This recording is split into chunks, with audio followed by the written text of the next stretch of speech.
Chapter 1. Where am I? Chun Kai slowly opened his eyes, greeted by the sight of dense foliage overhead. He blinked and then sat up, surveying the unfamiliar surroundings that left him bewildered. Where the hell have I ended up? Chun Kai muttered, his mouth slightly agape. He distinctly remembered falling asleep in his own bed. How had he awakened in such a place? The location where Chun Kai found himself was a forest, with a lush carpet of grass beneath him, and the towering trees were particularly remarkable.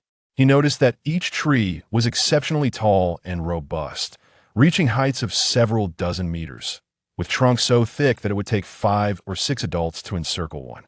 The trees were spaced at least 50 meters apart. As he gazed at these colossal trees, Chun Kai couldn't shake the feeling that he had somehow traversed into a realm of giants. What on earth is this place? A sense of panic and unease welled up within him. Being thrust in such an alien environment left him feeling utterly out of sorts. Suddenly, a wolf's howl pierced the air. The howl reverberated through the forest. Upon hearing the sound, Chun Kai's expression shifted dramatically. He instinctively turned toward the source of the noise. In an instant, he felt goosebumps erupt across his body. Without a moment's hesitation, he sprinted in the opposite direction of the sound. Damn it, this cursed place has wolves. Damn it. Chun Kai cursed as he ran. Yet, as he fled, he was astonished to discover his newfound speed. With each stride, he covered 5 or 6 meters, and in the blink of an eye, he had traversed over 100 meters. Incredible. Chun Kai came to a halt and glanced back at his original location. He realized it was now over 200 meters away from him. His eyes brightened slightly as he raised his hand to inspect it. Could it be that I've grown stronger? Suddenly, a voice echoed in his mind. Ding dong. A mechanical voice spoke. Congratulations on binding the joy system. By engaging in activities that bring you happiness, you can earn joy points, which can be exchanged for abilities in the joy marketplace. In order to ensure your survival in this alternate world, you have been granted a body that is perpetually healthy and agile, along with a sword that can be remotely controlled and transformed at will.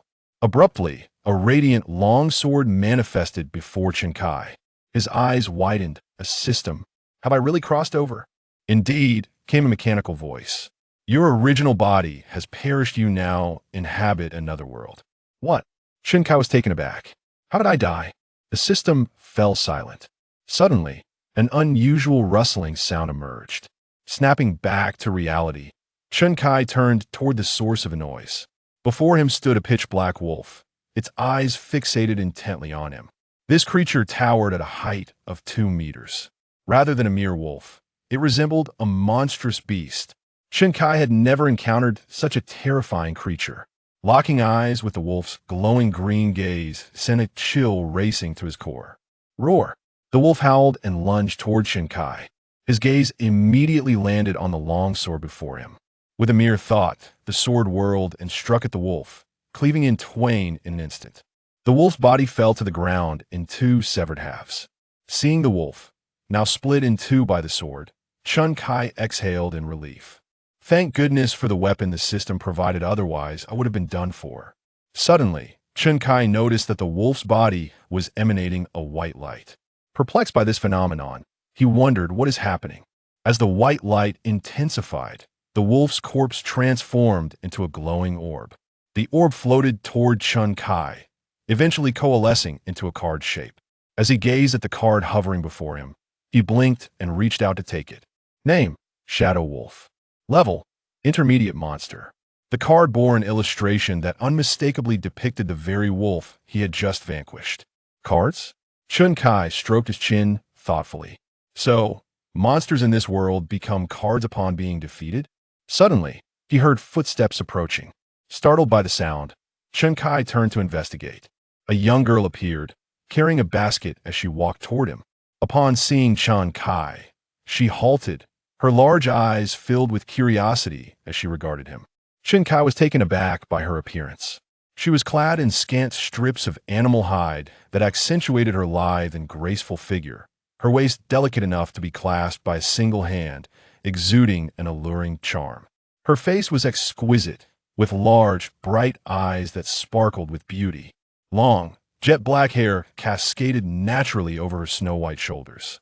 What astonished Chun Kai the most were her ears and the fluffy tail behind her. She possessed a pair of snowy, furry fox ears and a bushy tail, making her strikingly enchanting. Chun Kai pondered, how could a human have a tail? Is this some sort of cosplay? Or perhaps, a sudden realization struck him. Of course, this is an alternate world thus. The girl before him must belong to a unique race. A race characterized by fox ears and tails. Chun Kai felt a surge of wonder. At this moment, she was curiously scrutinizing him with her large eyes. Chun Kai offered her a smile he deemed friendly and said, "Hi." The fox girl blinked and approached inquisitively. "Who are you? How did you end up here?" As she drew closer, Chun Kai caught a whiff of a faint, alluring fragrance, her unique scent enveloping him. His blood surged, and an impure thought arose within him. This girl was breathtakingly beautiful. Her figure was so captivating that any man who beheld her would likely lose control. Moreover, the delicate fragrance that wafted from her was utterly intoxicating. Suppressing his wandering thoughts, Chun Kai collected himself and smiled. "I was just passing through. Are you from around here?" Upon hearing this, the fox girl smiled sweetly. "My name is Yana. I heard a commotion and came to investigate. Are you hurt? There have been monsters lurking near the giant tree forest, rumored to be a shadow wolf, a truly fearsome creature. Even the warriors from our village flee when they encounter it. Fortunately, we didn't cross paths with it." Yana continued, smiling. "You should not linger here. It's quite dangerous." "Shadow wolf?" Chun Kai inquired. "Is this the one?" He handed the card to Yana. Yana froze, her eyes widening in astonishment as her mouth fell slightly open. "This is a shadow wolf card." Yana gazed at Chun Kai, her surprise evident. "How did you obtain a shadow wolf card?" Noticing her astonishment, Chun Kai realized that the shadow wolf might hold greater significance to Yana than he initially thought. "I just defeated it when it tried to attack me, and then it transformed into this card," he explained. Yana's mouth gaped slightly as her large eyes blinked in disbelief, revealing a glimpse of her pearly white teeth. Her expression conveyed her astonishment and shock. Seeing her reaction, Chun Kai raised an eyebrow. "Is it really that powerful?" Yana closed her slightly parted mouth and nodded. "Very powerful. You must understand, our village's warriors run away when faced with it. This is an intermediate monster, a truly formidable one."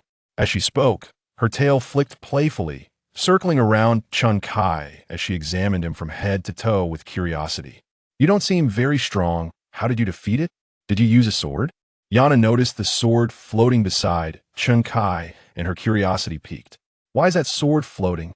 Chun Kai glanced at the sword, pondering how it could be stored away, as having it float beside him continuously was impractical. Just as this thought crossed his mind, the sword suddenly flashed and vanished. "Wait, it's gone?" Yana looked around, perplexed, unable to spot the sword. "I put it away," Chun Kai replied.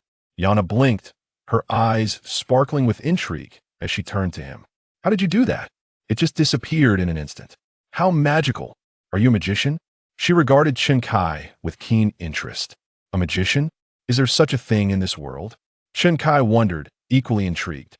Yana appeared genuinely fascinated by Chun Kai, engaging him in lively conversation. Through his dialogue with Yana, Chun Kai finally began to grasp the nature of this extraordinary world. In this world, anything imbued with energy, including the slain magical creatures, can transform into cards, with the exception of humans and living beings that have not met their demise. Here, energy manifests as magical power and combat aura. This realm is inhabited by sorcerers, combat masters, and beast tamers, all of whom are formidable entities within this domain. Ordinary folks seldom encounter them in Yana's tribe. No one possesses magical abilities, nor can they wield combat aura, and naturally, there are no card tamers either. Thus, Yana found herself quite intrigued by Chun Kai. After a brief conversation, Yana smiled and said, "The day is drawing to a close. Why not stay at my home tonight? My father would surely welcome you." Chun Kai's eyes sparkled with excitement as he nodded in agreement. "All right." He felt a flicker of concern about spending the night in the forest, but Yana's invitation to her home seemed like a far more comfortable option. Following Yana, he ventured onward. "You mentioned that beast tamers can manifest the creatures within the cards into reality for battle. Chun Kai inquired curiously, what must one do to bring the creature from the card into existence? Yana paused, glancing at Chun Kai, then blinked and replied, you truly do not know? It is common knowledge. However, within our tribe, no one possesses the ability to wield such advanced magical cards. If you have vanquished it, you may attempt to summon it. If you are a sorcerer, you can infuse it with magical energy, while a combat master would channel combat aura. In his mind, Chun Kai pondered system, do I possess combat aura? A mechanical voice resonated within his thoughts. Negative. Do I have magical energy? Negative. Chun Kai's lips twitched in dismay. A friendly reminder. When you accumulate joy points, you may exchange them for magical energy or combat aura at the Joyful Mall. Chun Kai was momentarily taken aback, his eyes glimmering with newfound hope. How can I obtain joy points? As long as you experience happiness, you will earn joy points, the system's mechanical voice relayed. Chun Kai's lips twitched again. How could he possibly feel joy? As he contemplated, his gaze fell upon Yana before him. From behind, her upper body was obscured by a woven basket, while the lower half was adorned in animal hide that embraced her curvaceous form. The hem of her hide skirt revealed her long, straight legs, akin to two exquisite works of art. With beauty and stature, such as Yana's, she could easily outshine the internet celebrities of Chun Kai's world. She would undoubtedly be a model in that realm. It seemed Yana sensed something, as she slowed her pace, casting a sidelong glance at Chun Kai. Noticing his gaze upon her, her fair cheeks flushed a delicate pink, and she discreetly averted her eyes. As they continued on their way, Yana's steps suddenly slowed, and Chun Kai observed her gaze fixed intently in one direction. Following her line of sight, he beheld a vast chasm with a cliff looming beyond it. Upon that precipice bloomed exquisite pink flowers, their unique beauty radiating a soft, pink luminescence. Were those? Then, imbued. Yana was taken aback, then explained, those are courtship flowers. In our culture, when a man wishes to court a woman, he will venture to gather a courtship flower to present to his beloved. However, the location where these flowers grow is perilously dangerous. Even our bravest warriors risk their lives in pursuit of them. The girls of our clan all yearn for their beloved to be someone who can gather the courting flower and present it to them. However, this is a rather arduous task. Few would dare venture to pluck a flower for a fox maiden, risking their very lives. Upon hearing this, Chun Kai was stirred, and oh wonder Yana had slowed her pace. It seemed those flowers held such significance. Chun Kai could discern Yana's fondness for these blossoms. The warmth surged within him, and he chuckled, saying, wait a moment. Yana paused, turning to look at Chun Kai. He then walked towards the cliff's edge. Seeing this, Yana's heart fluttered. Chun Kai. Reaching the precipice, Chun Kai surveyed the chasm before him. It spanned over 100 meters. A seemingly insurmountable distance to cross that he recalled his flying sword. The system had indicated it could transform according to his thoughts. With this in mind, he focused on summoning the sword. The thought crossed his mind. A soft glow appeared before him, and a flying sword materialized. Chun Kai smiled, his brows relaxing as he gazed at the distant cliff. The sword, responding to his will, swiftly soared across the chasm. Yana, who had followed closely behind, watched this spectacle with her enchanting eyes shimmering with wonder. The sword could fly. The sword approached a flower, and Chun Kai directed it to morph into a hand. The sword glimmered momentarily before transforming into a hand that reached out to pluck a courting flower. Witnessing this, a smile graced Chun Kai's face, and he mused, so this is how it works. The hand formed by the sword grasped the flower and returned to him. Chun Kai opened his palm, and the flower rested delicately upon it. The hand reverted back to a sword and vanished. In his hand, now, lay a flower radiating a soft pink glow. Chun Kai examined the flower before turning to Yana, who was gazing at it with wide, captivated eyes, her lovely gaze reflecting its form. Her lips parted slightly. Filled with wonder, he extended the flower toward her. Yana, momentarily taken aback, instinctively looked at Chun Kai. This, with a smile. Chun Kai replied, it's for you. Instantly, Yana's cheeks flushed, her fair complexion turning a rosy hue as she gazed at Chun Kai with glistening eyes, questioning whether he truly intended to gift it to her. Chun Kai nodded gently. Yes, Yana felt a rush of warmth flooding her cheeks in the Fox clan. When a flower was presented from one gender to another, it signified a courtship. Accepting it meant agreeing to the suitor's advances. Yana's heart raced, her body aflame with emotion, and after a brief hesitation, she extended her delicate, snow-white hand to accept the flower. As their fingers brushed, Chun-Kai felt the softness of her touch. Yana, as if electrified, shivered slightly, her cheeks blooming crimson as she accepted the flower. With her rosy complexion, she cautiously glanced at Chun-Kai and shyly proclaimed, "Well then, I shall accept this flower." Seeing Yana's bashful yet joyful demeanor warmed Chun-Kai's heart. An inexplicable sense of delight washing over him. Ding dong. Congratulations, you have gained a point of happiness value. The system's voice echoed in his ears, and a smile graced his face. Finally, he understood how to acquire happiness value. Indeed, that fleeting moment had filled him with joy. Yana softly uttered, "Transform." The flower transformed into a radiant white light, morphing into a card. Chun-Kai was captivated by the card formed from the flower. Yana had mentioned that anything imbued with energy, as long as it was not a living creature, could become a card, implying that this flower contained energy. In a wonder it glowed. Yana tucked the card away and turned to Chun-Kai. Her cheeks still flushed. "Let's head back." All right, they departed from the great tree forest together.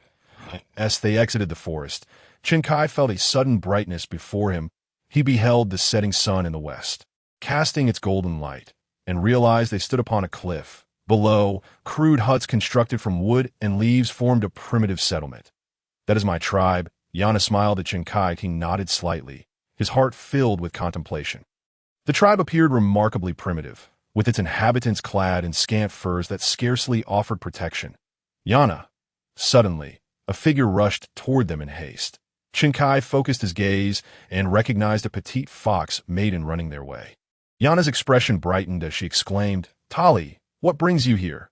Tali, glancing at Chun-Kai and then back at Yana, replied, "It's Buta from the Grey Wolf tribe.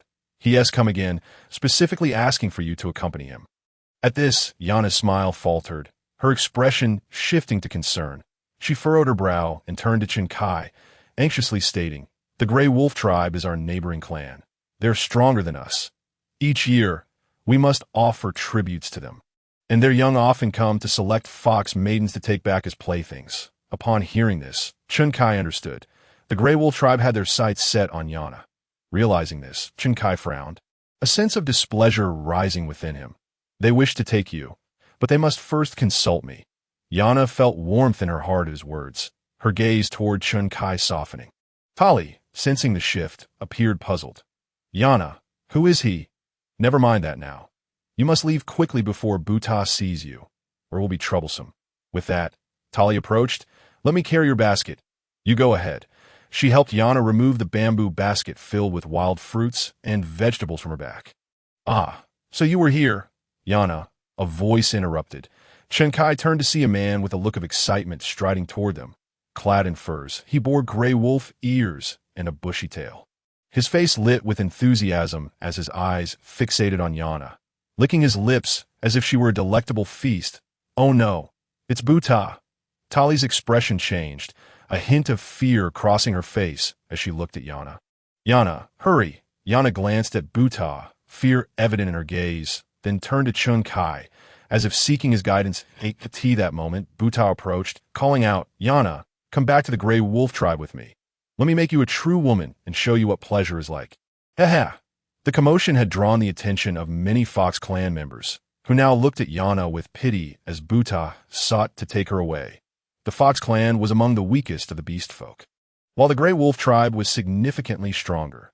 The Fox clan's survival in this region relied on the Grey Wolf tribe's support. It was known that when young men from the Grey Wolf tribe sought to take a fox maiden, it was not for courtship, but for amusement. Some fox maidens had even met untimely ends at their hands, and none were willing to accompany them. Yet they could do nothing but watch Yana with sympathetic eyes.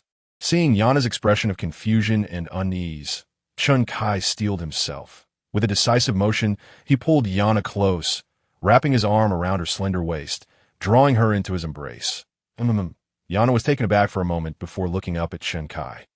Buta, noticing that the woman he desired was being held by another man, halted abruptly and glared at Chen Kai. "Who are you? Let Yana go." Buta's anger was palpable. Chen Kai held Yana firmly in his arms and met Buta's gaze. Stating calmly, "You are too late. Yana is already mine." As the pupils of Buta suddenly narrowed, his expression changed dramatically. He furrowed his brows and then turned to Yana, asking Yana, "What is going on? Who is this guy?" Yana, with her enchanting large eyes, glanced at Chen Kai. Understanding his unspoken message, her cheeks flushed slightly, and her eyes glistened with a hint of moisture. Upon hearing Buta's inquiry, Yana shifted her gaze back to him, nestling obediently in Chen Kai's embrace, and softly replied, "Buta, I apologized. He is Lord Chen Kai, and now Yana belongs to Lord Chen Kai, so Yana cannot go with you." Instantly, Buta's face darkened, his teeth clenched, and his eyes blazed with fury as he glared at Chen Kai. "So it's you, Chen Kai. I challenge you to a duel." The onlooking foxmen were initially puzzled by Chen Kai's identity, but upon hearing Buta's challenge, their gazes toward Chen Kai were tinged with sympathy. In this world, strength was paramount. Even though Yana was now associated with Chen Kai, Buta could easily reclaim her through sheer power. Buta was among the strongest of the younger generation of the Grey Wolf clan, while the unfamiliar figure of Chen Kai appeared slender and frail, almost fragile. If Chen Kai were to accept the duel, he would likely be torn asunder by Buta. Yana cast a concerned glance at Chen Kai. He regarded Buta and candidly acknowledged that he was reluctant to engage in this duel. Uncertain of his own strength in this world, he preferred to avoid unnecessary risks. However, noticing the look in Yana's eyes ignited a warmth in his heart. For the sake of beauty, he would dare to take the risk. Resolving this, Chen Kai turned to Buta and declared, "Very well." Buta's eyes gleamed with excitement, and a cold smile spread across his lips. The surrounding foxmen quickly retreated, clearing a space for the impending confrontation. Chen Kai glanced at Yana, who looked back at him with worry. "Are you concerned for my safety?" he asked, to which Yana nodded slightly. With a mischievous grin, Chen Kai replied, "Then give me a kiss. It will surely increase my chances of victory." Yana's eyes sparkled, and she eagerly lifted her face. Seizing the moment, Chen Kai leaned down to kiss her. In that instant, he felt as if his heart soared. Ding-dong. "Congratulations, you have gained a point of happiness," the system's mechanical voice chimed in. "Are you ready yet?" Buta, witnessing this scene, felt his face flush with rage. His eyes filled with a murderous intent aimed at Chen Kai. As Chen Kai released Yana's soft lips, her cheeks were flush with crimson, her eyes shimmering with moisture as she shyly glanced at him before reluctantly stepping away from his embrace. Chen Kai smiled, and then turned his attention back to Buta. Upon seeing Buta's furious expression, Chen Kai's smile faded. He stepped forward, and the assembly of the foxmen formed a circle around the clearing where Chen Kai and Buta stood. Buta extended his arm, drawing a machete from his waist, and fixated his gaze on Chen Kai. "To challenge me to a duel is akin to seeking death. I, Buta, am one of the mightiest warriors of the young generation of the Grey Wolf clan. Do you truly believe you can take someone from me? You are courting disaster." Raising his hand, Chen Kai summoned a flying sword, which appeared suddenly before him. Buta, taken aback by the sight of the sword, stammered, "What is that?" Chen Kai pointed the sword towards Buta, and in an instant, the flying sword shot forth, slicing through Buta's body. His pupils dilated in shock as he fell to the ground, his body twitching and losing its vitality. Silence enveloped the scene as the onlooking foxmen stared in disbelief. Chen Kai sheathed the flying sword and turned to Yana, whose eyes sparkled with joy as she rushed toward him. Chen Kai felt a fragrant breeze as Yana leaped into his arms. He wrapped his arms around her waist, gazing into her eyes, where love glimmered like spun silk. "You are Yana's hero," she exclaimed happily. Chen Kai smiled, his heart brimming with delight. "Come, let me take you to my home," he said. Yana stepped away, reaching for his hand, and together they departed. The foxmen, staring at Buta's lifeless body, trembled slightly. What had just transpired? Did you see that? It was like a flash of silver light, and then Buta was gone. "How powerful!" they murmured. Yana led Chen Kai to her residence, a primitive wooden cabin akin to those he had seen elsewhere. The structure was simply stacked with logs and covered with the leaves of some unknown plant. Forming a rustic abode, it was larger than the cabin seen in survival shows he had watched prior. "Father," Yana called as she entered the cabin, but no one responded. Turning to Chinkai, she smiled and said, "My father is likely still out hunting. Given the time, he should return soon." Suddenly, a deep voice resonated from outside. Yana, startled, Yana looked toward the door, and Chinkai focused his attention to see a robust, middle-aged man with fox ears and a tail approaching, carrying a chunk of meat from some unknown creature on his shoulder. Upon seeing the man, Yana beamed. "Father." She then turned to Chinkai, introducing him. "This is my father, Rain." Rain paused, casting a quizzical glance at Chinkai before looking back at Yana. "And who is he?" Yana's face flushed crimson as she replied. "Father, this is Lord Chinkai. He has expressed his affection for me and gifted me a courtship flower, which I have accepted." After introducing Chinkai, Yana's cheeks burned with embarrassment. Chinkai felt a sense of awkwardness. Was it really appropriate to speak so openly with one's father? He could hardly imagine Rain's reaction. Rain appeared momentarily stunned before his eyes brightened. "A courtship flower?" His face broke into a wide grin as he chuckled heartily. "Wonderful. Very good." He turned to Chinkai, saying, "Well done, lad. It has been over a decade since anyone dared to pick a courtship flower. You have brought me great honor. Splendid. Today, I caught some wild boar while hunting, so we shall feast on roasted meat," Rain proclaimed jovially. Chinkai felt relieved by Rain's warm demeanor and responded with a smile. "Sounds good." As the sun set behind the western mountains, the three of them gathered at the cabin entrance to enjoy their meal. Although Chinkai found the food somewhat unfamiliar, he ate to fill his stomach. Later that evening, Chinkai was assigned a room within the wooden cabin. Surprisingly, he found the accommodations quite comfortable. The wooden bed, topped with a fur mattress, provided a cozy resting place. Looking through the window, he observed the bright moonlight outside. The moon in this world was exceptionally luminous and silver, resembling the legendary pure moonlight. Gazing at the 3 crescent moons in the night sky, Chinkai felt a sense of tranquility wash over him. Enough of this for now, he thought. System, open the shop. Suddenly, a translucent blue screen materialized before Chinkai's eyes. This display resembled a shopping interface, showcasing a plethora of items. Beginner Wind Mage, price, 1 happiness point. Beginner Fire Mage, price, 1 happiness point. Beginner Fighter, price, 1 happiness point. Beginner Swordsman, price, 1 happiness point. Beginner Archer, price, 1 happiness point. Beginner Beast Tamer, price, 1 happiness point. All these were entry-level professions, each requiring merely 1 point for acquisition. It appeared that this world boasted a plethora of professions, far beyond the mere 3 mentioned by Yana. Chinkai glanced at his accumulated happiness points. He currently possessed 2 points, given that the entry-level professions cost 1 point. What about the higher tiers? Upon inspection, he discovered that the intermediate professions demanded 2 points, while advanced professions required 3. Advanced Fighter and Advanced Mage seemed rather ordinary. Among these options, the pinnacle professions were the God of War, God of Swords, God of Magic, and God of Archery. Each of these divine professions commanded a hefty price of 7 points for acquisition. System, may I inquire if the price of Intermediate Mage will decrease after I purchase the Beginner Mage? Chinkai felt compelled to ask. Logically, transitioning from Beginner Mage to Intermediate Mage should be simpler, which implied that the price ought to lower. Should there be a price reduction, he would not need to save happiness points. However, if the price remained unchanged, saving would be imperative. There will be a decrease. For instance, the God of Swords requires progression through 7 levels. Beginner, Intermediate, Advanced, Great Swordsman, Sword Saint, Great Sword Saint, and God of Swords. You could choose to spend 1 point at a time or invest all 7 points at once to directly purchase the God of Swords level. A mechanical voice replied. Understood. Chinkai's eyes gleamed. Without hesitation, he expended 2 happiness points to acquire the Intermediate Swordsman profession. With the sword provided by the system and his agile physique, his combat prowess would significantly enhance. After all, the swordsman profession pertains to melee combat, which fortifies the body. Should he choose the fighter profession, although it would also strengthen the body, the sword would become irrelevant.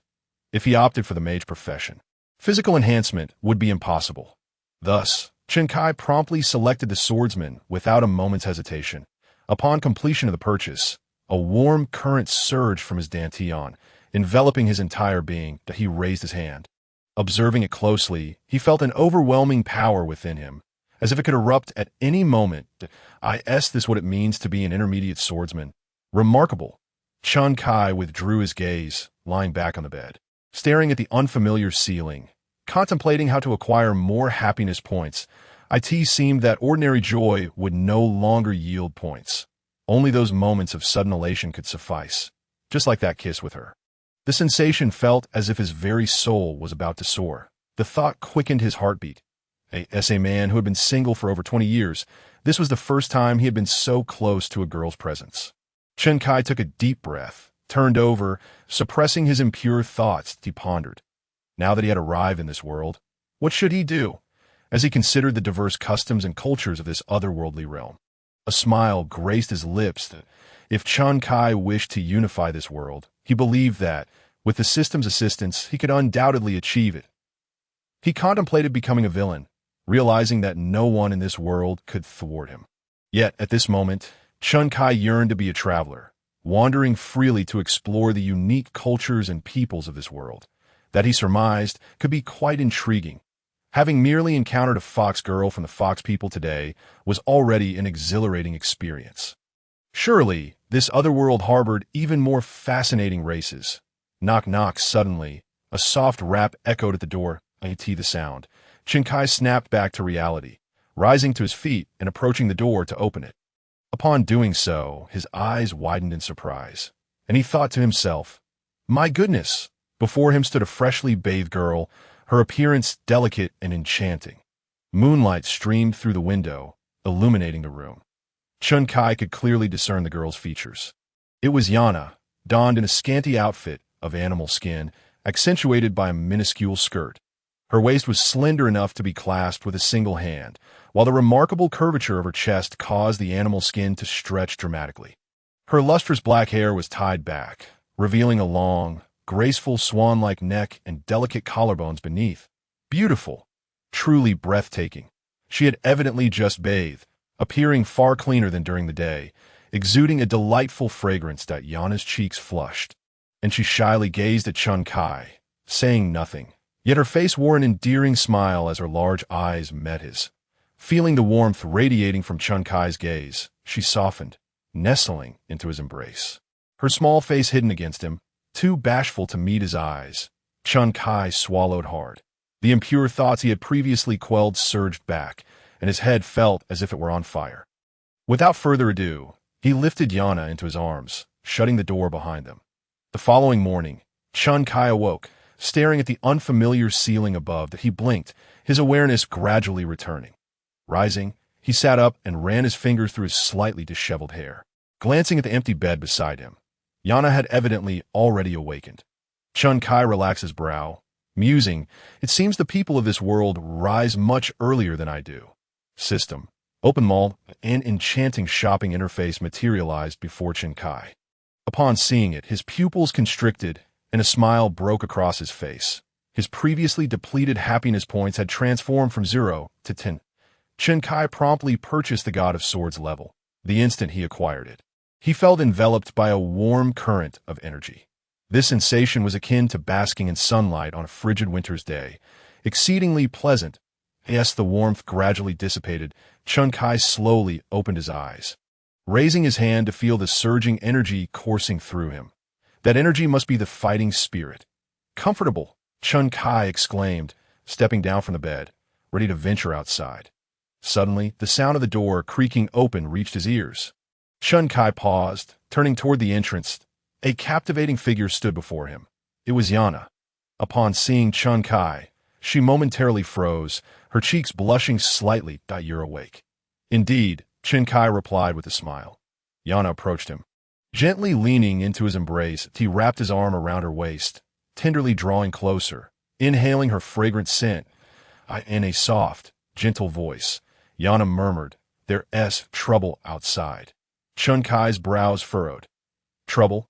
"Yes, the leader of the Grey Wolf clan has stormed into the village, demanding that we hand you over. Soon, their people might come," Yana explained, lifting her small face to look at Chun Kai. "What shall we do, my lord?" Chun Kai furrowed his brow. "They dispatched the lesser ones. Now the more formidable ones have arrived, I see. Yana replied softly. The Grey Wolf clan claims to be protecting us, but for years we have been bullied by them. Now that their people have died in our village, they will surely seek retribution. Yana was now devoted to Chun Kai, willing to follow his every command. Hearing her words warmed his heart as he stroked her hair. It seemed then the Fox people tribe. The Fox girls referred to their beloved as my lord. How exotic. For now, just stay behind me. If they seek death, I shall eliminate them all. It's the perfect opportunity for me to test my sword. Chun Kai asserted. Understood, Yana obediently replied. Just then, Chun Kai heard a commotion outside, a cacophony of footsteps and voices. Over there, the outsider is in the Wren household. Humph, daring to harm our Grey Wolf clan members. They seek death. After killing him, skinning him, and stringing him up at the entrance of the Fox People's tribe as a warning to teach them a lesson, any defiance against our Grey Wolf clan will lead to death. Listening to the commotion outside, Chun Kai's expression darkened. How ruthless the Grey Wolf clan is. He released Yana and said to her, stay inside. I will go take a look. Yana obediently nodded. Chun Kai stepped out. Upon exiting, he turned toward the source of noise and beheld a group of burly men with Grey Wolf ears and tails, wielding large knives. Approaching point, one of the older werewolves with graying fur squinted at Chun Kai. The leader, it's him.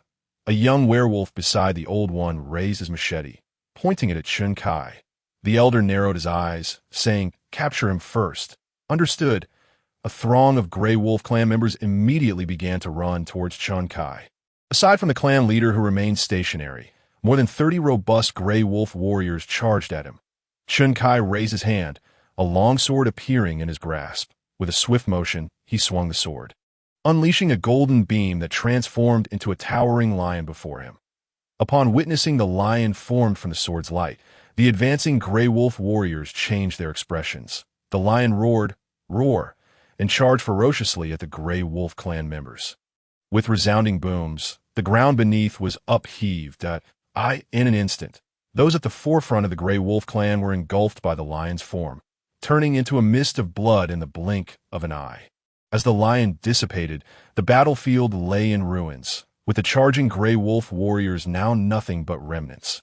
Only the Grey Wolf clan leader, standing with arms crossed, remained. His pupils trembled as he stared blankly at the devastation before him.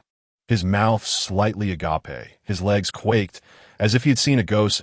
In the distance, the Fox people watched in shock, their eyes wide at the scene unfolding. Chun Kai moved swiftly, finding himself before the Grey Wolf clan leader. Coming back to his senses, the leader stumbled backward, losing his footing and falling to the ground, his face pale with terror as he looked at Chun Kai. Who are you? What was that? He stammered incoherently, eyes filled with fear. Chun Kai gazed at the clan leader, narrowing his eyes, and raised his sword. No, he shouted, scrambling to his feet and kneeling before Chun Kai, bowing his head and pleading, please don't kill me. I swear allegiance to you. Please. His forehead glistened with cold sweat, his eyes wide with dread, continuously begging for mercy. That moment, the Grey Wolf clan leader, Bull, regretted his actions, realizing he had provoked a being he should never have challenged. Seeing that the carnage had reached its peak, Chun Kai slowly crouched down, looking down at Bull with a cold demeanor. If you dare to bully the Fox people again, I will come to your tribe. Considering the current population of the Grey Wolf clan, how many of them do you think could withstand my attacks? I would be quite intrigued to find out. Bull's face turned ashen, his body trembling slightly as he hung his head, drenched in sweat, unable to utter a word. Leave, Chun Kai commanded. Thank you for sparing my life, my lord. Thank you. Bull quickly rose and scrambled away. Chun Kai observed Bull's retreating figure, his brows relaxing. My lord. A sultry voice broke the moment. Chun Kai turned to see Yana standing at the doorway. He smiled. What brings you out? Yana stepped closer to him, softly explaining, I heard a great commotion outside and was worried, so I came to check. She glanced at the fleeing Bull, then turned to Chun Kai, her large eyes filled with curiosity. My lord, why did you not kill him? Chun Kai explained, the Grey Wolf clan bullies the Fox people, but one thing is certain. As long as the Grey Wolf clan exists, other races will not dare to oppress the Fox people. If Bull were to be killed, The Grey Wolf clan would be leaderless, and other races would target the fox people. Keeping Bull alive serves as a deterrent, preventing him from bullying the fox people again. This is the best outcome that he believed Bull, having witnessed the power of his sword, would not dare to act out again. That Yana's eyes lit up, and she smiled enchantingly. "My lord, you truly care for my people." She nestled closer into Chun Kai's embrace. He chuckled, gently wrapping an arm around her waist, saying, "This is your homeland. I must look after it." Yana nodded, her gaze toward Chun Kai filled with affection, her eyes shimmering with unshed tears, as if they could weave silk. "Thank you, benefactor, for ridding us of the Grey Wolf clan's menace." Suddenly, a voice interrupted. Chun Kai turned to see that they were surrounded by fox people. Among them, an elderly woman with long fox ears and a wrinkled face approached, leaning on her cane and smiling warmly at Chun Kai. "Thanks to you, benefactor, we would have suffered under the Grey Wolf clan's oppression for an indeterminate time. With the threat of your sword, I believe they will no longer dare to be so audacious. This is our tribal leader, Grandma Hylon," Yana introduced. Chun Kai nodded slightly. Grandma Hylon continued, "You are our benefactor. Please allow us, the entire Fox clan, to pay our respects." With that, she looked around at the gathered fox people. One by one, they knelt before Chun Kai, with Grandma Hylon following suit, bowing their heads in reverence. Chun Kai exchanged a glance with Yana, who smiled gently at him. "This is what you deserve, my lord." He nodded slightly, accepting their gesture. "Rise," Chun Kai instructed. As Grandma Hylon and the others stood, she smiled at him, her wrinkles forming a tapestry of joy. "That we wish to express our gratitude, but we have little to offer. If there is anything you need, please take whatever the fox people possess." Chun Kai smiled in response. "That is unnecessary. What I sought has already been obtained." He glanced at Yana, who blushed, burying her face in his embrace. "That's wonderful," Grandma Hylon said. Chun Kai remarked, "You should attend to your duties. Yana and I have matters to attend to." "Oh, of course." Grandma Hylon waved her hand at the other fox people. Disperse, disperse." She led the group away, leaving only Chun Kai and Yana behind. They exchanged smiles, Yana snuggling contentedly into his arms at this moment. It was nearing noon. After finishing their lunch, Chun Kai informed Ryan of his intention to take Yana out for a leisurely outing. Ryan smiled and nodded repeatedly. "Sounds good." He then advised Yana, "Take good care of the benefactor. If he needs anything, don't refuse." Yana happily agreed. They gathered their belongings, and Chun Kai prepared to leave the Fox People's tribe with Yana. Just as they reached the entrance of the village, a voice suddenly called out, "Benefactor." Yana turned to see Tali approaching, leading a creature resembling a horse.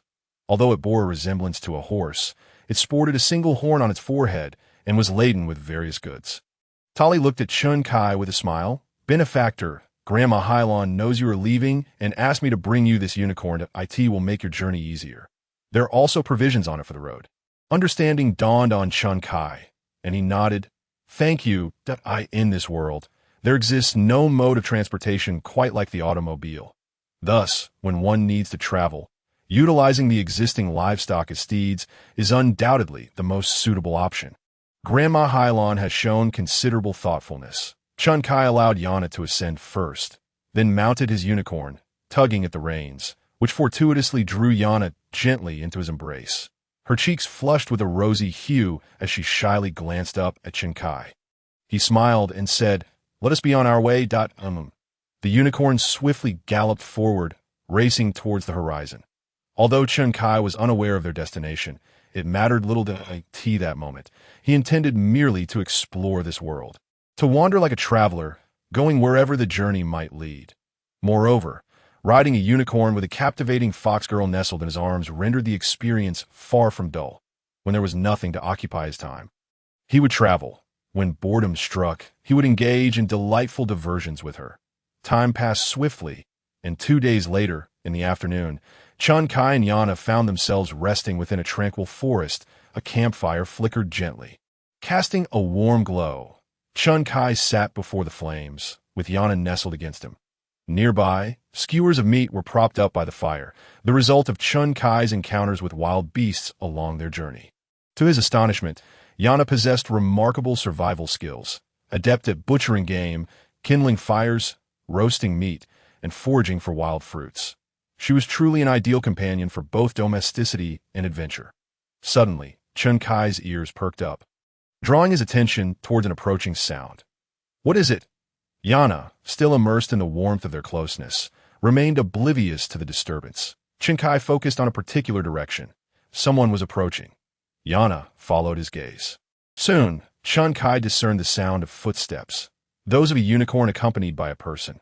His keen eyesight allowed him to see far despite the forest's dense foliage. He spotted an individual riding a unicorn, accompanied by another person walking alongside them, both advancing towards their location. As they drew nearer, Chen Kai observed the scene with growing clarity. The rider was a burly man adorned with a pair of horns and ears resembling those of a bull, while beside him walked a young girl, no more than 14 years of age, possessing elongated rabbit ears and a fluffy tail. Clad in tattered animal skin, she appeared disheveled, her hands bound by ropes and a metal collar encircling her neck. The man held the other end of the rope, treating the girl not as a fellow being, but as mere property, forcing her to traverse the path barefoot. Witnessing this, Chen Kai's brow furrowed. The man belonged to the bull-ear tribe, while the girl was of the snow rabbit tribe. Yana explained, "The snow rabbit tribe, I believe, has been exterminated. That it is astonishing to see one of their kind still alive." Chen Kai was taken aback, glancing at Yana.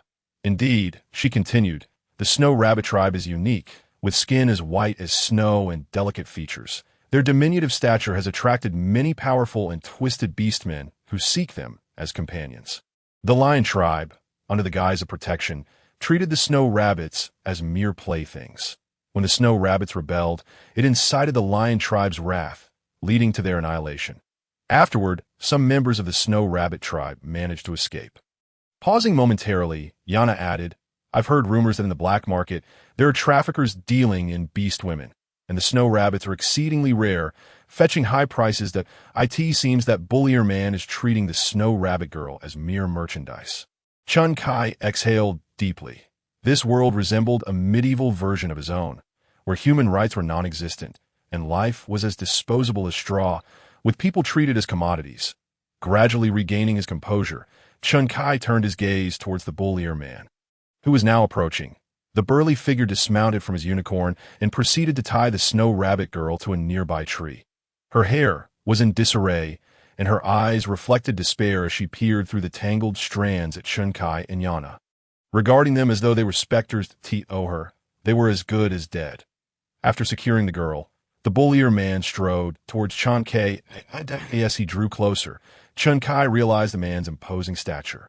He stood over 2 meters tall, with muscles that seemed forged from iron, a massive broadsword strapped to his back. The ground trembled slightly with each of his steps. The bull-ear man plopped down rudely by the campfire, reaching for the skewers of meat, devouring them with a lack of decorum, completely disregarding that it was Chen Kai's and Yana's meal. This revelation, Chen Kai's heart sank. Initially, he had been unaware of the man's intentions, but it became clear that he had come to steal their food. Noticing the water pouch in Chen Kai's hand, the bull-ear man reached out, attempting to seize it.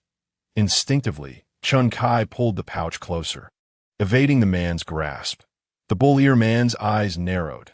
"You seek death." With those words, he drew his sword, swiftly swinging it towards Chen Kai. The clash of metal echoed as the broadsword shattered into 2 pieces, the severed blade flying off to embed itself in a distant tree trunk. That a long sword mysteriously hovered in the air. The bull-ear man, his palm bleeding from the impact, glared at Chen Kai. "You are a sword master." The snow rabbit girl's eyes, once filled with despair, began to shimmer with a flicker of hope. Chen Kai regarded the bull-ear man coldly. "The one seeking death is you." As the words left his lips, the flying sword darted forward, severing the man's head from his shoulders. With a series of dull thuds, the bull-ear man's body and the broken sword fell to the ground. His eyes wide with disbelief, unable to fathom that these seemingly inconspicuous individuals possessed greater strength than he. Chen Kai waved his hand, a surge of energy sending the bull-ear man's corpse, along with the broadsword, flying 100 feet away. Rising, he sheathed his flying sword and approached the snow rabbit girl bound to the tree. As he drew near, she appeared increasingly anxious. Chen Kai knelt beside her, carefully untying the ropes binding her wrists. The girl looked up in surprise, meeting his gaze. Noticing her apprehension, Chun Kai offered a gentle smile. Would you like something to eat? The frail girl shivered slightly, nodding silently. Come, follow me, Yana said softly, stepping closer to take the snow rabbit girl's hand, guiding her towards the campfire. The girl looked cautiously at Yana and then at Chun Kai. Yana reassured her, sit. As Yana observed the snow rabbit maiden settle down, she picked up a roasted meat skewer and offered it to her. Upon seeing it, the snow rabbit maiden's eyes quivered slightly, and she hurriedly accepted it, opening her mouth to devour it with remarkable speed, as if she had been starving for an eternity. A fitting description would be to say she was wolfing it down. Witnessing this, Chun Kai also extended the water pouch towards her. The snow rabbit maiden took it eagerly, gulping down the water in large mouthfuls. Chun Kai, watching her demeanor, felt a pang of compassion.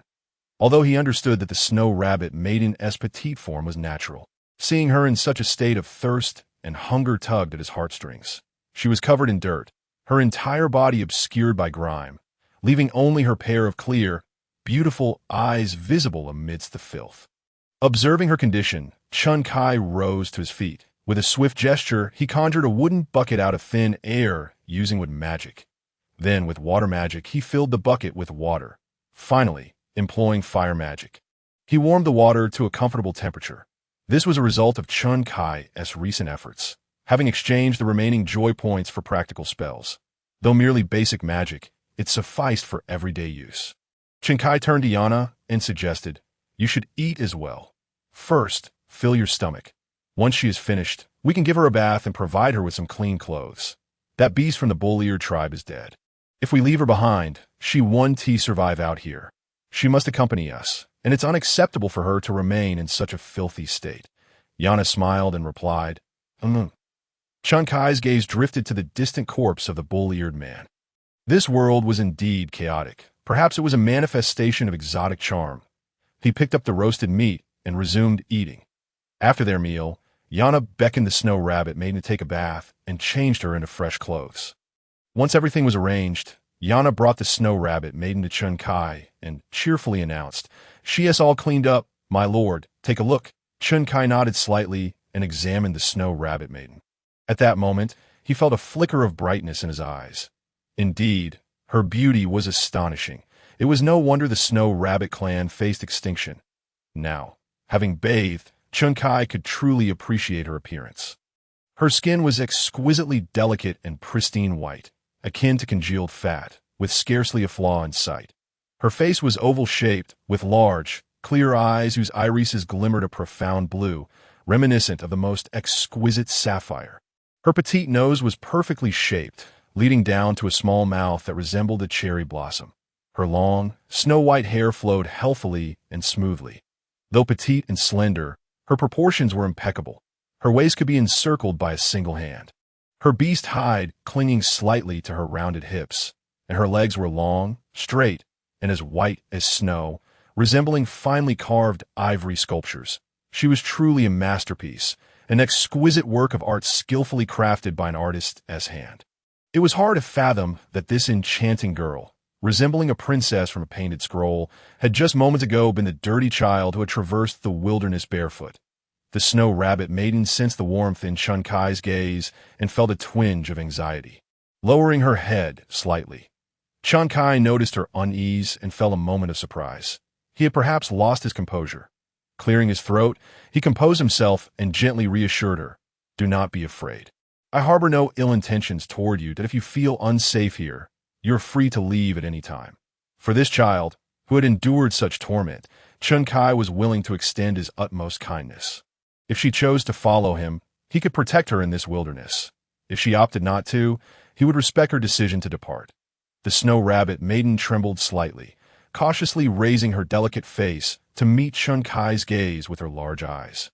Her rabbit ears drooped slightly, and she lowered her head once more.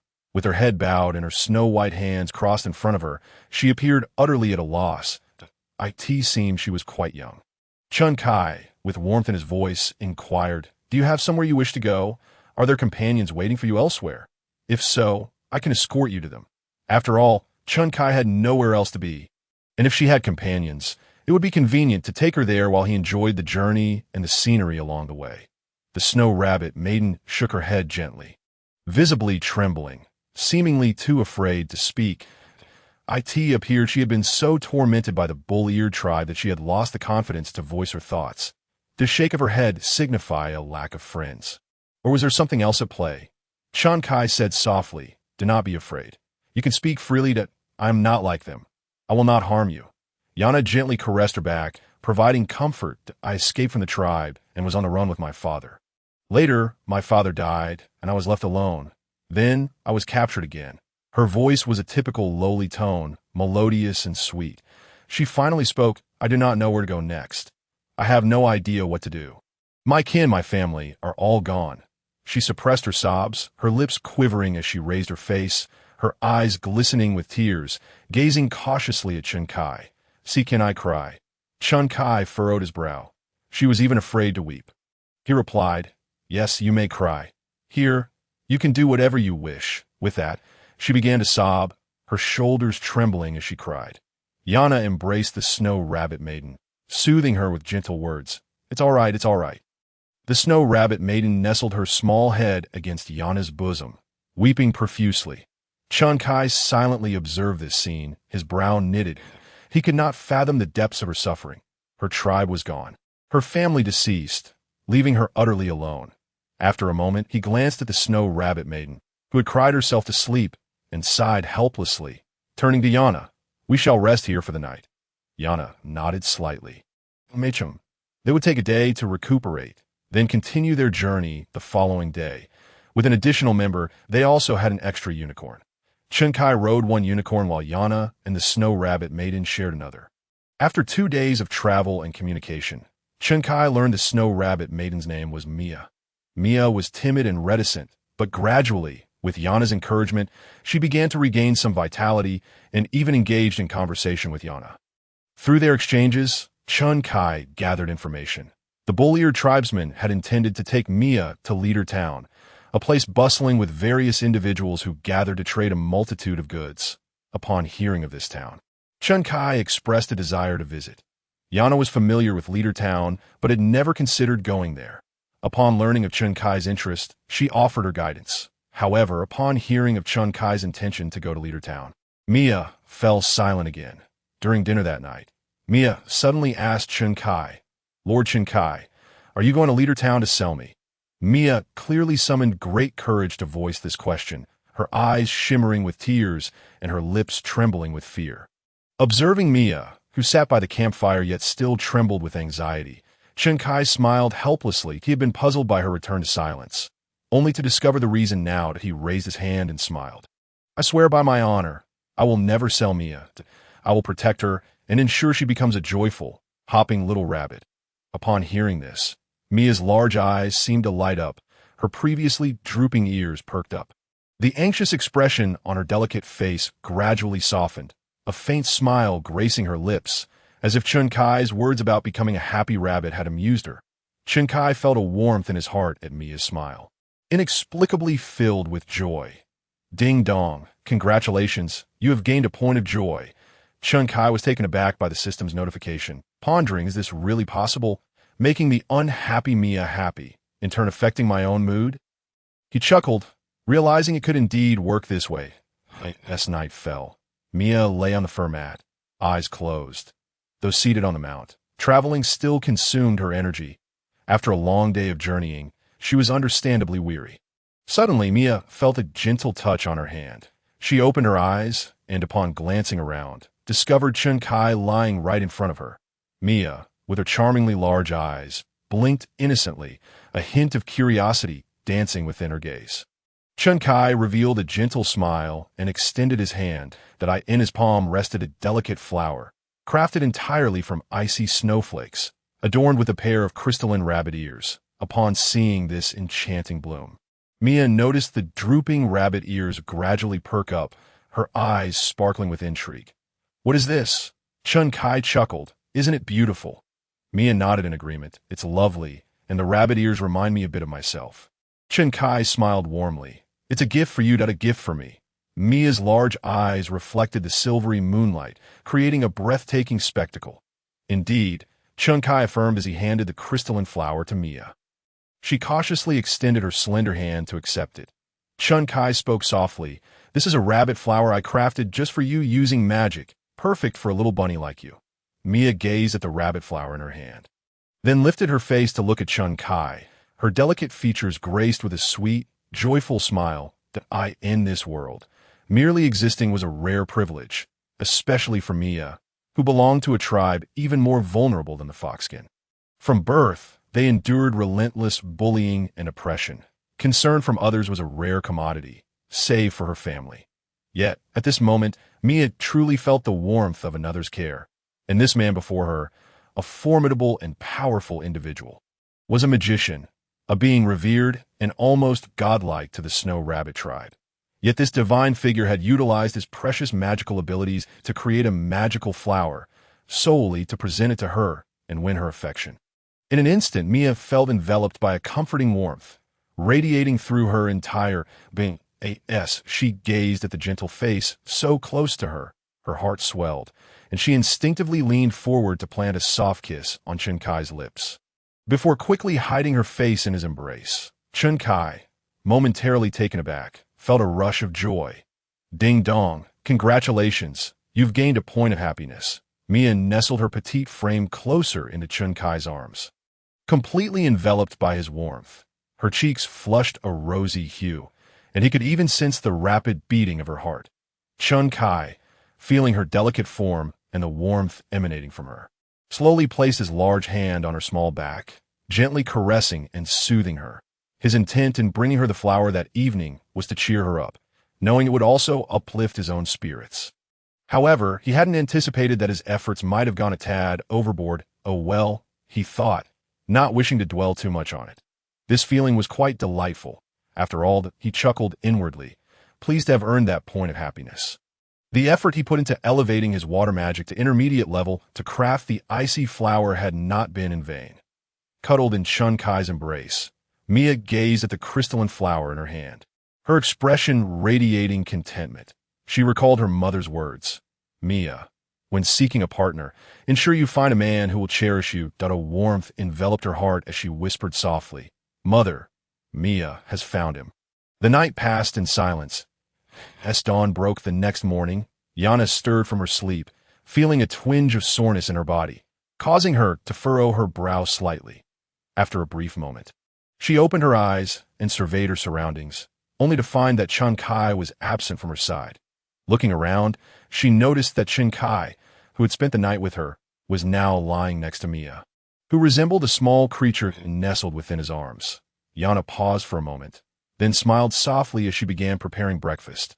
After breakfast, Mia turned to Yana and said, "Sister Yana, I want to ride a unicorn with him." Hearing this, Yana glanced at Mia, noting her fluffy snow rabbit ears standing tall and the vibrant smile adorning her exquisite face.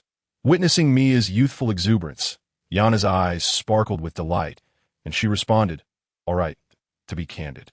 Yana had been struggling for the past couple of days on how to comfort Mia. Today marked the first time she had seen Mia display such a lively and youthful smile. Yana watched as Mia made her way to the unicorn Chun Kai was riding, and she beamed with joy as she observed him lift Mia onto the unicorn, with her gaze directed forward. Yana thought to herself, "If Mia can assist, then perhaps I can have a bit of reprieve."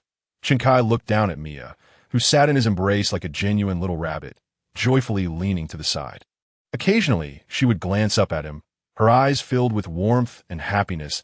It was evident that she was thoroughly enjoying herself. Chun Kai smiled, one arm gently wrapped around her tiny waist to prevent her from falling due to the bumps, while the other hand held the reins. The unicorn galloped towards the direction of the town.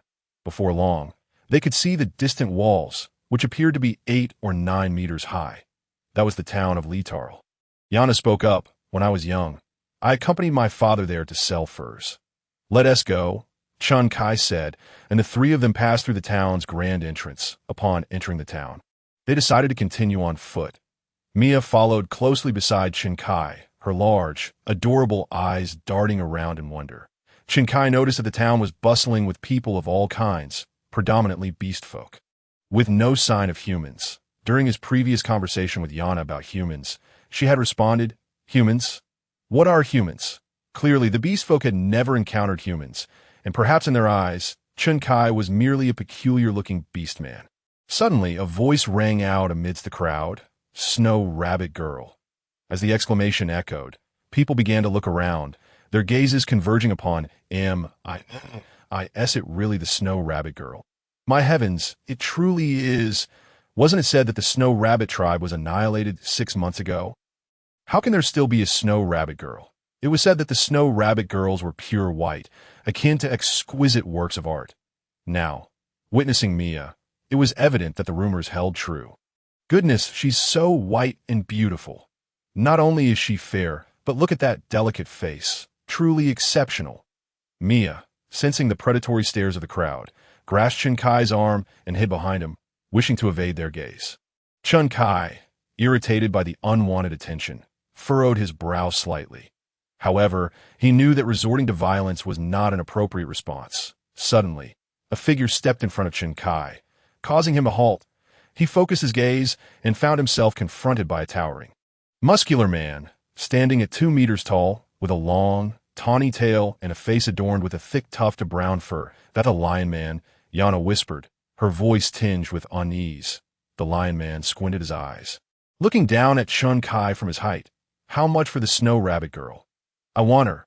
The imposing figure of the lion man, with bulging muscles, appeared quite intimidating. He crossed his arms, gazing at Chun Kai with an air of superiority, and continued, "You brought the Snow Rabbit Girl here to sell her, didn't you? Now that I want her, you needn't bother setting up a stall." Mia, feeling anxious, clutched Chun Kai's arm tightly, her delicate hands trembling as she glanced nervously at him, fearing he might truly sell her. Sensing her distress, Chun Kai looked at Mia before turning his expressionless gaze back to the lion man and replied firmly, "Not for sale." The lion man's expression darkened instantly. Observing the tension, the onlookers began to retreat, having sensed the lion man's growing anger and wishing to avoid any potential fallout. The lion man narrowed his eyes, fixating on Chun Kai. "Kid, today that Snow Rabbit Girl is either sold or else." He lifted his chin, gazing down at Chun Kai with an expression that suggested he viewed him as nothing more than an insect. "Or I will kill you." His deep voice resonated like muffled thunder. Sensing the murderous intent emanating from the lion man, the onlookers instinctively recoiled further. They glanced at Chun Kai, their eyes reflecting a hint of pity. It was well known that the lion man's favorite plaything was the snow hare woman. Yet this man had the audacity to bring a snow hare woman to the marketplace and to refuse to sell her to the lion man. Was he not disregarding the lion man's pride? One must understand that the lion man was a creature that valued face above all else. The spectators, it appeared that Chun Kai had 2 choices before him, either to yield in submission or to become a corpse. With the snow hare woman taken away by the lion man, Chun Kai felt a pang of sentiment. This world truly thrived on the principle of the survival of the fittest. With this realization, he fixed his gaze upon the lion man, an invisible force radiating from him, directly impacting the lion man. The lion man's pupils constricted as he was propelled back 2 meters, regaining his balance yet casting a puzzled glance at Chun Kai. Unsure of the situation, Chun Kai raised his hand and pressed downwards. Clang! Accompanied by the sharp sound of a sword's resonance, a long sword suddenly appeared before Chun Kai, soaring skyward. Boom! An invisible pressure descended upon the lion man like a colossal mountain. The lion man's pupils dilated, and his knees buckled as he crashed to the ground. Boom! With a deafening roar, the ground beneath him fractured, cracks radiating outward like a parched earth, centered around the lion man's body. His complexion turned ashen as he felt the terrifying weight pressing down from every direction. Struggling to lift his face, he gazed at Chun Kai, only to find the air around him warping ominously. A flicker of fear crossed the lion man's visage. He realized he had provoked a formidable being. In a panic, he cried out, "My lord, I was wrong. I was wrong. I won't buy her. I won't buy her." Now, it was Chun Kai's turn to look down upon the lion man. "Are you begging for mercy? If you wish to plead for mercy, then take a sword strike from me. If you survive, we can talk." As he spoke, Chun Kai raised his hand, bringing his middle and index fingers together, pointing skyward. The lion man's face turned pale as he lifted his gaze, his eyes widening in horror at the sight above. Before the onlookers, they witnessed the lion man suddenly kneeling and bowing his head to Chen Kai. The crowd gasped in disbelief. What just happened? Why did he suddenly kneel? Look above, that sword hanging in mid-air. The long sword, suspended high above, emanated a terrifying sword aura that radiated outward. This destructive energy pierced the heavens, creating a vast, swirling void in the sky, as if the very forces of nature were being summoned. The long sword suddenly multiplied, transforming from 1 to 2, then from 2 to 4, and 4 to 8. In an instant, the sky was filled with an overwhelming number of swords, blotting out the sun. My heavens! The spectators below stared wide-eyed, some with mouths agape, utterly speechless. Chen Kai directed his finger downward, pointing at the lion-man eye in the sky. The multitude of swords shimmered slightly before converging frantically towards the central sword. In the blink of an eye, they coalesced into a terrifying dragon, composed of countless long swords, stretching dozens of meters in length. The monstrous dragon twisted in mid-air, its head lowered, and it lunged fiercely toward the lion man. A shrill and terrified scream escaped the lion man's lips. No. Accompanied by the scream, the dragon, forged from countless long swords, crashed down upon the lion man. Boom! Boom! Boom! A series of terrifying roars accompanied the clashing sound of swords. In an instant, dust flew and the wind howled. As the dust surged toward her, Mia instinctively raised her hand to shield herself. Suddenly, with a wave of his hand, Chen Kai dispersed the advancing dust. In an instant, the scene before them became clear. Before them lay a 3-meter-long, bottomless pit. The lion man, mere moments ago, had vanished without a trace, not even a hair left behind. The onlookers, witnessing this spectacle, gaped in astonishment. Chen Kai then turned to Mia, who stood beside him, her mouth slightly agape, her beautiful eyes trembling with shock. This method of attack was unprecedented, and the sheer destructive power had surpassed Mia's comprehension. Chen Kai placed his hand gently on her back. Feeling the warmth radiating from him, Mia came to her senses, instinctively lifting her gaze to meet Chen Kai's. He smiled softly at her. Did I scare you? Mia felt a warmth spread through her heart, and a smile blossomed on her face. No. Chen Kai glanced back at Yana, who was also staring blankly at the pit. Yana snapped back to reality. Momentarily stunned, before looking at Chen Kai. Let's go, he said with a smile. Yana hesitated, then returned his smile, sweetly affirming, okay. The three of them, guiding 2 unicorns, continued their journey into the town. As they walked away, the remaining spectators stood in stunned silence, their expressions frozen in disbelief. Once the trio had distanced themselves, the onlookers hurried to the site where the lion man had been. Peering into the now unfathomable pit, they observed the myriad of sword marks surrounding it. Afterwards, Chen Kai and his companions found a tavern, seated themselves, and ordered a variety of dishes, preparing to indulge their appetites. A small voice piped up beside him. Chen Kai turned to see Mia, her fair face flushed with a hint of crimson as she shyly looked at him. Mia wants to sit in your lap. Is that all right? Chen Kai blinked, amused by her clinginess. Indeed, she was like a little rabbit. He smiled warmly, of course. Upon hearing this, Mia's sapphire-like eyes sparkled with joy, and she quickly climbed on her chair before settling into Chen Kai's embrace. Nestled there, she felt an overwhelming sense of security, something she had not experienced since she became aware of the world around her. Living in the tribe, each day was a struggle for survival, constantly fearing the lionman's invasion and the abduction of her kin. After the tribe's downfall, she had escaped, only to live in perpetual anxiety. Other races viewed the snow hare women as mere playthings or commodities. Upon encountering Mia, they either sought to capture her for profit or to torment her. Throughout her life, Mia had never known a day of peace, let alone the concept of safety. Now, she felt she had encountered a man capable of protecting her, of cherishing her, and of bestowing upon her a stable life. Chen Kai observed Mia, whose petite frame, if placed in his world, would likely be mistaken for a young student. The small Mia rested against his chest. Her little head nestled just right, allowing her to eat comfortably. Chen Kai caught a glimpse of her profile, adorned with a smile, her long eyelashes framing eyes that sparkled with delight this moment. Mia had shed the fear and despair she had felt upon their first encounter. Witnessing Mia's transformation brought a smile to Chun Kai's face as well. Ding dong. Congratulations. You have gained a point of happiness value. The mechanical sound of the system echoed in Chun Kai's mind. Upon hearing this notification, a smile crept upon Chun Kai's lips. Previously, he had spent a measure of happiness earned yesterday to purchase the rank of High Water Mage. And now, with an additional point, he could afford the rank of Grand Water Mage.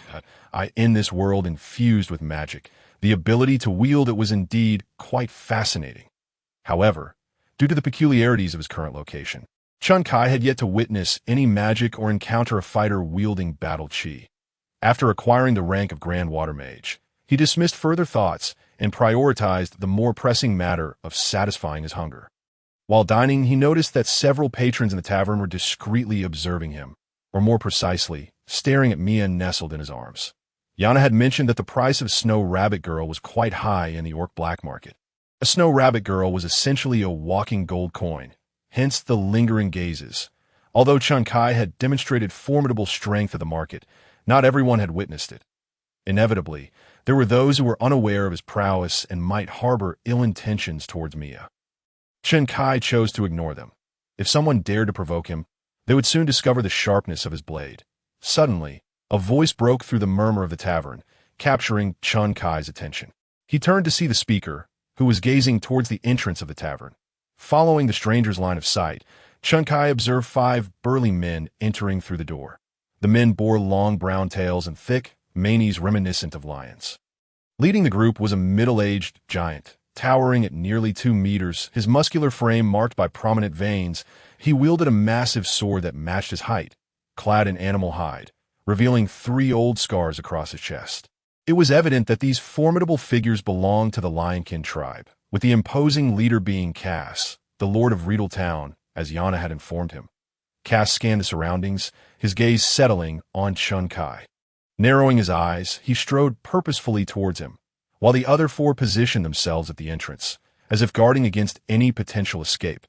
Cass approached Chun Kai and, gripping the hilt of his colossal sword, placed it heavily on the ground with a resonant thud. Boom! The weighty sound reverberated as the sword struck the floor. Cass boldly took a seat opposite Chun Kai, fixing him with a stare. I am Cass, the Lord of Riedel Town. You have come to my territory and slain one of my Lionkin. Do you not owe me an explanation? It seemed this fellow had heard of his confrontation with the lion warrior. Otherwise, given the temperamental nature of his kin, he would not have dared to engage in conversation after Chun Kai had taken one of their own. However, it was clear he had not witnessed the event firsthand. Otherwise, he would not have approached with such audacity. Not having seen it for himself, he likely clung to a sliver of hope, seeking retribution for his fallen comrade. Mia stirred slightly in Chun Kai's arms. Coming back to his senses, Chun Kai glanced at her. Noticing she was attempting to climb down, he gently placed his hand on her delicately waist, signaling her to remain still. Mia hesitated, turning her face towards Chun Kai. Their eyes met, and he offered a reassuring smile. It's all right. You need not get down. Mia's eyes sparkled with a hint of emotion as she softly murmured her compliance, snuggling back into Chun Kai's embrace. Observing Chun Kai's tender demeanor towards Mia, Cass's expression darkened, his brows furrowing in discontent. Chun Kai met Cass's gaze and spoke. Originally, I had no intention of causing trouble for the Lionkin, yet it seems you have persistently sought me out. Given that, I might as well pay a visit to your tribe. As he spoke, the aura of a sword god began to emanate from him. Sensing the pressure, Cass's expression shifted. He abruptly stood up. The 4 Lionkin at the entrance quickly moved closer, but Cass raised a hand to halt them, his demeanor growing tense. Friend, I harbor no ill will if one of my kin has wronged you. It is their fault, and I can offer my apologies on their behalf. Chun Kai replied, I prefer not to speak up to you. Your height makes it quite tiresome. With that, he let the weight of his aura press down on the 5 Lionkin before him. Bang! Under the oppressive force, Cass fell to his knees, his body bending forward. In an instant, his face paled and his pupils quivered. The other 4 Lionkin had collapsed to the ground, utterly unable to rise. You are a grand sword master? Cass's voice trembled, fear evident on his face. A grand sword master. Chun Kai replied nonchalantly, You truly lack discernment. Upon hearing this, Cass's breath hitched. turning ashen. Sword Saint, I apologize. This matter is entirely our fault. I will make amends for the one who offended you. Please, command whatever you wish. After a moment's contemplation, Chun Kai regarded Cass. I have heard that the Lionkin have a penchant for collecting snow rabbit girls. Being the leader of Reedle Town, I trust you possess several. As he spoke, he felt Mia shudder slightly in his embrace. Gently caressing her arm, he offered her reassurance. Cass responded hastily, Yes, I indeed have 3 snow rabbit girls. Should the Sword Saint require them, I will present them with both hands. Mia's eyes brightened, and she turned to look at Chun Kai. I will be resting in the tavern today, that I expect to see those 3 by nightfall. Chun Kai stated, Why yes, Cass replied, his head bowed, his face pale and glistening with sweat. Chun Kai then lifted the pressure he had placed upon Cass and said, You may leave. Cass felt as if he had been granted a reprieve, exclaiming, Thank you for your mercy, my lord, before hastily departing with his companions. Thank you. A voice beside him broke the silence. Chun Kai turned to see Mia's eyes shimmering with tears of gratitude. Gazing up at him, he smiled gently, reaching out to wipe away the tears from her cheek. Why do you say thank you? Mia nestled against him. Her cheeks flushed. Why, Lord, you saved my kin. Even though you had no obligation to do, so did I know you were thinking of me. Chun Kai chuckled softly but said nothing further. His intention had not been to rescue her kin. He merely acted in self-defense when the Lionkin approached seeking trouble. After finishing their meal, the trio requested 2 rooms in the tavern. Chun Kai initially intended to share a room with Yana, allowing Mia to have her own space. This would facilitate some playful endeavors with Yana without disturbing Mia. However, just as he was about to head to Yana's room, Mia suddenly called out, My lord. Stopped in his tracks, he turned to see her blushing face. Mia has something to discuss with you. May you come to my room? Chun Kai raised an eyebrow in curiosity. What is it? Mia's cheeks flushed deeper. I wish to speak with you privately. Nodding slightly, Chun Kai glanced at Yana. You may return first. Yana smiled and nodded in agreement. Chun Kai watched her retreat to her room before following Mia to hers. As soon as they entered, Mia spoke up, My lord, may I have a hug? Upon hearing this, Chun Kai noticed Mia standing directly before him, her beautiful large eyes gazing intently at him. That a smile graced Chun Kai's lips. Though he was uncertain of the intentions of this little creature, he bent down slightly and embraced her warmly. Nestled in his arms, Mia looked up at Chun Kai with her sapphire-like eyes, expressing her gratitude for his kindness. I have pondered long on how to repay your generosity, but I am uncertain of the best way. Would it be acceptable if I offered to bear you more children? She lifted her face, her sapphire-hued gaze fixed on Chun Kai, her fluffy rabbit ears slowly perking up. Her cheeks flushed slightly, a blend of shyness and earnestness coloring her expression as she continued. Mia is now of age and capable of having children.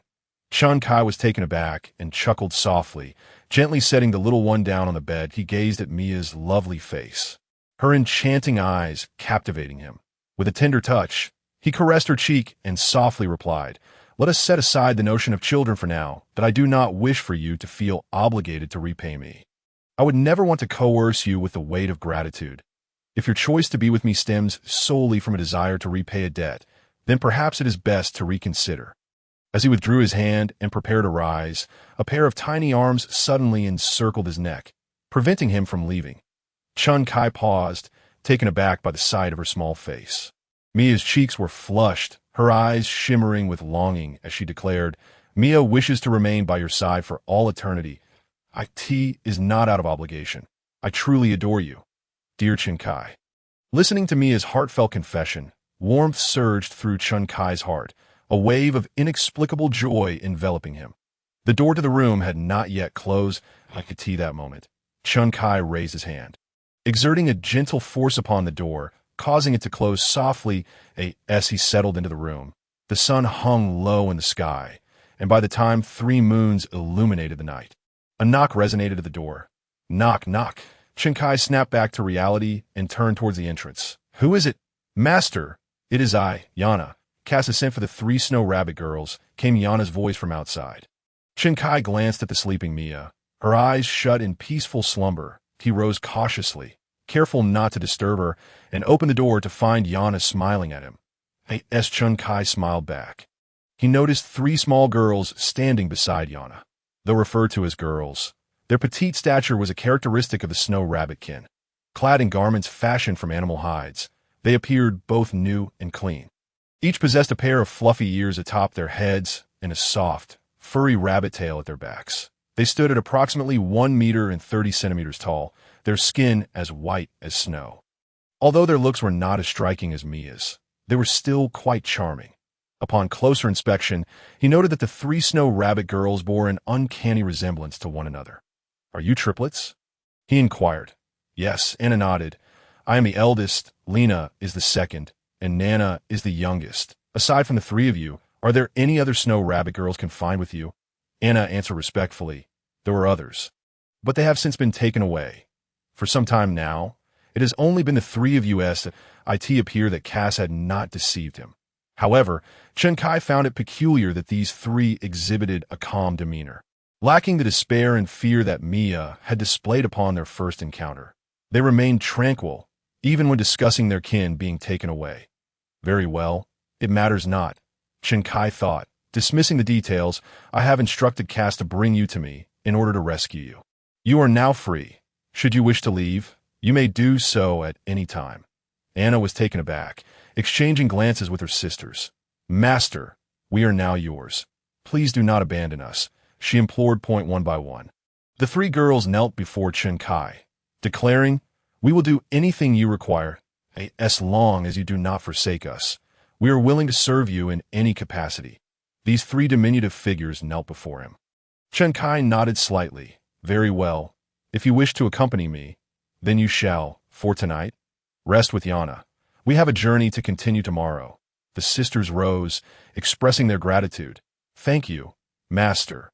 Follow me," Yana smiled, leading them to her quarters. Chen Kai withdrew his gaze and returned to Mia's room. The following morning, as Chen Kai awoke, he opened the joyful mall to check his happiness points. 11, he glanced at the items available. Now a master of water magic, he still required 3 happiness points to ascend to the rank of a mage god. Without hesitation, he made his purchase. As soon as the transaction was complete, a refreshing sensation coursed through his mind. Upon opening his eyes, he found his irises radiating a kaleidoscope of colors, revealing the room around him, filled with countless vibrant motes of light. Magic essence. Magic is composed of this essence, which permeates the world. Mastery over the magic essence would grant him the status of a mage god. In that instant, he realized he could command the essence before him. Raising his hand, he examined it, contemplating whether this was the realm of a mage god. Slowly, he closed his eyes, suppressing the surging magic within him. Upon reopening his eyes, the colorful lights had vanished. A smile crept across his face as he noted his remaining happiness points. The rapid progression was astonishing. Where to allocate the remaining points? His gaze fell upon another profession. Beast tamer. In this world, when magical creatures were slain, they transformed into cards. These cards could revert to the creature's remains for dissection, yielding food and magical crystals for trade. Or one could imbue them with energy to activate the card, summoning the corresponding creature. Activating the card required minimal energy, but controlling the summoned creature necessitated the appropriate level of a beast tamer. A lowly beast tamer risked losing control, facing potential demise at the hands of the very creature they summoned. The information had been relayed by Yana, though it had been secondhand, in the foxfolk community. Beast tamers were non-existent. Their status was akin to that of mages, fighters, and swordsmen, noble and rarely encountered. The notion of controlling magical creatures intrigued Chen Kai immensely. Without hesitation, he spent 7 happiness points to acquire the highest level of the beast tamer profession, the beast god. Having completed these transactions, he had yet to explore the distinctions of the beast god profession from that of a mage. Suddenly, a voice broke through his thoughts. "Brother Chen Kai." Chen Kai snapped back to attention. Noticing Mia waking lazily, her fluffy rabbit ears drooping slightly as she rubbed her eyes, looking at him in confusion. "Brother, you're awake?" As she spoke, she shifted her body and nestled into Chen Kai's embrace. With her eyes closed, she appeared to long for further slumber. Chen Kai gently caressed her arm and tenderly said, "Your kin arrived last night. I invited them to accompany you. It is time for us to depart." Mia responded wearily. I will listen to my brother. Chen Kai smiled softly. Then get dressed. We shall head downstairs. After the six of them finished breakfast, they prepared to leave the tavern, standing at the entrance. Yana gazed at the two unicorns before turning to Chen Kai. Sir, we now have two unicorns. I believe three of us could ride one. Upon hearing this, Chen Kai stroked his chin thoughtfully. Riding three on one might be a bit cramped. Suddenly, a thought struck him. Right. He produced a card. Seeing the card in Chen Kai's hand, Yana's eyes narrowed slightly. The Shadow Wolf? Chen Kai nodded slightly, channeling energy into the card before tossing it forward. The card illuminated with a white light, transforming into a massive black wolf, standing 2 meters tall at the shoulder, even larger than the unicorns. The sight of this formidable creature caused a stir among the onlookers in the street. It is the Shadow Wolf. Indeed, it was the Shadow Wolf. The crowd's faces paled, and they hesitated to approach. After all, the Shadow Wolf was a mid-level magical beast. How could it appear in a small town? Look, the Shadow Wolf has a red collar around its neck. As the crowd focused, they noticed the collar on the Shadow Wolf, a Beastmaster's ring. This Shadow Wolf is tamed? A Beastmaster? A mid-level magical beast being a Beastmaster. Who could it be? Though the onlookers were still somewhat apprehensive of the Shadow Wolf, they were overwhelmingly curious about who controlled this mid-level magical creature. Yana, astonished, glanced between the Shadow Wolf and Chen Kai. In her heart, she marveled. Chen Kai is not only a swordsman, but also a magician, and now he possesses the ability to tame beasts, even commanding a mid-level magical beast. After her surprise, she felt joy and pride swelling within her, a smile gracing her lips as she thought, truly, he is my man. Once summoned, Chen Kai sensed a peculiar bond with the Shadow Wolf before him, as if it had become an extension of himself. With a mere thought, the Shadow Wolf gradually lay down. Turning to Yana and the others, Chen Kai smiled and said, the Shadow Wolf is quite large. It can carry more passengers. Yana, Mia, you shall ride with me on the Shadow Wolf, while the two unicorns can be used by Anna and her companions. Anna paused, then quickly replied, Master, the three of us can ride one unicorn. Our sizes are quite small. Chen Kai nodded slightly. Then one of you can ride a unicorn, and the other can follow us. Brother, hold me. I wish to ride the Shadow Wolf. Mia's voice chimed in. Chen Kai looked down to find Mia, her spirit renewed, standing beside him with an excited expression, tugging at his clothing. All right, he responded, lifting her into his arms. Mia beamed, leaning in to plant a kiss on his cheek, exclaiming, Chen Kai, you are the best. Chen Kai smiled indulgently, holding Mia as they settled onto the back of the Shadow Wolf, placing her in front of him. Yana approached and sat behind him. Chen Kai felt Yana's small hand encircle his waist, her warm body pressing against him. He inhaled the unique scent that lingered about her. Before him, Mia nestled in his embrace, allowing him to feel her petite and delicate form. This sensation was utterly intoxicating. With Anna and the others now settled, Yana's melodious voice floated to Chen Kai's ears. Master, where shall we head next? Her warm breath sent a shiver of anticipation through him. Chen Kai replied, Recently, the Lion Clan has been visiting us frequently.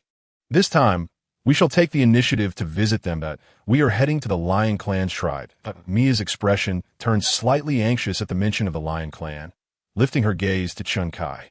He raised a hand, gently caressing her cheek, and smiled. Do not worry. I am here.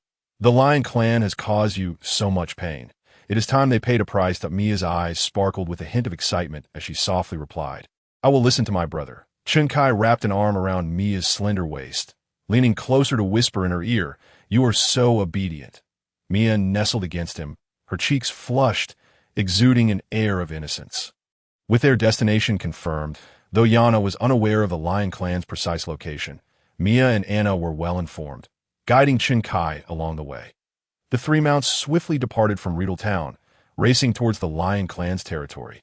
However, Chen Kai soon realized that the Shadow Wolf was never meant to be a mere mount.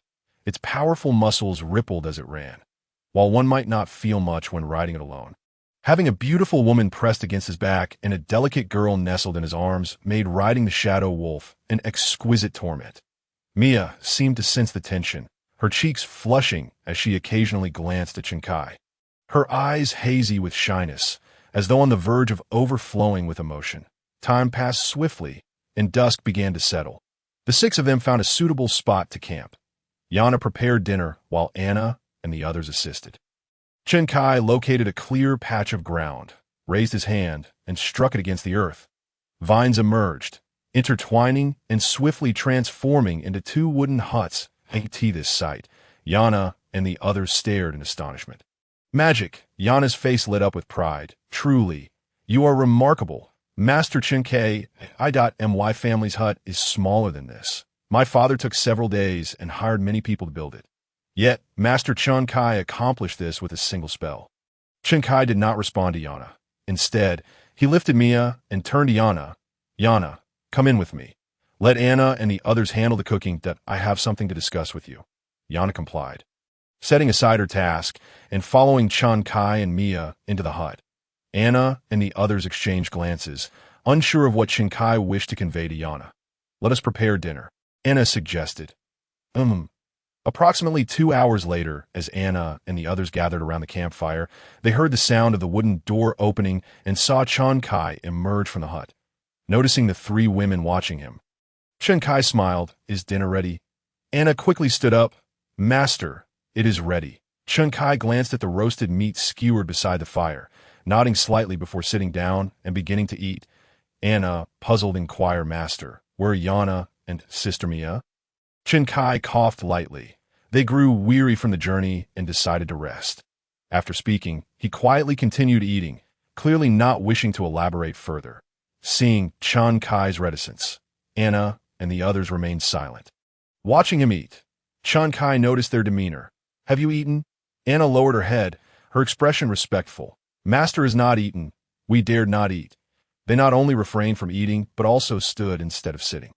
Moments ago, they had been seated but stood up respectfully upon Chen Kai's arrival. Chen Kai took another bite of the roasted meat and looked at Anna and the others, is standing while eating a custom of the Snow Rabbit clan. Anna shook her head. It is not a custom of the Snow Rabbit clan. We three belong to you, Master.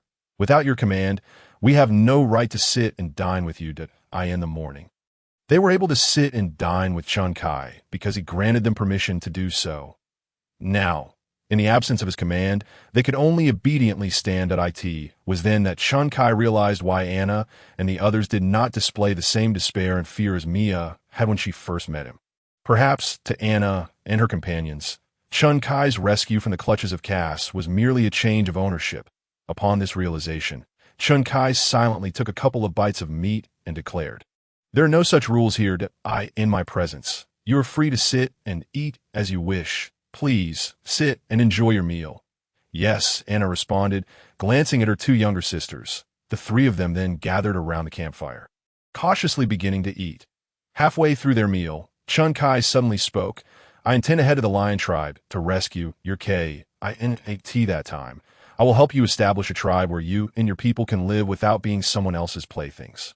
At his words, Anna's body trembled slightly, and she stared blankly at Chen Kai. Lena and Nana also involuntarily turned their gaze towards him.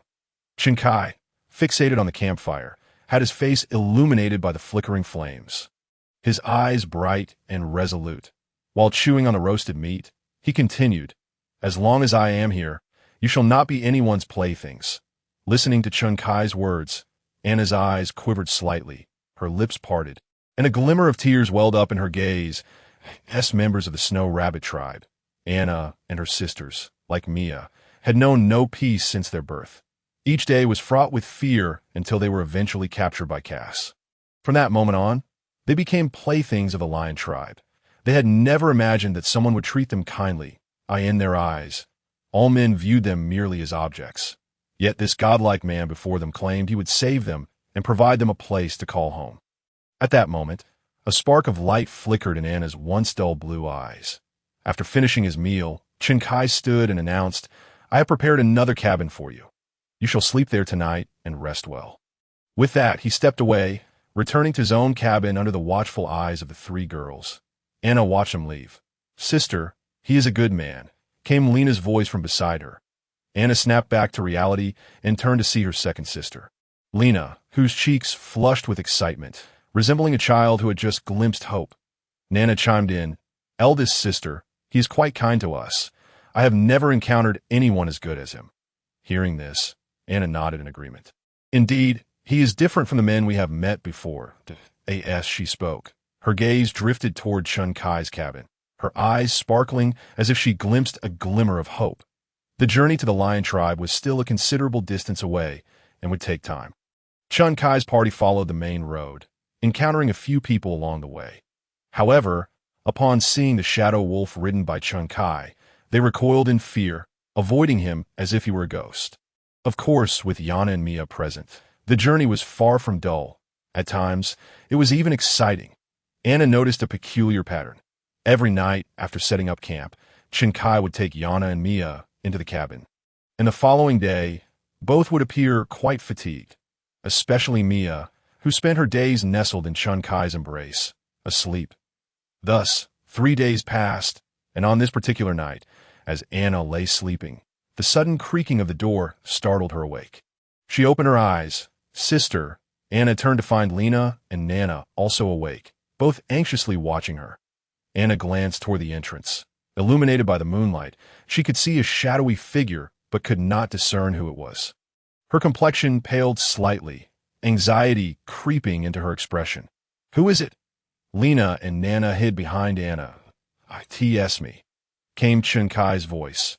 Upon hearing him, the 3 girls exhaled in relief and hurriedly descended from their wooden beds. "Master," Anna greeted him respectfully. Chun Kai regarded the 3 slender girls before him. Noticing how Anna, Lena, and Nana gazed at him with their beautiful blue eyes, smiles adorning their faces as if they were delighted by his unexpected visit. Anna beamed with joy. "Master, you've come to find us. Is there something you wish to command?" Chun Kai felt a bit awkward. "I could not sleep, and before I knew it, I found myself here. There's nothing pressing. I shall take my leave." With that, he turned to exit. "Master," came the synchronized voices of the 3 girls. The 3 small figures hurried to the door, blocking Chun Kai's path, and his cheeks flushed as she stepped in front of him. Her small hand clasping his, her sapphire-like eyes looking up at him. "Master, you treat us so well. We wish to keep you company and chat. Please don't leave tonight." "Okay." Chun Kai looked at the 3 identical young maidens before him. His throat tightening, he silently nodded that Anna's eyes sparkled slightly, a smile breaking across her face as she turned to say, "Nana, close the door." The door shut. Outside, the shadow wolf lay at the entrances of the 2 cabins. Its eyes closed in slumber, its fluffy, massive tail gently swaying. The presence of the shadow wolf was sufficient to deter any petty thieves. The following night, to avoid complications, Chun Kai combined the 2 cabins into a larger one. After moving in together, Anna noticed that Mia no longer appeared as fatigued as before. During the day, she could remain by Chun Kai's side, engaging in conversation, appearing much more spirited. "Brother, look over there." Mia's voice suddenly broke through as Chun Kai rode the shadow wolf. He snapped back to attention. Following Mia's gaze, to his surprise, he saw a man riding a shadow wolf approaching them. This man had a pair of black ears resembling those of a black panther and a black tail trailing behind him. The man also noticed Chun Kai and, upon spotting the shadow wolf, narrowed his eyes. "A beastmaster?" Chun Kai instinctively inquired. "No," Yana replied. "His shadow wolf lacks a beastmaster ring. If it is not a beastmaster, then is it a wild shadow wolf? My father mentioned that wild magical creatures do not heed others' commands unless they are raised from a young age. However, creatures raised from young are typically weaker than their wild counterparts." "The exact reason eludes me," Yana explained. "That man is likely from the Black Panther tribe. The Black Panther tribe is a high-ranking race among the beastmen, possessing innate strength." Chun Kai nodded, now understanding. That was indeed a shadow wolf that had been raised from a young age. The man did not intentionally distance himself from Chun Kai. Rather, he approached deliberately and halted in front of him. The man fixed his gaze on Chun Kai. "I am Logan of the Black Panther tribe. Are you an intermediate beastmaster?" At this, Chun Kai slightly nodded. "Is there something you need?" Logan tightened his grip on the reins, glancing at the shadow wolf Chun Kai was riding. "I am currently out here training and happen to encounter a beastmaster. I thought it would be nice to meet and make a friend. Beastmasters are rare among the beastmen, and a young intermediate beastmaster like you is even rarer." The words "make a friend" were the first Chun Kai had heard since arriving in this world. Chun Kai replied, Making friends is certainly agreeable, but I do not know you well enough. Casually befriending someone is not my nature. Logan nodded in understanding. I see. May I ask where you are headed? If you encounter any trouble, I could assist you. Upon hearing this, Chen Kai couldn't help but smile that he suppressed his amusement. As you can see, aside from Yana, my companions are all snow rabbit maidens. I have learned that the snow rabbit clan has been cruelly bullied by the lion men tribe. Therefore, my next plan is to venture into the lion men's territory, eliminate their king, and rescue the other snow rabbit maidens. Logan's body trembled, and his panther-like pupils sharply contracted. Are you jesting? The lion men are a race nearly equal in strength to my panther clan, and their king possesses the might of a grand beastmaster. You, a mere intermediate beastmaster, seeking to confront a grand beastmaster, face a chasm of two major realms.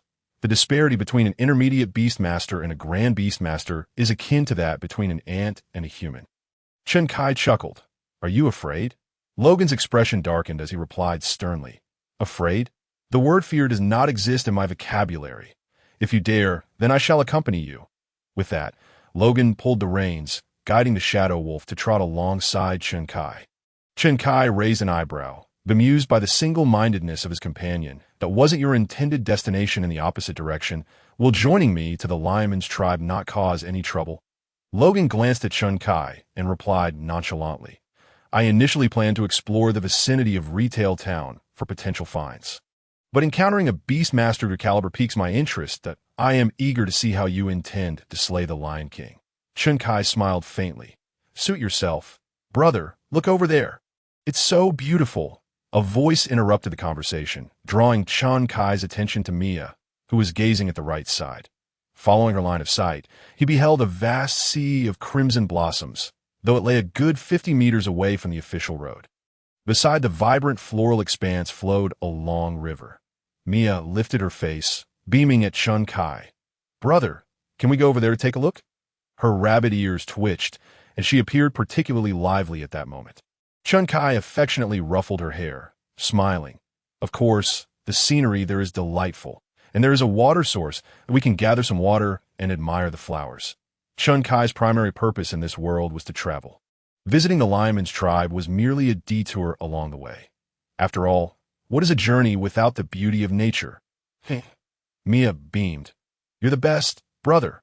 She joyfully lifted her face and planted a kiss on Chen Kai's cheek, eliciting a chuckle from him. Logan, however, regarded Chen Kai with an expressionless gaze, observing that Chen Kai indeed led the shadow wolf towards the flower sea. Logan furrowed his brow. Was he courting death? Anyone who had traversed this world for even 2 months would know what the sea of red flowers represented. In Logan's view, someone like Chen Kai, an intermediate beastmaster, must possess considerable knowledge. Yet, Logan was astonished to find that Chen Kai appeared entirely oblivious to the significance of the flower sea. Logan pondered. Perhaps Chen Kai was aware, but had a method to counter it. Considering Chen Kai's intention to confront the Lion King, Logan was convinced that Chen Kai must have a strategy. Contemplating this, he remained silent, observing intently. Chen Kai noticed Logan standing at a distance, his gaze fixed on the expanse of red flowers. The shadow wolf's pupils narrowed, and as they approached the floral expanse, it abruptly halted, letting out a low growl directed at the blossoms. Gore. Mia looked puzzled, glancing at the shadow wolf before turning to Chen Kai. Something is concealed within that patch of red flowers, he explained.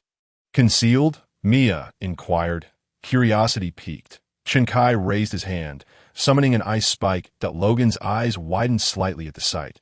This fellow was not only a beastmaster, but also a water mage, with a swift motion of his hand. The ice spike soared through the air, hurtling towards the distant flowers. Thud. The sound of flesh being severed echoed. Hiss. A shriek erupted. Suddenly, the patch of red flowers began to stir. The flowers are moving, Mia exclaimed in shock. The ground heaved as the red blossoms coalesced a snake.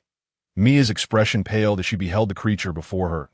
It was a massive crimson serpent, its girth comparable to that of 2 fully grown men embracing. Its elongated body was strikingly red, adorned with clusters of crimson flowers along its back. The red flower snake, a high-level magical beast, adept at camouflaging itself among the blossoms by the riverbank, awaiting its chance to ambush unsuspecting beasts drinking water. Logan's voice rang out. I advise you to run. However, the red flower snake had already begun to writhe towards Chun Kai with alarming speed. Chun Kai narrowed his eyes, unleashing an overwhelming pressure that enveloped the serpent. An invisible force descended upon the red flower snake like a mountain. Boom! A muffled thud reverberated. Hiss! The serpent let out a pained cry as its upper body slammed to the ground, creating a deep crater. The serpent's tail thrashed in a futile struggle, yet its upper body remained pinned to the earth by an unseen hand, unable to break free despite its desperate writhing. Witnessing this scene, Logan's eyes widened in astonishment.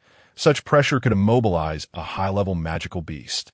As far as Logan knew, beast masters did not possess such powers. Only mages could exert such force, and to pin a high-level magical beast to the ground required the strength of a grand mage. Logan stared at Chun Kai in shock. Chun Kai raised his hand, and a gust of wind swept by. Above the red flower snake's head, ice began to coalesce in the blink of an eye. The ice formed into a massive spike, resembling a small mountain that Logan's eyes widened further, his mouth agape. Descend, Chun Kai commanded. The ice spike plummeted with cataclysmic force. Hiss, hiss, hiss. The red flower snake emitted cries of despair as it sensed impending doom. Boom! The ice spike struck the serpent's upper body with a thunderous crash. The ground quaked beneath them, and the earth itself seemed to cave in. The red flower snake had been obliterated into mere remnants. Dust and wind swirled violently, causing Chun Kai's garments to flutter like tea that moment. A glimmer of white light began to materialize around him, gradually coalescing into a card before Chun Kai, AI.name, red flower snake. Level, high-level magical beast. Brother, may I see that card? Mia's voice chimed in. Chun Kai snapped back to reality, glancing at Mia, who gazed at him with wide, expectant eyes that he smiled warmly. Of course that he handed the card to Mia, who received it with delight. Red flower snake, high-level magical beast, so impressive. You're amazing, brother. Chun Kai chuckled. Turning back, he smiled at Yana. Go to the riverbank and collect some fresh water. As he spoke, he noticed Logan not far off, his mouth agape and standing in stunned silence. Upon meeting Chun Kai's gaze, Logan closed his mouth, his complexion pale, nodded slightly, then tugged at the shadow wolf's reins and turned to leave, watching Logan's retreating figure. Chun Kai relaxed his brow. It seemed that this display of power had left Logan quite shaken. That strange person has left, Mia observed softly. Hearing this, Chun Kai chuckled, then turned to Mia. Would you like to see the red flower from earlier? Mia's eyes sparkled, and a radiant smile blossomed on her face. Can we? Absolutely. Chun Kai helped Mia down from the shadow wolf's back, that he gazed ahead, finding the area where the red flower snake had once lingered now empty. Devoid of any trace, the sea of red flowers had merely been a disguise for the serpent.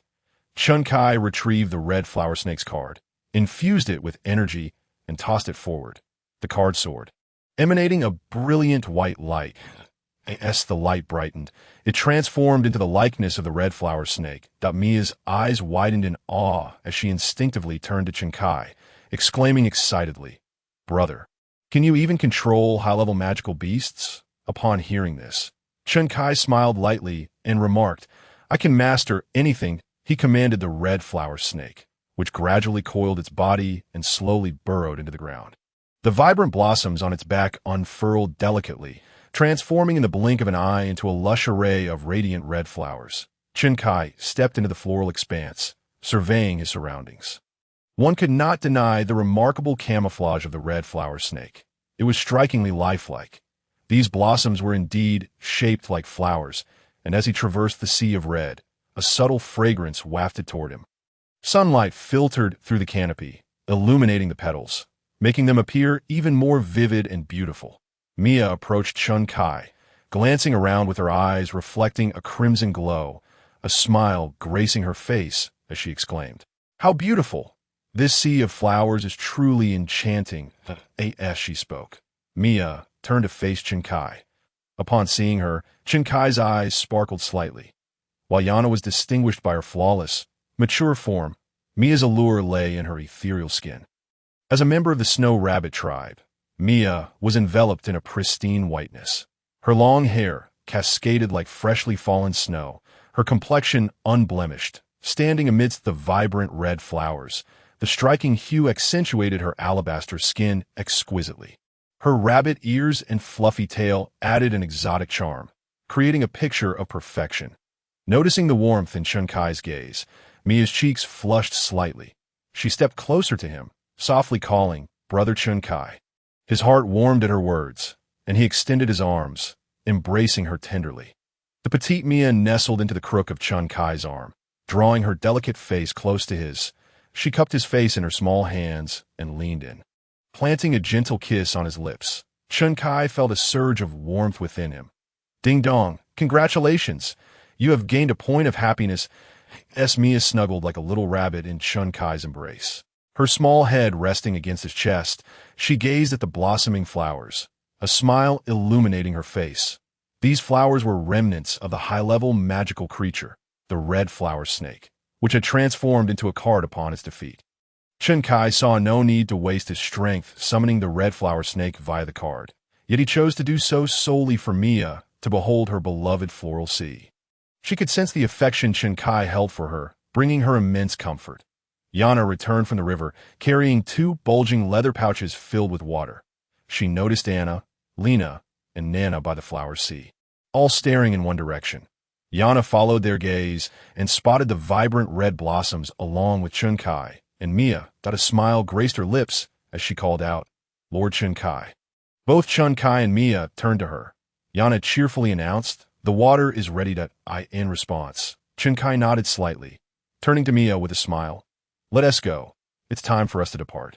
Mia, beaming, obediently replied with an Chun Kai transformed the red flower snake back into a card and stowed it away. Resuming their journey, as evening approached, Chun Kai noticed a canyon. Entering through its mouth led them into a vast forest. The forest was expansive, with no end in sight from either side. Towering trees lined the main path. Though not as colossal as those in the giant tree forest, they were still considerable in size. Each tree was substantially thicker and taller than any Chun Kai had seen in his former world, requiring at least 2 adults holding hands to encircle one up between the trees. A distance of 30 to 40 meters separated them, with only low grass beneath, indicating it had been trampled and unable to grow other plants. Walking through the forest, Chun Kai could smell the faint aroma of earth and the scent of decaying wood, a natural fragrance that was not unpleasant. This forest was known as the Night Forest. Mia explained to Chun Kai that it was named thus because it was home to the Night tribe. Night, Chun Kai mused, stroking his chin. In his world, it described those who stayed up late. He was surprised to discover a tribe with such a name in this realm. The Night tribe had lived in this forest for generations, relying on their expert archery and agility to hunt beasts for sustenance. Mia remarked that the Night tribe was far more formidable than the Snow Rabbit tribe, possessing exceptional archery skills that even the Lion tribe dared not provoke. Hearing this, Chun Kai glanced around but saw no sign of the Night tribe. Noticing his curiosity, Mia chuckled. "The Night tribe resides deep within the forest. Brother, you won't spot them from here." Intrigued, Chun Kai turned to Mia and said, "Then let us visit the Night tribe's settlement." Since they were already here, he was eager to see what the Night tribe was like. After all, after their visit to the Lion tribe, it might be some time before they returned. Mia hesitated, gently shaking her head. "No, it's unwise. The Night tribe despises outsiders. They have their own territory, and if we intrude, their patrols will not hesitate to shoot us. Such arrogance." Chun Kai's interest piqued further, and he smiled. "Then I must see it for myself." He lifted his gaze to the sky. Dusk had begun to settle. He turned to Yana. "Yana, let us rest by the roadside tonight. Prepare some food." Yana nodded slightly. With Chun Kai's instructions, they halted and began to set up camp by the roadside. Utilizing with magic, Chun Kai constructed a wooden cabin. Once that was accomplished, he drew out a card and waved it. A crimson red flower snake materialized beside him in a flash of white light. He turned to Yana and the others, reassuringly saying, "The shadow wolves and red flower snake will protect you. You may focus on preparing your dinner. I might be late returning, so don't wait for me to eat." Yana replied, concern etched on her face. "Lord, are you going to the Night tribe?" Chun Kai nodded lightly, smiling. "Do not worry. I merely wish to pay a visit. I have never encountered the night tribe before and would like to broaden my horizons. Upon hearing this, Yana nodded slightly. Then be careful. We will wait for your return. Chun Kai approached the enchanting foxwoman, gently pulling Yana into an embrace. Her cheeks flushed as she shyly glanced up at him. Their eyes met, and Chun Kai leaned down to kiss her soft lips. After the kiss, Yana's cheeks were rosy, her eyes filled with a dreamy affection for him. Chun Kai smiled. If I'm not back by nightfall, you all should rest. Do not worry. Your lord is invincible. Yana nodded slightly. Chun Kai released her and turned to Mia. Mia, do you know the location of the night tribe? Initially apprehensive about trespassing in their territory, Mia's worries faded as she recalled Chun Kai's displayed prowess. A playful smile emerged on her face. I do. They were quite close to the Snow Rabbit tribe settlement. Mia had passed this way when fleeing with her father during the tribe's destruction. Her father had spoken of the night tribe's territory. Then, Chun Kai approached Mia, crouching down to lift her into his embrace, allowing her to sit comfortably in his arms, nestled against Chun Kai's chest. Mia gazed up at him with joy illuminating her face. Chun Kai chuckled. Lead the way. Mia nodded, raising her small arm to point in a direction. That way. Together, they set off toward that direction, while Yana and the others watched as Chun Kai and Mia's figures disappeared into the depths of the forest. Yana turned to Anna, smiling. Anna, Lena, Nana, let us take down the food from the unicorn and prepare something to eat, all right? This forest is rife with the presence of magical creatures, making it an unwise choice for ordinary individuals to set up camp in such a place. However, with the protection of an intermediate and a high-ranking magical being, the dangers posed by the forest's inhabitants are of no concern to Yana and her companions. Guided by Mia, Chun Kai ventured deeper into the woods. Not long after, the daylight began to wane. Outside, the sun had yet to dip below the horizon, still casting light, but within the forest, the dense canopy obscured the sun, plunging the area into shadows. That moment. Chun Kai noticed a red handprint emblazoned on a tree ahead. This mark was left by the night tribe, serving as a warning to those who might unwittingly trespass. It indicated that continuing further would result in being shot by the night tribe's archers. Mia explained this to Chun Kai, lifting her face to glance at him. Understanding her words, Chun Kai nodded slightly and resolutely pressed onward, as he passed the tree marked with the red handprint. A sharp sound sliced through the an ebony arrow was loose from a large tree, hurtling towards Chun Kai's forehead. Yet, just 2 meters from him, a resounding explosion erupted as the arrow detonated. Chun Kai lifted his gaze toward the source of the projectile.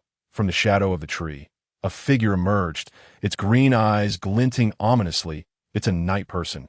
Mia spoke up. Chun Kai, smiling, responded, hiding in such darkness. Are you too ugly to be seen? The eyes in the shadows flickered with anger as the figure stepped into the light. Chun Kai's eyes widened with intrigue. It was a woman adorned with ebony ears and a tail, clad in a form-fitting black leather outfit that accentuated her tall, slender figure. Her waist was delicately narrow, and the leather stretched tightly across her chest. Her long, raven hair was tied back in a sleek ponytail, framing a strikingly beautiful face. Her skin was pale, suggesting she seldom basked in sunlight. What captivated Chun Kai most were her exceptionally long and straight legs, resembling exquisite works of art carved from ivory. As she emerged from the shadows, her eyes transformed from an intimidating hue to a deep brown, appearing far less menacing. Clutching a longbow and a quiver of arrows, she perched atop the tree trunk, gazing down at Chun Kai with an air of authority, drawing her bowstring taut. Suddenly, Chun Kai heard the rustling of leaves. He focused his attention to see 2 more figures on another tree trunk. These 2 night women drew their bows, arrows aimed squarely at him. The taller of the 2 spoke coolly. You have entered the territory of the night tribe. You now face 2 choices. Leave or die. Chun Kai smiled slightly. I believe you ought to present me with a third option. A third option? The night woman furrowed her brow. Chun Kai continued with a grin. The third option is for us to become friends. You can show me around your tribe. The night woman's expression darkened. You seek death. As her words fell, 3 arrows were loosed, hurtling toward Chun Kai. Thud, thud, thud. The arrows struck against a defensive shield forged from sword energy. disintegrating into fine powder. The night woman stared in disbelief. What is this? Avi, she might be using battle energy. We cannot handle this one, remarked a night woman of average height to the tall night woman. Upon hearing this, the tall one, named Avi, commanded, "Go summon the captain." The night woman nodded and swiftly leapt to another tree, disappearing from view. Avi fixed her gaze on Chen Kai. Are you a battle master? Chen Kai replied with a smile. I am not a battle master. I am a sword master. Avi was momentarily taken aback. Her lips pursed. What brings you to our night tribe? Realizing that arrows would not suffice against Chen Kai, Avi awaited her captain's arrival, eager to ascertain his intentions. Sword masters were held in high esteem among the beastmen, and a sword master capable of withstanding her arrow was undoubtedly formidable. The beastmen revered strength, and the night tribe was no exception. Avi wished to inquire about the purpose of this powerful individual's visit. Chen Kai answered, as I mentioned, I am a traveler passing through your territory. Intending merely to admire the beauty of the night tribe, he added, his gaze lingering on Avi. The night women themselves are a splendid sight to behold. Avi blushed slightly, her cheeks tinged with color. Our captain will arrive shortly. Whatever you wish to discuss, you may do so with him. As she spoke, she subtly glanced at Mia and nestled in Chen Kai's embrace, but refrained from commenting. Mia, comfortably resting in Chen Kai's arms, leaned against his chest, her wide eyes fixed curiously on Avi. Being unfamiliar with the night tribe, she was intrigued, having never encountered them before. That a soft sound echoed as Chen Kai observed several figures swiftly traversing the trees. The night tribe appeared to favor movement among the branches. One figure landed beside Avi, a middle-aged man with black ears and tail, his muscular frame exuding strength. He held a bow, an arrow. Casting a brief glance at Chen Kai, upon recognizing the newcomer, Avi quickly greeted him. Captain. The night tribe captain squinted, addressing Avi. Is this the one you spoke of? Avi nodded. The captain leaped from the towering tree. Landing swiftly within 5 meters of Chen Kai, he scrutinized Chen Kai before introducing himself. I am Zivi, captain of the night tribe patrol. You have intruded upon our territory. What is your purpose? With a smile, Chen Kai replied, I am a traveler, passing through your tribe and wishing to take in the sights. Zivi responded coolly. The night tribe does not welcome outsiders. It appear that gaining acceptance from such an insular tribe would be nearly impossible. Should he heed their warning and depart? If he left, it would render his visit futile. He would gain no joy, only frustration. Contemplating this, Chen Kai's smile faded as he regarded Zivi with indifference. What if I insist on entering? Zivi's expression hardened as he raised his bow, aiming directly at Chen Kai. You seek death. Without further ado, Zivi released the bowstring, and the arrow shot toward Chen Kai with terrifying force, slicing through the air. Whoosh! The arrow tore through the atmosphere, creating a violent gust that shattered the ground beneath it.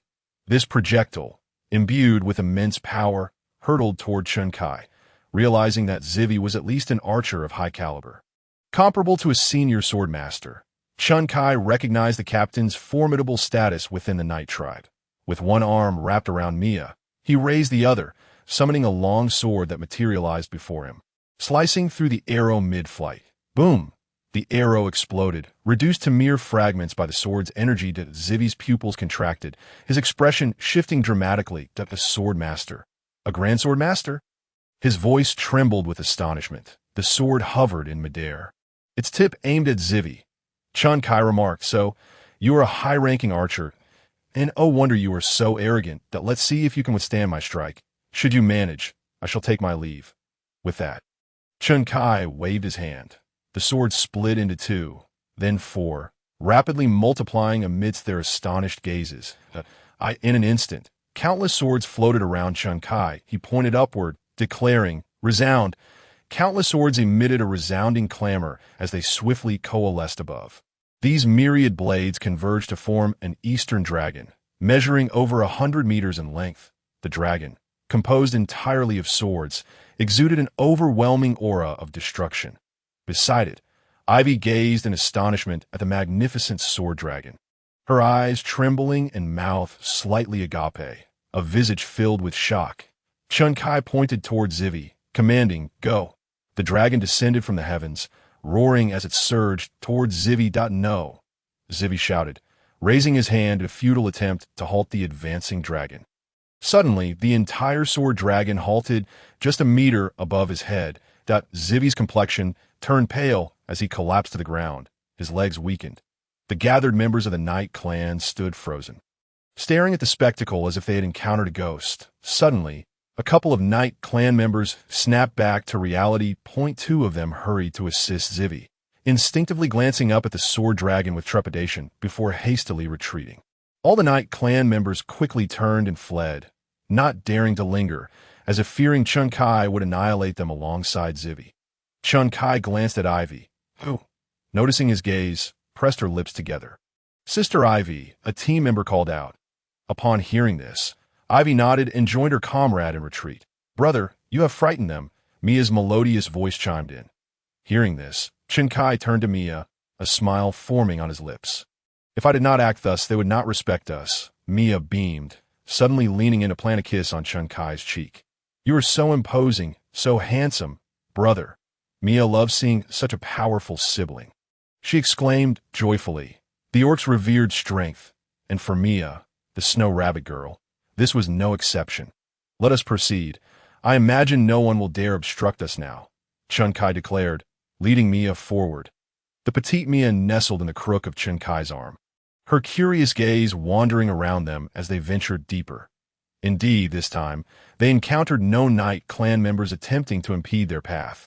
Only two of them lurked in the shadows of the trees, stealthily observing Chun Kai, too intimidated to reveal themselves. Chun Kai paid them no mind and continued walking for about 10 minutes. Suddenly, a rustling sound caught his attention. Someone was approaching. Chun Kai lifted his head to see a familiar figure descending from the trees. It was Ivy. Following her was a Night Clan member. The tall Ivy stood less than 3 meters away from Chun Kai. Upon noticing her, Chun Kai relaxed his brow. Are you here to impede my progress as well? Ivy responded, I do not intend to stop you. I have been sent by the clan leader to invite you as our guest. It seemed the Night Clan had capitulated. Chun Kai smiled at Ivy and said, Then, my lovely guide, lead the way. Ivy paused, a slight blush creeping on her cheeks, and replied, Please follow me. With that, she turned, presenting Chun Kai with an alluring silhouette. Her long, silky black ponytail paired with her equally lengthy black tail added a unique charm to her already captivating figure.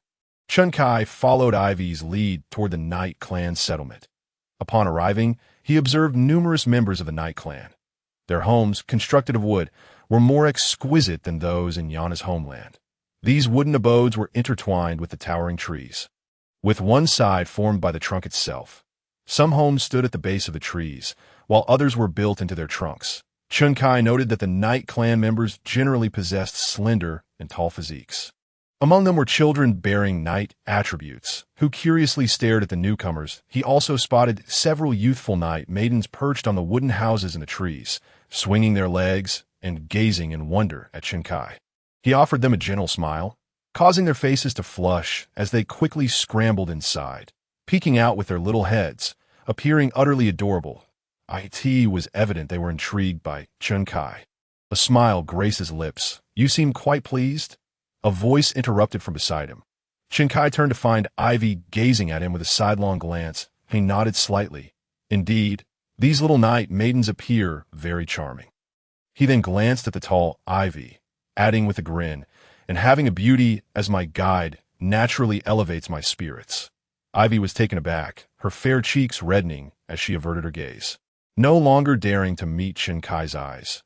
Suddenly, Chun Kai noticed a group of Night Clan members standing ahead, with a robust, middle-aged man at the forefront. The man appeared somewhat aged, with streaks of white mingling in his otherwise jet-black hair, and a patch of black and white goat-like beard adorning his chin. He bore a bow and arrow, scrutinizing Chun Kai's approach. Ivy approached the man, placing her hands over her heart and bowing respectfully. Clan leader. The man, referred to as the clan leader, nodded slightly, casting a glance at Ivy before fixing his gaze on Chun Kai. I am Finn, the clan leader of the Night Clan. Welcome, sir, to our humble abode. Please come in, Finn said expressionlessly, gesturing for Chun Kai to enter the wooden house. Chun Kai surveyed the wooden structure before stepping inside. Once inside, he found a chair and sat down. Mia comfortably settled on Chun Kai's lap, lazily snuggling against him. Chun Kai's hand naturally rested on her petite waist, gently soothing her. Mia's little head lay against Chun Kai's chest, her sapphire-like eyes filled with curiosity as she surveyed the wooden interior. "How should I address you, sir?" Finn inquired politely as he took a seat. "Chun Kai," he replied, idly toying with Mia's small hand. "And I heard from Ivy that Mr. Chun Kai is a grand sword master," Finn continued. Chun Kai mused. "Is the Grand Sword Master the strongest sword master the Knight clan has encountered?" He shifted his gaze to Finn. Finn's eyes widened in surprise, a look of seriousness crossing his face as he hurriedly replied, "Could it be that you are a sword saint?" Chun Kai merely smiled in silence, observing Finn. Finn, sensing the shift in atmosphere, continued, "To be candid, we Knight clan possess a cave we refer to as the Forbidden Cave. Within this cave, natural magic crystals are periodically born. These crystals are the key to our strength. Our survival as the Knight clan hinges upon the power bestowed by these natural magic crystals. When our clan members come of age, we send them into the cave to seek out these crystals to aid in their training. However, 2 years ago, a Lord-level Earth Rage Bear invaded and forcibly claimed the Forbidden Cave. We have been unable to procure any natural magic crystals for the past 2 years." Finn regarded Chun Kai earnestly. "If that Earth Rage Bear remains unresolved, our Knight clan's combat prowess will diminish. At that point, other powerful races will certainly seize the opportunity to trouble us. Thus," Finn paused for emphasis, "we wish to request your assistance in dealing with the Earth Rage Bear. If you can succeed, you will become a benefactor of our Knight clan." "The Earth Rage Bear," Mia suddenly interjected. She lifted her face to look at Chun Kai. "Brother, the Earth Rage Bear is Lord level, equivalent in strength to a Grand Sword Master. However, in actual combat, the odds of a Grand Sword Master defeating an Earth Rage Bear are quite low." Chun Kai pondered for a moment, then turned to Finn with a smile. "Is merely becoming a benefactor all that is offered?" Finn's eyes brightened at this, realizing that Chun Kai was inclined to assist, but felt the reward insufficient. "As long as you can resolve the Earth Rage Bear issue, you may claim anything you desire from our Knight clan," Finn assured eagerly. Chun Kai's gaze drifted to Ivy, standing nearby. Noticing his attention, Ivy's face flushed as she quickly averted her eyes, avoiding direct contact with him. Chun Kai returned his focus to Finn. "Very well, but I will require someone to guide me into the cave." "Shall we summon Ivy?" suggested Finn, his eyes sparkling with excitement. "Very well," he rose and declared, "allow me to escort you to the cave." The way they addressed Chun Kai had undergone a complete transformation. From enemy you, then sir and now lord, Chun Kai stood, and accompanied by Mia, followed Finn. Outside the door, a multitude of Knight clan warriors awaited.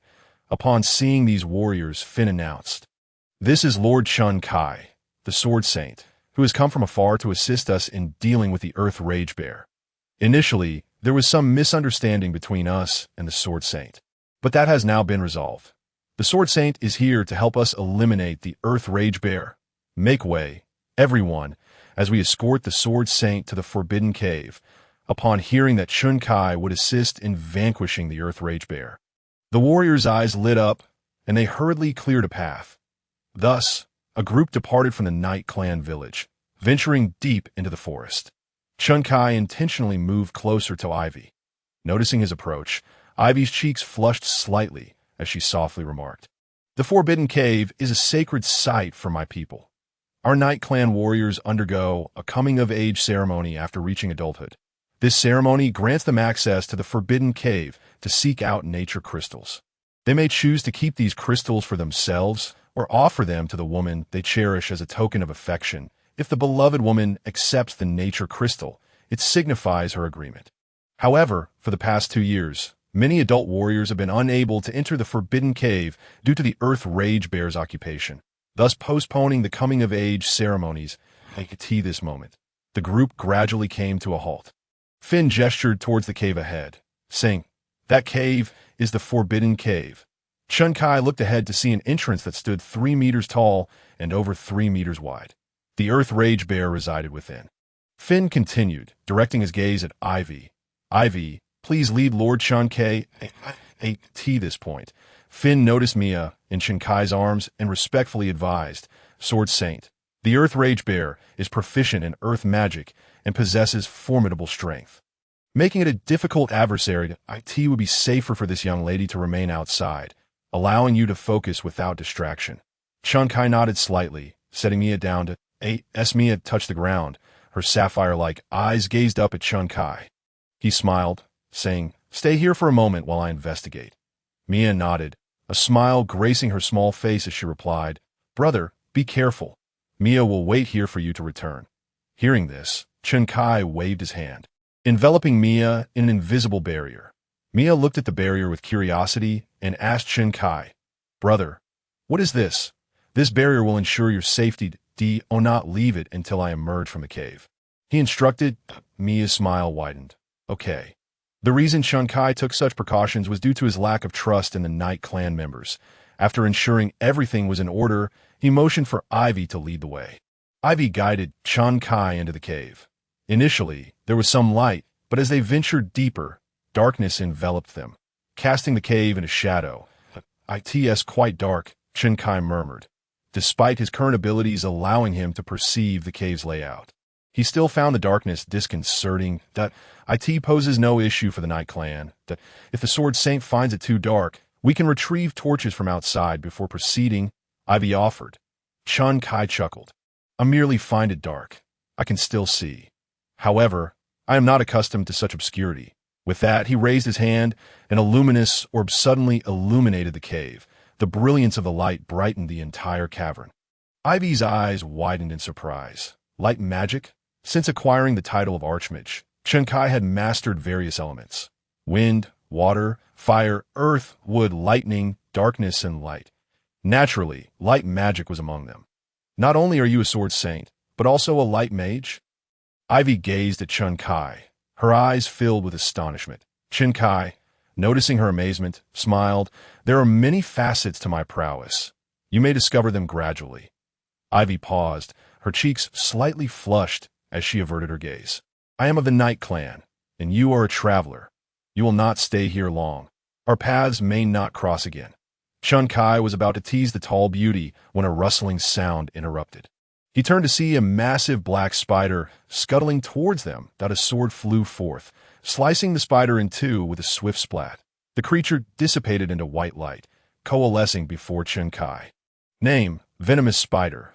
Level: low-level monster. "Are there other monsters here?" Ivy's face paled slightly.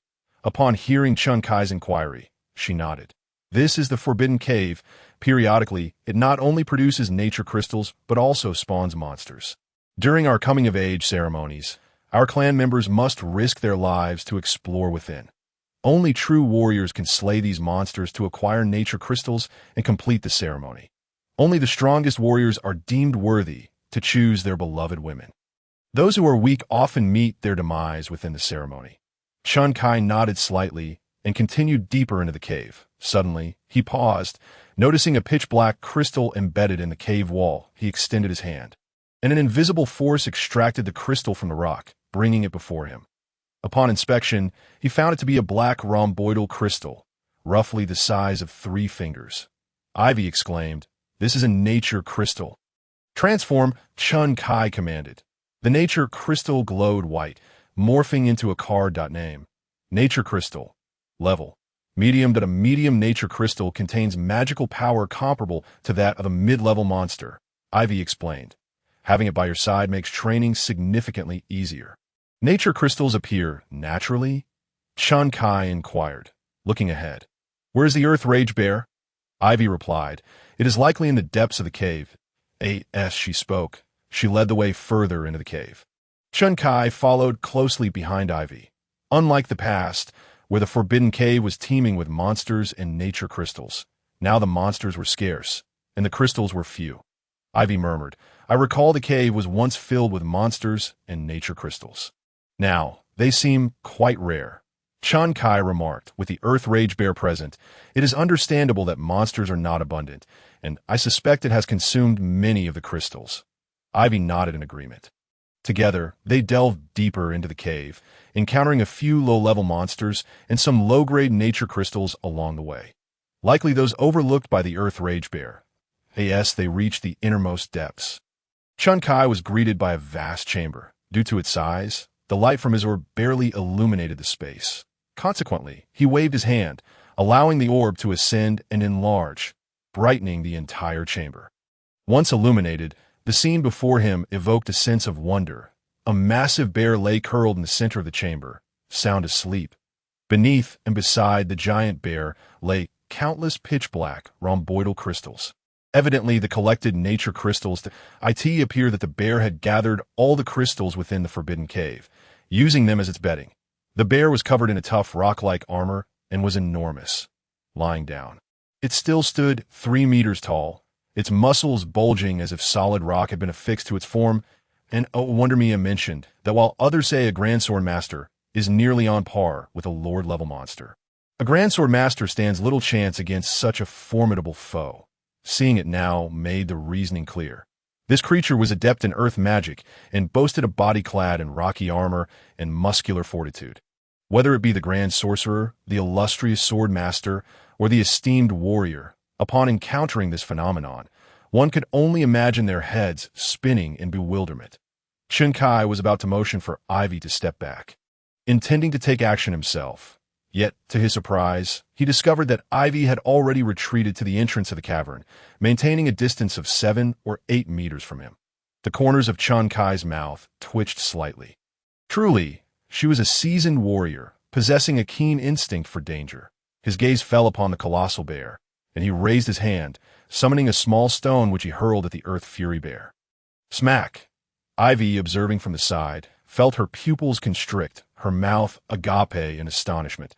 She was taken aback by Chun Kai's actions. In a typical battle, one would strive to attack while the Earth Fury bear was asleep. Not awakened at first, the bear's eyes shot open, its head swiveling to face Chun Kai. Upon seeing him, its pupils narrowed, and it slowly rose to its feet, letting out a thunderous roar. The furious bellow resonated like a thunderclap in the air. A sound so loud it seemed capable of deafening anyone nearby. Following its roar, the Earth Fury bear lunged at Chun Kai. With each powerful stride it took, the ground trembled beneath it as it approached. It raised its gigantic paw, aiming to strike Chun Kai with tremendous force. The Ivy's complexion turned pale. Chun Kai merely snorted lightly. A wave of terrifying energy radiated from him, crashing into the charging Earth Fury bear. The bear, massive as a small mountain, was sent flying as though struck by an invisible hand, soaring several dozen meters before crashing into the cavern wall, which instantly caved in. Ivy's wide eyes were now even more astonished, her mouth agape in disbelief. Chun Kai raised his hand, saying, accompanied by the sound of a sword song, a long sword shot forth, instantly multiplying into thousands of blades, all hovering midair, their tips aimed at the Earth Fury bear. With a mere flick of his hand, the multitude of swords converged, forming a colossal bear made entirely of countless blades, larger than the Earth Fury bear itself. Chun Kai pointed at the bear. Go! The sword bear let out a roar, and charged at the Earth Fury bear. A flicker of fear crossed the Earth Fury bear's eyes. Ow! With a pitiful cry, the sword bear engulfed the Earth Fury bear entirely. The massive creature was swiftly reduced to crimson mist as it was shredded by innumerable blades, which, due to friction, were vaporized into nothingness. Clang, clang, clang. As the Earth Fury bear dissipated, the wall it had occupied was left with a massive crater, riddled with countless gashes. Suddenly, a glimmer of white light began to emerge from the spot where the Earth Fury bear had perished, slowly floating towards Chun Kai and coalescing into a card. Name, Earth Fury bear. Rank, Lord-level monster. Chun Kai stowed the card away and turned to see Ivy, her face a portrait of astonishment. She seemed momentarily lost in thought. That Ivyat, the sound of her name. Ivy snapped back to reality. Glancing at Chun Kai, he studied her expression and asked, were you frightened? Ivy swallowed hard and shook her head. I'm fine, that's good, Chun Kai replied, his gaze falling upon a pile of magical crystals. Those natural magical crystals are now your spoils. Ivy spoke up. We only need to reclaim the forbidden cavern. Given some time, it will continue to yield magical crystals. Taking her words to heart, Chun Kai approached the pile without hesitation. Extending his hand, transform. The collection of magical crystals morphed into a single card. Name, a pile of natural magical crystals. He stored the card away. The task was complete. Ivy turned to leave, saying, "We should head back." "Have you undergone the coming-of-age ceremony?" Ivy paused slightly, glancing back at Shinkai. "No, I came of age last year, but due to the Earth Fury Bear's occupation, I never had the chance to partake in the ceremony." Shinkai smiled. "So, no one has ever gifted you natural magical crystals?" Ivy froze, realization dawning upon her as her cheeks flushed. "Not yet." Shinkai stepped closer to Ivy. As he approached, she inexplicably took a step back. Feeling anxious, a hand reached out, and Ivy felt a tightening around her waist, a surge of strength in her wrist. Before she knew it, she was drawn into Shunkai's embrace. Her fluffy ears drooped, and her pale face flushed a deeper hue. "What are you doing?" she stammered, her typically cool demeanor wavering with nervousness. Shinkai raised his hand, revealing a natural magical crystal the size of a grown man's fist. Upon seeing it, Ivy's eyes sparkled with excitement. "This is a Lord-level natural magical crystal. In the past, when the Forbidden Cavern had not been overrun by the Earth Fury Bear, the Night Clan would send newly initiated members to collect natural magical crystals annually. Few dared to venture deep within. As the further one went, the better the quality of the crystals, yet the dangers escalated exponentially. Many believed that Lord-level natural magical crystals could be found within the depths of the cavern, but none had the courage to explore its innermost recesses. Ivy could hardly believe that a Lord-level natural magical crystal was now before her. Shinkai, admiring Ivy's delicate, snow-white features, felt an overwhelming joy as he said, "I noticed that this crystal was the largest among the pile. I believe its quality is the finest ITS for you." Ivy stared at him in disbelief, her deep brown eyes quivering. "That you're giving this to me?" "This is a Lord-level natural magical crystal, incredibly precious that IT takes a century to cultivate just one in this forbidden cavern. Will you accept it, or will you refuse?" Chunkai realized how close their faces were. So near that he could feel the warmth of her breath. The hint of shyness flickered in Ivy's eyes. Her cheeks flushed as she gently bit her lip. Gathering her courage, she nodded slightly. Once she did, she seemed to lose her strength, leaning softly against Shinkai, her eyes shimmering with moisture as they fixated on the magical crystal. Shinkai, amused by her reaction, smiled and said, "Here," he extended the natural magical crystal towards Ivy. "Transform it into a card and hide it." Ivy obediently nodded, taking the crystal and converting it into a card, which she then tucked away. Shinkai leaned down to kiss Ivy. After the kiss, he whispered in her ear, "I plan to stay here tonight. Come find me later." Ivy's cheeks turned crimson as she resembled a tamed creature, nestled against Shinkai, and nodded submissively. Reluctantly, she stepped away from his embrace, and together they exited the forbidden cavern. Upon emerging, they found a gathering of people waiting outside. Mia, protected by a barrier, brightened upon seeing Shinkai and hurriedly approached him. "Brother, did you take care of that bear?" Her fluffy rabbit ears perked up with curiosity as she inquired. Shinkai scooped Mia up into his arms, and she gazed at him with wide-eyed wonder. "Of course I did. You should know who I am." Shinkai chuckled. Mia beamed and leaned closer to Shinkai's face, planting a kiss on him before joyfully exclaiming, "I knew there was nothing you couldn't handle. Brother Shinkai, benefactor." Suddenly, a voice interrupted their conversation. Shinkai turned to find Finn, his face alight with excitement and gratitude. "Benefactor, you have helped us vanquish the Earth Fury Bear in the Forbidden Cavern. You shall forever be our Night Clan's benefactor. Tonight, I shall host a feast in your honor." "A feast?" Shinkai's eyes glimmered with a subtle light. It was the first time he had encountered the term feast, after days of consuming barbecued meat in the wilderness. He had grown somewhat weary of it, and the promise of a grand meal filled him with anticipation. Finn arranged for accommodations for Shinkai. He expressed to Finn that there were companions on the main road of the night forest and requested that they be brought over. Finn nodded immediately and dispatched someone to fetch them. Before long, Yana and the others arrived. Finn provided them with lodgings. As evening descended, Shinkai was invited to attend the banquet. A large bonfire blazed in the center. Surrounded by enchanting night maidens clad in light attire, their beauty and alluring figures captivating all. The table before Shinkai overflowed with roasted meats and fruits. A night maiden stood nearby, pouring wine for him from a wooden jug. Chun Kai savored the wine and meat, all the while admiring their graceful dance. The physiques of these night maidens were truly mesmerizing, particularly their long, slender legs that irresistibly drew the eye, compared to the fox maidens. The night maidens stood out for their tall stature and strikingly long legs, while the fox maidens were distinguished by their alluring figures and seductive charm. Throughout the feast, the night maidens cast flirtatious glances at Chun Kai. For the orc tribe revered strength, and these maidens were no exception in such an atmosphere.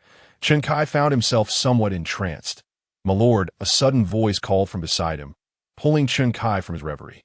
He turned to see Ivy, clad in a black dance dress, had somehow taken a seat beside him, her eyes filled with a shy glimmer as they met at tea that moment. Ivy reached out and took Chun Kai's hand. Instinctively, he glanced at Meat Sai, Yana, and the others, who had drunk too much and were now asleep. Rising, he allowed Ivy to lead him away from the banquet.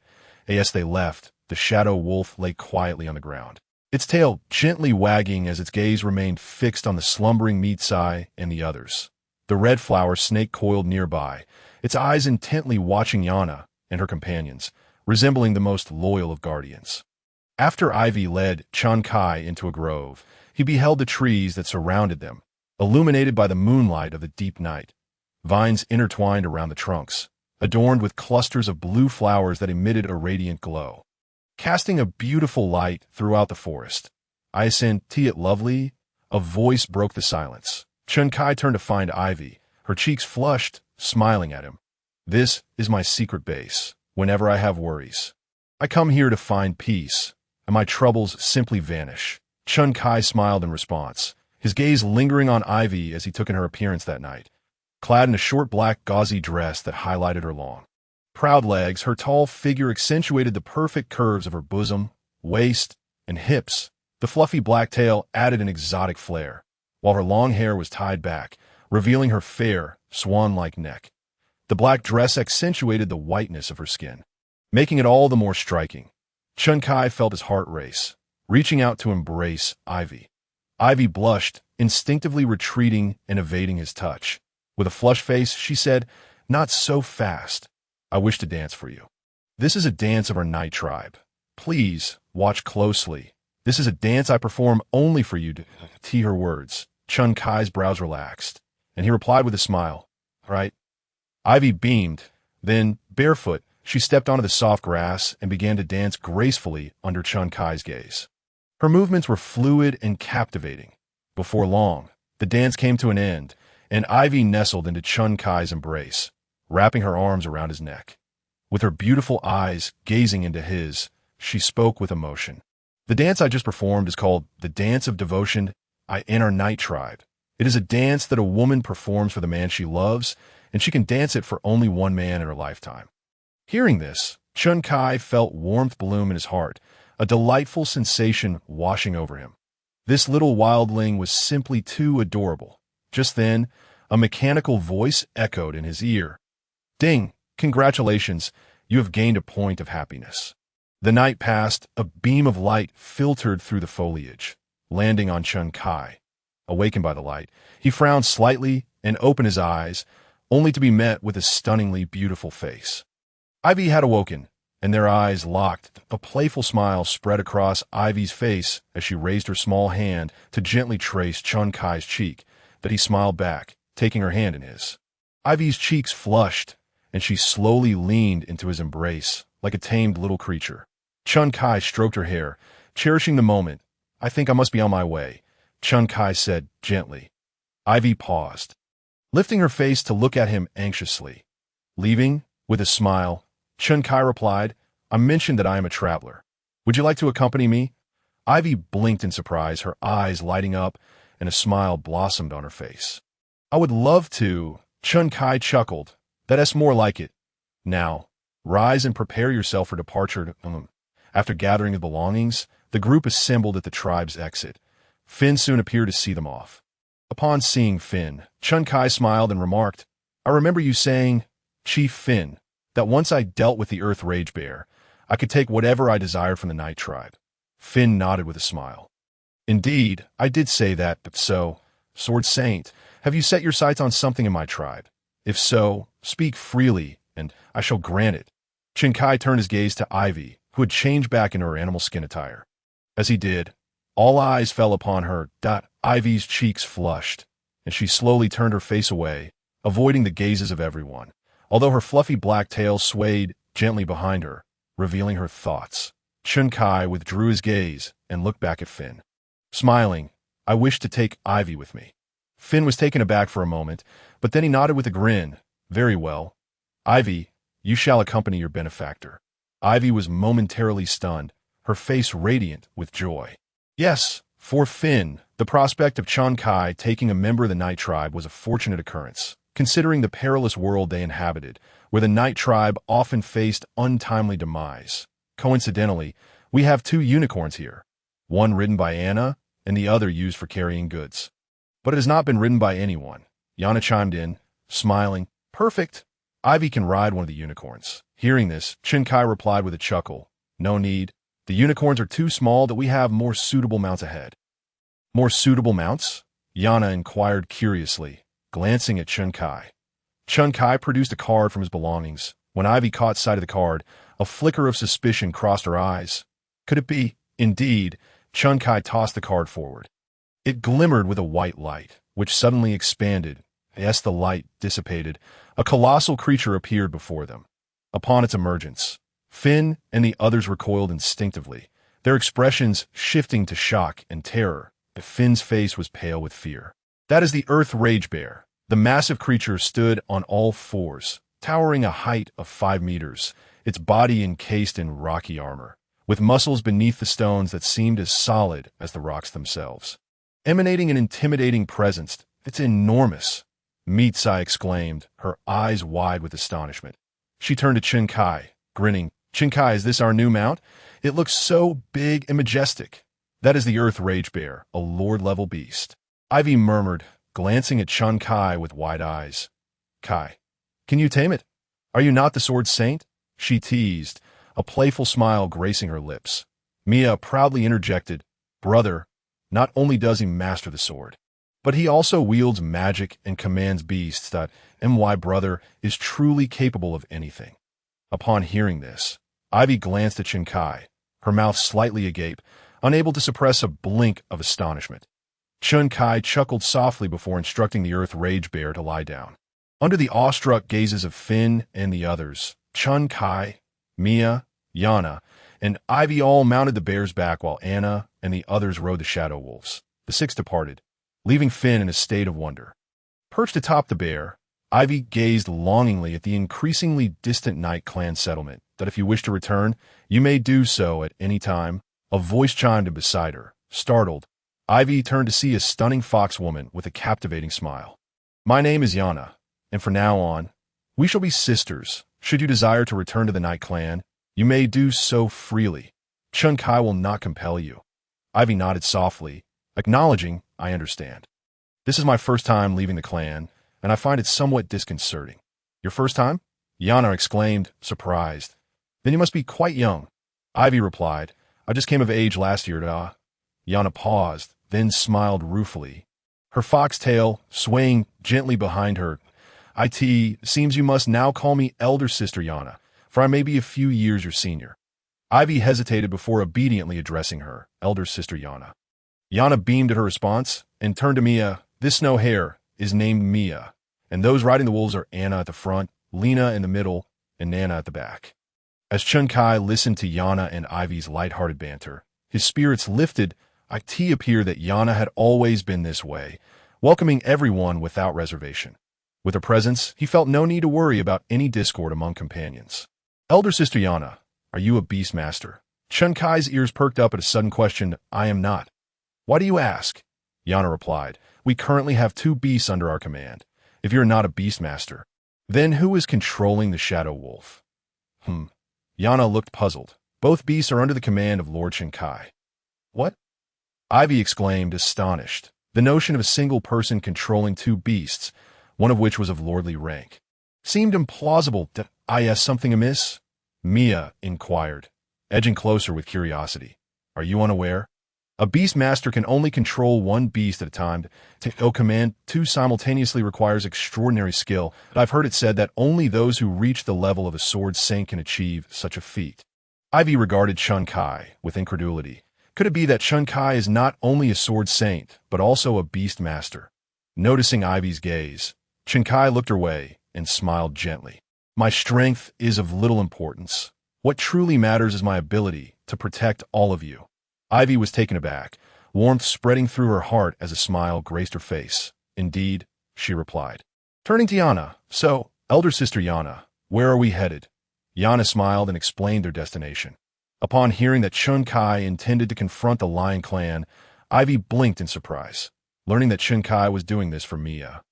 She glanced at Mia and nodded silently. To seek out the Lion Clan to rescue someone and demand retribution was a task only he could undertake. Ivy reflected, the Lion Clan is among the most formidable races of the Beastmen. Mia perked her long rabbit ears and asked, Are you afraid of the Lion Clan? I recall my father saying that the Night Clan does not fear them. Ivy paused before nodding slightly. Although the Night Clan is not afraid of the Lion Clan, there remains a distinct disparity between us. The reason the Lion Clan does not dare to bully us is that if they trespass into the Night Forest, the Night Clan can make them pay dearly. They prefer not to engage in futile endeavors, which is why we have maintained a peaceful coexistence. However, should the Night Clan leave the Night Forest, we would lose our intimidating presence, and they could act as they please. As she spoke, Ivy glanced at Chun Kai, then at Mia, Anna, and the other snow hares. For the sake of her companions, he was prepared to challenge the entire Lion Clan. Ivy smiled. This determination is unmatched within the Night Clan. Mia grinned proudly. Of course, just look at who my brother Chun Kai is. Listening to their conversation brought a smile to Chun Kai's face as he redirected his gaze toward the scenery ahead. The Earth Rage Bear stood tall, providing an expansive view. They had left the Night Forest and arrived at a vast plain where Chun Kai could see far into the distance, to his surprise. The bear's back was indeed quite spacious. Initially, he thought 4 people would suffice, but upon sitting, he realized that even a dozen could comfortably perch there. Observing Anna and the others, he noted their delight as they experienced riding the shadow wolf for the first time. Their small hands excitedly exploring the wolf's fur, faces alight with joy. Seeing this, Chun Kai couldn't help but smile. Although he had considered inviting Anna and the others to join him, he decided to let them continue their ride. Turning his attention to Ivy, who was nearby, he reclined, resting his head on her lap. Ivy was taken aback, glancing down at him. Let me lie here, he requested with a grin. Her cheeks flushed slightly as she softly replied. All right. With his head resting on Ivy's proud legs, Chun Kai opened the joyful maul, reviewing the accumulated happiness points. Point 26, that a smile spread across his face at the sight of the number. Recently, he had enjoyed many exhilarating experiences. Leaving him with little time to shop, as he browsed through the offerings, he noted that he had already acquired the Sword God, Beast Master God, and Magic God, leaving the Bow God, Artisan God, and Battle God still available. Chun Kai contemplated that he had already reached a point of invincibility, allowing him to navigate this world with ease. Acquiring the combat prowess would merely be a matter of embellishment. Aside from those, he sought to explore other items. While perusing the joyful mall, his attention was captured by some unique products. Essence of Water Spirit for Junior Water Mage. Consuming this will elevate the user to the rank of Junior Water Mage. Price, 1 happiness point. Essence of Water Spirit for Intermediate Water Mage. Consuming this will elevate the user to the rank of Intermediate Water Mage. Price, 2 happiness points. In addition, there were even more advanced mage essences, as well as those for other professions, including Swordmaster Essence and Archer Essence. Realizing this, Chun Kai understood that these essences would grant him the ability to enhance the strength of others. If he gifted these essences to Yana and her companions, they would gain the means to protect themselves without needing to rely on him for safety. Kai, a voice suddenly interrupted his thoughts. Startled, Chun Kai looked up to see Ivy staring ahead. Noticing her focus, he followed her gaze and spotted a towering wall in the distance, measuring an impressive 7 to 8 meters high, surrounding a cluster of buildings. It resembled a medieval fortress that is the stronghold of the Lion Clan, known as Lion King City, Ivy explained. Upon hearing this, Chen Kai felt as though he had journeyed from a primitive world to a medieval town. It dawned on him that the world was not overly primitive. Rather, he had merely arrived at a more rudimentary location first. Apart from the original tribes, towns do exist in this world. Yet, it all hinges upon the strength and wealth of the particular race in question. The Lion King City does not welcome outsiders who do not meet their criteria. If we wish to enter directly, it would be impossible. Ivy gazed gently at Chen Kai and inquired, "What do you intend to do?" Upon hearing this, Chen Kai smiled. "My purpose for visiting the Lion King City is not to associate with the Night Clan. We are neither here to pay a visit nor to be guests." As he spoke, his gaze fell upon the Lion King City ahead. "We are here to stir up trouble. Since we are seeking confrontation, there is no need for politeness," Chen Kai stated nonchalantly. He noticed that the once open gates of the Lion King City were now slowly being drawn shut. Clearly, the guards of the Lion King City had realized the approach of the Earth Rage Bear. A Lord-level beast was sufficient to instill fear in them. As they spoke, the Earth Rage Bear brought them to the gates of the Lion King City. Chen Kai lifted his face to observe the towering walls and the tightly closed gates before him. He was contemplating his next move. "Sir!" Suddenly, a voice that rumbled like thunder echoed from above the city walls. Hearing this, Chen Kai noticed a figure standing atop the walls. That it was a robust man, rippling with muscles, adorned with lion ears and a tail. The muscular man fixed his gaze on Chen Kai and introduced himself. "I am Yake, the captain of the guards of the Lion King City." "Sir, what brings you to our city?" In response, Chen Kai chuckled, his tone dripping with disdain. "Do you truly believe you are worthy of conversing with me?" Yake was taken aback, his expression shifting momentarily before he suppressed his displeasure and lowered his head respectfully, saying, "Sir, I have already dispatched someone to summon the Lion King. I kindly ask for your patience." Chen Kai's smile faded as he replied coolly, "I possess little patience. That I will count to 10. If the Lion King has not appeared by the end of my count, I shall force my way in." Beside him, Mia gazed at Chen Kai with admiration and affection. In this land, it was always the lion folk who bullied others, never the other way around. Yet upon arriving at the Lion King's city, the lion folk bowed respectfully to Chen Kai, addressing him as Sir. In Mia's eyes, Chen Kai was extraordinarily handsome. Yana and Ivy also regarded him with adoring glances. While Chen Kai began his count point 10.9, 8, 7, Yake's expression grew grim, yet he dared not retaliate. 6.5. Chen Kai narrowed his eyes. "Enough." Suddenly, a booming voice resonated, its intensity echoing around them.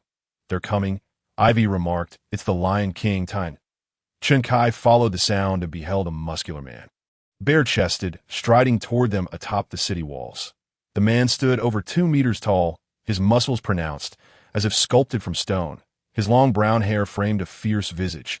The other lion folk nearby raised their hands to their chests and bowed their heads in reverence. "Lion King." Tyan approached Chen Kai, looking down upon him.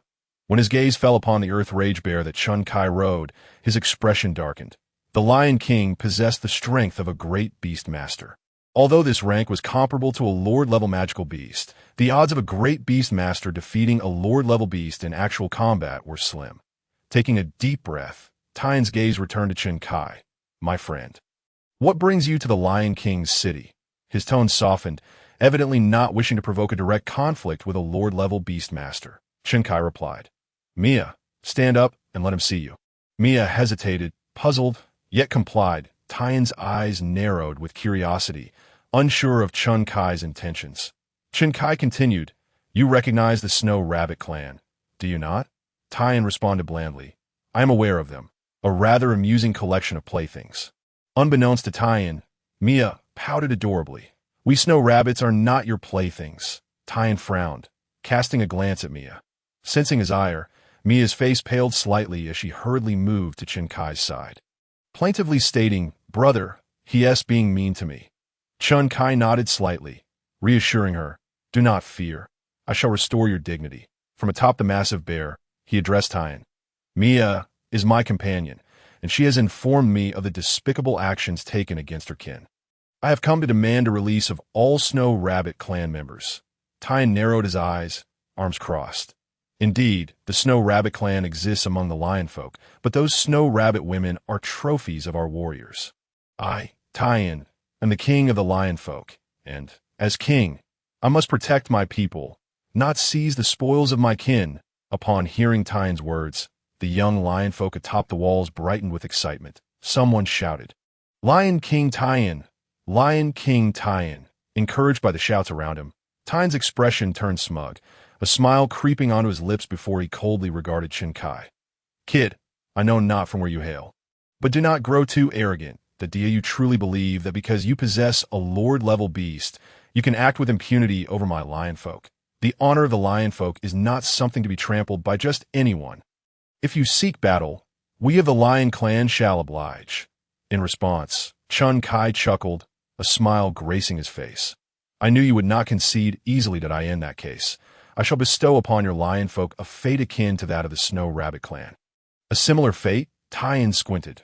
"What do you mean?" Chun Kai remained silent, merely raising his hand gently. Clang! Accompanied by a resounding, piercing clang of a sword, the long sword descended from the heavens, suspended in midair. Tyan gazed at the sword, puzzled.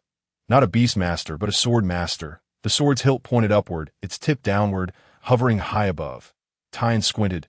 "What is the meaning of this? Do you wish to kill me?" Tyan discerned that Chun Kai was young. For someone so young to cultivate as a great beastmaster and control a lord-level beast was remarkable.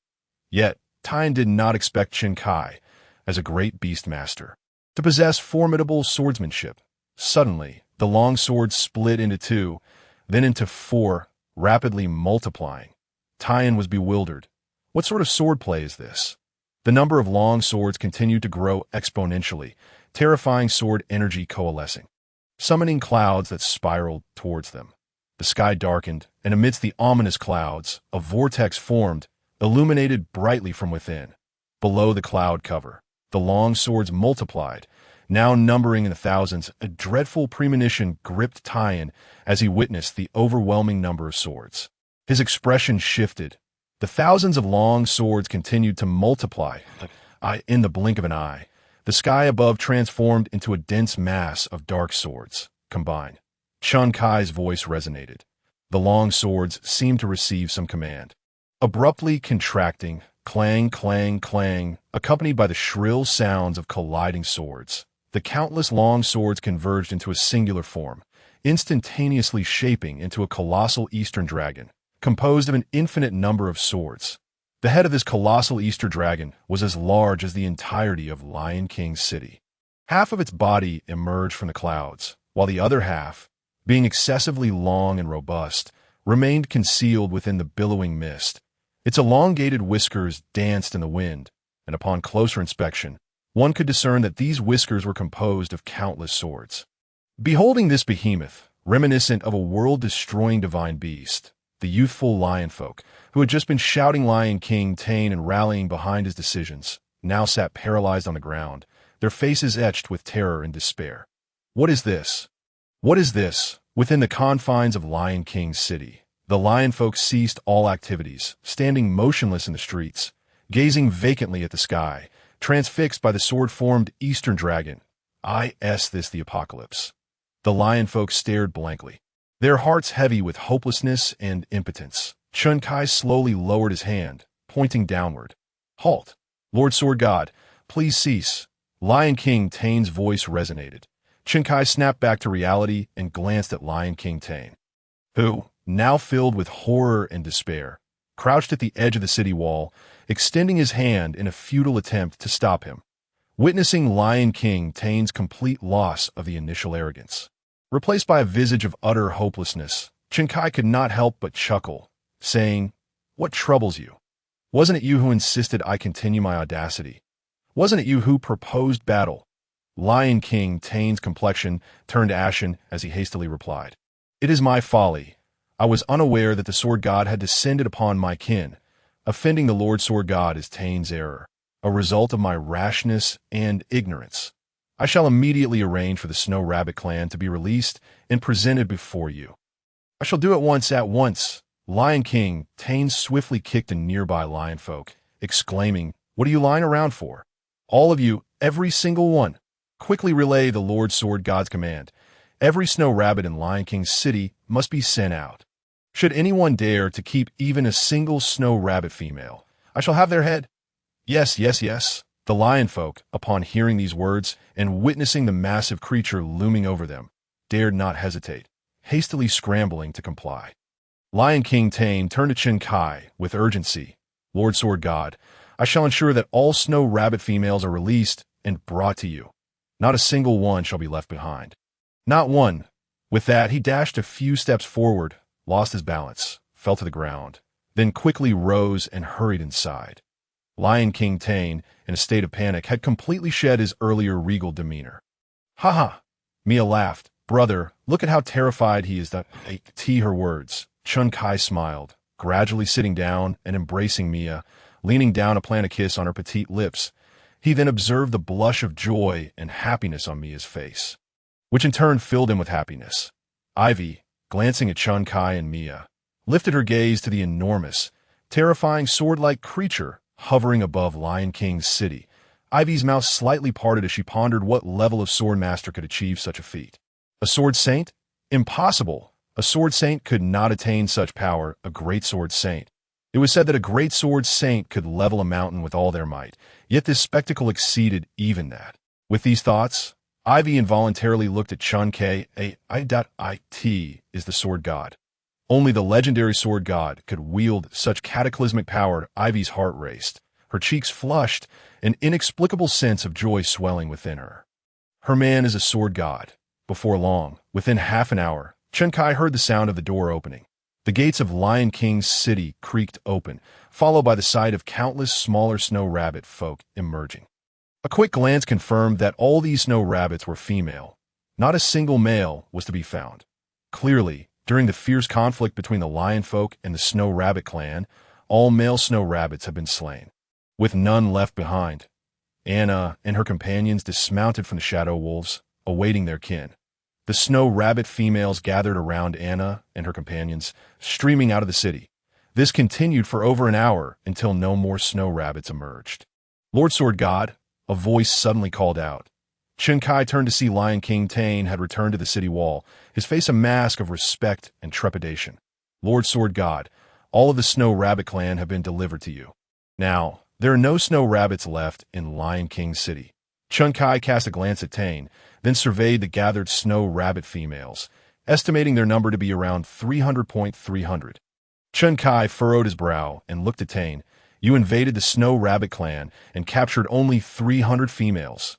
Tane froze, beads of sweat forming on his brow as he wiped it nervously. I dare not deceive you, Lord Sword God. We initially captured 2,000 snow rabbit females. However, due to their smaller size compared to the larger lion folk, some lion folk were overly violent, resulting in many snow rabbit females perishing. Now, only these 300 remain. His words. Chun Kai clenched his fists. Tane, trembling with fear, cautiously glanced at Chun Kai and said, Lord Sword God, since we have released all the snow rabbit females, might you consider sheathing your divine sword? He cautiously gestured towards the sword dragon, still hovering ominously above Lion King's city. Chun Kai replied coolly, when did I ever state that I would spare you? Tane's entire body jolted at this. His face blanched as he looked up at Chun Kai. Fall. Chun Kai uttered expressionlessly, but the instant those words left his lips, the sword dragon, poised and ready in the sky, descended upon Lion King's city. Roar! Accompanied by a deafening roar that pierced the heavens, the sword dragon crashed down upon the city. Tane was unable to utter a single word before his body was engulfed by the sword dragon, instantly transforming him into a mist of blood. The cacophony of thunderous sounds erupted, shaking the very ground. The snow rabbit females, holding hands, gazed wide-eyed at the countless swords raining down upon Lion King City. The sword dragon, immensely long, continued its relentless assault, the thunderous noise echoing in their ears. Lion King's city vanished from sight, yet the sword dragon persisted in its onslaught. Chun Kai withdrew his gaze and led the others away. Ivy glanced back at the ongoing devastation of Lion King City before turning to Chun Kai. Kai, where shall we go next? Chun Kai looked at Ivy and replied, how far is the Snow Rabbit clan settlement from here? Ivy surveyed the walking snow rabbit females, then turned her gaze back to Chun Kai. If we walk, we should arrive before evening. Not far, it was already afternoon, leaving only about 2 hours until dusk. Chun Kai nodded slightly. Let's head to the Snow Rabbit Clan settlement. I intend to rebuild their community. Suddenly, he felt a stirring in his embrace. Mia, who had been nestled in his arms, sat up and kissed Chun Kai. After the kiss, Chun Kai looked at her small face, her sapphire-like eyes glistening with moisture and affection. Chun Kai, brother, she was moved. Witnessing Chun Kai's dedication for her sake, Mia yearned to surrender everything she had to him. Chun Kai smiled, choosing silence that, in truth, his desire to help the Snow Rabbit clan rebuild their tribe was not solely for Mia. It stemmed from his own volition. The plight of the Snow Rabbit clan displeased him greatly, prompting a wish to assist them, thus alleviating his own discontent. For Chun Kai, who had already ascended to the status of a mage god, the task of reconstructing a tribe was merely a matter of magic. Of course, if this endeavor could deepen Mia's affection for him, it would only add to his satisfaction. After Chun Kai departed, the onslaught of the Sword Dragon upon Lion King's city finally ceased. The city and its inhabitants, the Lion Clan, had been utterly obliterated, leaving behind a vast, unfathomable pit where Lion King's city once stood. A lord-level beast led the way, clearing a path effortlessly. Soon, they arrived at the Snow Rabbit Clan settlement. Nestled within the forest, remnants of charred trees bore witness to the devastation. While some trees had begun to sprout new branches and leaves, many still showed signs of having been scorched. The Snow Rabbit Clan settlement lay in ruins, with burnt wooden huts now enveloped by newly sprouted vines and other plants.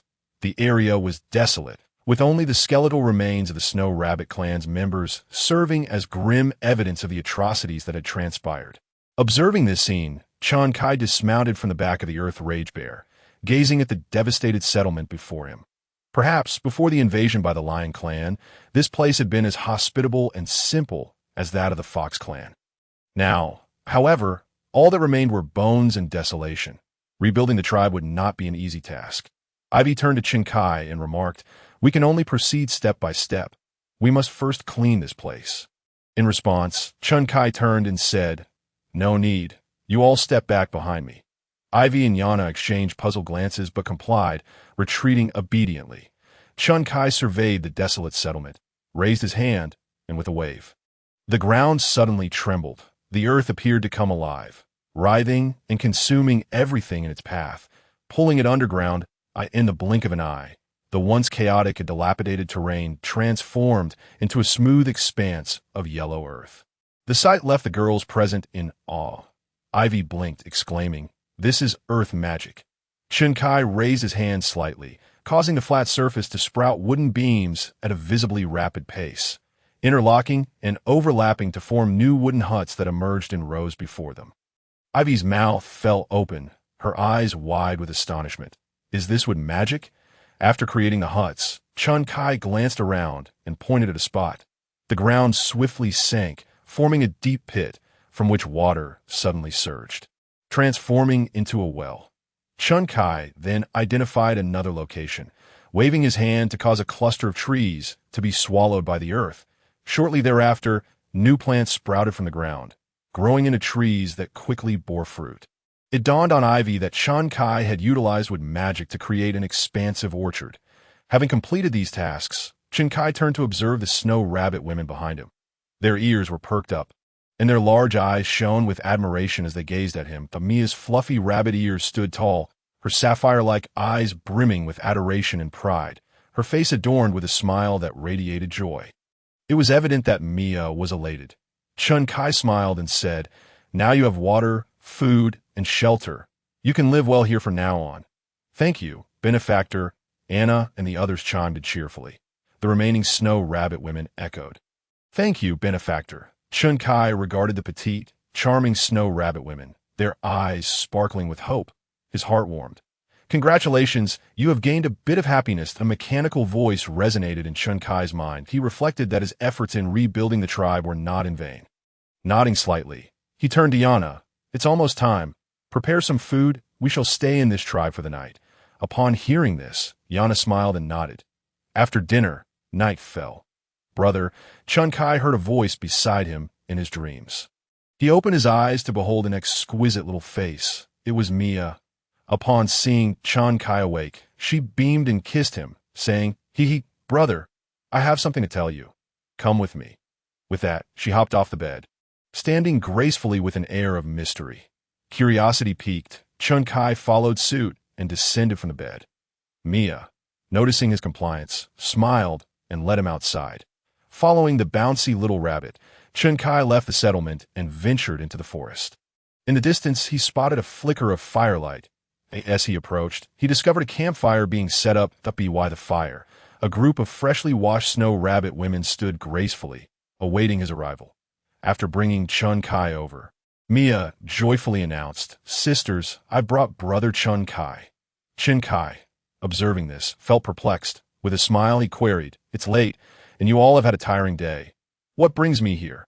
As he spoke, Chun Kai noticed that the snow rabbit women were dressed far more lightly than during the day.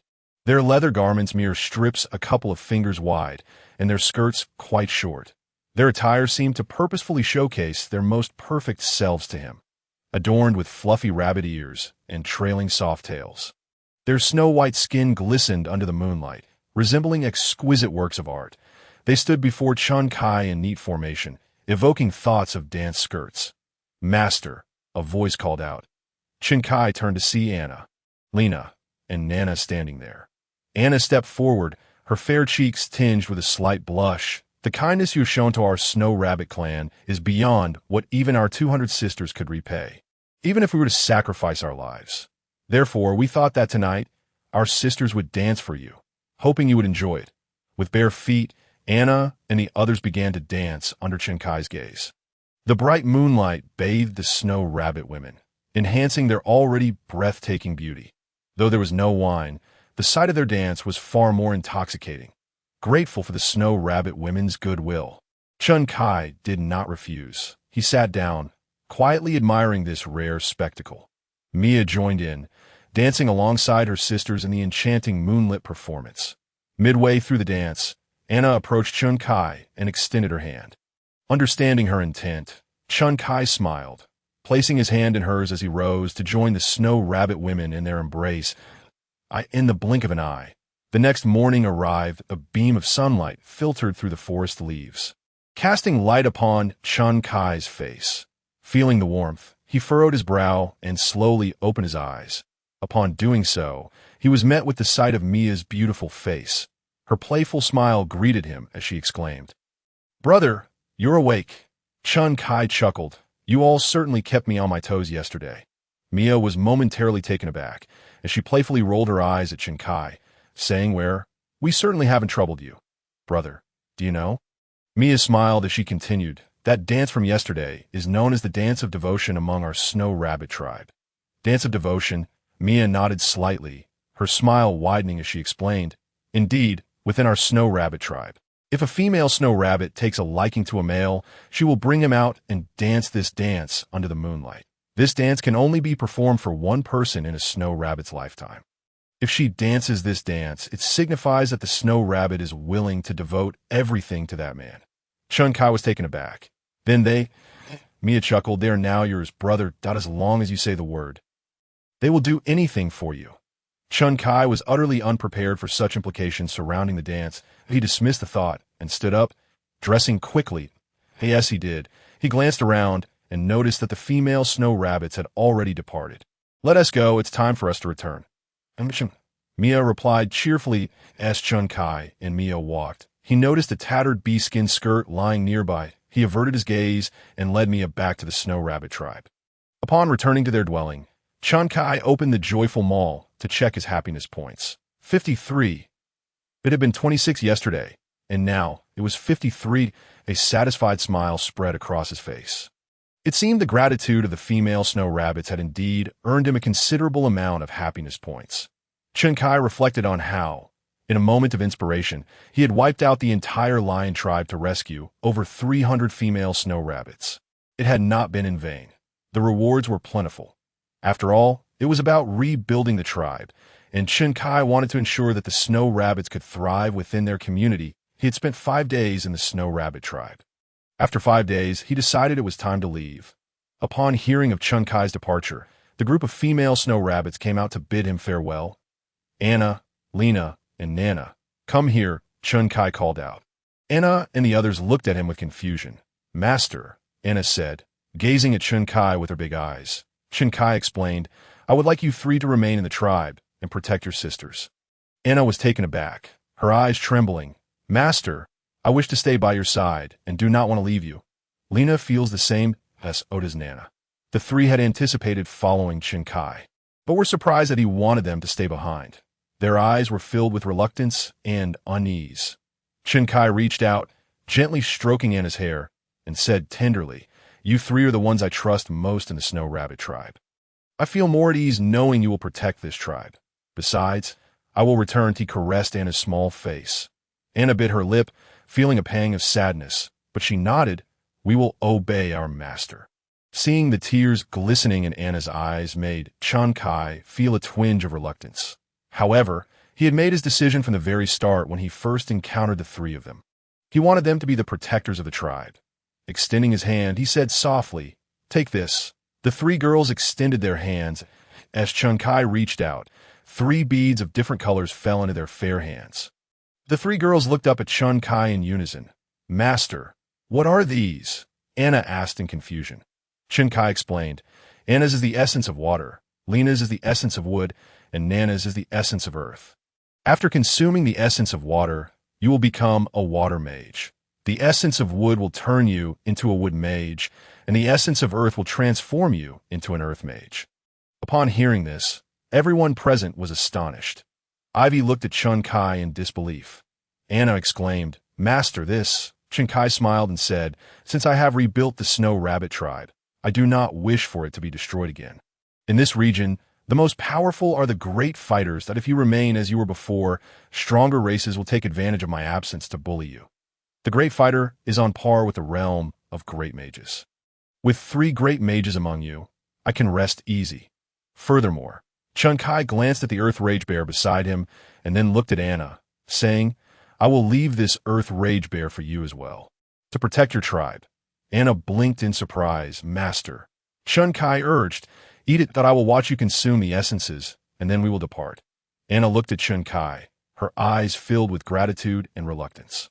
She nodded and consumed the essence of water. Lena and Nana followed suit, consuming their respective essences. Once they finished, Anna declared earnestly, Before Master returns, we will protect the Snow Rabbit tribe, ensuring it remains just as it was when Master left. With not a single sister harmed, Chunkai smiled. All right.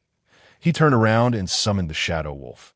Chunkai and Mia mounted the Shadow Wolf, while Yana and Ivy each rode a unicorn. The 4 of them ventured further away under the watchful eyes of the female snow rabbits.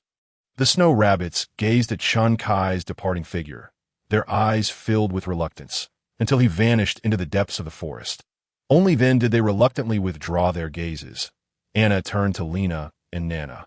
We must utilize the powers bestowed upon us by Master to safeguard our Snow Rabbit clan.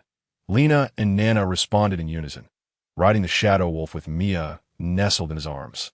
Chunkai looked ahead of the road, feeling elated, a smile unconsciously gracing his face that it was resolved. The acquisition of 3 essences of Great Mage level cost Chunkai 12 happiness points. Along with a Great Fighter essence he had secretly dropped into the well to enhance the physical condition of the female snow rabbits in the tribe. In total, he had spent 16 happiness points. This expenditure had perfectly resolved the matter. The reason Chunkai had delayed his departure for 5 days was his concern about other powerful races bullying them. He did not want to rescue them only for them to become playthings of other races as soon as he left. That would be disastrous. It was indeed peculiar that such seemingly weak snow rabbits, possessing bodies as beautiful as works of art, would not attract the attention of other races in this survival of the fittest world. Now that Chunkai had made these arrangements, he believed that anyone who dared to bully them would think twice. The Snow Rabbit tribe now possessed strength that surpassed even the Peak Lion tribe, with 3 great mages and a lord-level beast to protect them. No one would dare to scheme against them. Master, where shall we go next? Yana's voice came from behind Chunkai. Yana gently wrapped her arms around his waist, her eyes fixed on him. Chen Kai turned slightly and replied, I wish to visit the nearest town. Yana softly said, the nearest town is quite far from my tribe. I have never been here and am not familiar with it. I only know of Lion King City, that I am aware. Ivy interjected. Chen Kai looked toward Ivy. She continued, the town closest to the Snow Rabbit tribe was originally Lion King City. Now that it has fallen, the nearest is a small town established by the Elk tribe, called Stone Town. Chen Kai nodded slightly. Then let us head to Stone Town. Ivy pointed the way. Once they confirmed the direction, the group set out toward Stone Town. "Okay," Chen Kai snapped back to reality. Glancing at Ivy, who had spoken, Ivy asked softly, can that essence truly turn someone into a great mage? It was clear that this question weighed heavily on her. That a great mage, after all, possessed strength comparable to that of Lion King Tyran. It was important to note how many years of cultivation and countless battles Tyran had to endure to reach the level of great fighter. After becoming a grand duelist, he ascended to the status of Lion King, acquiring the formidable power that commanded the respect of other races. Yet now, Ivy was astounded to hear that Chen Kai could effortlessly transform 3 ordinary individuals devoid of any magical prowess into great sorcerers. This was nothing short of astonishing. Upon hearing this, Chen Kai smiled, extending his hand to reveal a luminous orb, which he tossed to Ivy. Startled, she quickly reached out to catch it, examining the orb before turning to Chen Kai. Kai, she inquired, should I consume this and then shoot an arrow? Indeed, Chen Kai replied with a smile. Ivy, blinking in surprise, cautiously placed the orb in her mouth. After swallowing, she grasped the longbow slung across her back. Knocking an arrow with determination, she aimed fiercely at a nearby tree and released the arrow with a swift motion. The instant the arrow was loosed, the air warped around it, creating a swirling vortex of energy that encircled the projectile. With an overwhelming force, the arrow struck the trunk of the great tree, piercing it and leaving a gaping hole. It continued on its path, penetrating the trunks of several more trees before finally crashing into a large boulder, embedding itself within. Witnessing the spectacle, Ivy's mouth fell slightly open, her eyes trembling in disbelief. She raised her hand to inspect it, then looked back at Chen Kai. He chuckled. You are now a grand archer. Ivy's eyes sparkled with wonder, and a rare smile graced her usually serious face. Have I truly become a grand archer? Chen Kai nodded gently, saying, as my companion, it is only fitting that you possess some means of self-defense. Ivy pressed her lips together, a smile breaking forth. Brother! Mia's voice called out. Chen Kai turned to see Mia, bouncing with excitement. I want one too, she exclaimed. Chen Kai laughed. Very well. I prepared them for all of you. Having recently acquired wealth through the Snow Rabbit clan, he generously spent his happiness points to elevate the abilities of Mia, Ivy, and Yana. Mia, the energetic little rabbit, was granted the prowess of a grand duelist, while Yana received the title of water mage. The grand duelist class enhanced physical capabilities, which was particularly beneficial for Mia, whose physique could use some bolstering. During their travels, Chen Kai had also discovered that the powers of a water mage seemed to possess the ability to enhance beauty. After becoming a water mage, Yana's skin took on a fluid quality, and her figure became even more striking. Clearly, the magic of water was a remarkable gift, though Big Stone Town was the nearest settlement. Reaching it still required time. 2 days passed swiftly. That evening, Chen Kai rested within the wooden cottage he had crafted using with magic. Suddenly, a sound reached his ears. What was that? Instinctively, he sat up, glancing at the peacefully sleeping Yana and the others, and quietly slipped outside, closing the door behind him. Chen Kai stood at the edge of a vast plain, the full moon casting a beautiful glow across the sky. Then he heard the sound again. Is that singing? Having spent a considerable time in this world, he had witnessed numerous breathtaking dances, yet he had never encountered song. But now, Chen Kai was certain. This was indeed a voice, ethereal and enchanting. Intrigued, he wondered who could possess such a delightful spirit to sing at this late hour. Resolving to investigate, he moved closer to the source of the melody. As he drew near, his eyes widened in surprise. Before him flowed a wide river, beside which sat a large stone. Upon that stone perched a young girl, small in stature with skin as white as snow. Yet it was not her appearance that captivated Chen Kai. Rather, it was the translucent wings that sprouted from her back and her elongated, pointed ears. These features evoked thoughts of a certain mythical being, an elf. She remained unaware of Chun Kai's presence, continuing to sing. He chose not to interrupt, simply listening in silence. Her voice, so delicate and melodious, resonated far more profoundly than any music heard through a speaker. It was a sublime experience beneath the tranquil night sky. As she concluded her song, she seemed to sense his presence, instinctively turning her face towards him. Their eyes met, and Chun Kai was captivated by the depths of her bright blue gaze and the exquisite beauty of her face. Upon noticing him, her expression shifted to one of fear and unease, her lips parting slightly. In a flurry, she flapped her wings and took flight, retreating into the distance. An arrow sliced through the air, striking her wing with a swift, piercing sound. She cried out in anguish. The arrow had pierced her delicate wings, and she plummeted from the sky. Reacting swiftly, Chun Kai dashed forward, catching the elf in his arms. Her stunning visage turned towards him, pale with terror as she struggled against him. The movement exacerbated her injury, causing her to wince in pain. Do not struggle. Do not fear. I did not shoot that arrow. I have no intention of harming you, Chun Kai whispered soothingly.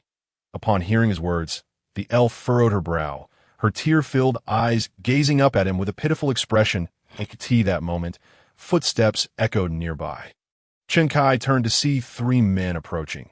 These individuals bore antlers on either side of their heads and had fluffy deer tails trailing behind them. One wielded a bow, while the others carried broadswords. Towering nearly 2 meters tall, their muscular forms were imposing, rivaling even the lion folk in strength. Recognizing their identities, Chun Kai deduced they belonged to the Elk clan. Despite their name, the Elk clan was anything but weak. They possessed formidable physiques, commanding respect even from the lion folk. The archer among them scowled, declaring, "This water elf was discovered by us first, and we shot her first. She is now our prize. Hand her over." Upon hearing this, the water elf's expression shifted, and she instinctively buried her face against Chun Kai's chest, fearful of being surrendered. Sensing her trepidation, Chun Kai gently stroked her back, offering comfort, and turned his gaze towards the trio. "What if I refuse to hand her over?" he replied calmly. The archer's expression darkened. He knocked an arrow, aiming it at Chun Kai. "If you wish to die, I would be more than happy to oblige." One of the archer's companions urged, "Arguel, stop wasting time. Just kill him. There's no one else around." "Indeed, Arguel," the other chimed in. Chun Kai let out a soft hum. An invisible blade of wind sliced through the air. The arrow split in two, while the wind blade continued its relentless advance. The pupils of Liu Er and his companions constricted in horror as their bodies were instantaneously cleaved in half, transforming into 6 lifeless fragments that collapsed onto the ground. After dispatching the 3, Chun Kai turned his gaze to the water sprite cradled in his arms. The sprite observed the scene with a slight tremor in her blue eyes, a glimmer of astonishment flickering within them. She lifted her face to meet Chun Kai's gaze. Their eyes locked. Her beauty was striking. Beneath long, delicate lashes lay profound blue orbs, and her alabaster skin was perfectly complemented by her cherry-red lips. She resembled a being plucked straight from a painting. She truly was an ethereal sprite. As Chun Kai beheld the enchanting sight before him, warmth surged within his heart, compelling him to lean down and kiss her soft lips. Upon the kiss, the sprite's deep-set eyes widened momentarily. Her lips parted, a blush crept onto the sprite's cheeks as she gazed silently into Chun Kai's eyes. Noticing her silence, Chun Kai said nothing more, instead carrying her to a nearby stone and gently placing her upon it. The sprite settled obediently, her eyes brimming with curiosity as she looked up at Chun Kai. Upon inspecting her, he discovered that both her delicate wings had been pierced by arrows. Hanging limply at her sides, Chun Kai extended his hand, and a radiant light illuminated the scene. That a halo of white descended upon the wounds of the sprite's wings, healing them at an astonishingly visible speed. The sprite's eyes gradually brightened, a hint of wonder emerging. Like magic, her ethereal, childlike voice carried a note of surprise. Chun Kai was taken aback, glancing at the sprite, having assumed she wouldn't speak. As the light dissipated Her wings were fully restored. With a flutter, the sprite took to the air, inspecting her wings with glee, then hovered in front of Chen Kai, a joyful smile lighting her face. "Thank you for healing my wings. My name is Wendy, and I am a water sprite." Her voice was melodious, akin to a song, perfectly befitting her essence. Chen Kai chuckled softly. "I am Chen Kai. I came over out of curiosity upon hearing music from this direction. I didn't expect to encounter you. You appear quite frightened of us." Wendy flapped her wings and alighted beside the stone, her small feet resting upon it as she folded her wings and sat gracefully, one slender leg swaying gently. She gazed at the flowing river ahead, her expression tinged with melancholy. "Of course I am afraid. Many of my companions have been captured by strangers. When I see unfamiliar faces, fear naturally follows." Yet, Wendy turned her face to glance at Chen Kai, smiling as she added, "You seem different, that I can sense that you harbor no ill will towards me, and I find you likable." "Really?" Chen Kai was taken aback. Was this instant affection? No. Upon observing Wendy's innocent and pure gaze, he understood. Her liking was not what he had initially imagined. Chen Kai smiled. "To be honest, this is my first encounter with a water sprite. Your song is beautiful, and you are truly enchanting." Wendy's long, pointed ears perked up slightly as she blinked her large eyes, scrutinizing Chen Kai. "Do you like me?" Chen Kai nodded. Wendy's eyes sparkled with delight. She flapped her wings and soared to Chen Kai's side. He instinctively raised his hand, and she placed her tiny foot upon his palm. Folding her wings, she adjusted her position, settling into the crook of his arm. Her curious gaze remained fixed on him, her face alight with joy. "I find it quite dull here. You like me, so why not take me with you?" Wendy was remarkably petite. Mia's stature resembled that of a young schoolgirl, approximately 1 meter 30 or 40 tall, while Wendy was even smaller, perhaps only 1 meter high, resembling a large butterfly. Despite her diminutive size, her proportions were flawless, aside from her relatively flat upper body. Her waist was exquisitely slender, and her leaf-woven mini-skirt hugged her curves, accentuating her shapely legs as if they had been meticulously sculpted from art. Standing on Chen Kai's palm and nestled in his embrace, Wendy tilted her exquisitely delicate face upward, her sapphire-like eyes gazing earnestly at him, her expression filled with anticipation for his response. Chen Kai was momentarily taken aback. Take her with him? Wendy's conversation had shifted rather abruptly to the notion of leaving together. He collected his thoughts, cradling her as he walked to the stone. Sitting down and holding her close, he looked at her small face. "You find it boring here?" Wendy nodded. "I have no friends or companions. Each day, I merely linger by the river, singing." "And what of Wendy's companions?" Chen Kai gently stroked her hair, inquiring softly. Wendy had once possessed a companion, she explained, but that companion had been captured by the Moose tribe. Since then, she had been all alone? Yes, she sat in Chen Kai's arms. Her large eyes sparkled with delight, clearly enjoying their conversation. Yet upon hearing this, Chen Kai felt a twinge of unease. What of Wendy's parents? Wendy blinked in surprise, her curiosity piqued. Parents? What are parents? Chen Kai's heart sank that a water sprite without parents. He smiled gently, asking, then, "Wendy, how were you born?" Wendy explained that water sprites are born when water magic essence accumulates in water to a significant extent. She wiggled her small feet. "That is how I came into being."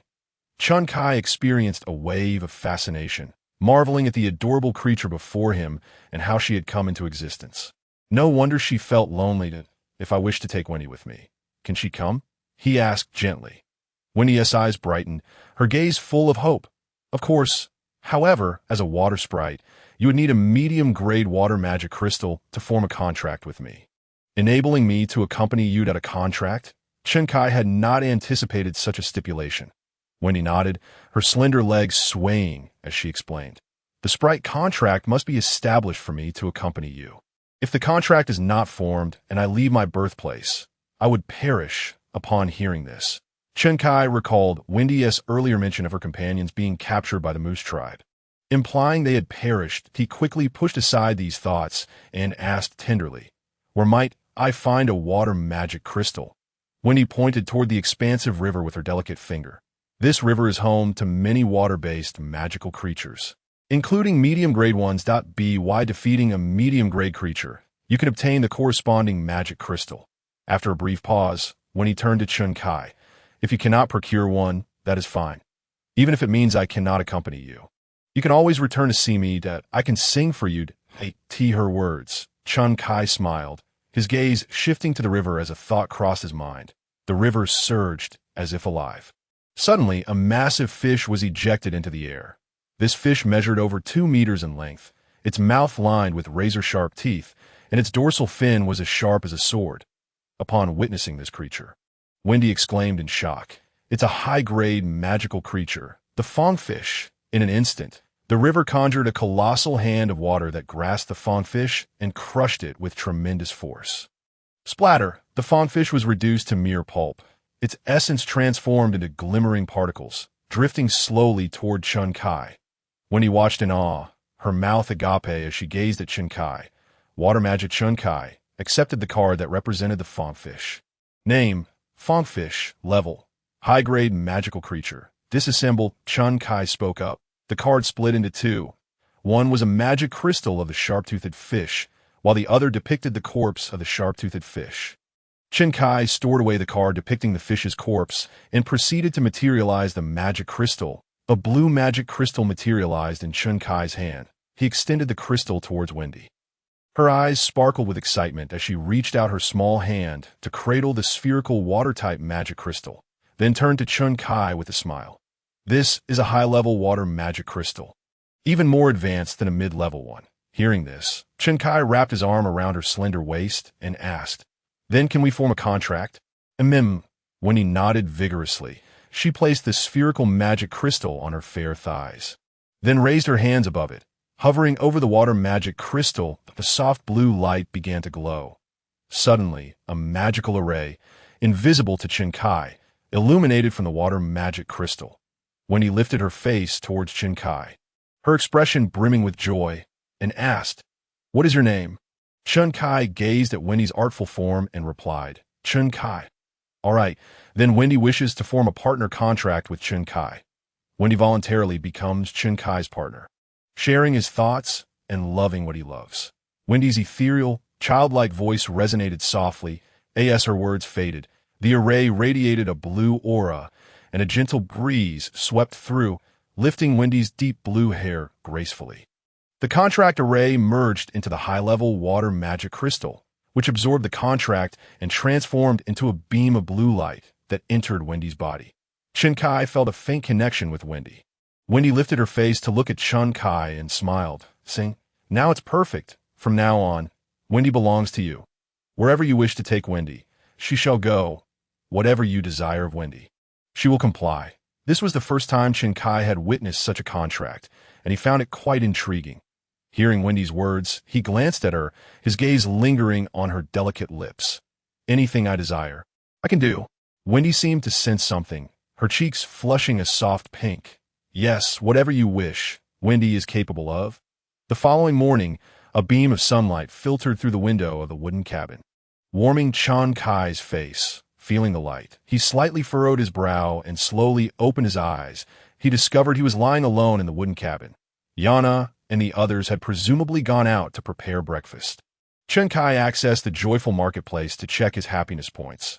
After the ordeal with the Snow Rabbit tribe and boosting Yana and the others' abilities, he had expended a considerable amount of happiness points, leaving him with 32. However, after encountering the water spirit last night, he had gained an additional 11 points, bringing his total to 43.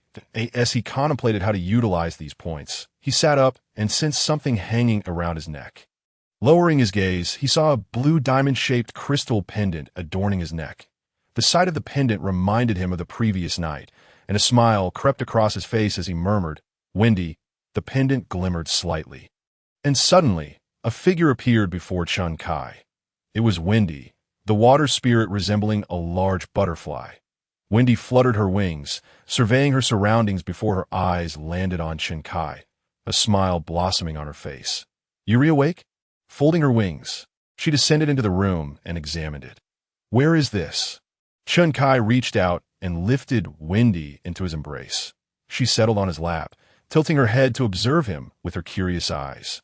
When Chen Kai had brought Wendy back the previous day, she had mentioned that after the contract, she could hide inside the pendant made from the magic crystal, allowing her to rest when fatigued.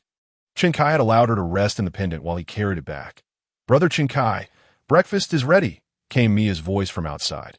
Upon hearing this, footsteps approached, and Mia's figure entered the wooden cabin. With a bright smile, she stepped inside and immediately spotted Wendy sitting in Chen Kai's arms. Seeing Wendy, Mia paused for a moment, her eyes narrowing in curiosity, her small face reflecting a hint of confusion. She approached Chen Kai's side, eyeing Wendy with intrigue, then turned to Chen Kai and asked, "Brother, who is she?" Wendy mirrored Mia's curiosity, looking at Chen Kai with a puzzled expression. Chen Kai raised his hand and gently stroked Wendy's arm, then glanced at Mia. "This is Wendy, the water spirit." "A water spirit?" Mia's rabbit ears perked up, her eyes sparkling with curiosity as she circled around Wendy, exclaiming, "Oh my, she has wings and is so tiny."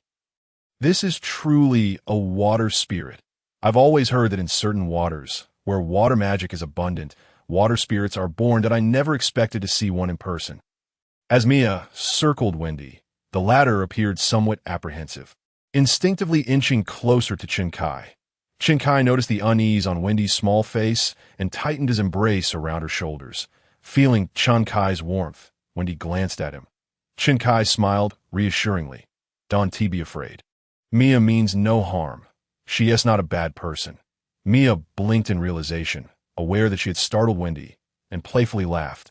"Did Mia scare you, Wendy? Don't worry. I'm just very curious about water spirits and mean no harm." Wendy gazed at Mia with her deep, expressive eyes, remaining silent. Mia blinked again and turned to Chen Kai. "Brother, can she not speak?" At this, Chen Kai couldn't help but chuckle, but he recalled how Wendy had been when he first encountered her. She was reticent, only speaking after he had rescued and healed her, allowing her to recognize his goodwill. Just like now, with Mia's questions, Wendy simply observed her, showing no inclination to respond. Wendy was truly adorable. Seeing Chen Kai smile, Mia grew more perplexed. Unable to fathom it, she turned to Wendy and said, "Wendy, I have a shadow wolf mount. You haven't seen one before, right? Let me take you to see it." As she spoke, Mia extended her hand towards Wendy. Upon seeing this, Wendy hurriedly leaned into Chen Kai's embrace, avoiding Mia's hand. Mia was taken aback, blinking her large eyes at Chen Kai. Chen Kai chuckled lightly, gently embracing Wendy's shoulders, and said to Mia, "She is a bit shy. Don't frighten her. Let her acclimate." Mia nodded. "All right then. Brother Chen Kai, it's time for breakfast. We've prepared it." Mia chimed cheerfully. Chen Kai nodded slightly. "You go ahead. I'll comfort Wendy before joining you." "Okay," Mia replied sweetly, then turned and skipped out of the cabin. Ever since Chen Kai rescued her kin and established a tribe for the Snow Rabbit clan, Mia had become much more cheerful, her face radiating with sunny smiles, completely shedding the despair and unease she had displayed when he first met her. "Who is she?" The ethereal, childlike voice from his arms brought Chen Kai back to reality. He looked down at Wendy, who was gazing up at him with her adorable, inquisitive eyes. Chen Kai gently stroked her hair and replied tenderly, "Her name is Mia. She belongs to the Snow Rabbit clan. She is a lovely girl, simply curious about you and holds no ill intentions." Wendy smiled softly. "I don't like talking to strangers. I only want to speak with you if they're outside and you wish to eat." ILL returned to the pendant to rest. Chen Kai was momentarily taken aback. "Aren't you going to have breakfast? It's ready outside." When he shook her head, "I am a water spirit. As long as I have water magic, I can't survive without food." That made sense. It was only natural that Wendy could reside within such a small pendant, so it followed that she could forego meals as well. "Then," Wendy suddenly said. Chen Kai looked at her. Wendy, with her watery, expressive eyes and a faint blush on her cheeks, asked, "Could you lean a little closer? My physique is rather petite, making it difficult for me to reach you. Should I lean in closer?" What is she attempting to do? Although I remain uncertain of her intentions, Chen Kai gradually bends down, bringing his face nearer to hers. Wendy raises her delicate hand, cradling Chen Kai's face. As she tilts her own up and gently kisses his lips, Within her deep, sapphire-like eyes, pure joy radiates. Then I shall take my leave to rest. In response, Chen Kai smiles softly. Wendy's form transforms into a blue light, merging into the pendant adorning Chen Kai's neck that he lifts his hand to touch the pendant, exhales softly, and rises to exit the room. Outside, a water sprite. Is there truly a water sprite in the room? Indeed, there is. When I entered just now, I encountered a water sprite. Chen Kai's elder brother mentioned that her name is Wendy. However, she seems rather reticent. When I attempted to converse with her, she paid me no heed. A water sprite, such a rare creature indeed. Legends speak of sightings by riverbanks, yet most people never have the opportunity to behold one. As Chen Kai steps outside, he overhears murmurs nearby. He notices a campfire where Yana and the others are gathered. Upon seeing Chen Kai approach, Yana's eyes brighten slightly, and a charming smile graces her lovely face. My lord. Mia, spotting Chen Kai, rises with a puzzled expression. Oh, brother, where is the water sprite? She moves closer to Chen Kai, glancing around, then toward the room. Is she still inside? Raising her face, she looks at Chen Kai. He reaches out, lifting the mischievous Mia into his arms. Mia sits comfortably in Chen Kai's embrace, her large eyes fixed on him. Chen Kai chuckles, gently teasing her small nose, and says she is rather shy and is likely hidden away. Hidden away? Mia blinks curiously. Where did she go? Chen Kai gestures to the pendant around his neck here. Mia pauses, astonished. So she has concealed herself within the pendant. Chen Kai laughs that Mia's eyes sparkle. Wow, how remarkable. A water sprite can hide inside a pendant. How could she fit into something so small? It must be magic, Yana's voice interjects. Chen Kai and Mia turn to her. Yana, smiling, explains, it is likely a unique magic of water sprites. Mia gazes intently at the pendant around Chen Kai's neck, finding it utterly enchanting. Let's eat. I'm somewhat hungry, Chen Kai suggests, settling down by the campfire. He glances around, but does not see Ivy's figure. Where is Ivy? Brother, you know Ivy well. She is, of course, practicing. Afraid of disturbing you while shooting, she has kept her distance. I have already called for her. She should return shortly. As an archer, Ivy truly lives up to her role in the Night Clan's patrol team. Given some time, she will surely excel. However, Ivy has already reached the rank of Grand Archer, making it quite unlikely for her to advance further through mere practice. Chen Kai picks up a piece of roasted meat and takes a couple of bites. Suddenly, he hears footsteps approaching. He turns to see Ivy walking toward him. Upon noticing Chen Kai's gaze, she smiles and takes a seat beside him. Let us have breakfast. Do not let yourself go hungry. Chen Kai remarks. Ivy replies. After Ivy joins them, Mia resumes recounting her encounter with the water sprite. That a water sprite is an exceedingly rare being. They are born only in rivers and lakes where water magic has accumulated excessively. You mentioned that she's smaller than you. That would indicate she's a junior water sprite. Ivy seems to possess greater knowledge about water sprites. What does it mean to be a junior water sprite with a small stature? Chen Kai asks, can water sprites grow larger? Ivy nods slightly. The size of a water sprite is determined by its strength. Junior water sprites are indeed smaller than snow hare maidens. While intermediate water sprites approach adult size, and advanced water sprites match my stature. Beyond advanced water sprites, they can transform into great sprites. Great water sprites wield the power of grand water mages, achieving peak beauty in both form and appearance. I have heard from the clan that the elven race possesses the most exquisite features in the world, yet they remain shrouded in mystery. Not to mention great sprites. Even the most commonly encountered junior water sprites are seldom seen. After hearing this, Chen Kai becomes intrigued, realizing that Wendy is currently a junior water sprite. After finishing breakfast, the four continue their journey as night falls. After observing Yana and the others asleep, Chen Kai steps outside. He calls out for Wendy. Flapping her wings, Wendy ascends into the air, her face lighting up with joy upon spotting Chen Kai. And she quickly flies into his embrace. Chen Kai gently holds Wendy, who feels as light as a cloud.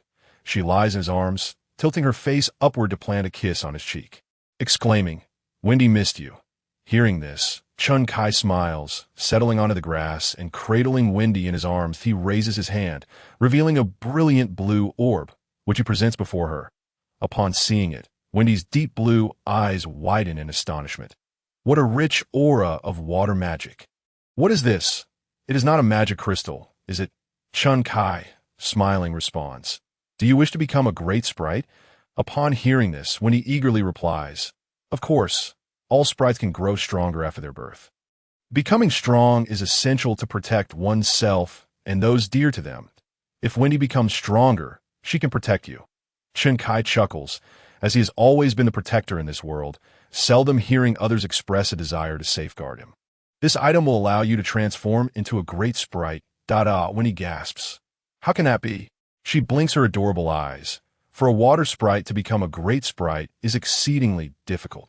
Under normal conditions, a junior water sprite requires over 300 years of cultivation to transform into a great sprite, yet most water sprites do not live to see 300 years.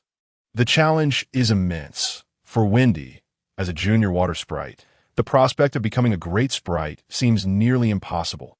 The notion that such a small object could facilitate her transformation is utterly unfathomable. Chun Kai, still smiling, encourages her. Consume it, and you shall see. Wendy pouts her delicate lips, then acquiesces, carefully taking the blue orb from Chun Kai and slowly placing it in her mouth. As it enters. Wendy's eyes narrow slightly, and she gently closes them. Under Chun Kai's watchful gaze, her entire form suddenly shifts into a luminous silhouette of a human. The ethereal figure ascends from Chun Kai's arms. Growing larger from its initial petite size, akin to a child rapidly maturing into a tall adult. As the white radiance gradually dissipates, a breathtaking figure materializes before Chun Kai. His eyes widen in awe. Moonlight cascades upon her, illuminating her porcelain skin, which sparkles as though composed of water. She boasts midnight blue hair that cascades like a waterfall behind her. Her sheer gown clings to her flawless form. Accentuating her perfect curves, she gazes at Chun Kai, her deep blue eyes resembling exquisite gemstones, and her elongated ears lend her an exotic charm. Wendy raises her hand to examine it, her enchanting face radiating sheer delight. She instinctively looks at Chun Kai, exclaiming, I have truly become a great sprite. As her voice resonated, it was a melodious sound, as if it were the ethereal music of celestial beings descending from the heavens. So exquisite was the sight before him. This enchanting spirit appeared almost as if she were an illusion, not a creature bound by the realm of reality. Chun Kai rose and walked gracefully to Wendy's side. Upon noticing his approach, Wendy met his gaze, her eyes reflecting the fervor that burned within him. A blush adorned her cheeks, and as he drew nearer, she closed her eyes and tilted her delicate face upwards. Chun Kai, with a sense of longing, enveloped her in his arms and kissed her, as if proclaiming to the world that this flawless fairy before him belonged entirely to him. Though Wendy had transformed into a great fairy, her wings seemed to have vanished. Through their conversation, Chun Kai learned that her wings were not lost, but merely retracted at her will. She possessed the ability to summon or conceal them at her discretion. An intriguing notion indeed. In the stillness of the night, Chun Kai laid a hide on the grass, and they seated themselves upon it. Wendy, having just become a great fairy, was in high spirits, and instead of resting, she nestled into Chun Kai's embrace and sang joyfully. Chun Kai gently wrapped his arm around her shoulder, watching her and listening to her enchanting melody. Her song was devoid of words, a pure expression of notes flowing from her throat. As she sang, she occasionally glanced back at Chun Kai, her deep blue eyes brimming with tenderness and affection. Chun Kai's heart soared with joy. Suddenly, the sound of footsteps reached his ears. He instinctively turned towards the source of the noise. Before him stood two moose-like beings, adorned with antlers and ears, each wielding a bow and arrow, their weapons drawn and aimed in their direction. Chun Kai furrowed his brow. It was a rare moment to enjoy the song, only to be interrupted. With a swift motion, an arrow was loosed, one aimed at Chun Kai while another was directed at Wendy. Her song abruptly ceased. Before Chun Kai could react, the arrows suddenly froze mid-air, plummeting harmlessly to the ground. Stunned, he glanced at Wendy, who was gazing at him with her cerulean eyes. their gazes locked. With a smile, she leaned in and kissed his lips, then cheerfully declared, "Now Winnie has the power to protect you. Watch me perform." Chun Kai chuckled softly, nodding slightly. "Be careful." When he stepped away from his embrace, focusing on the two moose-like beings, their expressions shifted to one of alarm as one of them shouted, "Let's try again." They, unwilling to relent, swiftly knocked new arrows, aiming once more at Wendy. The arrows flew towards her, but with a delicate wave of her hand, Wendy froze them mid-flight, causing them to drop lifelessly to the ground. A chill swept over the two intruders, and, as it passed over the grass, it instantly froze. The moose-like beings seemed to grasp the gravity of the situation. "It's a great fairy. This water fairy is a great fairy." One of them shouted in terror, their faces pale with fear as they fled. Yet their speed was no match for the magic. The chill enveloped them, and they were swiftly encased in ice. When he turned her gaze back to Chun Kai, who opened his arms to her, a faint blush crept onto her cheeks as she silently approached, settling into his embrace. Lifting her face to meet his, she beamed and joyfully announced, "From now on, it will be my turn to protect you." Chun Kai couldn't help but smile. Time slipped away, and soon the night had passed. Wendy remained as she had been. Despite her transformation into a great fairy, she still shied away from conversing with strangers, preferring to hide within her pendant. They arrived at Stone Town. "Eva, we have acquired a considerable amount of nature crystals. Can these be exchanged for gold coins?" Chun Kai inquired, glancing at Eva. Startled, she bit her lip, then nodded slightly. "They can be traded, but nature crystals are exceptionally precious. Selling them for gold feels like a waste." Chun Kai smiled. "It is not a waste. We are in need of funds, or we will be unable to purchase anything else." After a moment's hesitation, Eva nodded, "Then follow me. I know a place that buys magic crystals." As Eva led the way, Chun Kai curiously asked, "What do you mean by nature crystals being precious?" Eva explained, "The crystals we commonly acquire come from magical creatures, imbued with their essence. Warriors and mages can harness the energy within to enhance their abilities. However, due to the presence of the creature's essence, the process requires many steps. Otherwise, one risks falling into madness. Some individuals dare not utilize the crystals, choosing to carry them merely as energy amplifiers. In contrast, nature crystals lack any creature's essence, making them usable even by untrained children, hence their rarity and value. They're worth 10 times that of ordinary crystals and are often sought after, but seldom available." Understanding dawned upon Chun Kai, and oh wonder the Night clan cherished the Forbidden Caverns so dearly, and why they offered nature crystals as tokens of affection. Indeed, they were immensely valuable. They soon arrived at a magic crystal shop, at which point Eva halted. Chun Kai peered ahead, spotting a quaint store filled with various magic crystals displayed in glass cases. He stepped inside, and as he did, a tall man approached. "What level of magic crystal do you require?" "Our shop offers a wide range, from novice to advanced." The slender man, adorned with antlers and ears, greeted Chun Kai with a friendly smile. "Do you sell magic crystals? Do you also buy them?" Chun Kai inquired. The man's eyes lit up, his smile broadening. "Indeed, we both sell and purchase magic crystals." He scrutinized Chun Kai, a hint of skepticism in his gaze. "Do you possess any crystals?" Given Chun Kai's slender frame, he did not appear to be a warrior or mage, and his modest attire seemed unbefitting of a sorcerer. It was surprising to him that someone like Chun Kai would have magic crystals. Chun Kai nodded slightly and produced a card, handing it to the man. Upon inspection, the man's pupils dilated, and he instinctively took a step back. "Is this a nature crystal?" "A mid-level nature crystal." He looked up at Chun Kai. "Sir, do you wish to sell this nature crystal?" Chun Kai affirmed. "Are you interested in purchasing?" The man quickly replied, "Yes, but I must consult our shopkeeper first, as this item is exceptionally valuable." Noting the man's flustered demeanor, Chun Kai realized Eva's words held truth. This nature crystal was indeed worth a considerable sum. The man rushed into the shop, where Chun Kai could hear him exclaiming, "Boss, a big deal." Surprised, Chun Kai pondered the implications. A single mid-level nature crystal constituted a significant transaction. What then could be said of the numerous high-level nature crystals he possessed? Just then, footsteps approached, and a towering moose-like figure emerged from within. This robust being, muscular and wielding a broadsword, was unmistakably a warrior. "Boss, it's him. He wishes to sell a mid-level nature crystal," the shop assistant announced. The shopkeeper turned to Chen Kai, his face breaking into a wide grin. "My friend, you wish to sell a nature crystal?" Chen Kai nodded slightly, presenting the nature crystal card. The shopkeeper's eyes sparkled with interest as he took the card, commanding, "Transform." The card morphed into a nature crystal in his hands.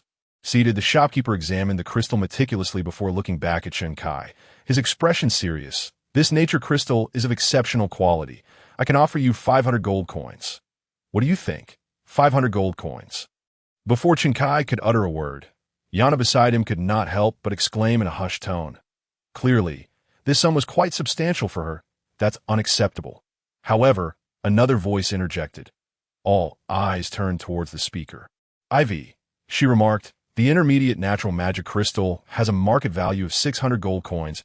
If you bid 500, it seems you are not truly interested." With that, Ivy glanced at Chen Kai and added, "Kai, this fellow is evidently trying to deceive us with his ignorance and arbitrary pricing. Let us leave." "Wait," the owner stood up, awkwardly smiling as he said, Business is tough. We merely wish to earn a modest profit." "How about this? A flat price of 600 gold coins." Ivy furrowed her brow slightly, and then looked at Chen Kai. In truth, Ivy had already pointed out the rarity of the natural magic crystal and confirmed that 600 gold coins was the market price. However, in reality, the market was lacking, and if sold to someone in need, its value could certainly increase even more. Chen Kai, disinterested in the hassle, spoke up, "Then let it be 600 gold coins." "Excellent," the owner exclaimed, beaming, and instructed his attendant, "Go fetch the money."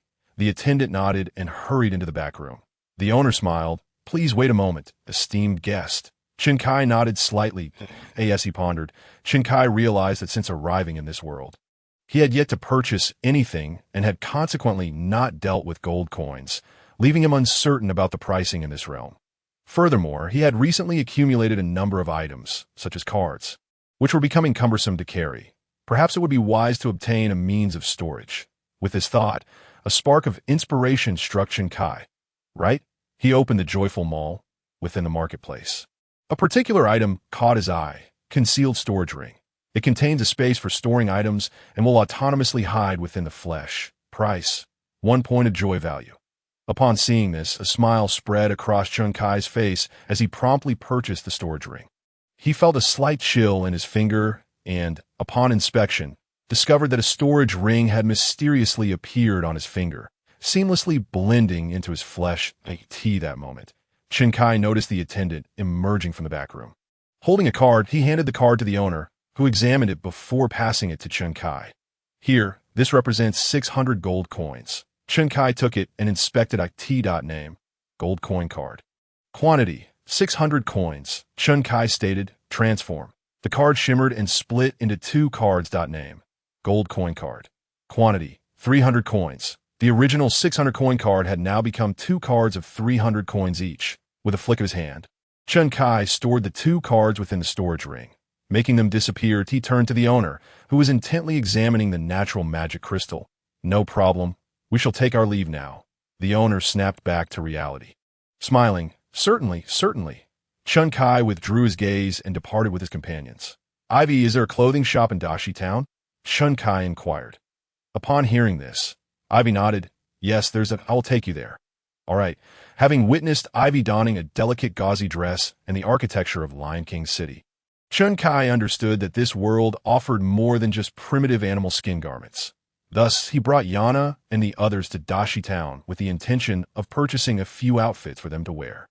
The dresses were crafted from fibers extracted from volcanic grass, ensuring warmth in winter and coolness in summer. The shopkeeper beamed as he promoted the garments to Chen Kai, dressed in primitive animal skins. Yana gazed at the array of clothing on display, her eyes shimmering with fascination. Having accompanied her father to the town to sell animal hides, she had naturally encountered these exquisite garments before. However, she was acutely aware of their exorbitant prices, so costly that a single dress could equate to her family's income for half a year. Thus, despite her admiration, Yana had never dared to dream of owning such finery. Yana. Chen Kai called her over. Upon seeing him, Yana approached. Chen Kai gently wrapped his arm around her waist, drawing her into his embrace, and smiled. What color of clothing do you prefer? Upon hearing this, Yana glanced at the garments, then blushed as she looked at Chen Kai. The color you like, sir, is what I shall like. In response, Chen Kai nodded slightly. Then let us choose this one. He selected a snow-white dress for Yana and said, Go try it on. All right. After changing, Yana emerged, and Chen Kai's eyes lit up slightly. Clad in a flowing white dress that complemented her fair skin and graceful figure, she appeared utterly captivating. Blushing, Yana looked at Chen Kai. Is this beautiful? This is my first time wearing such attire. Hearing this, Chen Kai chuckled and nodded. Indeed, it is that a look of joy spread across Yana's face. Chen Kai turned to the shopkeeper. How much for this? The shopkeeper, upon hearing, smiled. Your taste is impeccable, esteemed guest. This dress is made from the fur of low-level magical ice minks, ensuring warmth in winter and coolness in summer. It is quite favored by the nobility in the town. The price is, in fact, reasonable. Only 3 gold coins. 3 gold coins. Yana was taken aback, her expression shifting as she nervously looked at Chen Kai. Sir, perhaps we should forego this. It is too expensive. Chen Kai was surprised as he observed Yana, who displayed a mix of unease and anxiety. I will return the dress. That's not necessary. Chen Kai responded. Yana hesitated, her eyes reflecting a hint of uncertainty as she looked at Chen Kai. With a smile, he reassured her, You are priceless. I believe this dress suits you well. Yana's face was filled with concern. Coming from a primitive foxfolk tribe, she was accustomed to wearing very basic animal skin garments. And the thought of donning such a dress was beyond her imagination. 3 gold coins could sustain her family for 2 years, making it far too extravagant in her eyes. Yana, what are you worried about? Mia exclaimed cutely, her fluffy rabbit ears perked up. Sister Yana, you are a water mage. A few gold coins for a water mage is as easy as slaying 1 or 2 low-level magical beasts. You can acquire them effortlessly. Remember, Sister Yana, you must embrace your identity. Yana was taken aback, glancing at Mia. Mia was right. Chen Kai chuckled. You are now a water mage of noble status. Yana's fluffy white fox ears perked up, her expression a mix of confusion. Can I truly? Chen Kai felt a twinge of exasperation. Yana had grown accustomed to her impoverished lifestyle. He turned to the shopkeeper, only to find the owner staring, mouth agape, utterly astonished by Mia's declaration of Yana as a water mage. Shopkeeper, Chen Kai prompted. The shopkeeper blinked back to reality. Oh, esteemed guest. Chen Kai nodded slightly. How much would all the clothing for the girls in your shop cost combined? The shopkeeper regained his composure. I believe it would be roughly 300 gold coins. Chen Kai extended his hand, revealing a gold coin card, and handed it to the shopkeeper. Here's 300 gold coins. Please gather all the clothing for the young ladies in your shop. I shall take them all. The shopkeeper's eyes widened in disbelief as he cautiously accepted the gold coin card and examined it, his face lighting up with joy. Absolutely. We will attend to it immediately. He began calling to his attendants to pack the garments. Chen Kai turned to Mia and Ivy. You two should also select a couple of suitable pieces to wear. Mia's face brightened. All right. A flicker of delight danced across Ai Wei's face as she softly hummed in response and joined in the selection. After carefully choosing suitable garments for the trio of Yana, Chen Kai and the others sought out a tavern, ordering a variety of dishes in preparation for their meal. The mischievous Mia, as was her custom, nestled in Chen Kai's embrace, sharing breakfast with him. Adorned in her new attire, Mia appeared to be in high spirits, planting a kiss on Chen Kai's cheek as she settled beside him as they enjoyed their meal. A sudden voice captured Chen Kai's attention. Have you heard? There are sightings of a great spirit to the south of the northern plains. Glancing towards the source of the voice, he noticed a table of young members of the Moose tribe engaged in conversation. Indeed, we've heard 2 warriors from our tribe were frozen into ice sculptures by a great spirit and returned only this morning to so. It must be a water spirit. Yes, water spirits possess power comparable to that of high-level water mages. However, they're exceedingly rare. Who would have thought one would appear in our vicinity? Legend has it that the great spirits are blessed with the most exquisite beauty in the world, Imagine the delight of forming a bond with one. I could spend my entire life in bed if that were possible. Haha, look at your aspirations. With that, Chun Kai averted his gaze. It was evident that the great spirit they spoke of was none other than Wendy, who had previously transformed two members of the Moose tribe into ice sculptures.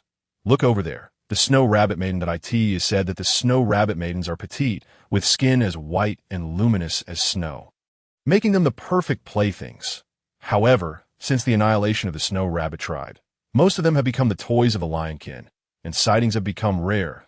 To encounter one today is indeed a surprise.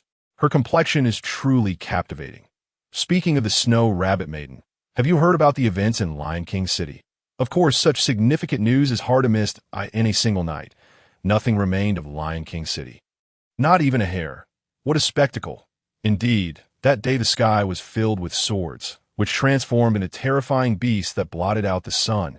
Many speculate that only the legendary sword god could achieve such a feat. The sword god. I thought he was merely a figure of legend recounted by wandering bards. They're truly a sword god? It seems so. Just look, Lion King City vanished overnight. Even the so-called Great Sword Saint could not accomplish that. Clearly, the Lion King must have offended some divine power. Otherwise, the sword god would not have descended. That seems likely. As Chun Kai savored his breakfast, he listened to the tavern patron's conversation. To his astonishment, the topics discussed were intimately connected to him. Unexpectedly, someone had attempted theft, and he was implicated. A loud voice interrupted, drawing the attention of the entire tavern. Chun Kai turned to see a moose man with antlers and ears enter, his eyes fixated on Chun Kai. A playful smirk gracing his lips. That's Layson, AI Wei remarked, turning to Chun Kai. He's the son of the Moose tribe's chieftain. Layson approached with a few fellow tribe members in tow, heading directly towards Chun Kai. The crowd watched with eager anticipation.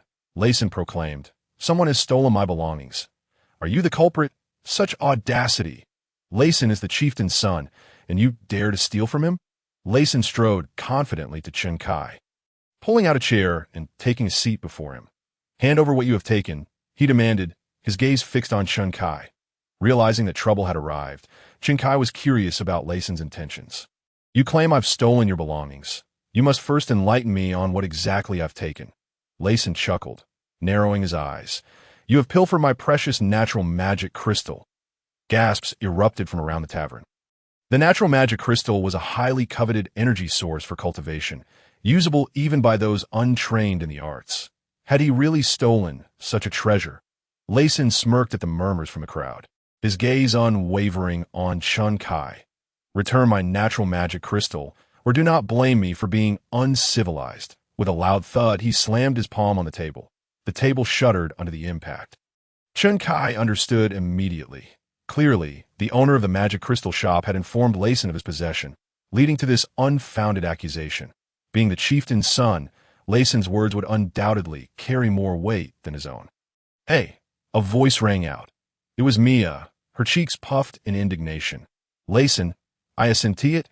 Does my brother truly need to steal from you to acquire a natural magic crystal? Are you out of your mind?"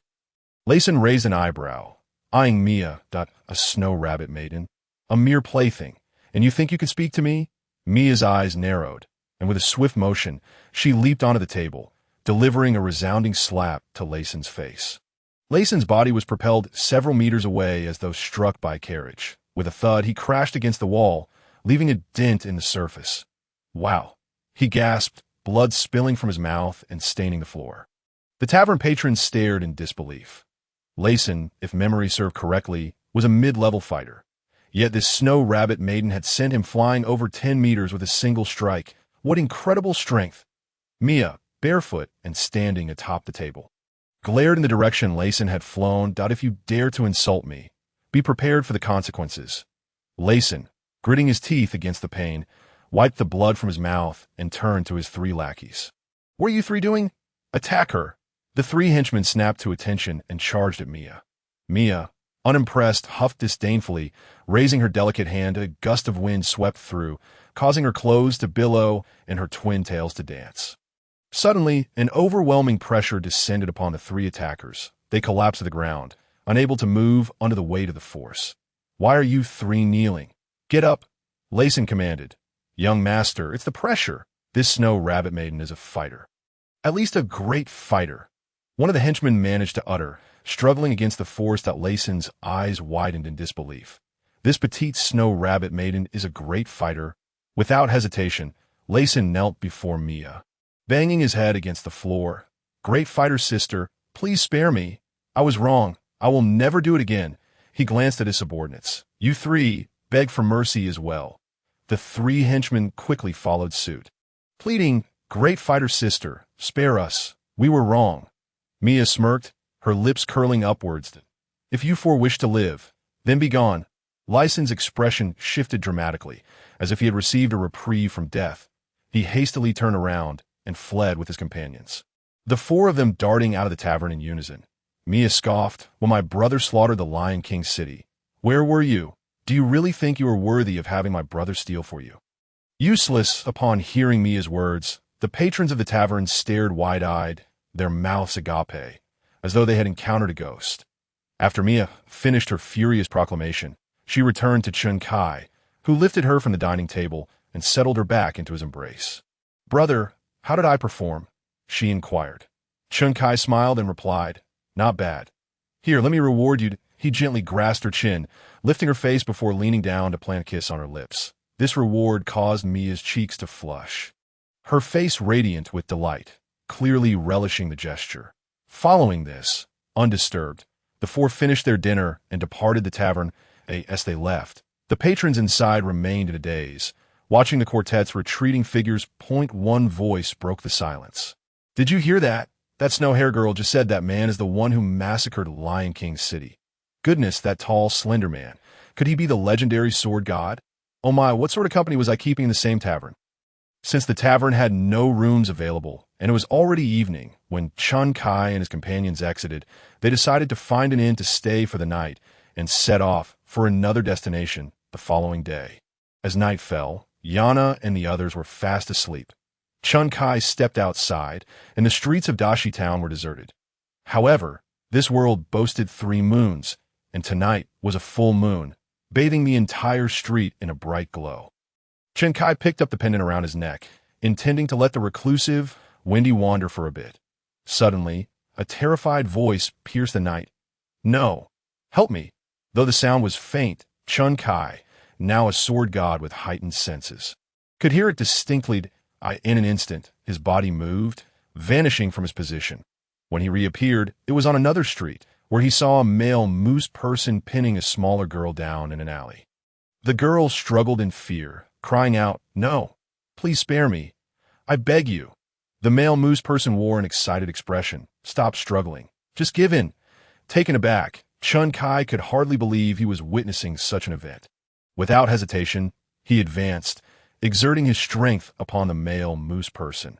The latter was lifted by an invisible force and sent flying several hundred meters, crashing into a wall with a resounding thud, leaving behind a dent as he fell silent. Chun Kai approached the girl, extending his hand to help her up. Upon closer inspection, he was surprised to discover that she possessed deer ears and a tail, albeit without antlers. Her skin was a warm shade, adorned with red markings resembling the ancient inscriptions of a forgotten tribe, with deep, dark hair framing her adorable face, and large brown eyes coupled with thin lips. She appeared utterly endearing. She was petite, comparable in size to Mia. She glanced at Chun Kai, her eyes reflecting uncertainty. He smiled gently, asking, "Are you all right?" The girl managed to rise, her voice soft and tremulous. "I'm fine. Thank you for saving me." Chun Kai nodded slightly. "Please exercise caution on your way home. I must take my leave." As he turned to depart, a voice called out from behind, "Mister, may I stay with you? I escaped from the Flower Deer clan and have nowhere else to go." Chun Kai paused, confused by her mention of the Flower Deer clan, as he had assumed she belonged to the Moose clan. The girl lowered her gaze, tears glistening in her eyes, her expression filled with dread and helplessness. Chun Kai noticed her bare feet, marred with small wounds, suggesting she had been running barefoot across rocky terrain. Blinking in surprise, he approached her without further hesitation, lifting her into his arms. The girl was taken aback, her large eyes filled with a mix of confusion and anxiety as she gazed at him. Carrying her away from the dark alley, he arrived beneath a large tree, conjuring a wooden chair with a thought. He gently placed her down, encouraging her to sit. The girl perched on the chair, watching Chun Kai with curiosity, uncertain of his intentions. Kneeling beside her, he took her small foot in his hands. She uttered softly, a note of surprise in her voice. Chun Kai paused, noticing her anxious gaze. "I merely wish to examine your foot. Fret not. I mean you no harm." She nodded hesitantly. As he inspected her foot, he found it covered in dirt and wounds, blood and grime mingling in a distressing sight. Raising his hand, a soft white glow enveloped it, and as it touched her foot, the dirt and blood vanished, the gash from the stone rapidly healing before his eyes. The girl gasped, her eyes widening in astonishment. "The wound is gone." Chun Kai then took her other foot, applying the same healing magic. Once he finished, he looked at her and asked with a smile, "Does it still hurt?" She shook her head. "Not at all. When that light surrounded me, it felt warm. Now my foot is completely fine."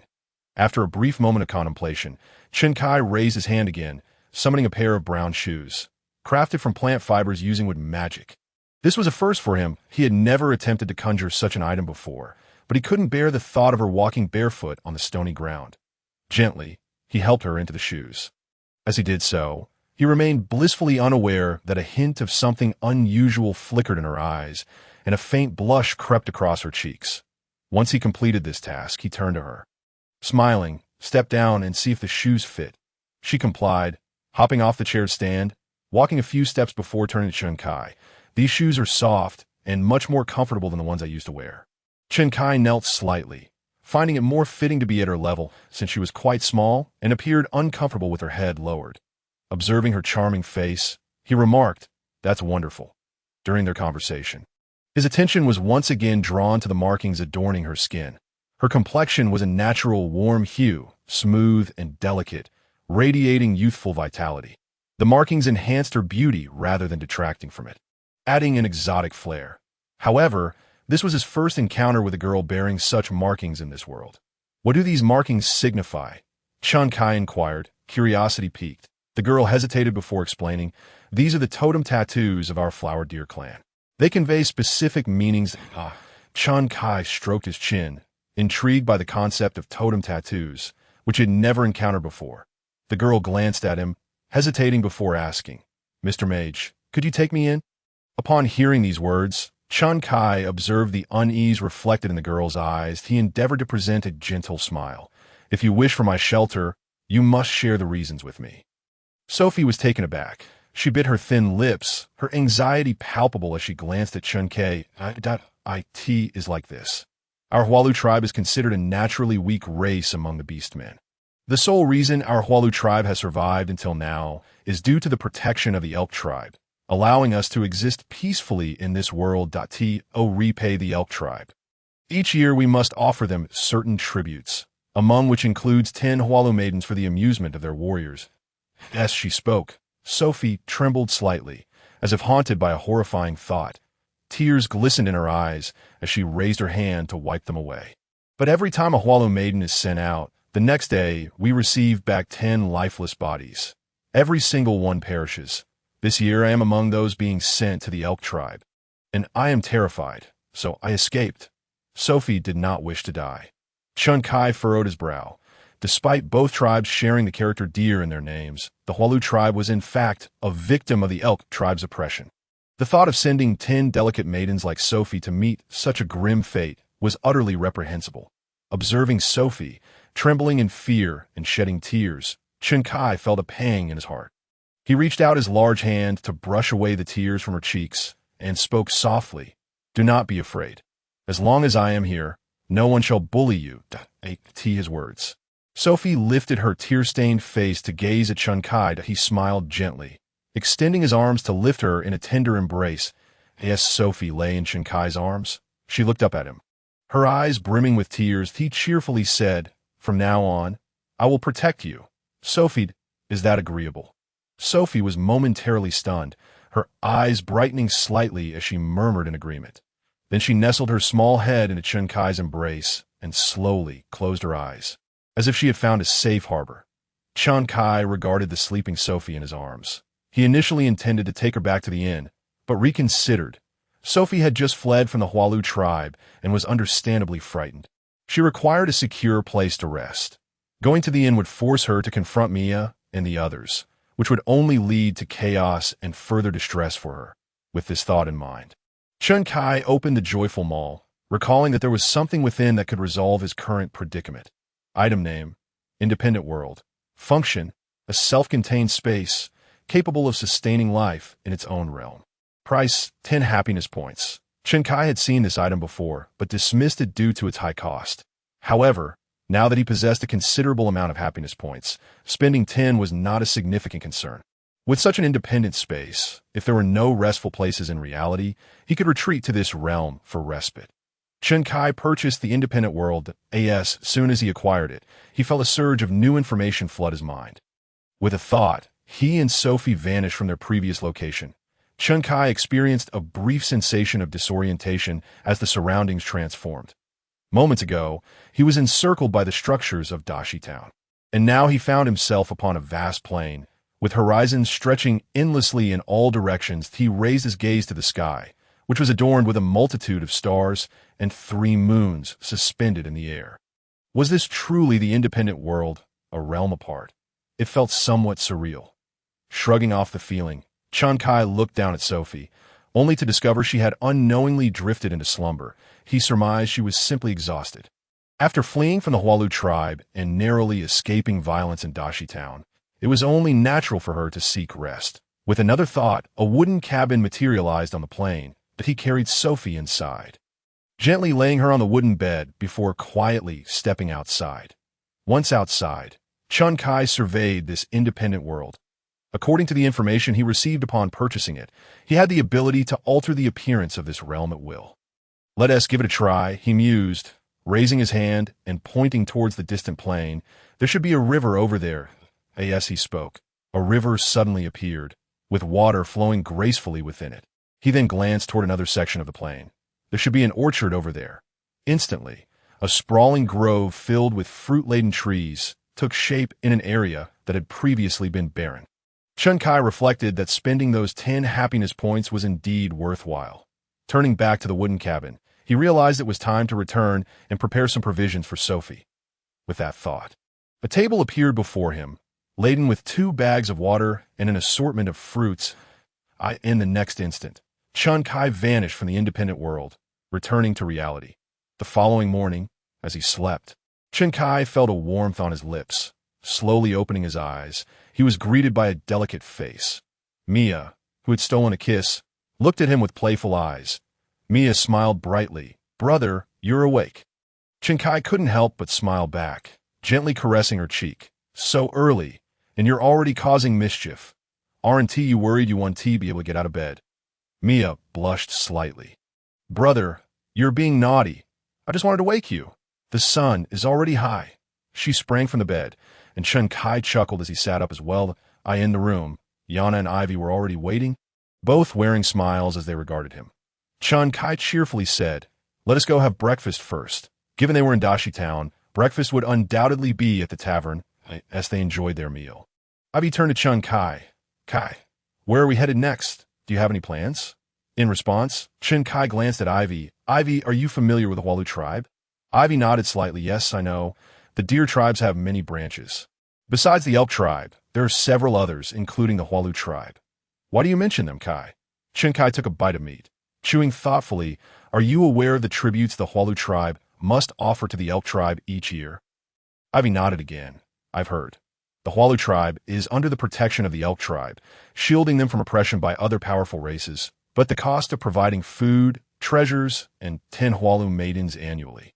Pausing for a moment, Ivy continued, "Considering the timing, the day after tomorrow is precisely when the Hualu tribe is due to pay their tribute." With an impassive expression, Chun Kai took a piece of fruit and bit into it. "I disapprove of how the elk tribe treats the Hualu tribe. I intend to intervene in this matter. What do you all think?" Ivy smiled. "If you wish to act, I fully support you." Yana merely sat there, smiling gently, gazing at Chun Kai with tender eyes. Meanwhile, Mia, nestled in Chun Kai's embrace, beamed. "Whatever brother wants, Mia will do." With that, Chun Kai grinned. Then let us visit the Hualu tribe settlement. All right, confirming their destination, the four of them finished breakfast and set off toward the Hualu tribe's territory. Within the independent world, Sophie, having just awakened, found herself in an entirely unfamiliar realm.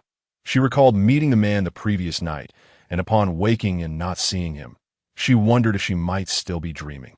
Yet the healed wound at her feet and the brand new shoes she wore revealed to her that this was no mere dream. She noticed the water and food on the table outside the wooden cabin, and feeling parched and famished, she first quenched her thirst before satiating her hunger. Afterward, she began to wander through this unfamiliar world. After a brief exploration, she returned to the wooden cabin. She held on to the belief that the man from the previous night had promised to protect her. Thus he would certainly not abandon her. She decided to wait for his return within the cabin. Time passed swiftly, and soon it was deep into the night. Suddenly, with a rustling sound, Sophie's deer-like ears perked up. She heard footsteps approaching. Upon hearing the sound, Sophie, who had been resting on the wooden bed, hurriedly got off. Just as she stepped down, she saw someone walk in from outside. Illuminated by the moonlight, she focused her gaze, and her eyes brightened with a smile. "My lord." Upon hearing this, Chun Kai smiled warmly and took a seat beside Sophie. "You've rested for a day. How do you feel now?" Sophie's small face radiated joy. "Thanks to you, my lord, I feel much better today." However, as she spoke, she glanced around the wooden cabin before looking back at Chun Kai. "My lord, this place feels so unfamiliar. Where exactly is this?" "This is a world of creation."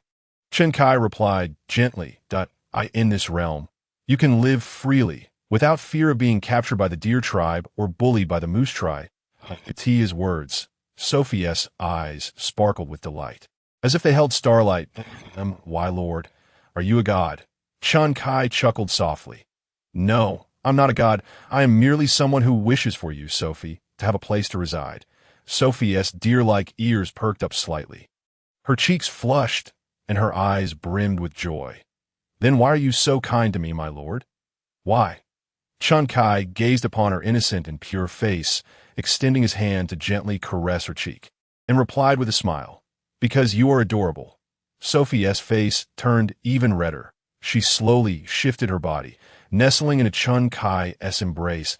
He was taken aback for a moment, then smiled gently, saying nothing as he wrapped his arms around her, his hand resting on her arm, soothing her. Sophie lifted her small face to gaze at Chun Kai, her cheeks flushed with shyness. "My lord likes me. And I like you too, I am willing to offer you everything." As she spoke, she tilted her face upwards, closed her beautiful eyes, and parted her lips slightly. Chun Kai was somewhat puzzled by her sudden action, but he dismissed his thoughts and slowly leaned down to kiss her. In this world governed by the survival of the fittest, the weaker tribes were often subjected to the whims of the stronger ones. As a frail and seemingly useless female of the deer tribe, Sophie had never received any affection. Yet this noble and mysterious man had personally healed her foot injury with his great magic, conjured shoes for her, and even helped her put them on. Now, he had even created this world for her. Sophie was utterly moved by his kindness. When she heard Chun Kai call her adorable, her heart melted completely. That the man complimenting a girl on her cuteness made Sophie realize that this man had feelings for her. Since he had taken a liking to her, she was willing to surrender herself to him. To Sophie, this all seemed perfectly reasonable. Of course, for Chun Kai, he had merely done what he wished, actions that came naturally to him. Never anticipating such a profound reaction from Sophie, the crescent moon hung in the starry sky, casting silvery moonlight upon the grasslands, as if draping the entire expanse in a shimmering veil. The moonlight filtered through the cabin's window, illuminating the wooden bed. In that moment, Sophie lay with her eyes closed. Nestled in Chun Kai's embrace, he gently stroked her back, offering her comfort. His gaze fell upon the intricate totem tattoos adorning her skin. In the moonlight, the tattoos became distinctly visible. Her skin was a warm wheat color, while the tattoos were deep red. Rather than detracting from her beauty, they added an exotic charm. As Chun Kai admired the tattoos, he suddenly noticed a dark red one on her lower abdomen. This tattoo resembled a heart shape, yet it was somewhat different. It appeared to be a combination of a heart and a blooming lotus flower. Chun Kai recalled that when he had first seen her, The tattoo on her lower abdomen had not looked this way. Previously, it had indeed been a tattoo, but in the form of a budding flower. He looked at Sophie and gently asked, "What does the tattoo on your lower abdomen signify?"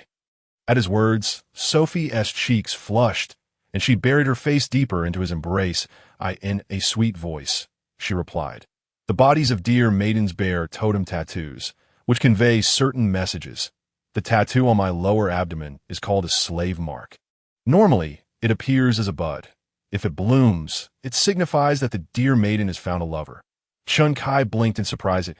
Oh, there is such a meaning behind it. The totem tattoos on the deer maidens change according to their status, automatically manifesting new designs.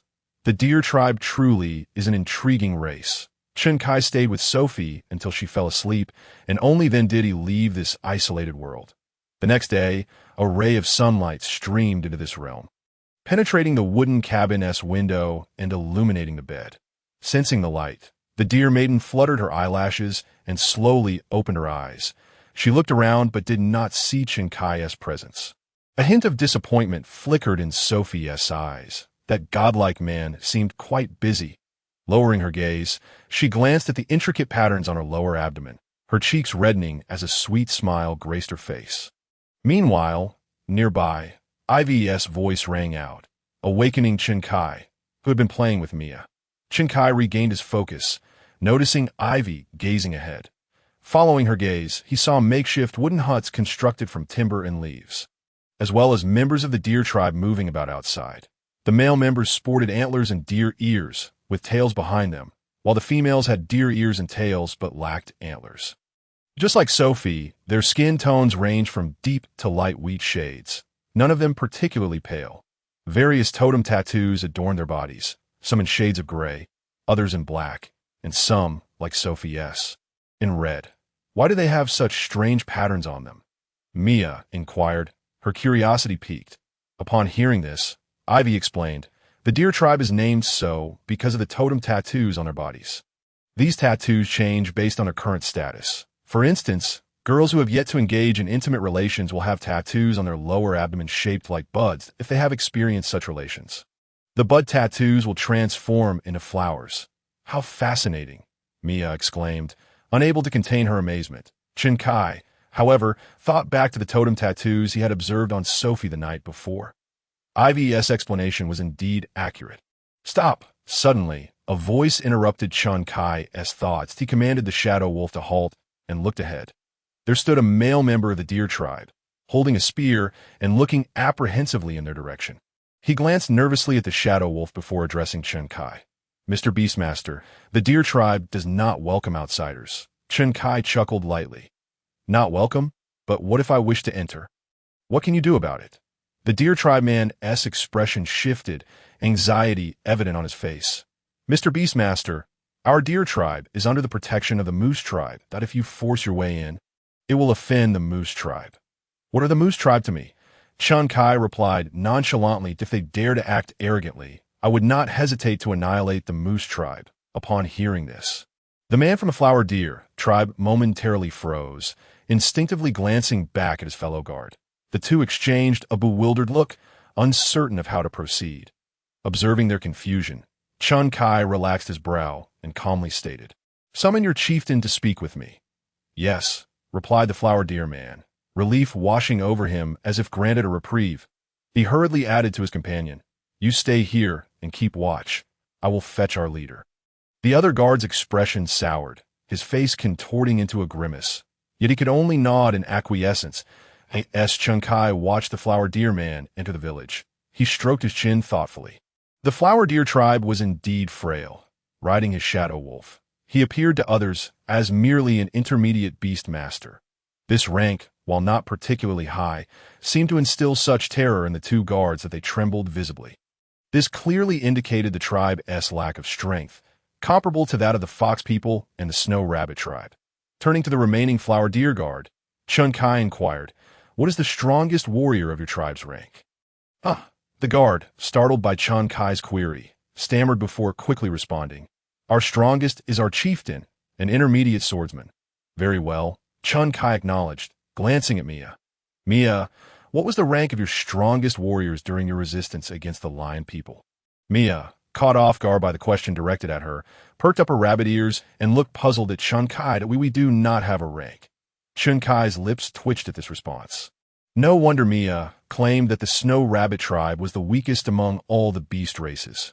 Nonetheless, one could not help but admire their bravery in confronting a lion tribe that boasted grandmasters without any ranks of their own. At that moment, footsteps approached. Rustle, rustle.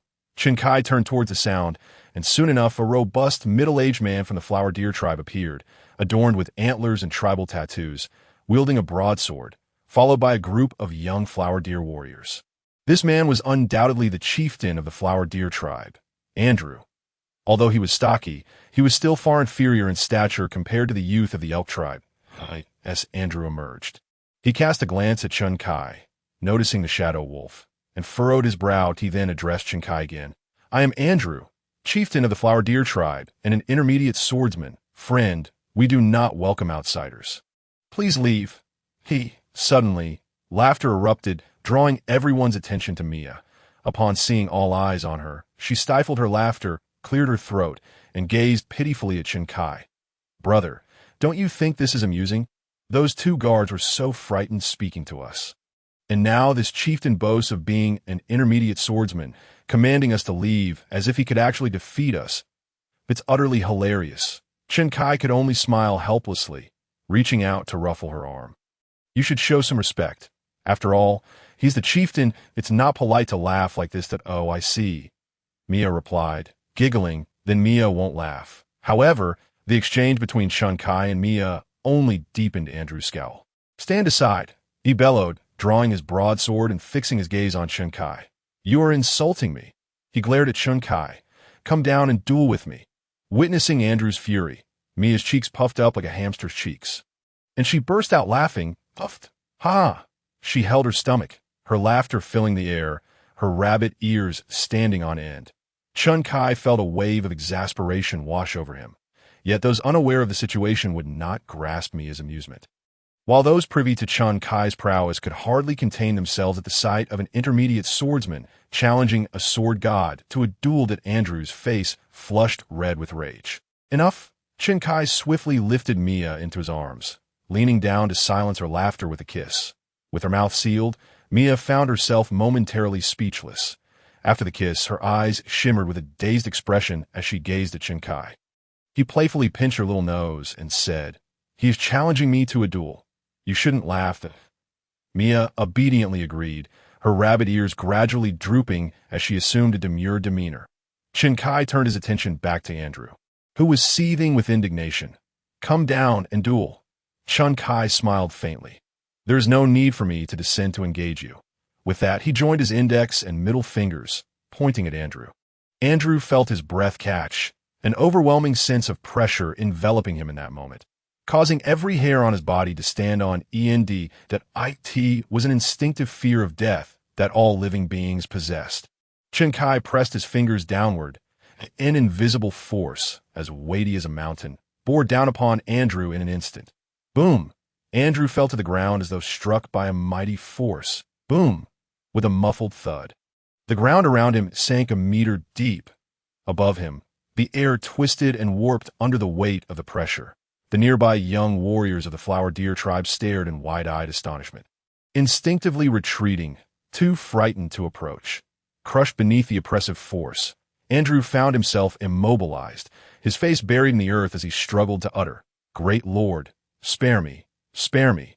Seeing this, Chun Kai withdrew his hand, and the pressure dissipated. Andrew exhaled in relief. The youths nearby rushed to assist him, hoisting him back to his feet. Shakily, Andrew stood, dirt smeared across his face, his eyes filled with trepidation as he addressed Chun Kai. Great Master, I was blind and offended you. Please do not hold it against me. Chun Kai smiled. So, do you still not welcome outsiders? Andrew paused, then quickly replied, We welcome you. It is a great honor for the Flower Deer tribe to host a grandmaster. With that, he shrugged off the youth supporting him and hurriedly gestured for Chun Kai to follow. Please, allow me to lead you. Chun Kai glanced at Yana and the others. Let's proceed. They nodded in agreement. Dismounting from their mounts, Chun Kai dismissed the shadow wolf and followed Andrew into the heart of the tribe. Upon entering, Chun Kai was greeted by the sight of beautiful flower deer women. The tribe was quite primitive, and these women donned animal skin garments characteristic of their tribe, small and perhaps intentionally so, to showcase the tribal tattoos adorning their bodies. This rendered their petite, agile forms a stunning portrait in Chun Kai's eyes. The flower deer women curiously regarded this stranger with wide eyes. Chun Kai smiled at them, causing their cheeks to flush slightly, some appearing shy yet still intrigued. Following Andrew, they arrived at a large wooden dwelling. "Please, have a seat," Andrew said with utmost reverence. Chun Kai seated himself and regarded Andrew. "I have heard that your tribe is under the protection of the elk tribe. Every year, you are required to offer flower deer maidens to them?" Andrew appeared momentarily taken aback, then nodded slightly. "Yes, the elk tribe's protection comes at a cost." Chun Kai scrutinized Andrew, his tone unwavering. "You are aware that the elk tribe treats the maidens you offer as playthings, ultimately leading to their demise, correct?" At this, Andrew looked at Chun Kai, bewilderment etched on his face as if questioning how Chun Kai knew of such matters. Noticing Chun Kai's silence, Andrew elaborated, "This is a common occurrence. The elk tribes size dwarfs ours, and they often take our girls in groups, leading to their deaths." Chun Kai replied coolly, "So, knowing this, you still continue to send those girls to them. I'm afraid there is no other choice." Andrew glanced at Chun Kai and remarked, "The Hualu tribe is too weak. We are compelled to comply." Hearing this, Chun Kai felt a twinge of displeasure, yet even if he wished to confront Andrew, it seemed unjustifiable. Under such circumstances, the Hualu tribe had no alternative. As a diminutive race, they were bound to endure the humiliations inflicted by mightier tribes. Even in the absence of the Tualu tribe, other formidable races would still pose a threat. Should the Hualu tribe resist as the Shuaitu tribe did, the outcome would likely parallel theirs, facing annihilation. "Tomorrow, then," Chun Kai suddenly spoke. Andrew was taken aback, casting a puzzled look at Chun Kai. "Tomorrow, you will present this year's Hualu maidens to the Tualu tribe?" "Ah, yes indeed," Andrew nodded. "Tomorrow, representatives from the Tualu tribe will arrive to receive them. 10 Hualu maidens?" "Yes," Chun Kai instructed, "summon them. I wish to see them." Andrew hesitated, replying, "My lord, that is—" Chun Kai shot him a glance, prompting Andrew to close his mouth and nod. "Very well." Andrew rose and approached the door, commanding, "Bring forth the girls destined for the Tolu tribe tomorrow." Understood, he returned to the wooden cabin and sat before Chun Kai. "My lord, the girls will arrive shortly." Chun Kai nodded slightly. Gazing at the clingy little rabbit in his arms, he extended his hand. Grasping her tiny one, Mia's cheeks flushed slightly, her rabbit ears drooping, her face radiating joy and sweetness. Noticing that Chun Kai was preoccupied, Andrew fell silent. Tap, tap, tap, footsteps echoed. Chun Kai turned his face towards the entrance. A hollow man approached, fear evident in his gaze as he glanced at Chun Kai, then looked to Andrew, respectfully stating, "Leader, the people have arrived. They are waiting outside." Andrew nodded. "Let them in." Yes, he stepped outside that moment. Chun Kai observed one petite figure after another entering the room, each adorned with deer ears and tails. There were 10 in total. Clearly, after Sophie's escape, Andrew had gathered another group from the tribe. These young maidens stood around the same height as Mia, approximately 1.3 to 1.4 meters tall. They possessed slender frames, their skin varying from light to dark wheat tones, embellished with totem tattoos in shades of black, red, or light gray. Chun Kai noted the flower bud tattoos on their abdomens, indicating that these were all untouched maidens. Their expressions were anxious, some trembling slightly, each cautiously glancing at Chun Kai. "This is the Great Fighter Lord," Andrew announced. The 10 maidens gasped in unison, "Great Fighter Lord." Andrew turned to Chun Kai. "My lord, these are the 10 girls to be presented to the Tualu tribe tomorrow." Upon hearing this, Chun Kai nodded slightly, scanning the maidens before gently inquiring, "You are to go to the Tualu tribe tomorrow. Do you all understand what fate awaits you there?" The 10 maidens turned pale, their bodies quivering slightly, clearly engulfed by fear. Noticing their silence, Andrew's expression darkened. "Did you not hear? Speak up." The sudden reprimand made the maidens flinch. "I know." One girl finally spoke up. Chun Kai's gaze was drawn to her. She was a young maiden with darker skin. her totem tattoos white and her stature slightly taller than the others, her legs appearing more elongated. Chen Kai smiled and asked, "What is your name?"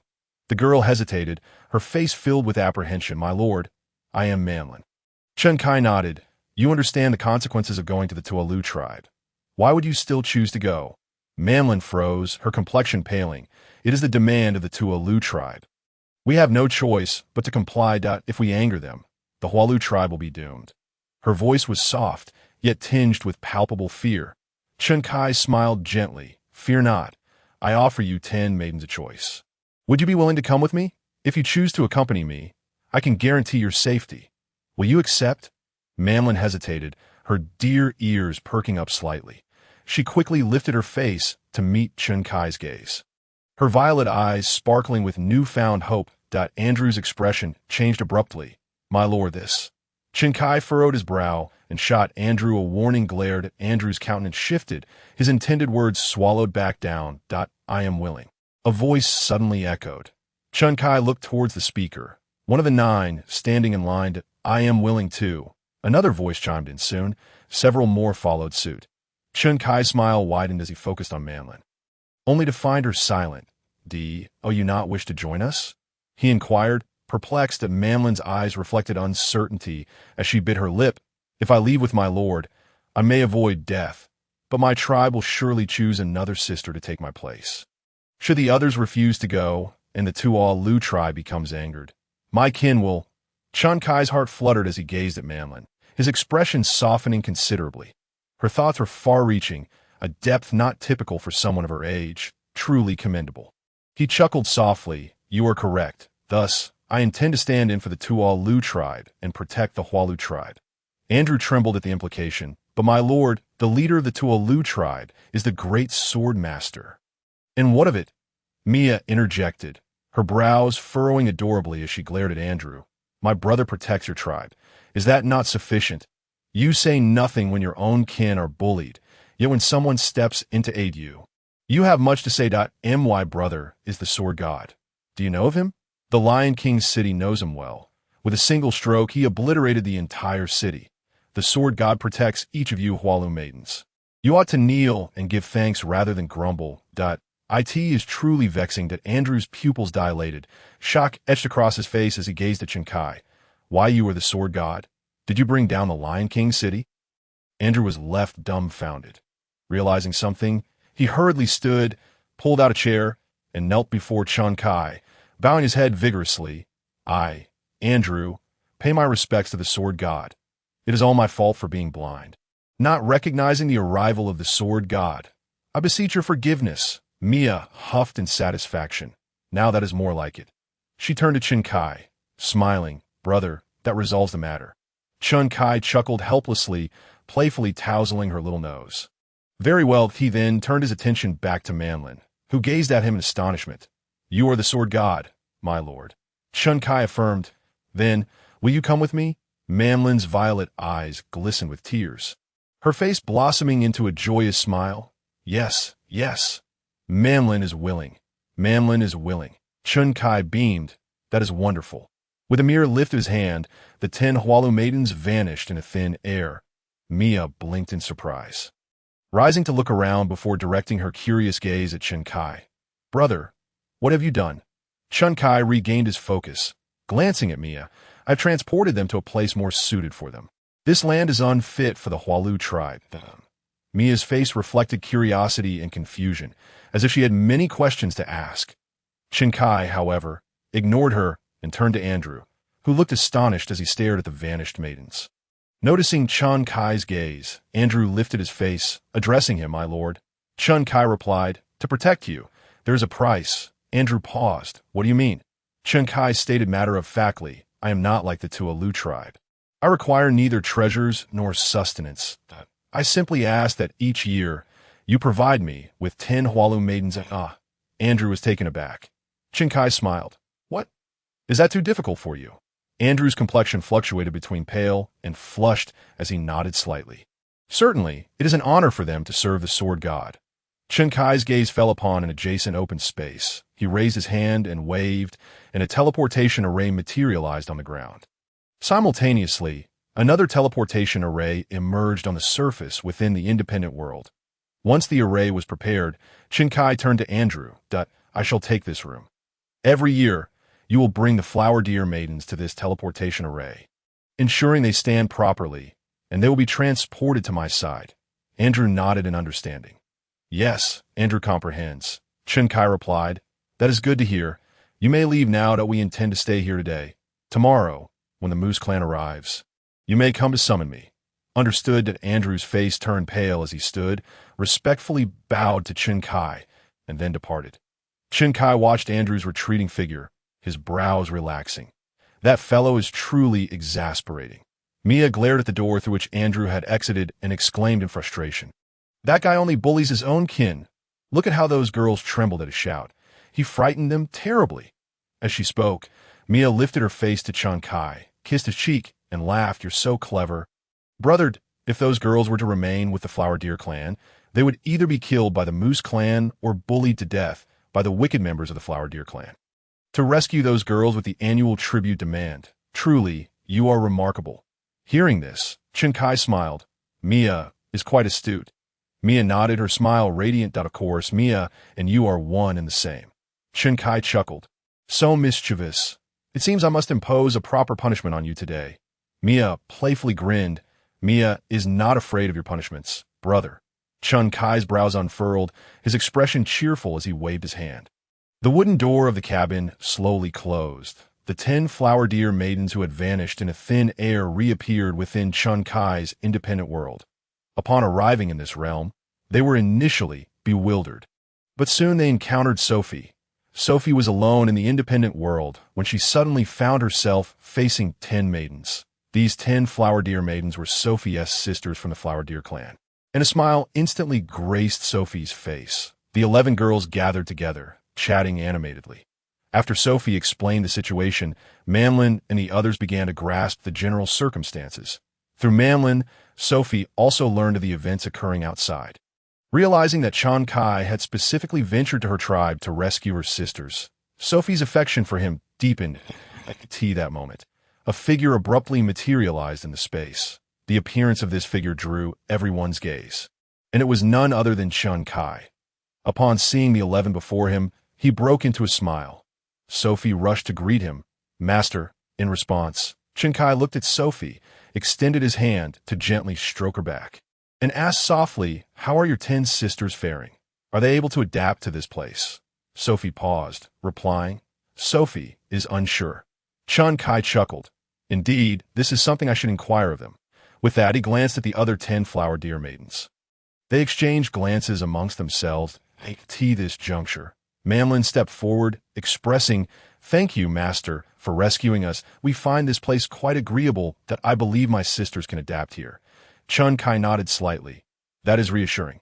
However, Manlin, Sophie, I require your assistance with certain tasks. Manlin and Sophie exchanged looks and turned their attention to Chinkai. Manlin gazed at him with her deep violet eyes, a hint of uncertainty evident. What does the master need Manlin to do? Please, just say the word. If it is within my capabilities, I shall certainly comply. Sophie added, Master, I belong to you. Whatever you wish of Sophie, I shall fulfill. Chinkai nodded. To be frank, we do not harbor fondness for the Flower Deer clan. They are oppressed by powerful races from outside, and similarly, within their own clan, the strong prey upon the weak. Yet there are you among them, along with other flower deer maidens. Therefore, I wish to do my utmost to assist them. However, I have my own obligations, so I seek to enlist you as my right and left hands in this endeavor. Manlin and Sophie's eyes brightened at this, and they exchanged joyful glances before looking back at Chinkai. Manlin's face beamed with delight.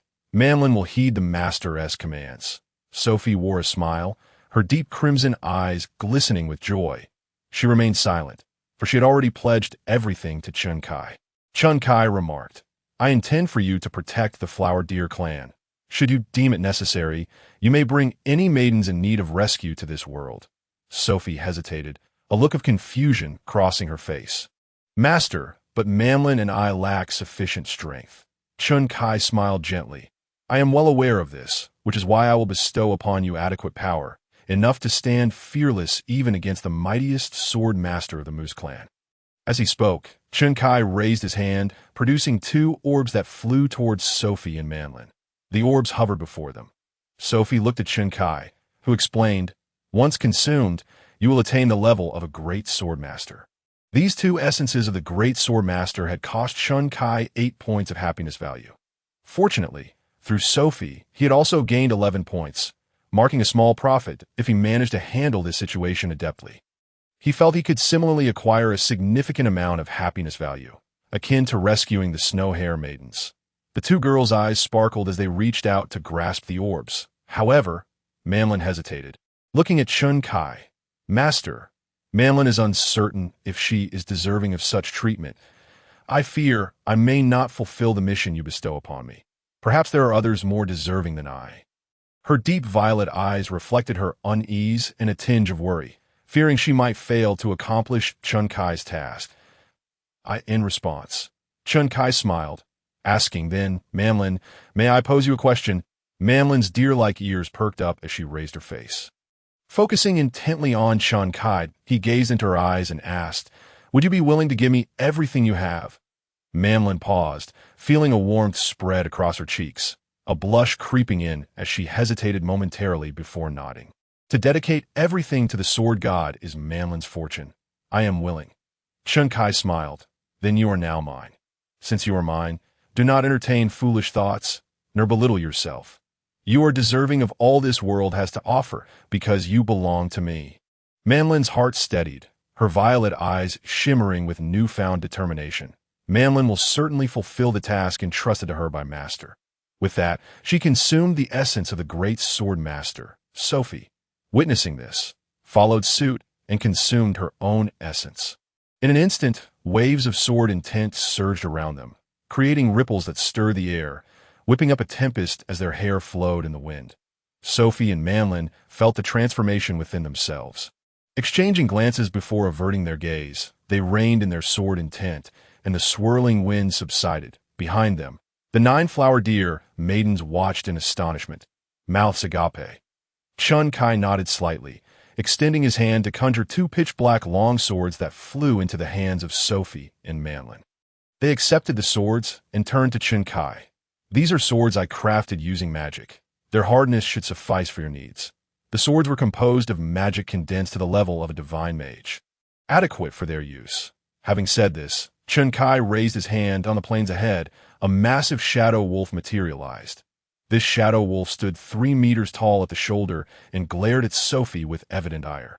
Upon seeing the shadow wolf, Sophie instinctively glanced at Chun Kai. He smiled, saying, "This will be your sparring partner. Sophie, you shall go first." Upon hearing the news, Sophie gazed at the looming shadow wolf before her, her complexion paling slightly. Despite having attained the prowess of a great swordsman, the presence of this shadow wolf instilled within her a sense of unease and trepidation. Normally, a shadow wolf is classified as a mid-tier magical creature. However, upon observing the imposing figure of this giant shadow wolf, Sophie discerned that it was at least an advanced magical beast. She tightened her grip on the hilt of her sword. In that moment, the giant shadow wolf lunged at Sophie with ferocity. Her pupils dilated as she raised her long sword and swung it. The tip of her sword emitted a brilliant beam of light, extending 10 meters long, which swiftly sliced through the giant shadow wolf. With a howl, the massive creature let out a pained cry as its body was cleaved in two, collapsing onto the ground before dissipating into ethereal white light. The observing flower deer maidens widened their eyes in astonishment. Even Chun Kai, who had crafted this shadow wolf as a lord-level beast, comparable to a great swordsman, was taken aback. They had anticipated a prolonged battle between Sophie and her opponent, only to witness her decisive victory with a single strike. What was happening? Was it not said that a great swordsman could rival lord-level magical creatures? Yet, did lord-level beasts not easily overpower great swordsmen? Was this perhaps a testament to the essence of the great swordsman? Initially, Sophie's expression was one of disbelief, which soon transformed into sheer delight as she turned to Chun Kai with a radiant smile. Exclaiming, "Master, I have triumphed." Chun Kai responded with a beaming smile. "Well done.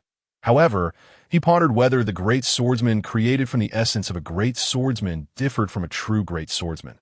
This question would have to be addressed at a later time. Chun Kai then encouraged Manlin to give it a try, and the result remained the same. The Lord-level giant Shadow Wolf fell to a single strike.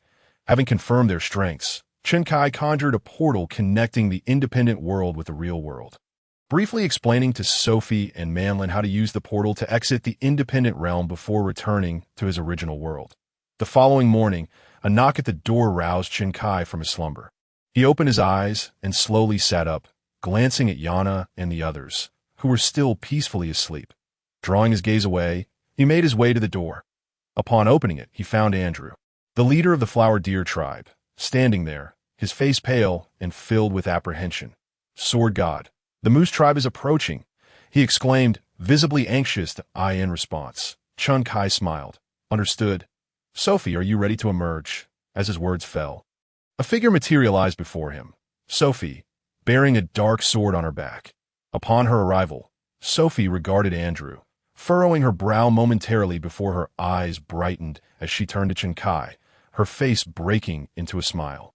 Master, Chun Kai returned her smile, placing a gentle hand on her back, softly encouraging, today, I look forward to your performance. Since he wished for Sophie to assist in overseeing the Flower Deer tribe, it was essential for her to test her abilities against the Moose tribe.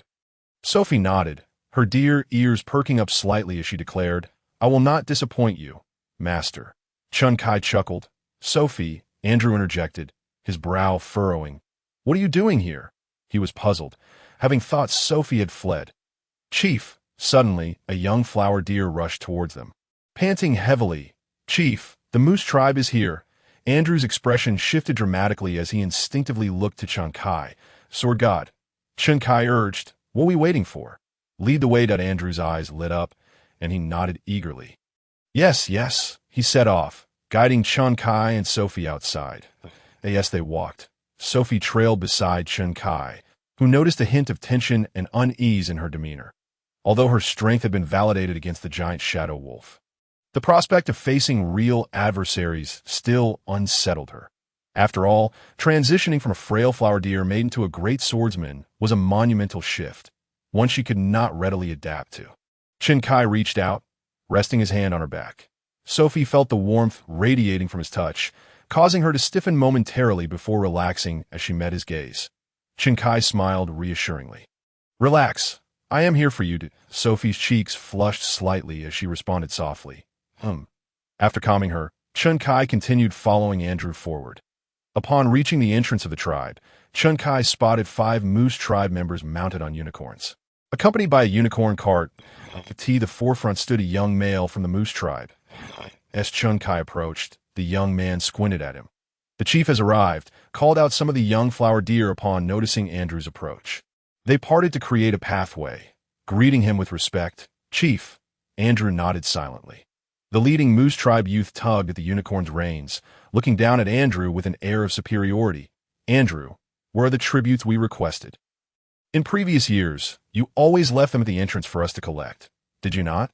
His voice boomed, exuding arrogance that Andrew's face drained of color as anxiety washed over him.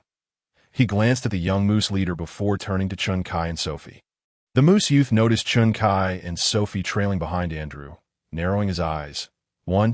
Andrew, 1 is insufficient. Where are the other 9? He mistakenly assumed Sophie was to be offered as a tribute. Chun Kai chuckled. Stepping forward, from this day forth, I shall protect the Flower Deer tribe. You Moose tribe can leave.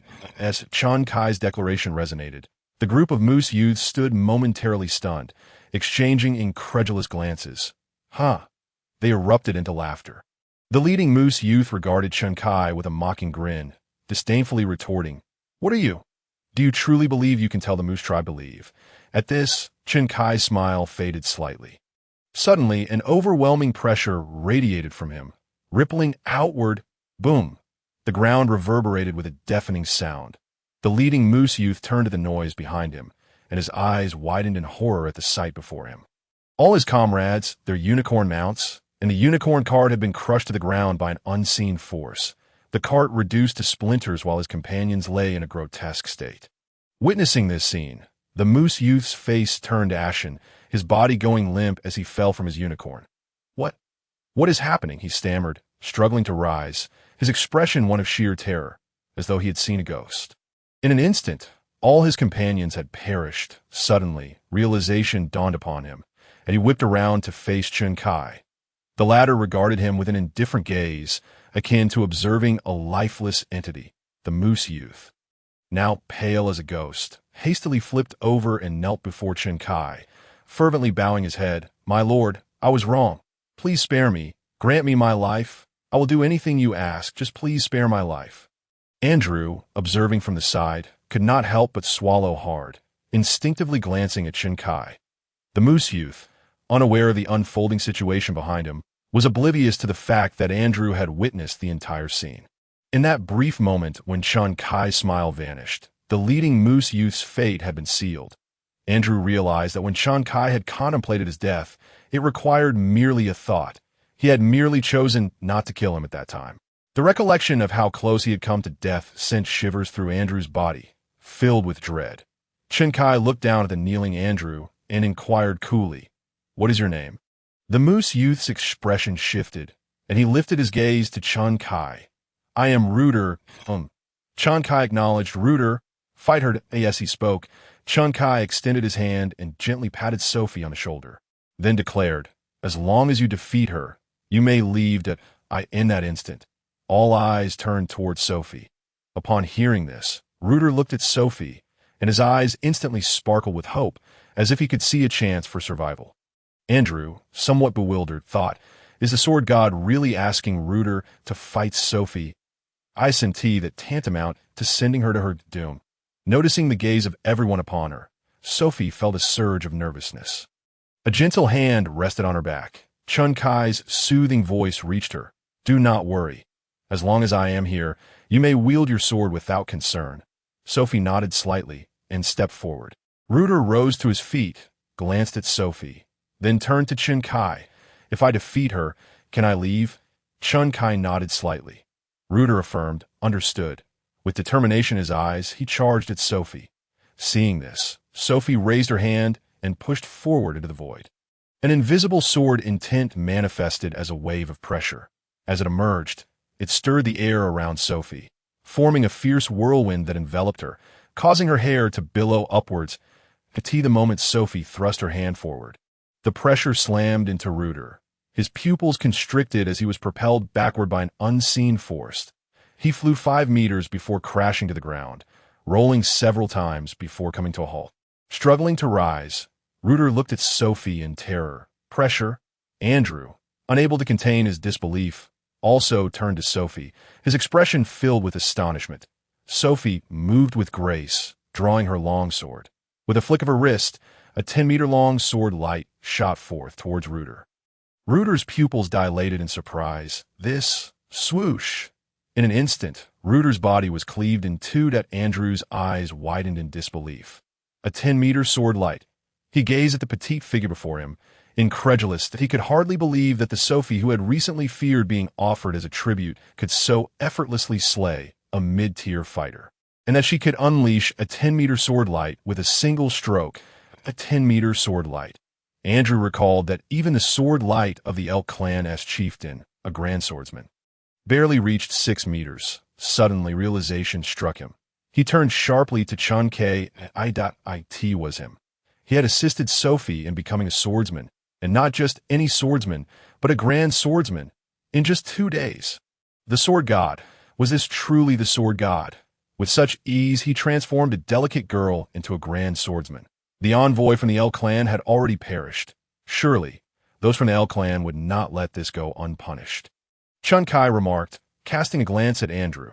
Upon hearing this, Andrew hurriedly replied, as the sword god stated, "With the envoy of the Elk Clan slain, they will undoubtedly send more in response." Chun Kai affirmed. Indeed, at this juncture, he paused before continuing, "Manlin, could you please come out?" Simultaneously, within the independent realm, Manlin, who had been waiting by the teleportation portal, heard the voice emanating from the heavens. She looked up at the source of the sound and nodded slightly, her longsword on her back as she stepped into the portal. In a flash, Manlin appeared beside Chun Kai. As her surroundings brightened, she realized she was standing within the Flower Deer clan's territory. Right next to Chin Kai. Beside him stood Andrew, the chieftain, along with a group of Flower Deer clansmen. After surveying her surroundings, her gaze settled on Chun Kai. Master, at this, Chun Kai nodded gently, then turned to Andrew. From this day forth, Sophie and Manlin shall serve as my envoys. Representing me in the protection of the Flower Deer clan, I expect you to regard them with the same respect you afford me. Andrew was taken aback. He looked at Sophie, then at Manlin, and upon noticing the black swords strapped to their backs, he seemed to grasp something, instinctively glancing at Chun Kai. Sword God. Do they? Chun Kai nodded slightly. Just as you suspect, both Sophie and Manlin now possess the strength of grand swordsmen. To kill you would merely be a fleeting thought for them. Andrew's pupils constricted in alarm, and he stammered. Why, yes, I shall respect the Sword God's envoys as I do you. Sword God's envoys? Chun Kai smiled at this title. Clearly pleased, he surveyed the gathered Flower Deer clansmen and stated with calm authority. Remember, Sophie and Manlin are no longer members of the Flower Deer clan and have no ties to you. They're my envoys, the Sword God's envoys. Every member of the Flower Deer clan must treat them with the same respect they afford me. Any disrespect will lead to consequences, as evidenced by the corpses at the entrance. As he spoke, Chun Kai exuded a terrifying pressure that enveloped everyone present. Feeling this overwhelming force, Andrew turned pale and knelt before Sophie and Manlin. The other Flower Deer clansmen, witnessing their leader's submission, followed suit and knelt. Sophie and Manlin exchanged anxious glances before nervously looking towards Chun Kai. Noticing their unease, Chun Kai smiled reassuringly. Accept this. It is their choice. At his words, Sophie and Manlin nodded slightly, gazing at the clansmen kneeling before them. Chieftain Andrew, I bow to the Sword God's envoys, Andrew proclaimed loudly. The other members of the Flower Deer clan echoed in unison. We bow to the Sword God's envoys. Hearing this, Sophie and Manlin instinctively clasped each other's hands, their cheeks flushing a rosy hue. Their small frames trembled slightly, betraying their excitement and exhilaration. Chun Kai extended his hands to rest on their backs. Soothing their emotions, feeling Chun Kai's touch, the two girls turned to face him. He offered them a gentle smile, and a glimmer of joy sparkled in Sophie's eyes. After establishing authority for Sophie and Manlin within the Flower Deer clan, Chun Kai instructed the two girls to return to the independent realm, while he himself returned to his residence. Upon arriving home, Yana, Mia, and Ivy were already awake. Chun Kai beckoned the three girls, intending to depart from the Flower Deer clan. Upon hearing this, the three girls looked puzzled. Mia questioned, Brother, didn't you say you would protect the Flower Deer clan? Are we leaving already? Clueless about the events that had transpired, she wore an expression of confusion. Chun Kai sat down and pulled Mia into his embrace. Upon entering his arms, Mia's rabbit ears perked up slightly, and she looked up at him with her sapphire-like eyes. Filled with curiosity, Chun Kai glanced at Yana and Ivy, who were also looking at him with inquisitive expressions. That he smiled and explained, While you were resting, we resolved half the situation. Now we need to tackle the remaining half. The remaining half? Yes, the Elk clan has been rather bothersome, and I intend to have a word with their chieftain to prevent them from continually harassing us. Chun Kai held Mia close, gently stroking her arms as he gazed at the delicate snow-hair girl in his embrace. Mia's eyes brightened at his words, and she replied with a smile, Good. I've had enough of the Elk clan. Let them keep bothering us. Chun Kai chuckled, affectionately raising his hand to playfully scratch Mia's little nose with his fingertip. Mia adorably scrunched her nose and returned a cheeky grin. While Yana and Mia were unfamiliar with their current surroundings, Ivy, being of the Night Clan, was well acquainted. The Elk Clan stronghold is in Elk City, which is quite a distance from here to our current pace. It will take about 5 days to arrive, Ivy stated, riding her unicorn, her black tail swaying slightly as she turned her large eyes towards Chun Kai. Chun Kai glanced at Ivy's black ears, nodding slightly with a smile. If you know the way, please lead us, of course. Abby responded affirmatively and led the way ahead. As night fell, Chun Kai grew concerned that the girls of the Hualu tribe might struggle to adapt to this independent world. After witnessing Yana and the others fast asleep, he ventured into the independent realm. Although it was a distinct world, the passage of time here was evidently in sync with the outside world. Upon entering, he found himself enveloped in darkness. That moment. Chun Kai noticed flickering flames in the night. Following the light, he discovered a campfire where the Hualu girls were gathered, engaging in conversation. However, upon Chun Kai's arrival, their chatter abruptly ceased. He observed that Sophie and Manlin were gazing in his direction, and the other 9 Hualu girls, noticing their focus, quickly turned to Chun Kai as well. Upon recognizing him, the eyes of the 9 girls sparkled with excitement, and they promptly rose to their feet. It is the sword god. The sword god has arrived, they whispered amongst themselves, their voices soft yet clear to Chun Kai. He could not help but admire the melodious quality of their voices. Master, Sophie called out as she approached Chun Kai, her deer-like ears perked up and her sun-kissed complexion radiating joy in response. Chun Kai offered a gentle smile and lifted Sophie into his arms. Nestled in his embrace, Sophie gazed into his eyes with her deep crimson ones and said, Master. Chun Kai took in the sight of Sophie before him. She boasted long, deep brown hair and a petite, slender figure clad in a diminutive garment of animal hide above and extremely short hide trousers that barely reached mid-thigh. Though her attire was minimal for the Hualu tribe, the totem tattoos adorning their bodies served as a second layer of clothing. Sophie's tattoos were a vibrant red, complementing her delicate, sun-kissed skin, which appeared both healthy and vibrant. The particularly striking red tattoo in the shape of a blossoming flower adorned her lower abdomen, in addition to Sophie. Manlin and the other 9 Hualu girls also bore tattoos in various bud-like forms on their abdomens, each differing in hue. Chun Kai inquired with a smile, having spent over a day here. How are you finding it? Are you adapting well? Manlin nodded slightly, replying, as long as it is a place arranged by Master, it is the best for us. Chun Kai noted that Manlin, who had previously addressed him as Sir, was now calling him Master. How curious, he glanced at the other 9 Hualu girls and then back at the small wooden cabin behind him. Surely, you cannot be accustomed to living in such a small cabin. I shall arrange for a few more for you. Master, Sophie interjected suddenly.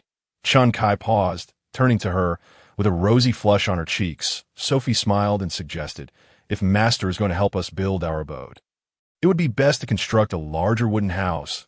We Hualu girls prefer to live together, and with our 11 sisters, we can look after one another. Chun Kai chuckled very well that he glanced towards the empty expanse of the plain, and with a thought, a large wooden house appeared above the ground. Having witnessed Chun Kai's extraordinary abilities before, the Hualu girl's eyes widened in astonishment at the sudden manifestation of his spacious dwelling. Such a large house could take ages for even her father and the tribe to build. The appearance of it in the blink of an eye was nothing short of miraculous. Once the large wooden house was ready, Chun Kai turned to Sophie with a smile. Your residence is completed. Would you like to take a look? Sophie nodded eagerly. He gently set her down and encouraged. Go ahead. Chun Kai then addressed Manlin and the others. You should all take a look as well. This will be your home moving forward. The Hualu girls skipped eagerly towards the large wooden house. Oh, what a grand bed. It feels so soft and comfortable. Listening to their joyous exclamations, Chun Kai smiled. It was certainly comfortable. Everything in this world was under his control. The beds in the wooden house were designed akin to those in his own world, ensuring their softness. Observing the Hualu girls, it seemed they had already adapted to this independent realm, which brought him peace of mind. With that thought, Chun Kai's figure vanished from the spot. He intended to return after a while to check on their situation. If, in a few days, they showed no signs of distress, it would indicate their successful adaptation, allowing him to rest easy. However, unbeknownst to Chun Kai, upon his departure, Manlin emerged from the large wooden house with a beaming smile. But as she gazed at the spot where Chun Kai had vanished, her smile gradually faded, replaced by a hint of melancholy. The Hualu tribe was a primitive beastfolk clan, where the Hualu girls were considered subordinate to the Hualu boys, akin to possessions. Thus, when a Hualu girl offered herself to another, she would refer to them as master upon their meeting. Lying on the soft, large bed, Manlin looked at Sophie across from her, noticing the open slave tattoo on Sophie's lower abdomen, which left her feeling uneasy. Manlin pondered. The sword god had explicitly asked her whether she was willing to entrust everything to him. to which she had eagerly agreed. Yet, why had he not come to claim her? Did the sword god find her lacking? But if that were the case, why would he have posed such a question? Lost in thought, Mamlin felt increasingly confused. Regardless, she resolved to inquire about it the next time the sword god appeared. However, on the second day, Mamlin waited all day, yet Chun Kai did not come down on the third day. He still did not arrive. Having not seen Chun Kai for 2 days, Mamlin felt dazed, her world dimming. She vividly remembered the moment he had asked, "Are you willing to give me everything?" At that instant, it felt as though her world had been illuminated. As a Hualu girl, she had never experienced the love of others. The sword god was the only one who had treated her with kindness, saving her life and bestowing upon her the strength of a great swordsman. In Mamlin's eyes, Chun Kai was the light of her life. Yet now, that light had not materialized into the master she had envisioned, and he had not sought her out for a full 2 days. Feeling anxious, Mamlin wondered, had she been abandoned? Had the sword god merely been joking? Not meaning it at all? On the 4th day, she waited all day, and as night fell, Mamlin tossed and turned, unable to sleep.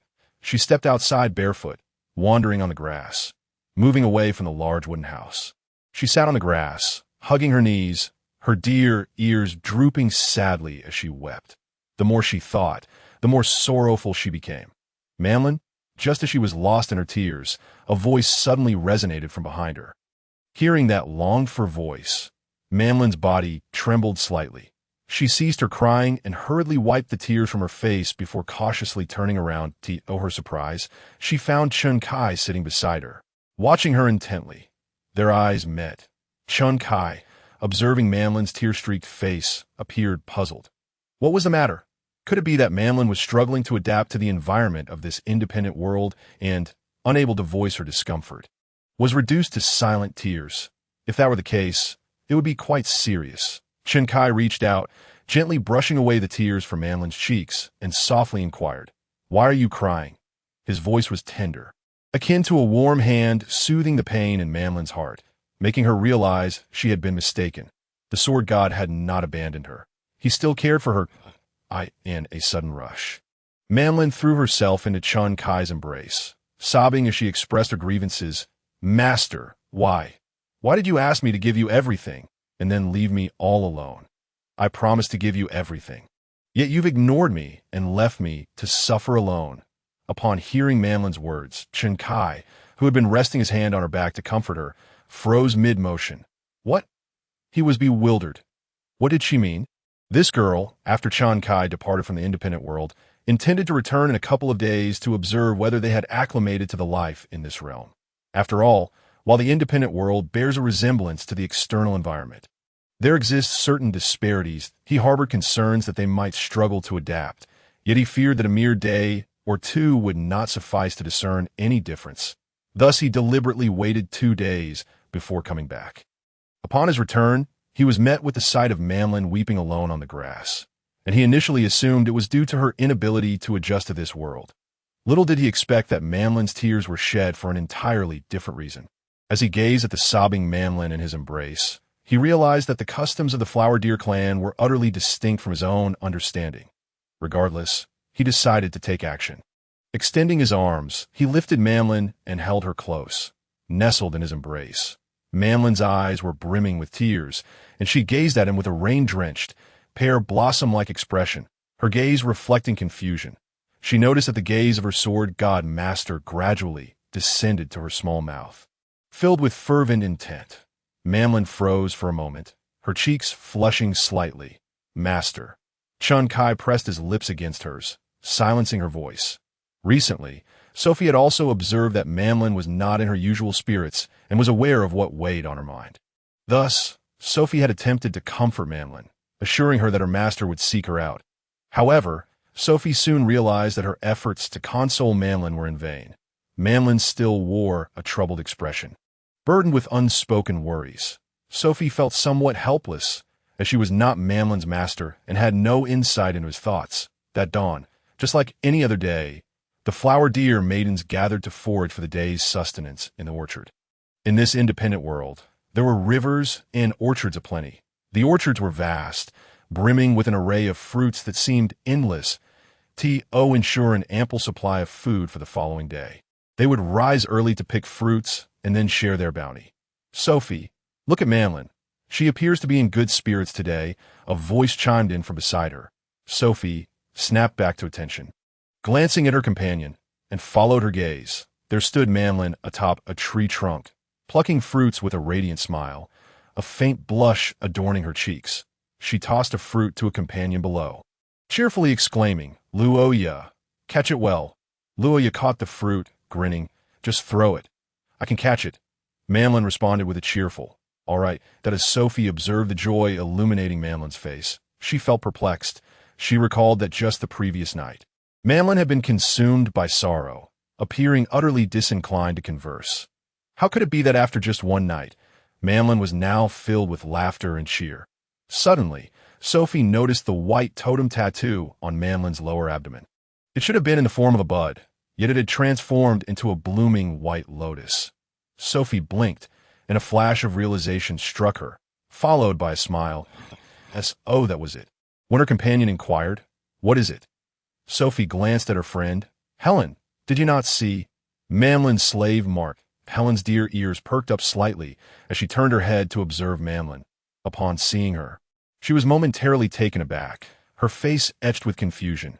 What is this blooming slave mark? I distinctly remember that Manlin's mark was not in bloom yesterday. Helen looked at Sophie, bewildered. Sophie smiled mysteriously. What else could it be? Last night, while we were asleep, our master came and sought out Manlin. Manlin had been worried these past few days that her master might abandon her. Now that he had chosen her, it was only natural for her mood to improve. Helen's eyes lit up with understanding. Suddenly, she said, Sophie. Sophie turned to look at Helen. With a blush gracing her cheeks, Helen cautiously confessed, actually, aside from you and Manlin, the 9 of us have also discussed it together. We wish to become the Sword God Master's people as well, but we are uncertain of his intentions. Sophie, being more familiar with the Sword God Master, paused before gently asking, what do you think the Sword God Master thinks of us? At this, Sophie beamed, her dear tail swaying lightly. The Master is kind to both me and Manlin. Surely he will be kind to you as well. He is so gentle, treating us all equally. Otherwise, why would he assist us in such ways? Thus, he is not only the master of Manlin and me, but also of you all. Upon hearing this, Helen's face lit up with joy. Well, Sophie, actually, we were hoping for something like this. The master has helped us so much, and we have yet to repay him. We would like to dance for him to express our gratitude. When the master comes next time, please mention it to him and Manlin. Sophie nodded. All right, I had actually been thinking the same. The other flower deer maidens, who had been quietly observing this exchange, broke into smiles upon hearing Sophie's agreement. Meanwhile, outside the independent world, after encountering the unicorn carriage, Chunkai conjured a vehicle reminiscent of a horse-drawn carriage using magic. With shadow wolves as the draft animals, as a mid-level beast tamer, he drew the attention of passers-by, who promptly avoided him, for few wished to provoke the owner of such a creature. The journey remained tranquil. Over the course of these 4 days, Chunkai and the 3 women remained inside the carriage while traveling. With the carriage at their disposal, Chunkai found himself less bored and engaged in enjoyable games with Yana and the others. The journey was, thus, quite entertaining. That night, after observing Yana and the others asleep, Chunkai decided to enter the independent world once more. The sight of Manlin weeping the previous night had alarmed him, and tonight he wished to check on the well-being of the little flower deer maidens. Upon entering the independent world, he soon spotted the flickering glow of a fire in the distance. The bonfire blazed brightly in the night. As he approached, he noticed the flower deer maidens donned an attire he had never encountered before. They were clad in minimal animal skins, adorned with vibrant totem tattoos that he realized were not naturally occurring, but rather self-applied designs. They had inserted feathers into the animal skins and painted themselves with various vivid patterns, some of which adorned their faces. These newly acquired tattoos, coupled with their smooth skin and lithe figures, enhanced both their allure and wildness, inciting a primal response in the onlookers. Understanding dawned upon Chunkai. The attire and body paint must have been sourced from the Flower Deer clan by Manlin and Sophie through the portal. What were they planning? Just then, Sophie, adorned in her own vibrant decorations, approached with a smile, taking Chun Kai's hand and saying, "Master has helped us sisters so much, and we have yet to repay him. We thought it would be nice to dance for you." As she spoke, Sophie led Chun Kai to the bonfire. Beside the fire stood a large wooden chair, more akin to a wooden bed due to its size. Sophie encouraged Chun Kai to sit, cheerfully stating, "Master, please take a seat that we will perform a dance for you." Chun Kai smiled and nodded slightly. The memory of watching the Snow Rabbit Maidens dance lingered vividly in his mind. As it had brought him considerable joy, he wondered how much joy he might gain from this performance. He instinctively checked his current joy points. 2-6 that moment. The Flower Deer Maidens began to dance slowly under Chun Kai's watchful gaze. The dance of the Snow Rabbit Maidens had showcased their snow-white skin alongside a beguiling grace, while the Flower Deer Maidens before him, with their vibrant totem tattoos adorning their petite, supple forms, exuded a beauty that was both striking and untamed, captivating Chun Kai completely. Halfway through, Sophie approached, swaying her waist, and took Chun Kai's hand, gazing at him with dreamy eyes, and sweetly said, "Master, this dance requires your participation to be truly enjoyable." At that moment, Chun Kai noticed the nearby fawn maidens gazing at him with their dreamy, expectant eyes. A smile graced his lips as he stood up and followed Sophie into the dance floor. Although Chun Kai had no grasp of dancing, he was adept at keeping pace. Unbeknownst to him, the night slipped away in the blink of an eye. The following morning, as customary, Chun Kai departed from the independent world. After Sophie and the others awoke, they made their way to the orchard to pick fruits, chatting and laughing as they worked. Everything appeared to be much like usual, save for the fact that they rose quite late that day. And the once budding tattoos on the abdomens of the 11 fawn maidens had fully blossomed into the form of flowers beyond the independent world. Chun Kai and the others continued their journey in the carriage. Chun Kai was engrossed in his joy mall.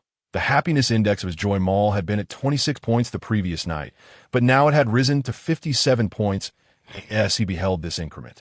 A smile illuminated his face. Indeed, completing the affairs of the fawn tribe had yielded considerable rewards.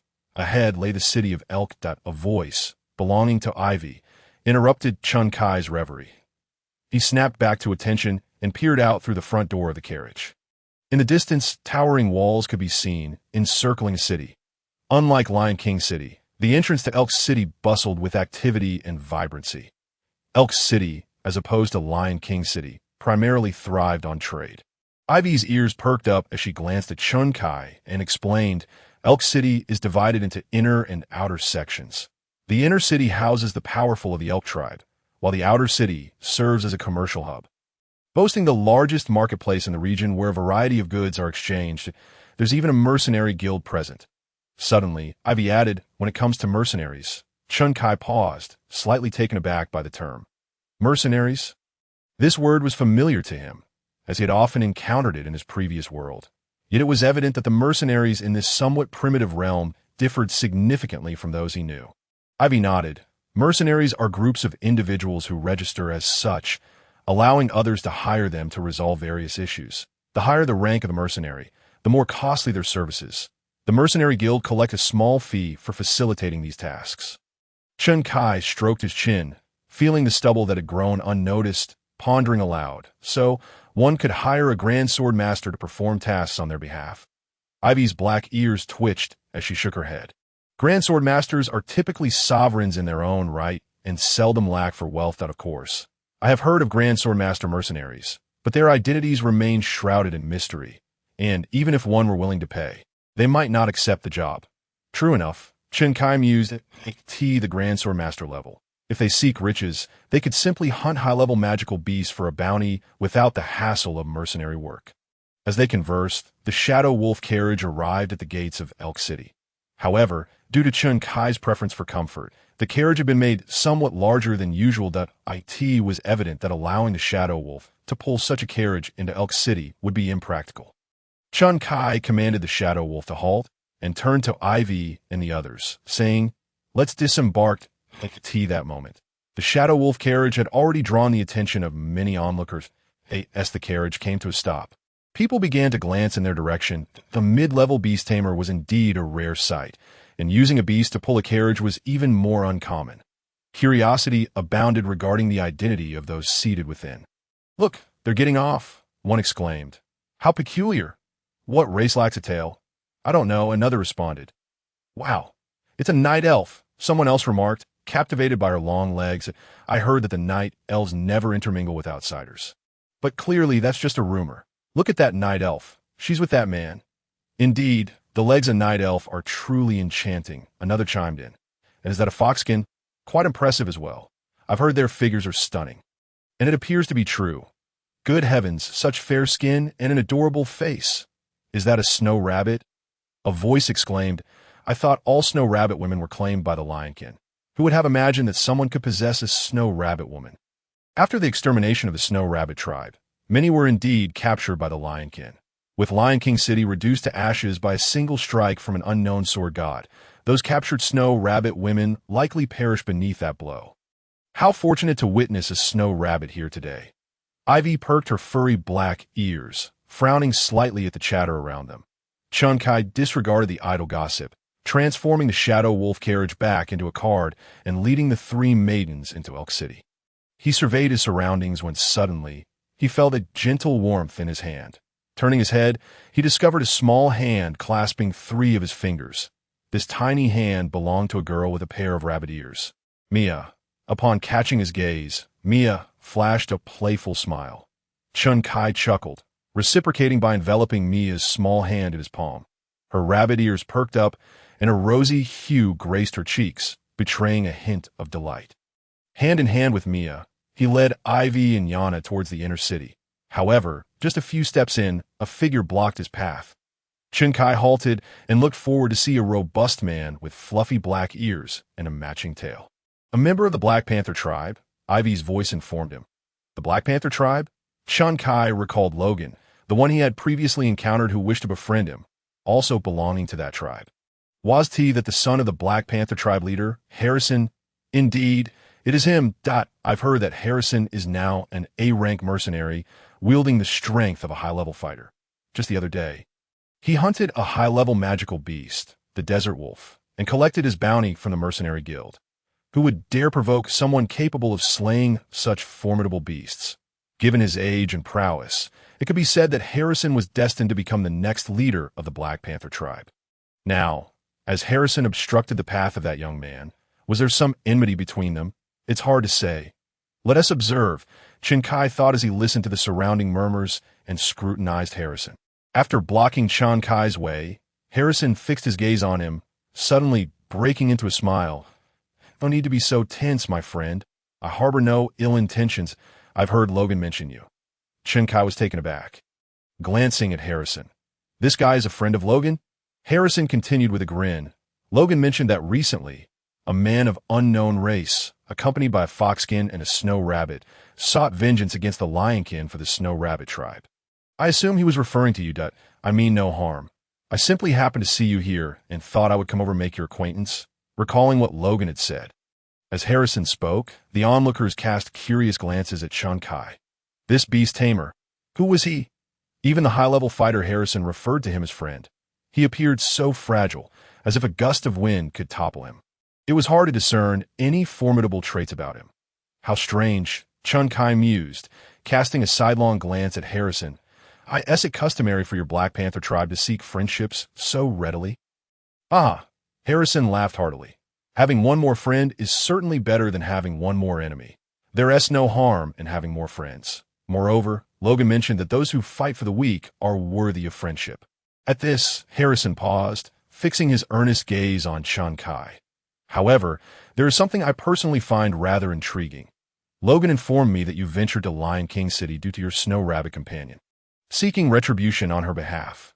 Yet, in a single night, Lion King City was obliterated by some nameless sword god. Initially, I thought you had no connection to it, but seeing you alive here today, combined with your purpose for visiting Lion King City and the matter of the nameless sword god, I cannot help but draw a connection. The nameless sword god is indeed you. You are the one who obliterated Lion King City, are you not? As Harrison uttered these words, Chun-Kai could hear the murmurs around him abruptly cease, plunging the surroundings into an eerie silence. All eyes were fixed intently on Chun-Kai. The tale of Lion King City being reduced to ashes by an unnamed sword god was already well known among many. Yet, the true identity of this enigmatic sword god remained shrouded in mystery. Now, however, they had heard Harrison proclaim that the seemingly frail man before them was the very one responsible for the city's destruction. If these words had come from anyone else, they might have been dismissed, but Harrison was a high-ranking battlemaster, the future heir to the Black Panther clan. His assertion carried immense weight. Chun Kai raised an eyebrow slightly. Why was this man bombarding him with questions? Mia, puffing up her cheeks, glared at Harrison and said, "My brother isn't familiar with you, and doesn't he wish to answer your inquiries?" Before Mia could finish, Chun Kai extended a hand, gesturing her to refrain from speaking further. Mia glanced at the hand blocking her, her face a mask of confusion as she looked at Chun Kai. In contrast, Chun Kai regarded Harrison with a faint smile and said, "You are quite astute. Indeed, it was I who did this." Upon hearing this, Mia, Yana, and Ivy exchanged glances at Chun Kai. While the onlookers gaped in astonishment, Harrison's eyes narrowed slightly, a smile creeping onto his face. "So it was you after all." Chun Kai continued, "It is indeed by the way. I have come to Elk City regarding matters concerning the Flower Deer clan." Harrison's pupils constricted suddenly, and he exclaimed, "My beast god, friend, you wouldn't be seeking trouble with the Elk clan over the Flower Deer clan, would you?" "Yes," Chun Kai nodded. Harrison laughed heartily. "How intriguing. I shall sit back and enjoy the show. I'll ask you a question. Which tavern in Elk City serves the best food?" Casually, Chun Kai inquired of Harrison. Upon hearing this, Harrison chuckled. "The Wind Deer Tavern is quite good food." "Then I shall have my lunch at the Wind Deer Tavern," Chun Kai replied with a smile, turning to Ivy and the others. "Let us depart." Ivy and Yana nodded slightly. Chun Kai took Mia's hand, leading them away. Harrison observed Chun Kai's retreating figure, then turned to glance at the gathered crowd. Elk City was the stronghold of the Elk clan, and most of the bystanders were members of that clan. This moment, realizing that Chun Kai intended to cause them trouble, their faces drained of color. Some hurriedly made their way toward the inner city. Seeing this, Harrison could only smile wryly. To think he would use me to send a message to those of the Elk clan.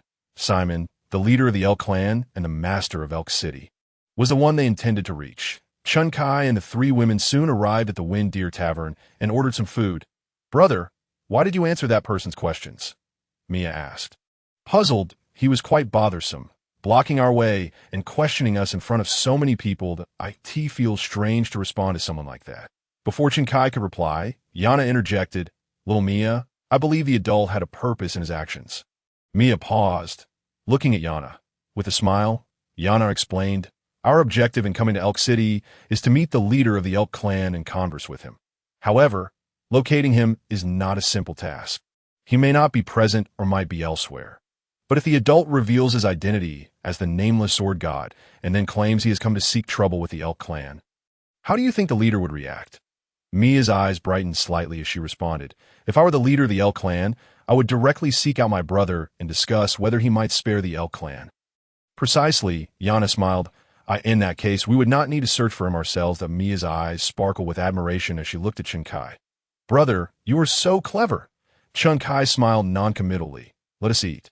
Midway through their meal, a commotion erupted outside, followed by the clattering of hurried footsteps. Suddenly, a member of the Elk clan strode into the tavern and approached the owner, whispering something to him. The tavern owner's expression shifted, and he instinctively glanced at Chun Kai before conferring with the server. The server then moved to speak with the other patrons one by one. The customers' expressions changed, and they rose to leave the tavern. In no time, the tavern was nearly empty, leaving only Chun Kai's table occupied. Even the staff had retreated to the back room. Observing the sudden desolation of the tavern, Chun Kai continued dining while glancing toward the entrance.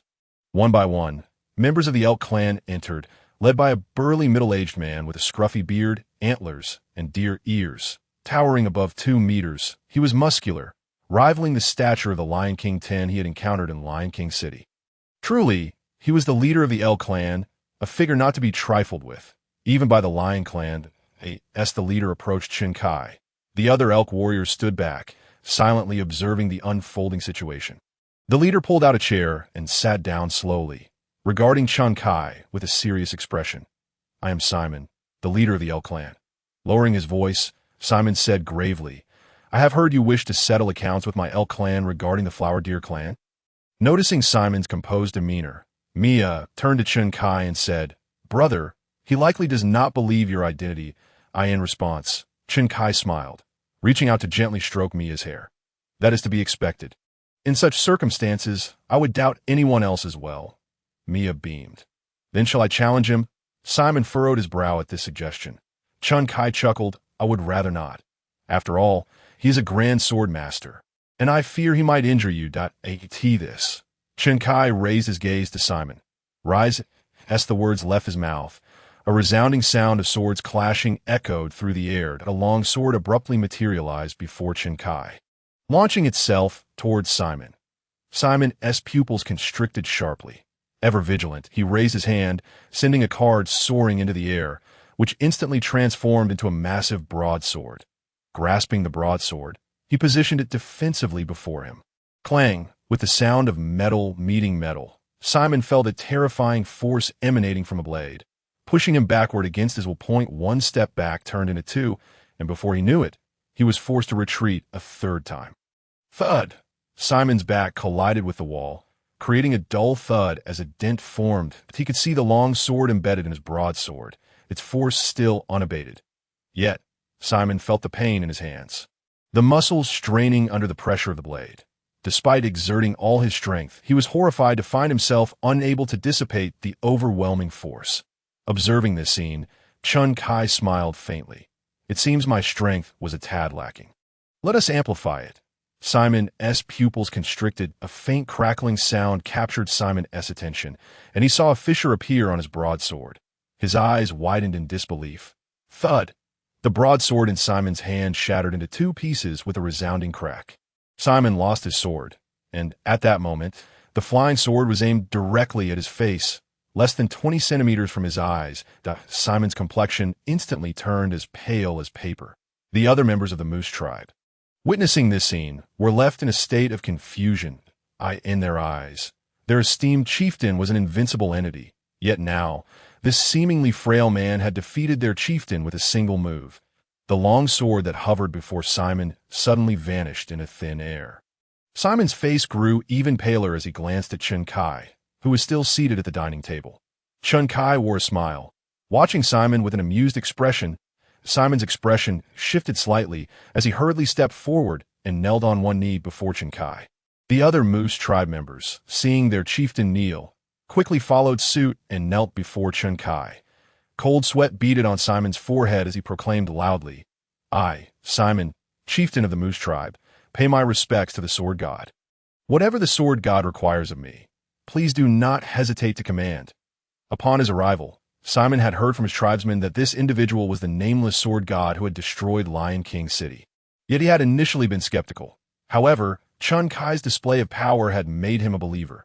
Seeing Simon kneeling, head bowed, and filled with terror, Chen Kai held Mia's delicate hand, playing with her soft, boneless fingers, inhaling the scent that was uniquely hers, before turning his gaze to Simon. I have visited the Flower Deer tribe and learned about the regulations between the Moose tribe and the Flower Deer tribe. Frankly speaking, this world operates on the principle of the survival of the fittest, where the weak are protected by the strong, and naturally, a price must be paid. The annual tribute of 10 Flower Deer maidens to your tribe is quite normal in this world. However, by coincidence, I have met a girl from the Flower Deer tribe. She informed me that the 10 maidens offered to you will become 10 corpses by the next day. This news displeases me greatly. Simon's face turned ashen as he hurriedly replied, Sword God, I am aware of the arrangement for the Flower Deer tribe to be under the protection of the Moose tribe and the demand for 10 maidens as tribute. But Sword God, you also know that the Moose tribe protects many weaker races, and each of them pays tribute annually. Most of the tributes are handled by the tribe members. The responsibility for the Flower Deer tributes falls to Lai Sun, who is stationed in Big Stone Town near the Flower Deer tribe. Simon had been training in swordsmanship within Moose City and was not well versed in the affairs of the Flower Deer tribe. If this matter were to anger the sword god, he would certainly deal with that fool Lai Sun. Lai Sun, Chen Kai recalled, was the one who had troubled him in Big Stone Town, and had heard he was the chieftain's son. Chen Kai looked at Simon. I hear Lai Sun is your son? Simon trembled, nodding, his complexion growing even paler. Why, yes. Chen Kai smiled. Then this is simple. I will protect the flower deer tribe from now on, since the matter concerning the flower deer tribe is related to Big Stone Town. I want all moose tribesmen stationed there, including your son, to die. Simon's entire being shook, and his expression changed. Sword God. Chen Kai maintained a smile. Of course, you have another option. Refuse, and I will ensure the entire moose tribe pays the price. Choose one. This simple statement sent a chilling wave of fear coursing through Simon, penetrating to the very core of his being. As if enveloped in a shroud of ice, a seemingly casual remark bore the weight of overwhelming murderous intent. He recalled the destruction of Lion King City. This man before him was indeed capable of such deeds. Simon swallowed hard, lowering his head as beads of cold sweat dripped to the ground. Understood. Chen Kai glanced at Ivy. How many days will it take to reach Big Stone Town? Ivy pondered for a moment. If we use the most common mount, the unicorn, it will take 6 days to arrive. Chen Kai nodded slightly and turned to Simon. I will give you time. Within 10 days, I want to hear news of the complete execution of the Moose tribe in Big Stone Town. If I find out that Lai Sun is still alive, then there will be no need for the Moose tribe to exist at Dio. You understand? Simon's complexion paled as he solemnly nodded. Yes, go. Chen Kai waved his hand. Only then did Simon, filled with trepidation, rise and lead the others away. Watching Simon's towering figure, now trembling with fear, Chen Kai suddenly called out, Wait a moment. Simon halted, turning his face toward Chen Kai. Chen Kai waved his hand, and a black sword flew toward Simon. Simon was taken aback, reaching out to catch it, then looking at Chen Kai. Chen Kai instructed, Use your strongest sword technique to attack me. Simon hesitated for a moment. Utterly unprepared for such a peculiar request, he dared not provoke the sword god. Fear crept into Simon's heart. Could it be that this sword god intended to kill him? Chen Kai's calm voice pierced through his thoughts. If I ask you to do it, then you must. Upon hearing this, Simon swallowed hard and raised his hand. He stared at Chen Kai, contemplating. Although this man before him possessed unparalleled strength, he was not his match. Yet perhaps this individual was not the nameless sword god who had destroyed Lion King City. Perhaps he was merely pretending to be the nameless sword god. If that were the case, he could secretly spare Lai Sun and seek an opportunity to fight him with sheer numbers, perhaps finding a glimmer of hope. With this thought, Simon thrust his long sword fiercely towards Chen Kai. The moment the sword was unleashed, a beam of sword light erupted from its tip, extending a full 6 meters, hurtling towards Chen Kai's face. Bang! However, before the sword light could reach the dining table, it was halted by an invisible barrier. And no matter how much strength Simon exerted, he could not budge the barrier, even slightly. Chen Kai glanced at the sword light and then said, That will be enough. With a wave of his hand, the long sword in Simon's grip dissipated, and the sword light vanished as well. You may leave, Chen Kai stated. Simon felt as though all his strength had been sapped away. He nodded slightly and turned to depart. As Simon walked out, he glanced at his own hand. Just moments ago, he had clung to a sliver of hope, thinking that this man might not be the nameless sword god. Yet at that moment, despair engulfed him completely. The strike he had just unleashed had consumed the entirety of his strength, representing his ultimate technique. Yet to that man, it had been as trivial as child's play, effortlessly deflecting his most powerful attack. The invisible barrier was something he could not even begin to shake before such an existence. Regardless of how many warriors the Moose tribe could muster, they would only be marching towards their own demise. As Simon exited the tavern, he looked up at the sky above. Indeed, he was the nameless sword god. Inside the tavern, Mia asked curiously, Brother, why did you ask him to attack you in the end? It seemed puzzling to her. Everything had been resolved, yet Chen Kai still wanted Simon to make a move. Chen Kai smiled. I wanted to see the difference between the Grand Sword Master I created and Simon, this Grand Sword Master. Mia blinked in surprise, her face lighting up with curiosity. What difference? Chen Kai chuckled as sword masters progress. Their blades can emit sword light. I wanted to know how Simon's sword light compared to that of the Grand Sword Master I created. Observing Simon's departing figure, Chen Kai noted his sword light differs from that of the Grand Sword Master I created. As a Grand Sword Master, Simon's sword light is 4 meters shorter than that of Sophie and Manlin, and it is also thinner. The thickness of the sword light relates to its strength. This means that in terms of both length and lethality, Simon's sword light pales in comparison to that of Sophie and her companions. In Oh Wonder, the Lord-level giant shadow wolf I created in the independent world was slain by Sophie and Manlin with a single strike.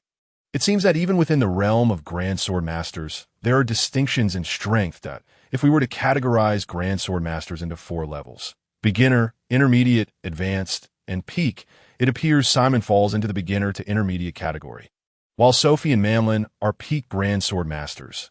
Understanding all this allows me to comprehend why Sophie and Manlin could be powerful enough to slay a Lord-level monster with a single strike. With the matter of the Moose tribe settled, Ivy's fluffy ears perked up slightly as she looked at Chun Kai. "Where do you plan to go next?" Chun Kai smiled and said, "I hail from the Foxkin tribe, which is located to the south, hence my intention to journey northward." Upon hearing this, Ivy pondered for a moment before responding. "If we continue north, we will enter the territory of the Wild Boar tribe." "Wild Boar tribe?" Chun Kai inquired, glancing at Ivy. She nodded slightly, explaining, "The area we currently occupy predominantly belongs to the Elk tribe, and proceeding north will indeed lead us into Wild Boar territory. The Wild Boar tribe is notorious for being a band of repulsive and brutal beings. Many tribes have migrated here from the north precisely due to the existence of the Wild Boar tribe." "Brutal?" Chun Kai asked, intrigued. "And in what manner are they brutal?" Ivy closed her eyes, seemingly recalling the repugnant instances, and upon reopening them, she fixed her gaze upon Chun Kai. "The Flower Deer tribe, under the protection of the Elk tribe, is compelled to offer treasures, food, and 10 Flower Deer maidens to the Elk tribe. The Flower Deer maidens are mere playthings, but to the Wild Boar tribe—" She hesitated, then uttered 2 words, "food." Chun Kai couldn't help but furrow his brow. Suddenly, Mia nestled closer into his arms, noticing her movement. Chun Kai looked down to see her rabbit ears drooping slightly, her expression one of fear, as if she had been startled.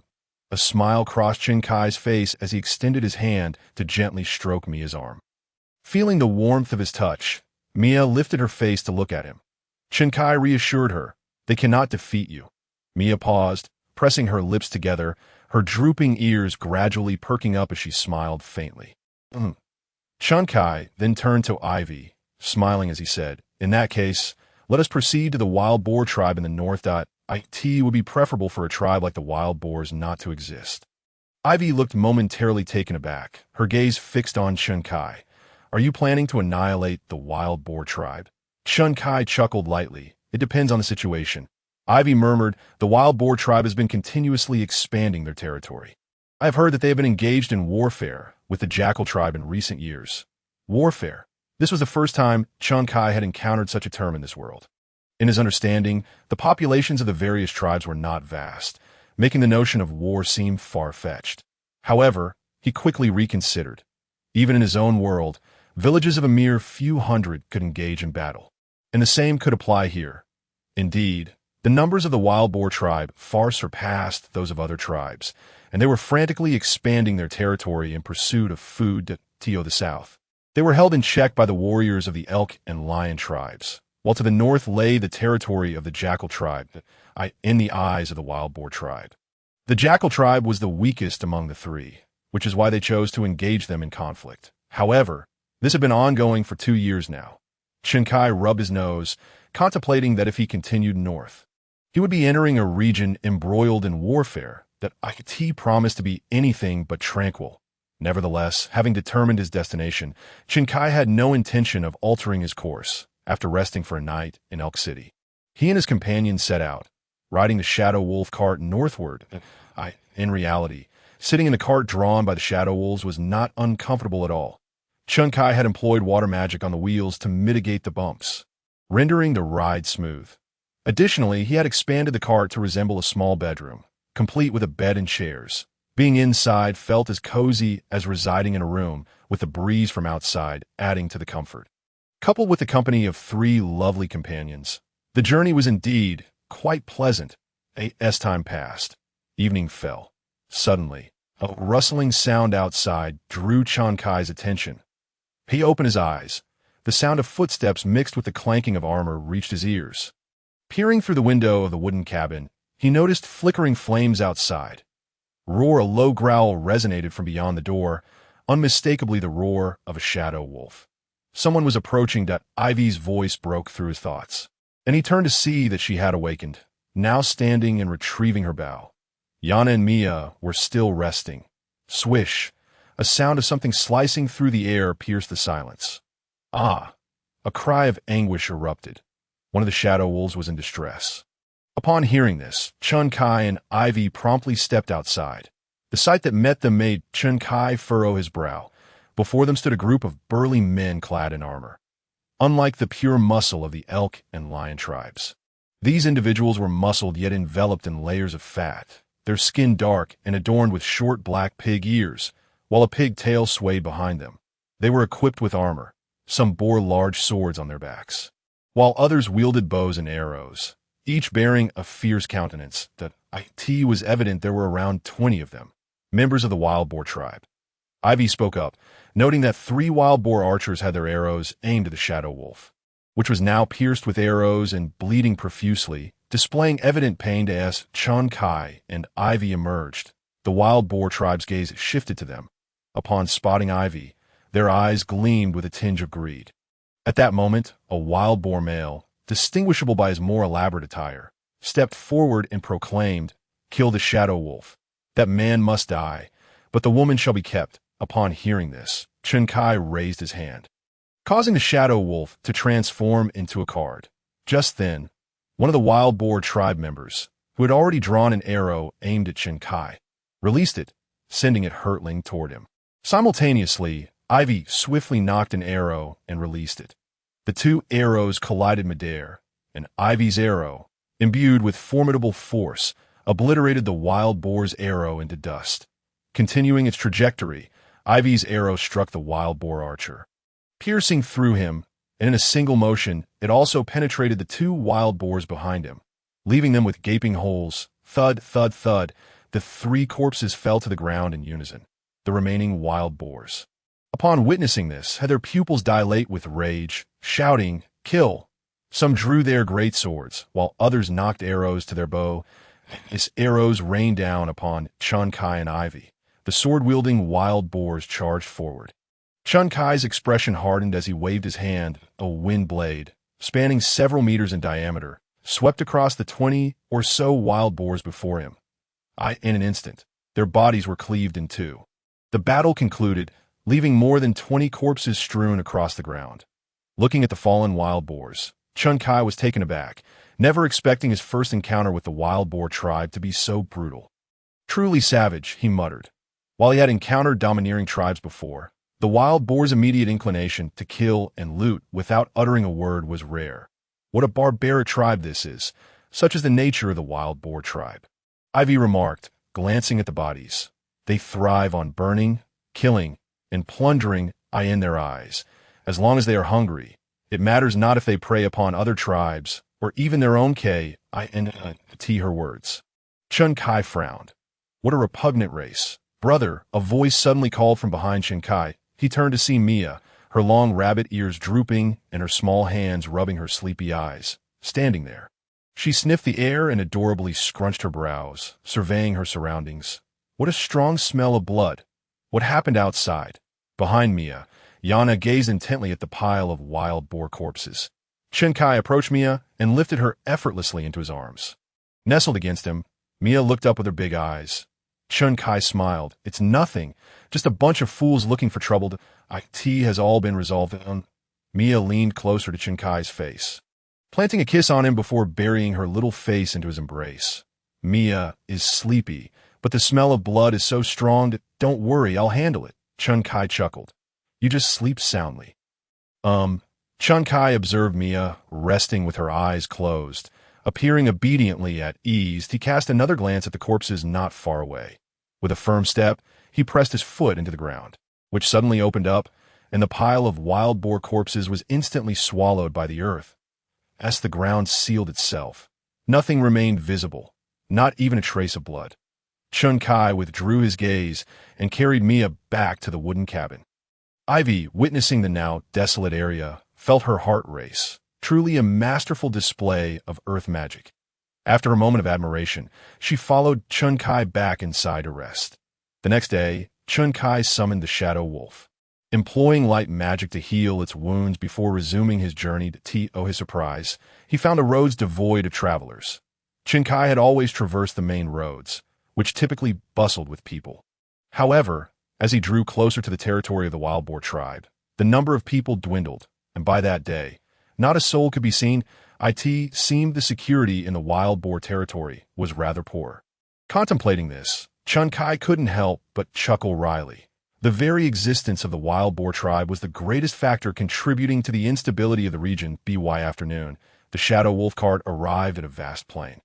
Proceeding along the broad path, suddenly, through the cart's open door, Chun Kai caught sight of some buildings, and he paused in astonishment. What is that? Before him rose a tall wooden enclosure, constructed from timber, encircling a substantial area. The wooden walls towered at least 5 meters high, obscuring the view of what lay within. That is a sheepfold, Ivy instinctively remarked upon seeing it. Chun Kai turned to Ivy, incredulous. The wild boar tribe raises sheep? He understood what a sheepfold was, having grown up in a world where such structures were commonplace. Yet, based on his knowledge, this world lacked any semblance of livestock farming. The meat served in taverns came from hunting low-level magical creatures or wild beasts. Given the abundance of forests teeming with wildlife and low-level magical entities, there was little need for agriculture. Hearing about the sheepfold piqued Chun Kai's curiosity. He could hardly fathom that the wild boar tribe had ventured into such advanced agricultural practices. Ivy, taken aback, glanced at Chun Kai with a complex expression. The sheepfold does not harbor wild sheep, but rather the white sheep tribe shepherds. Chun Kai's heart sank, and he instinctively exclaimed, "You mean?" Ivy nodded slightly, just as you surmised. The wild boar tribe has enclosed the white sheep tribe with wooden walls, forcing them to live within a sheepfold. When the wild boar tribe needs food, they venture in to capture the shepherds for sustenance. Indeed, the wild boar tribe was engaging in livestock farming, albeit at a rudimentary level, devoid of any sophisticated techniques. Chun Kai's expression darkened. The actions of the wild boar tribe were even more unsettling than the extinction of the snow hare tribe by the lion tribe. The shadow wolf cart continued onward. Ahead, the sheepfold had a large gate, flanked by 2 armored wild boar guards. Upon spotting the approaching shadow wolf cart, the guards' expressions turned stern. Chun Kai leaped from the cart. Landing before the 2 wild boar guards, the guards immediately sprang into action, positioning themselves on either side of Chun Kai, drawing their massive swords. "Hey, this is the wild boar tribe sheepfold. You, thud!" One wild boar guard was cleaved in 2. The other guard's face blanched. He charged toward Chun Kai, sword in hand. Thud! Another sickening sound echoed as the second guard met the same fate, his body reduced to 4 severed pieces, though the wild boar men bore human features. Limbs and form. In Chun Kai's eyes, they were no different from beasts. Turning back, he saw Mia and the others had disembarked from the shadow wolf cart. Chun Kai extended his hand, and the shadow wolf transformed into a white light. Becoming a card that returned to him, that he stored it within his ring and addressed Mia and the others. "Let us proceed inside and investigate." With that, Chun Kai stepped through the gate. Followed closely by Yana and the others, within the wooden enclosure, he beheld a series of rudimentary wooden huts, where the white sheep tribe members were visible outside. The white sheep people noticed the unfamiliar visitors and regarded Chun Kai with curiosity. Both male and female members of the white sheep tribe possessed horns and tails, with the males sporting longer horns compared to the shorter ones of the females. Their hair was a soft, wavy white. What struck Chun Kai most were the white sheep maidens. They were petite, yet slightly taller than Mia and Sophie, standing approximately 156 centimeters. They wore simple hides which, while unremarkable, did not detract from the remarkable quality of their skin. Their skin was snow white and delicate, as smooth as that of a newborn infant. Their figures were alluring, with slender waists and the leather of their garments straining against their forms, accentuating their curves. Beneath the hem of their leather skirts, their legs were straight and fair. Their complexion could rival even that of the snow hare tribe, known for their pride in their skin. Beneath their softly curled bangs were innocent and delicate faces. And at that moment, the maidens were observing Chun Kai and the other strangers with wide, curious eyes. "Master," a voice suddenly called out. Upon hearing this, Chen Kai lifted his gaze to find a young man of the white sheep tribe approaching. Are you here to select a sheep to eat? Which one has caught your eye? I can have her accompany you. Furrowing his brow, Chen Kai wondered about the peculiar behavior of this individual. He replied coolly, Are you the leader? Upon hearing this, the young man said, I am Khan, the selector of the white sheep within this fold. Khan looked at Chen Kai with a puzzled expression, as if questioning something. Chen Kai pressed further, Where is the leader of the white sheep tribe? The chieftain. Khan looked baffled. Master, the white sheep tribe has no leader or chieftain. We are merely the white sheep people, your food. At this revelation, Chen Kai's brow relaxed, but a dreadful realization dawned upon him.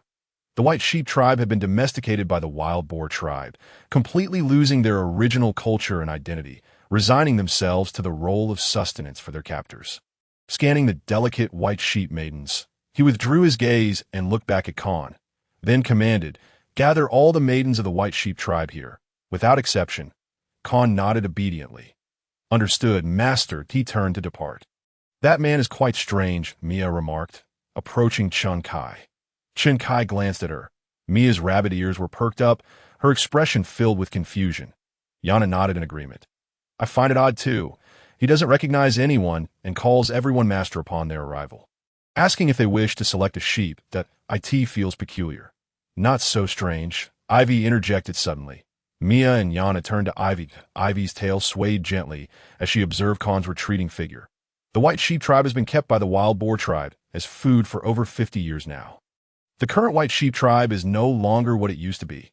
The rules of the sheepfold are set by the wild boar tribe, and that individual has clearly been raised by them, fully indoctrinated from a young age. More than 50 years is sufficient to transform many aspects of life. Chen Kai remained unhurried, quietly awaiting the unfolding events. As time progressed, clusters of young Aries maidens approached him.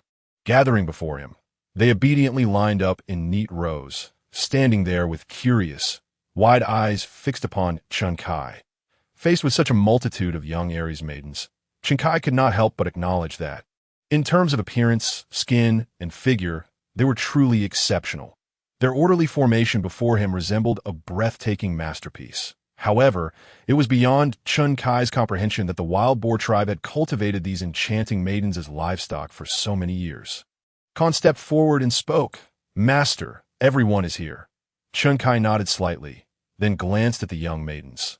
There were nearly 500 of them, a greater number than the previous snow rabbit maidens, with a mere raise of his hand.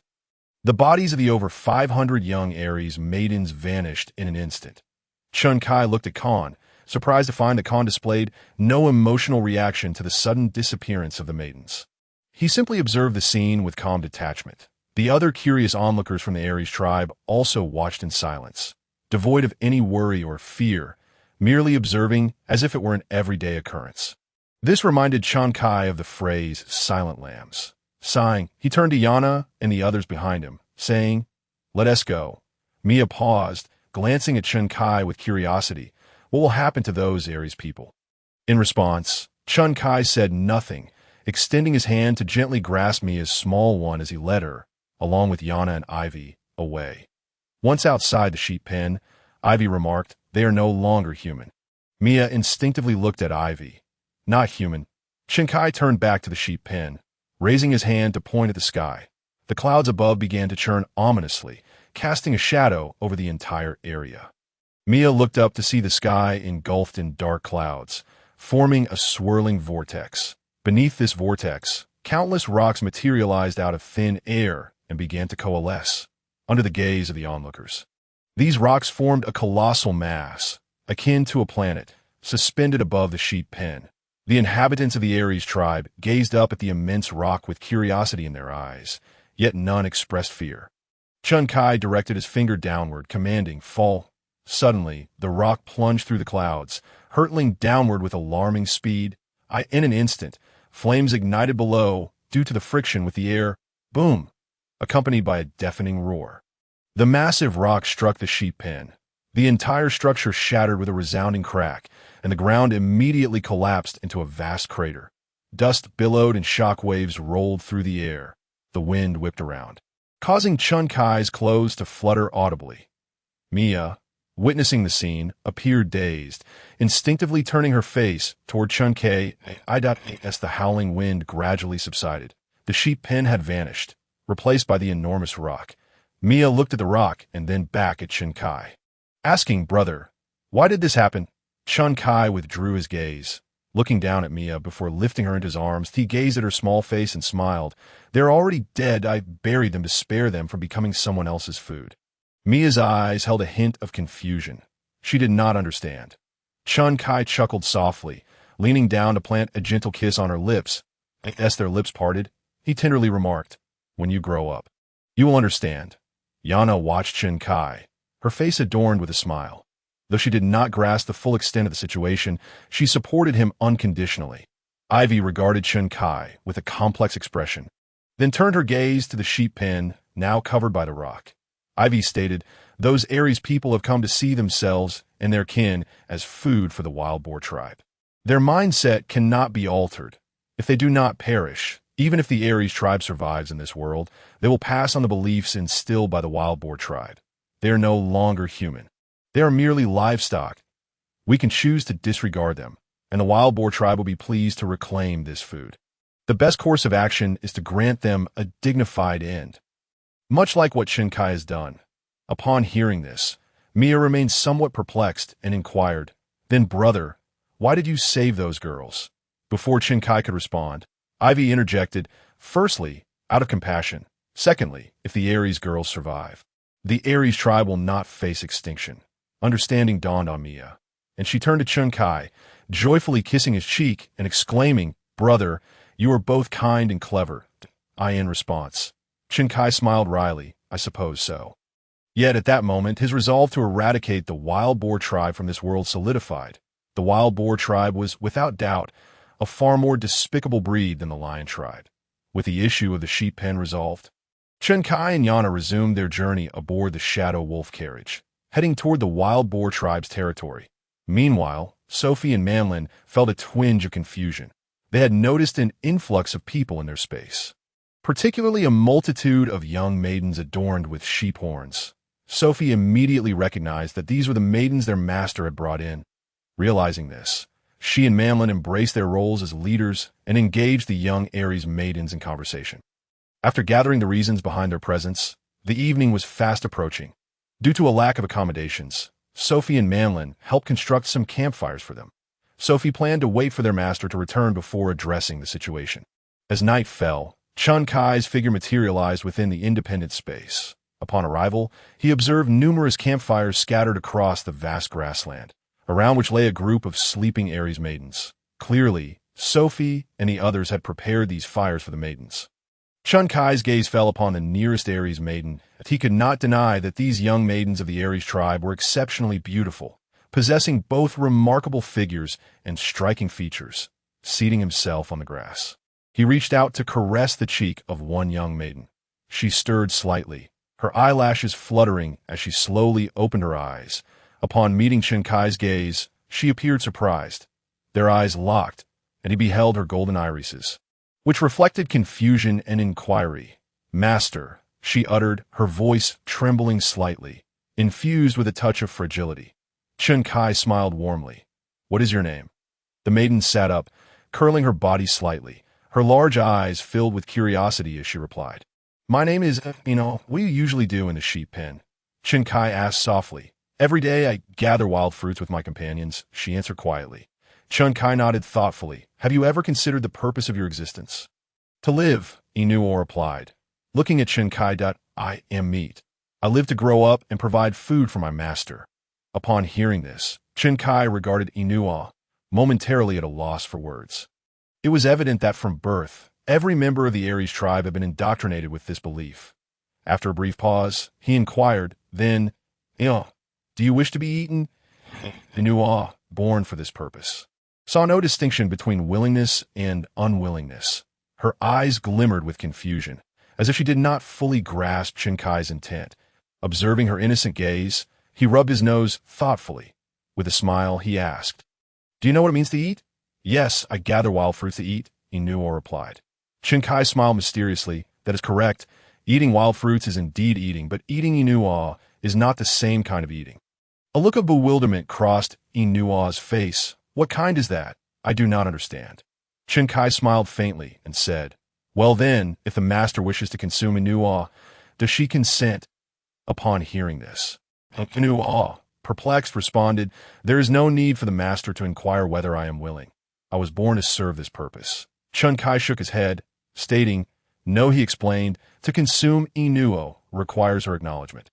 Without that, it cannot happen. What they told you before was incorrect. What I am conveying is the truth. That I ask that so? Inua's golden eyes sparkled with innocence.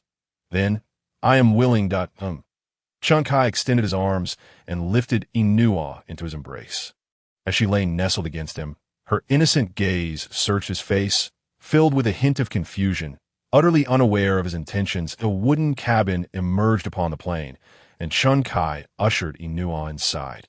His aim was to aid these young women of the White Sheep clan, who had been indoctrinated with the notion that their existence was solely for the consumption of others. To forcibly strip them of this belief, which had been ingrained since childhood, was impossible. Thus, Chunkai resolved to replace the concept of eating them with an alternative interpretation of consumption, thereby liberating them from the mindset of being mere prey for the Wild Boar clan. Time seemed to stretch indefinitely. A beam of moonlight cascaded through the cabin's window, illuminating the wooden bed within. Chunkai, bathed in the silvery glow, gazed at the young woman before him. Her fair complexion shimmered under the moonlight. Ethereal and translucent, Inua, eyes closed, had succumbed to a light slumber. Chunkai smiled softly, his hand brushing against her cheek, tenderly tucking the stray strands of hair behind her ear. As Inua's eyelashes fluttered, she gradually opened her eyes, revealing the golden orbs within, which reflected a glimmer of bewilderment. Upon noticing Chunkai, her eyes began to clear. Master, with a gentle smile, Chunkai replied, At this moment, Inua, you have already been consumed by me. Inua paused, blinking in surprise. Is that so? Chunkai caressed her cheek lightly, his smile unwavering. Indeed, it is so. This is the true meaning of consumption, not the mere act of foraging for wild fruits, which you seem unaware of until now. This form of consumption occurs only between a man and a woman. It requires your consent regularly. Those masters you encountered before acted entirely incorrectly towards you. From this point forward, however, those magical creatures can only exist in independent worlds and cannot be brought into the realm of reality. The creation of these beings allows one to conjure new entities. Chunkai recalled the events of last night, when a wild boar tribe ambushed Yana and her companions. Perhaps I can create a more formidable creature to protect them. Moreover, the shadow wolf can be replaced. As its speed leaves much to be desired, TA price of 10, it is exceedingly affordable for me at this moment. Chunkai made the purchase. Once completed, he commanded the shadow wolf to halt. As the vehicle came to a stop, Mia, nestled in his arms, lifted her face towards him and said, Brother. Chunkai smiled, leaned down to kiss her, and replied, Let's change our mount. The shadow wolf is simply too slow. Come, let us disembark. Upon hearing this, Mia beamed with joy and responded, Chunkai guided the three women out of the vehicle. He stored the shadow wolf away and turned to Ivy, asking, Ivy, which magical creature in this world is the fastest and most suitable as a mount? The creation of magical beings is conditional. They must exist in this world. Ivy paused for a moment, then looked at Chunkai and said, If we were to talk about the fastest mount in this world, it would be the shadow charm. Shadow charm, I am familiar with that. Mia interjected, her fluffy rabbit ears perked up. Chunkai glanced at Mia and asked, You know? Mia nodded. I have heard my father mention that the shadow charm is universally recognized as the fastest magical creature. Classified as a king-level being, it is adept in wind magic and can ride the winds. Achieving incredible speed, Mia's rabbit ears perked up even more as she continued. My father said that seeing a shadow charm is a stroke of luck. Some people search their entire lives without ever encountering one. To use a shadow charm as a mount is nearly impossible. Hearing this, Chunkai smiled. So remarkable. Then let us use a shadow charm as our mount today. Mia was taken aback, gazing at Chunkai with her adorable big eyes. Chunkai raised his hand, and a white orb of light suddenly appeared above his palm. With a wave of his hand, the orb soared forth. As it flew ahead, It rapidly expanded, its diameter increasing to a remarkable 2 meters before beginning to contract, transforming into a living being. This creature resembled a deer. It was unlike any deer one would know. It was entirely black, with grand antlers that sprouted from either side of its head and extended to its waist. Its ebony skin was adorned with deep crimson patterns, and its fur was a dark red. Exuding an air of magnificence, it possessed crimson eyes that now fixated on Chun Kai and the others. That Yana's eyes widened in astonishment. Is this the shadow charm? Mia's rabbit ears stood upright. Ivy could not help but look at Chun Kai, asking Kai, "How did you acquire a shadow charm?" In response, Chun Kai glanced at Ivy and smiled. "As long as I desire it, I shall have it." Ivy blinked in surprise. Chun Kai looked at the shadow charm and raised his hand, casting a spell that materialized the carriage behind the creature, attaching it seamlessly. The shadow charm began to adjust to the weight of the carriage. Once this was accomplished, Chun Kai turned to Ivy. "If we require a magical creature as a companion to protect you, Ivy, which type do you believe would be best?" Ivy hesitated, contemplating Chun Kai's question. "I want a dragon." Suddenly, a voice piped up. Chun Kai turned to see Mia speaking, her rabbit ears standing high and her face beaming with anticipation. "Brother, I want a dragon." Chun Kai instinctively questioned. Did dragons truly exist in this world? And was it the kind of dragon from Eastern lore or the Western variety? Mia clarified, yes, a dragon. An adult dragon, a monarch-level creature above the king-level beings. Even the legendary sword saint would find it a formidable opponent. "A dragon," Mia exclaimed, her enthusiasm palpable.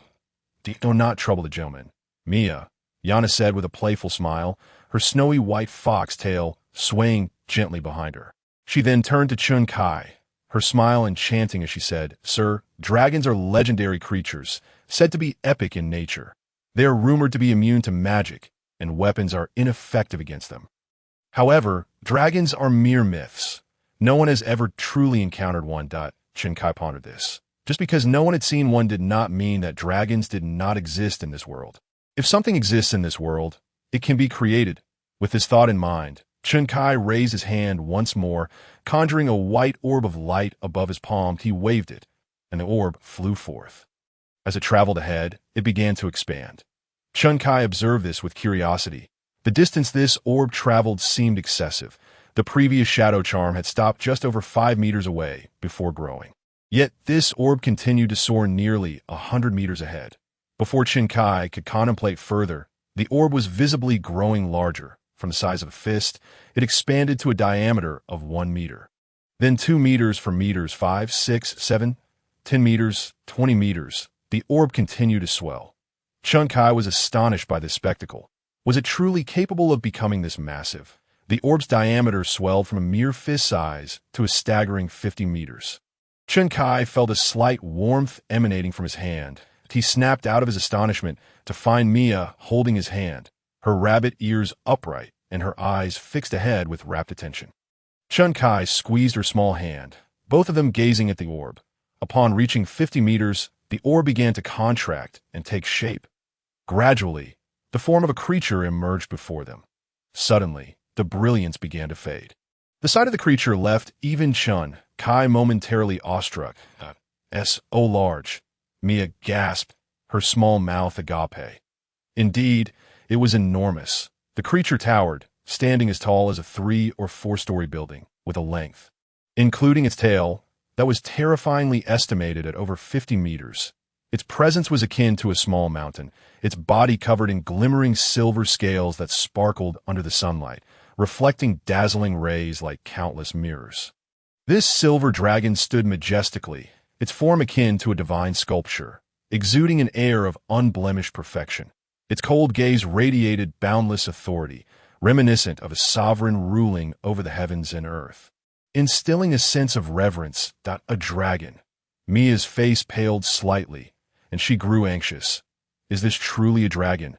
Observing Mia trembling slightly, Chun Kai released her hand, crouched down, and embraced her. Mia nestled into Chun Kai's arms. She looked up at him. Chun Kai smiled reassuringly. "Do not worry. This is our dragon. It will not harm you." To his words, Mia's tense body gradually relaxed as she snuggled closer, saying, she lifted her gaze to behold the silver dragon before them. The silver dragon surveyed the group with its immense eyes, standing still beside them. As though awaiting Chun Kai's command, Ivy's mouth fell open, her wide eyes trembling with amazement. Yana, too, stared in astonishment. The appearance of the shadow charm had already left them in shock. And now, witnessing the legendary dragon, they were utterly spellbound. Chun Kai regarded the silver dragon with a smile. For now, we have no need for you. Remain here quietly. The silver dragon transformed into a beam of white light, which shrank and flew to Chun Kai, materializing into a card. Chun Kai reached out to accept it, glancing at it briefly to name. Silver Dragon. Level. Monarch-level creature. Chun Kai tucked the card away, and then turned to Ivy and Yana. Let us proceed. As AI Wei and Yana regained their composure, they exchanged slight nods, affirming their readiness. The steeds for the carriage had been procured, as had the magical beasts serving as bodyguards. The next step was simply to continue their journey. Chun Kai, along with the three women, boarded the phantom vehicle, which soon glided into motion. Seated within the carriage, Chun Kai felt no trace of jostling. Instinctively, he glanced outside through the window and noticed his brow unfurling in relief. As the phantom raced forward, the wheels of the carriage had lifted off the ground, yet they spun rapidly, akin to the wind. Suddenly, Chun Kai comprehended the phenomenon. Riding the wind.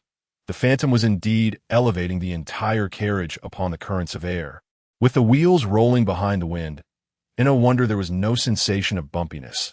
Despite the lack of turbulence, Chun Kai observed the scenery on either side swiftly retreating.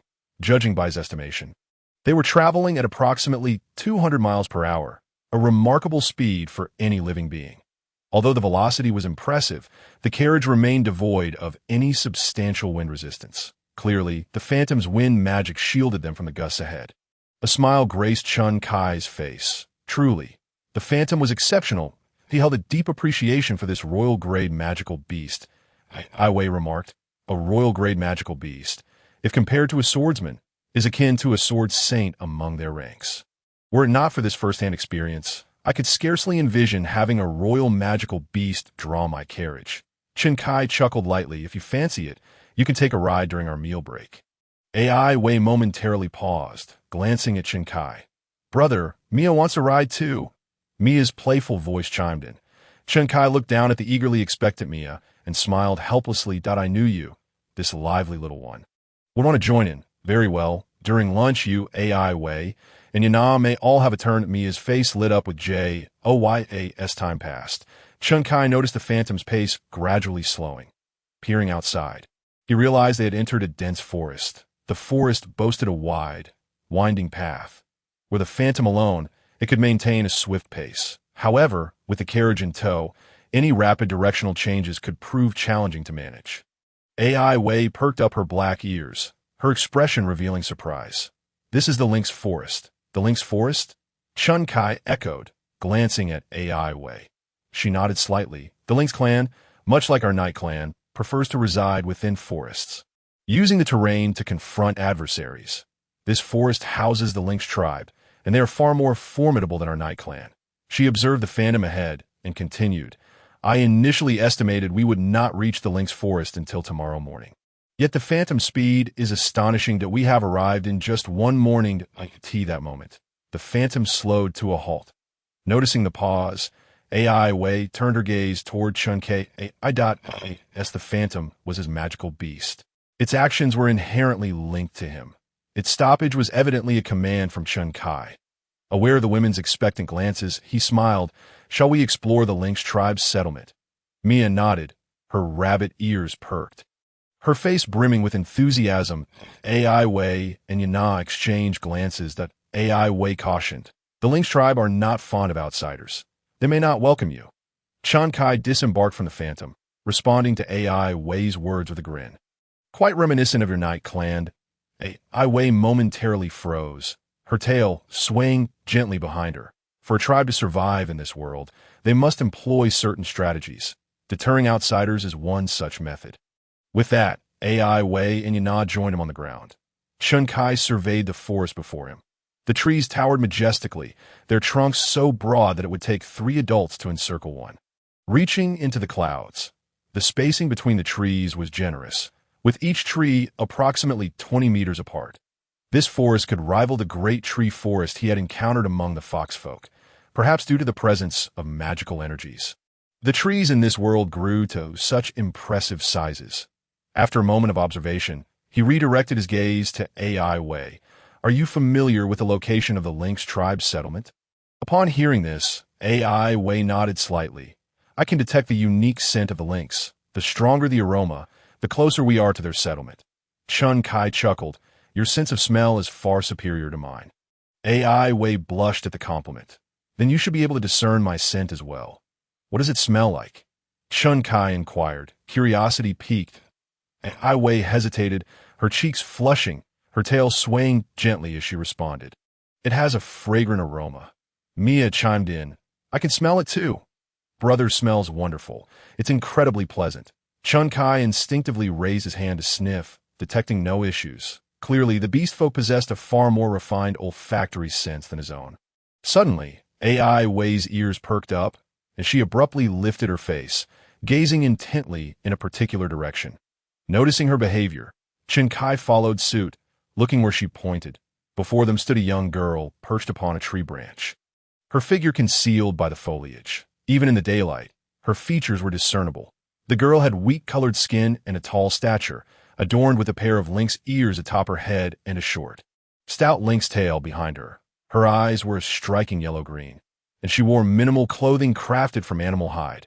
Her entire being exuded a wild and untamed aura, and upon first glance, Chun Kai sensed that this girl was not an archer nor a swordswoman, but rather a combat practitioner. That moment, she curiously observed Chun Kai and his companions from her elevated position. She is one of the lynx tribe, AI Wei explained. Chun Kai addressed the young girl. Beautiful maiden, we wish to explore the lynx tribe settlement. Could you guide us? Upon hearing this, the lynx girl sprang into action, gracefully descending from the tree with the agility of a feline. She landed before Chun Kai and the others, scrutinizing them with her curious gaze, before her attention fell upon the phantom. She moved around, examining the magical beast with keen interest. Her expression was one of genuine intrigue, particularly in regard to the phantom, which was unfamiliar to her. AI Wei softly elaborated. The lynx tribe possesses a natural curiosity. She is likely intrigued by the phantom, having never encountered one before. Is she a combat practitioner? Chun Kai inquired. AI Wei nodded slightly. The lynx tribe inherently possesses formidable strength. They do not require specialized training, and upon reaching adulthood, they all attain the prowess of intermediate combat practitioners. This is also why they can reside within the territory of the wild boar tribe, without facing extinction. As the girl continued to assess the phantom, her tail swayed gently, her demeanor appearing somewhat cheerful. She blinked her eyes and then turned her face toward Chun Kai, exclaiming, "Is this the phantom?" Chun Kai smiled. Indeed. Her mouth fell slightly agape, her face reflecting sheer astonishment. The phantom, a royal-grade magical beast, renowned as the most beautiful and swiftest steed. She scrutinized the phantom once more, her gaze filled with wonder. This is my first encounter with a phantom, and it's also the first time I've seen someone using a phantom as a mount. Stepping closer to Chun Kai, she regarded him with her wide, curious eyes, asking, "Is the phantom yours?" Upon closer inspection, Chun Kai discerned that the young lady before him was not as tall as Ivy. Standing at a height of 156 centimeters, she was taller than Mia of the Snow Rabbit tribe and Sophie of the Flower Deer tribe, yet slightly shorter than the Ram Girl, thus possessing an average stature. Her skin bore a wheatish hue, subtly revealing streamlined muscles beneath, adorned with totemic tattoos reminiscent of those from the Flower Deer tribe, yet distinctly unique in their own right, exuding a wild beauty. That moment, the lynx girl appeared curious, her large eyes studying Chun Kai with intrigue. Uncertain of her intentions, Chun Kai merely nodded, stating, "It belongs to me." Upon hearing this, the lynx girl's eyes sparkled with delight as she smiled and inquired, "What is your name?" Ivy seemed to sense something amiss and instinctively glanced at Chun Kai. Yana and Mia shared a peculiar expression, casting their gaze towards him. Ivy realized that the lynx girl exhibited a clear interest in Chun Kai. The lynx tribe was known for their intense curiosity and strong independence. When a lynx girl took an interest in a male outsider, The implications were unmistakable. This was the first time Chen Kai had been asked his name by a girl. He smiled and replied, "I am Chen Kai. And you, what is your name?" The Lynx girl responded with a slight smile. "Tiff, that is my name." Tiff stepped closer to Chen Kai, her face mere 5 centimeters from his. She examined him closely, beaming with a smile before extending her hand to clasp his. Chen Kai was taken aback, asking, "What are you doing?" Tiff replied with a grin, "Come, I will take you to a place." With that, Tiff took Chen Kai's hand and led him into the woods. Chen Kai, somewhat bewildered, felt compelled to follow. He turned to the 3 girls behind him and instructed, "Please wait here for a moment." After ensuring their safety, he ventured into the forest alongside the Lynx girl. Tiff skipped ahead, exuding a vibrant energy. Chen Kai observed Tiff, pondering where she intended to take him.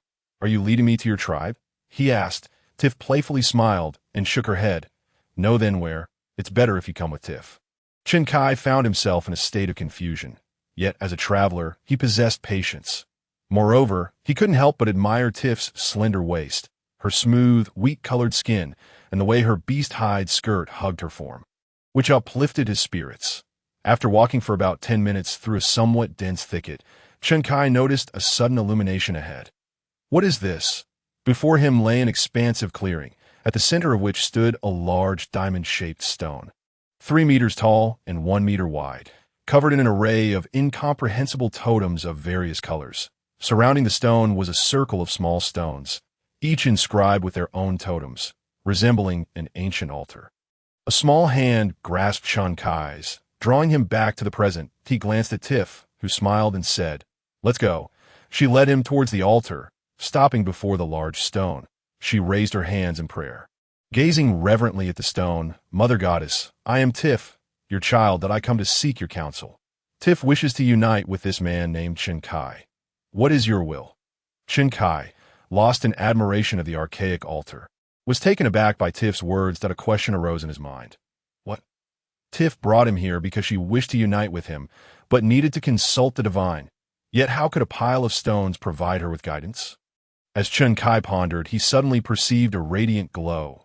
Startled, he looked up to see the totem patterns on a large stone illuminating in a brilliant blue light, but he noticed that the totems on the surrounding small stones also glimmered with a luminous aura, casting light all around.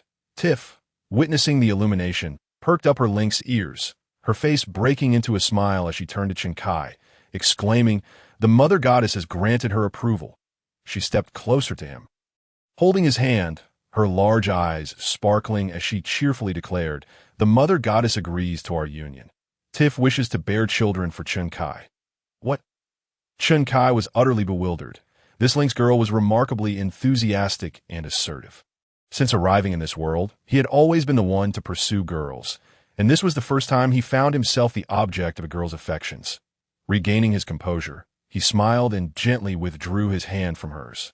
Tiff looked momentarily stunned, gazing up at him with confusion, as if questioning his reluctance. Suddenly, she felt a firm grip around her waist, pulling her into Chen Kai's embrace. He held her close, tilting her chin to meet his gaze.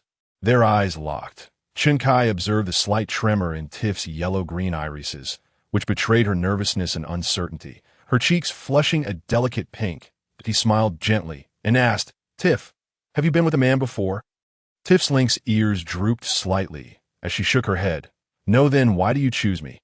Chen Kai inquired softly, seeking clarity. That it was evident that this was Tiff's first experience being held by a man, and she was understandably anxious. Her lips parted slightly as she whispered, "Tiff admires the strong. You are very strong." This revelation illuminated Chen Kai's understanding. All beast tribes revered strength, and the lynx tribe was no exception. Unlike the more bashful fox and snow rabbit girls who would not pursue powerful males, the lynx girls were different. Chen Kai's gaze fell upon Tiff's delicate lips, and he leaned in to kiss her. After what felt like an eternity, their lips parted. Tiff's eyes glistened with unshed tears, her large eyes gazing at Chen Kai in bewilderment. He smiled and gestured to the side, conjuring a wooden cabin that materialized in the clearing. Tiff gasped in surprise. "You can use wood magic?" Chen Kai picked Tiff up in his arms and strode toward the cabin. Tiff's cheeks flushed as she looked up at him. Upon entering the cabin, the door closed behind them.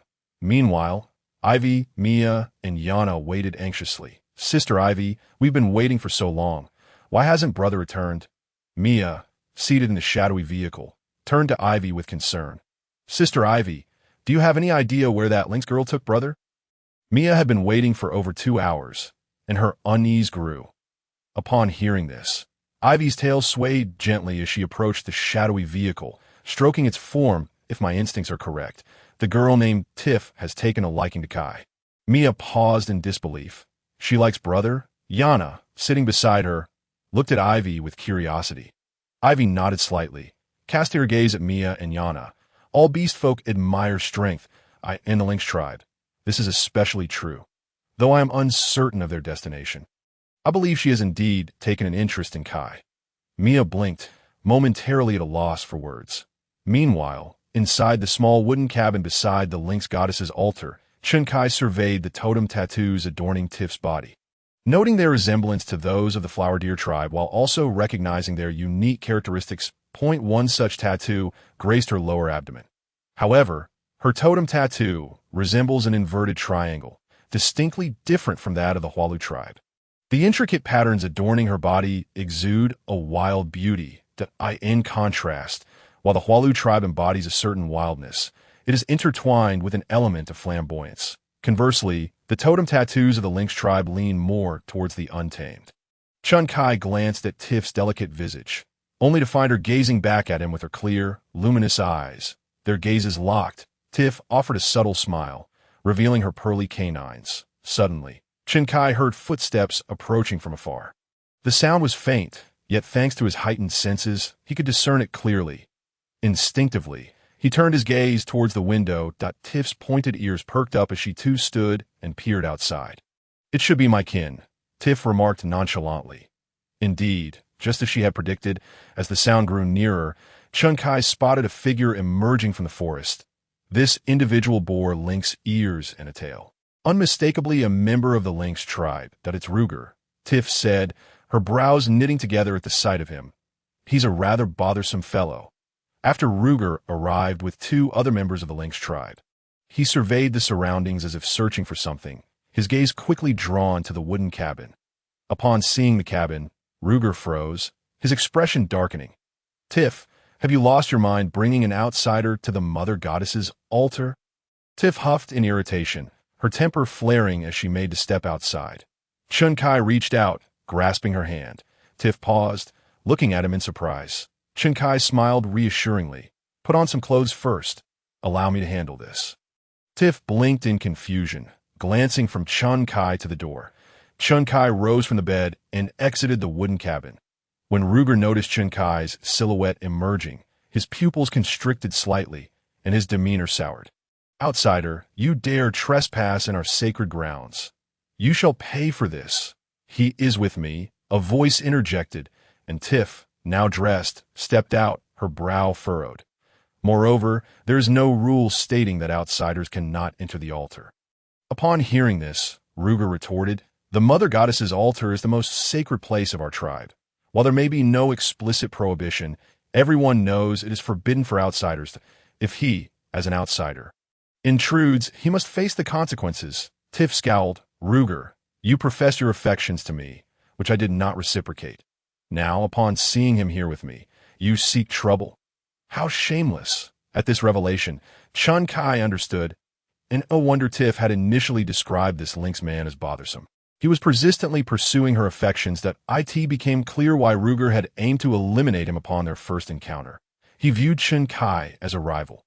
Ruger snorted, his gaze narrowing on Kai as he prepared to advance. Wait, Kai interjected, halting Ruger's advance. Observing this, Tiff looked at Kai, her eyes filled with curiosity. She wondered if he was feeling intimidated. Yet upon reconsideration, she felt something was amiss. Kai was the master of the majestic Mount Shadow charm, and with his extraordinary wood magic, it was evident that he was formidable. What was his intent? Ruger halted, fixing his gaze on Kai. Are you begging for mercy? In response, Kai chuckled lightly. Not at all. I am a beast tamer and have recently acquired a new magical creature that I wish to test. Ruger's expression darkened. Are you mocking me? Do you think I will simply wait while you summon your beast? Ah, Kai replied nonchalantly. Your tribe reveres the strong that if you were to kill me outright, it would lack excitement. However, if you could defeat my mightiest beast, then Tiff would surely regard you with newfound respect. At that point, you might even win her heart. Ruger's furrowed brows gradually relaxed as he scrutinized Chinkai from head to toe. You are quite clever. His gaze greedily flitted to Tiff before returning to Chinkai. Tiff rejected me in favor of you. I am eager to see what sort of individual has captured her attention. Chinkai smiled elegantly, raising his hand to reveal a card. I am but a humble beast tamer. With no extraordinary beast to boast of, should you defeat this creature, I shall immediately vacate the lynx forest and never appear before you or Tiff again. Ruger's eyes sparkled with interest, a smile creeping onto his face as he thought to himself, this lad is quite shrewd. Meanwhile, Tiff seemed to grasp Chinkai's intention, biting her lip to suppress a smile. She realized that since Chinkai possessed shadow charm as his beast, it was likely he had more powerful creatures at his disposal. Chinkai was clearly toying with Ruger. With a flick of his wrist, the card flew forth, transforming into a brilliant beam of white light.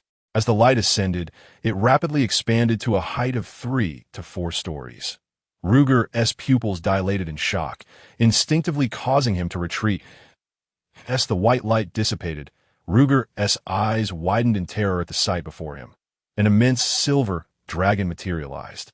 Towering as high as a 3 to 4 story building, its imposing length was further accentuated by massive leathery wings. The shimmering silver scales reflected the sunlight, creating a dazzling spectacle. The dragon stood before Ruger, its enormous blue eyes fixed intently upon him. Ruger's complexion turned ashen, akin to a ghost as he stumbled backward, losing his balance and collapsing to the ground. His mouth agape, he pointed at the silver dragon. Exclaiming, "It's a dragon!" he scrambled to his feet, fleeing in panic, completely shedding his earlier bravado. Chinkai observed Ruger's frantic retreat and called out, "Hey, aren't you going to try to defeat it?" Ruger screamed in terror, hastening his escape. Chinkai stroked his clean-shaven chin, watching Ruger's retreating figure. Initially, he had intended to test the dragon's offensive capabilities, but now it seemed that was a futile endeavor. With a sigh, Chinkai redirected his gaze to Tiff, who stood with her mouth agape, her large eyes trembling as they beheld the silver dragon. Tiff had anticipated that Chinkai would summon a powerful magical creature, but she had never imagined he would conjure a dragon. Suddenly, Tiff felt a warmth at her waist. Turning to look at Chinkai, she found him gently embracing her. "Were you frightened?" he asked with a smile. Tiff nodded slightly, glancing at the magnificent silver dragon. "I thought dragons were merely mythical creatures. I never expected they truly existed in this world." Hearing this, Chinkai observed Tiff, noting her rapt attention on the silver dragon. It was evident that the sight had profoundly impacted her. He reached out, tenderly caressing her hair as he softly proposed, "Would you like to ride on its back?" Tiff's eyes sparkled with excitement as she turned to Chinkai. "Is that possible?" Chinkai nodded affirmatively. "Of course." Tiff beamed brightly. "Then I want to." With a chuckle, Chinkai lifted her effortlessly into his arms. Tiff, momentarily bewildered, gazed at him, unsure of his intentions. Like a tea that moment, Chinkai soared into the air, leaving Tiff in a state of astonishment as she looked down to see him gliding upon an invisible wind. "Wind magic," Tiff exclaimed in awe, glancing at Chinkai. "You not only wield wind magic, but you are also an advanced wind mage. The art of wind manipulation, soaring through the skies upon the breeze, is a skill possessed solely by the elite wind mages." Tiff was taken aback as she realized that the man before her was not merely a master of shadow allure. He encompassed a myriad of identities and powers that transcended her understanding and knowledge. The master of shadow allure, a wood mage, a wind mage, and, astonishingly, the master of a silver dragon. As Tiff contemplated the various facets of the man she had chosen, she found herself entranced. The more she gazed upon his visage, the more her affection deepened. Chinkai descended onto the back of the dragon, gently placing Tiff down. As she alighted, she stood upon the dragon's expansive back, her eyes shimmering with excitement. "It's so wide." Chinkai, also feeling the vastness beneath him, noted that the dragon's back was significantly broader than that of the earth-shattering bear they had encountered earlier, offering ample space. He recalled having seen others ride Western dragons in certain fantasy dramas, where one or two individuals would mount a single dragon. It became evident that those dragons could only be considered juvenile in this realm. The majestic silver dragon before them, however, was undoubtedly an adult. Can we make it fly, Kai? Tiff eagerly approached Chun Kai, her face alight with anticipation. Chun Kai smiled, reaching out to gently caress her cheek as he replied, "Of course, but you must hold on tightly. Do not fall." Tiff nodded enthusiastically and remarked, "I may not boast about many things, but when it comes to maintaining balance, I believe only my kin can rival me." Upon hearing this, Chun Kai chuckled. "Very well." As his words faded, the silver dragon unfurled its enormous wings and began to flap them vigorously. Whoosh, whoosh. The powerful beats of its wings stirred a tempest, sending dust swirling and causing the surrounding trees to rustle. The silver dragon ascended into the azure sky. Tiff tilted her head to gaze upward, her eyes reflecting an unusual glimmer. Looking up like this, it felt as though the sky was pressing down upon her. She withdrew her gaze and, standing atop the silver dragon's back, surveyed the surroundings, her small face brimming with joy. Hastily, she moved closer to Chun Kai, nestling into his embrace, exclaiming, "We're so high. It's exhilarating. This is my first time riding a dragon." She looked up at Chun Kai. "I'm truly riding on a dragon." In response, Chun Kai smiled and tenderly brushed a few strands of hair away from her face, tucking them behind her ear as he said, "I'm glad you enjoy it." Tiff's face radiated joy, and the more she gazed at the man before her, the more her affection grew. Wrapping her arms around Chun Kai's neck, she emotionally declared, "I must thank the Divine Mother for allowing me to meet you." Her eyes sparkled with tenderness and love as she looked at him. Chun Kai embraced her waist, his gaze lingering on her soft lips as he leaned closer and gently kissed her. After the kiss, Tiff blinked, her eyelashes fluttering as she slowly opened her eyes to reveal a pair of dreamy orbs that "I wish to visit your tribe," Chun Kai said softly. Tiff paused, then gradually nestled deeper into his embrace, extending her hand to point in a direction. "Our tribe is over there." Following her gesture, Chun Kai noticed a tree far larger than the others that where the Lynx tribe resides. He wondered as he guided the silver dragon toward that location. It was a short flight, and soon they arrived. Looking down from the dragoness back, Chun Kai beheld a settlement where the dwellings were crafted from the trunks of trees, hollowed out and transformed into wooden homes. Remarkably, these living trees retained their lush canopies. That moment, the members of the Lynx tribe looked up in awe and trepidation at the silver dragon soaring above. Chun Kai also noticed a group of Lynx tribespeople standing at the entrance of the settlement, their faces etched with fear and unease as they gazed at the majestic creature, observing that the area near the tribe's entrance was relatively spacious. Chun Kai directed the silver dragon to descend there. The sight of the dragon prompted the tribespeople to hastily retreat, fearful of being trampled as it landed, as the silver dragon touched down. Chun Kai, with Tiff gazing at him with adoration, stepped down gracefully from the dragon's back. The Lynx tribespeople watched in astonishment as he descended. The tribe chief, a Lynx man named Gru, turned to a robust middle-aged tribesman and remarked. The man, upon hearing his words, looked up at Chun Kai as he approached. His expression was one of astonishment. The ability to walk upon the winds was indicative of mastery at the level of a high wind mage. He instinctively glanced at the silver dragon. Once on solid ground, Chun Kai turned to Tiff, who was gazing at him with an enamored expression, her face aglow with sweet delight. "We've arrived. You may dismount," he said with a gentle smile.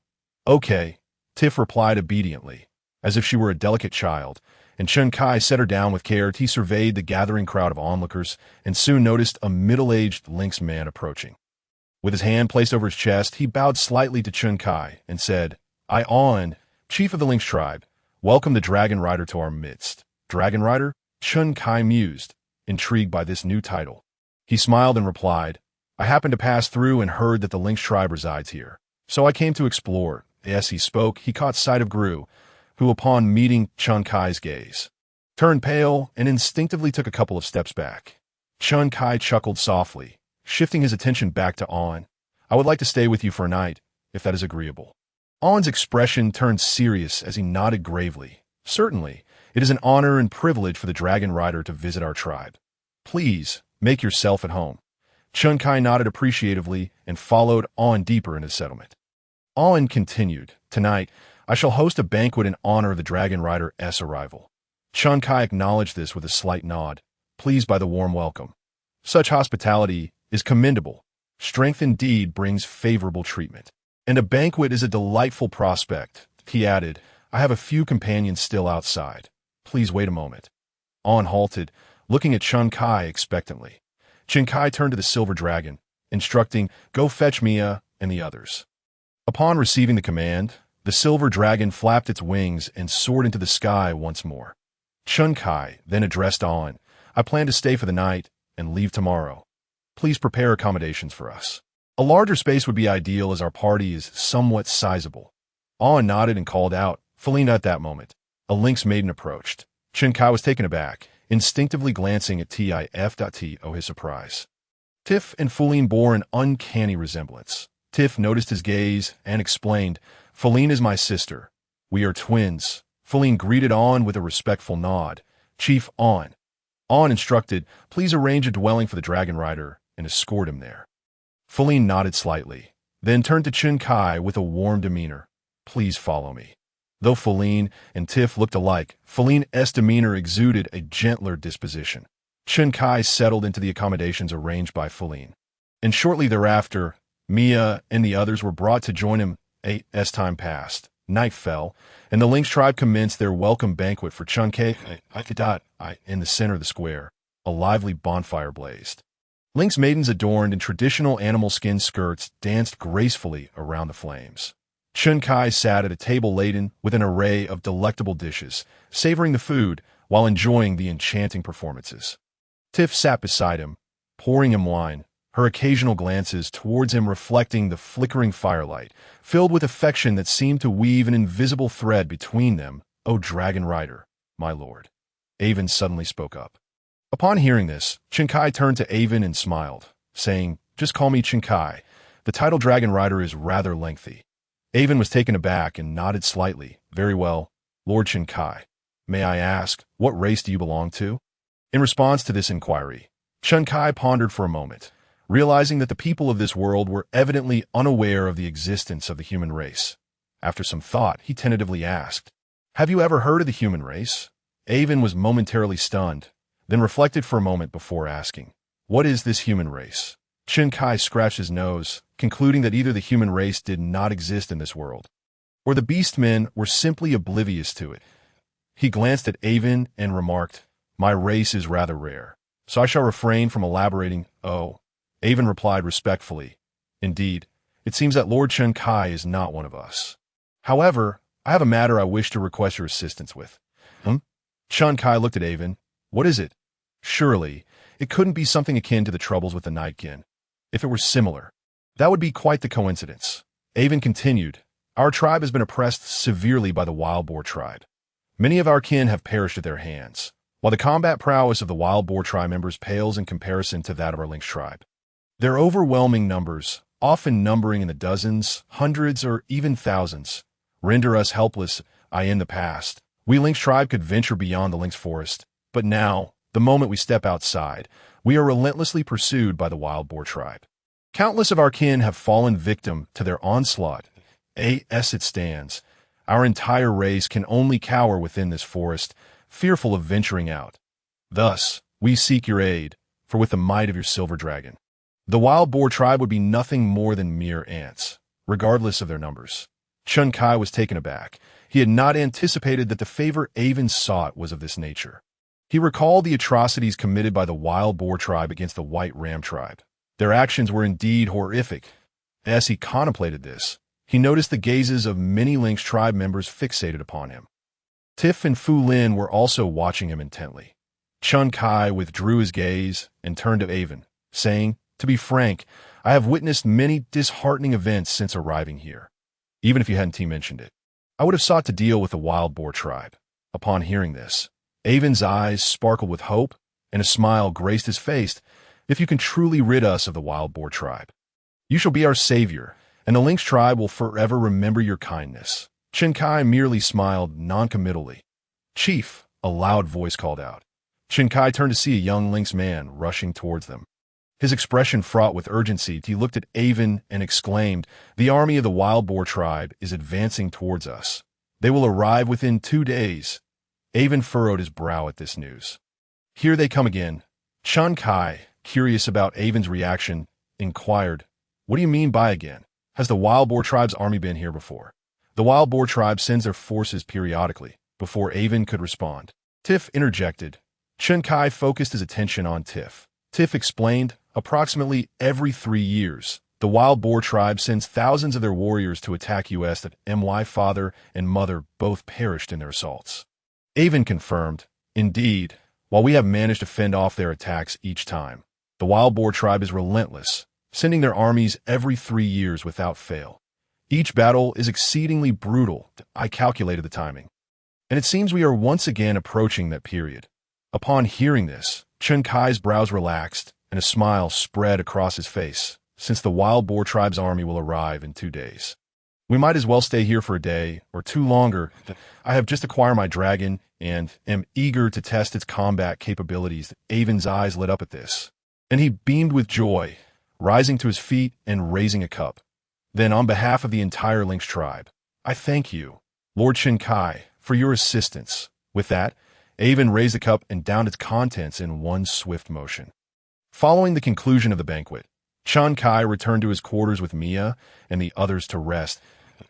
In the midst of slumber, he was suddenly stirred by the sound of footsteps approaching from afar. Chen Kai opened his eyes and glanced at the girls beside him, all of whom were peacefully asleep. He quietly slipped out of bed, made his way to the door, and opened it.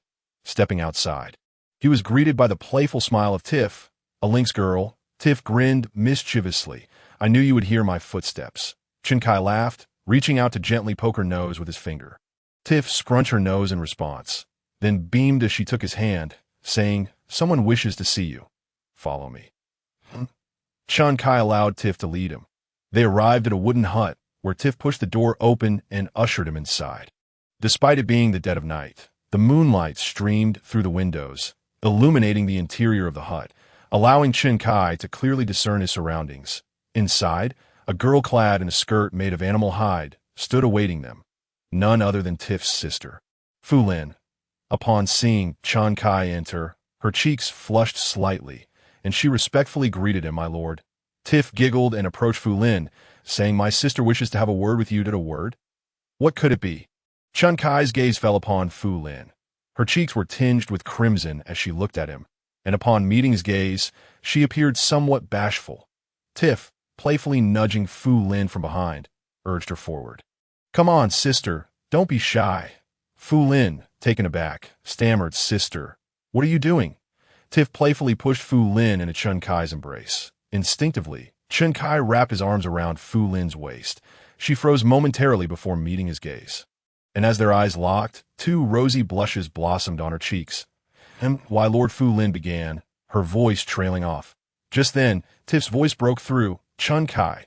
He turned to see Tiff standing at the door, playfully smiling at him. "I'm quite tired today, so I'm heading back to rest. You two enjoy your conversation." With that, Tiff shut the door behind her. Chen Kai, momentarily stunned, looked at the closed door and then at Fu Lin in his arms. Feeling somewhat bewildered, what was happening? Gently, he released Fu Lin, his voice softening as he inquired, "I heard Tiff mention you had something to discuss with me. What would you like to say?" Fu Lin lifted her gaze to meet his, her enchanting eyes shimmering with shyness. "Fu Lin likes my lord." With that confession, she nestled her head against Chen Kai's shoulder. Upon hearing this, Chen Kai's gaze lingered on Fu Lin. Her skin was fairer than Tiff's, adorned with tribal tattoos, and she wore a simple high dress that accentuated her slender waist, the fabric curving enticingly over her form. Though her physique did not rival Yana's, it possessed its own captivating charm. Chen Kai gently lifted her chin, tilting her face upward. Yes, their eyes met once more. He found himself drawn closer to her lips. Fu Lin, feeling the distance between them diminish, slowly closed her eyes. In a parallel world, the White Ram Girl, Inua, utilized the power bestowed upon her by Chen Kai to establish her standing among the other White Ram Girls. After securing her position, she shared the knowledge she had gained from Chen Kai with the rest of the White Ram Girls. Time passed swiftly, and night fell once more. Last night, Chun-Kai had worried that the white ram girls might be sleeping on the grass again. Before departing, a series of grand wooden cabins were constructed for them, each capable of comfortably accommodating 10 individuals. From Inual, it was revealed that both the Aries tribe and the Flower Deer tribe favored communal living, making 10 the ideal number for cohabitation. Utilizing a combination of wood and earth magic, Chun-Kai successfully erected 100 such wooden cabins. With their new abodes established, the group of Aries women returned to rest upon seeing Inual retire for the evening. After concluding a conversation with Fu Lin, Chun-Kai's figure materialized within the independent realm. Observing the wooden cabins before him, he redirected his gaze towards Inual's dwelling. Upon entering the cabin, he discovered a large bed upon which 10 Aries women lay peacefully sleeping. Their skin was as white as snow, complemented by their similarly snowy, gently curled long hair. The exquisite combination of their alabaster skin, flowing hair, and perfect curves was undeniably pleasing to the eye. Chun-Kai's gaze settled on Inual, who lay beside him that he approached and reclined next to her. Eyes closed, was deeply immersed in slumber. As Chun-Kai gazed upon her charming sleeping visage, a smile instinctively graced his lips. He extended his hand to caress her cheek. Feeling the silken softness beneath his fingers, sensing his touch, Inual's lashes fluttered as she slowly opened her eyes, meeting Chun-Kai's gaze. Their eyes locked, and a glimmer of recognition brightened Inual's eyes, a smile spreading across her face as she nestled closer into Chun-Kai's embrace, her large eyes sparkling with joy as she addressed him. Master. As she drew near, Chun-Kai caught a whiff of her unique fragrance. Profoundly pleasant. With a beaming expression, Inual looked up at him, brimming with anticipation, and asked, "Will Master be partaking in Inual today?" Taken aback, Chun-Kai found himself at a loss for words, torn between amusement and exasperation. After regaining his composure, he replied with a chuckle, "There's no rush regarding that matter. I came this evening to check on the execution of the task I assigned to you. How has it progressed? Have you conveyed what I told you last night to your fellow tribeswomen?" Nodding eagerly, Inual responded, "I gathered them all today and demonstrated my strength by defeating the most formidable among them. They now recognize me as the strongest. I then relayed to them everything you instructed, Master. They now understand that their previous practices were misguided and that your words hold the truth." Chun-Kai was momentarily astonished. "They all believe you?" "Yes," Inual affirmed with a nod. Chun-Kai blinked in surprise. Was it truly that simple? Had their perceptions shifted so dramatically? After all, there were over 500 Aries women. Had they truly abandoned the notions instilled in them by the wild boar tribe? Chun-Kai had anticipated a lengthy process to alter their mindset, yet it had only taken a mere 2 days to achieve such transformation. This revelation left him somewhat astounded. Placing his hand on her waist, he inquired, "Did none of them express doubt regarding your assertions?" Nestling into Chun-Kai's embrace, Inual replied, "We trust the words of the strong. Whatever they say, we accept, since I am stronger than them. They believe me." This prompted Chun-Kai to recall a particular term, the leader of the flock. Now he understood, and oh wonder the wild boar tribe had chosen Khan, a member of the Aries tribe, to oversee them. They were exploiting the inherent tendency of the Aries people to obey their leaders. Within the Aries tribe, the strongest individuals were regarded as their leaders, and whatever the leader did or said was deemed correct. Realizing this, Chun-Kai smiled. It seemed that changing the perceptions of the Aries people would not be a daunting task after all. Suddenly, a voice interrupted his thoughts. "I asked the master here." A nearby Aries girl stirred awake. Sitting up, she blinked in confusion before rubbing her sleepy eyes and focusing on Chun-Kai.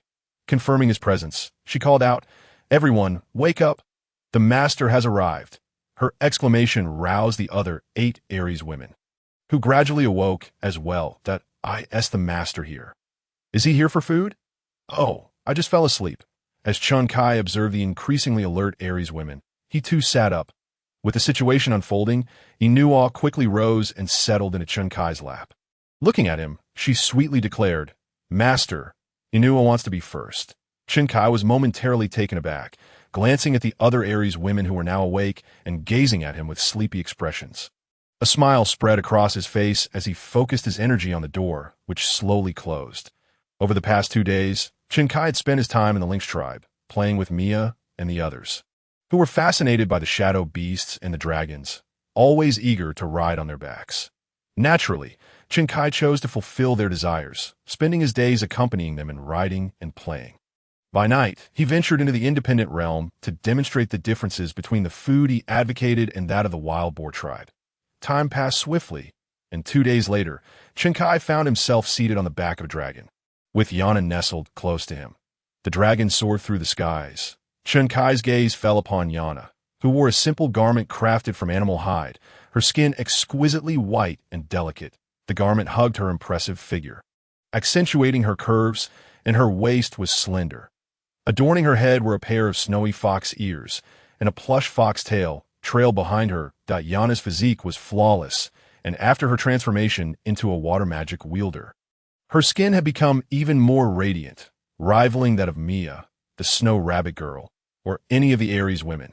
Inhaling the fragrant scent of Yana's hair, Shinkai gently wrapped his arm around her waist and spoke softly. "Do you need more clothing? Why are you wearing animal hide again?" A faint blush crept onto Yana's cheeks as she replied, "I find this style suits me better. I feel more comfortable in it." After a brief pause, she turned her face toward Shinkai, her beautiful eyes meeting his. "If you prefer to see Yana in something else, I will wear it." Hearing this, Shinkai smiled and said, "I believe this attire truly suits you. It looks quite lovely as a member of the fox people." Yana indeed embodied a wild beauty in her animal hide dress. "Yes," Yana replied obediently, snuggling closer to Shinkai. Embracing her, he admired the landscape before them. Inadvertently, Shinkai noticed something unusual. He spotted a group of armored wild boar people making their way across the plain, approximately 1,000 meters away, heading in their direction. The sheer number of wild boar people was staggering, estimated to be over 3,000 at last. "They have arrived," Shinkai remarked. "They're here." Yana turned to look at him, noticing his gaze, and quickly looked ahead. Her pupils narrowed slightly. "It's the army of the wild boar tribe." Shinkai nodded slightly. Considering the timing, it is indeed today at this pace. They will arrive shortly at that moment. Shinkai observed that Avon had already gathered the Lynx tribe warriors at the edge of the Lynx forest, preparing for battle.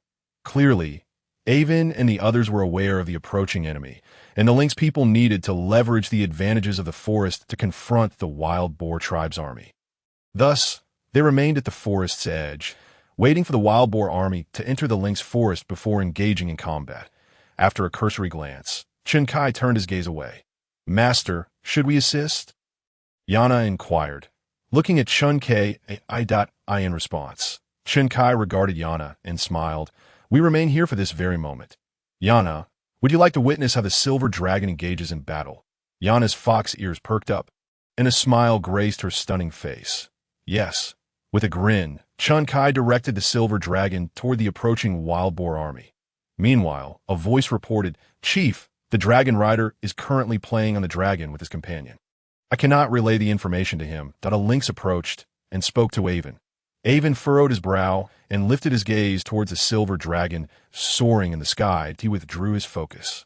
Standing atop a tree, where he could now clearly discern the distant army of wild boars, Avon's expression turned grave. He was uncertain whether Shinkai had noticed, and given Shinkai's altitude, he had no means of communicating with him. Without Shinkai's assistance, the army of over 3,000, while manageable for the Lynx clan, would undoubtedly incur substantial losses. Avon's brow knitted tighter. "Look, a dragon!" Suddenly, a voice rang out. Upon hearing this, Avon glanced upward, discovering that the once leisurely silver dragon had abruptly veered towards the wild boar army. Witnessing this spectacle, Avon's eyes sparkled with excitement. Similarly, Tiff and Fu Lin, perched on the tree trunk, displayed expressions of exhilaration and pride. This was the man they had chosen. The other Lynx clansmen, faces etched with tension, trembled with excitement. The dragon had passed. The dragon rider had seen. Lord Shinkai had noticed. The dragon was about to assault the wild boar army. Look quickly. The silver dragon moved with astonishing speed, flapping its wings a few times, covering hundreds of meters in an instant, reaching the wild boar army zenith in the blink of an eye. Shinkai, standing atop the dragon, peered down and observed the wild boar army gazing upward at the silver dragon. To his surprise, not a single wild boar displayed terror upon sighting the majestic creature. Instead, some armed with bows and arrows drew back their strings, aiming their projectiles at the silver dragon. However, the arrows fell short, plummeting to the ground. Chen Kai, upon witnessing this, relaxed his brow and commanded the silver dragon, "Annihilate the army below." As soon as he finished speaking, the silver dragon descended with great force, charging towards the wild boar army. As it landed, the wild boar's arrows finally made contact. Yet, they merely bounced off the dragon's scales, failing to penetrate. The silver dragon landed with a thud, its massive limbs crushing a swath of wild boars beneath it. It opened its mighty jaws, unleashing a torrent of azure dragon breath. A wave of azure flame, stretching dozens of meters, engulfed the wild boars ahead. Those touched by the dragon breath instantly transformed into ice sculptures, only to be shattered into icy fragments by the force of the breath. At this sight, terror finally gripped the wild boars' faces at its dragon breath. A panicked cry erupted, and many fled in a frenzied attempt to escape its wrath. However, the coverage of the dragon breath was too extensive. Most wild boars had no chance to evade, disappearing entirely. In an instant, more than half of the 3,000 wild boars had been wiped out. This single breath astonished the observing Lynx clan, their eyes wide with disbelief. Such a terrifying dragon breath ached that moment.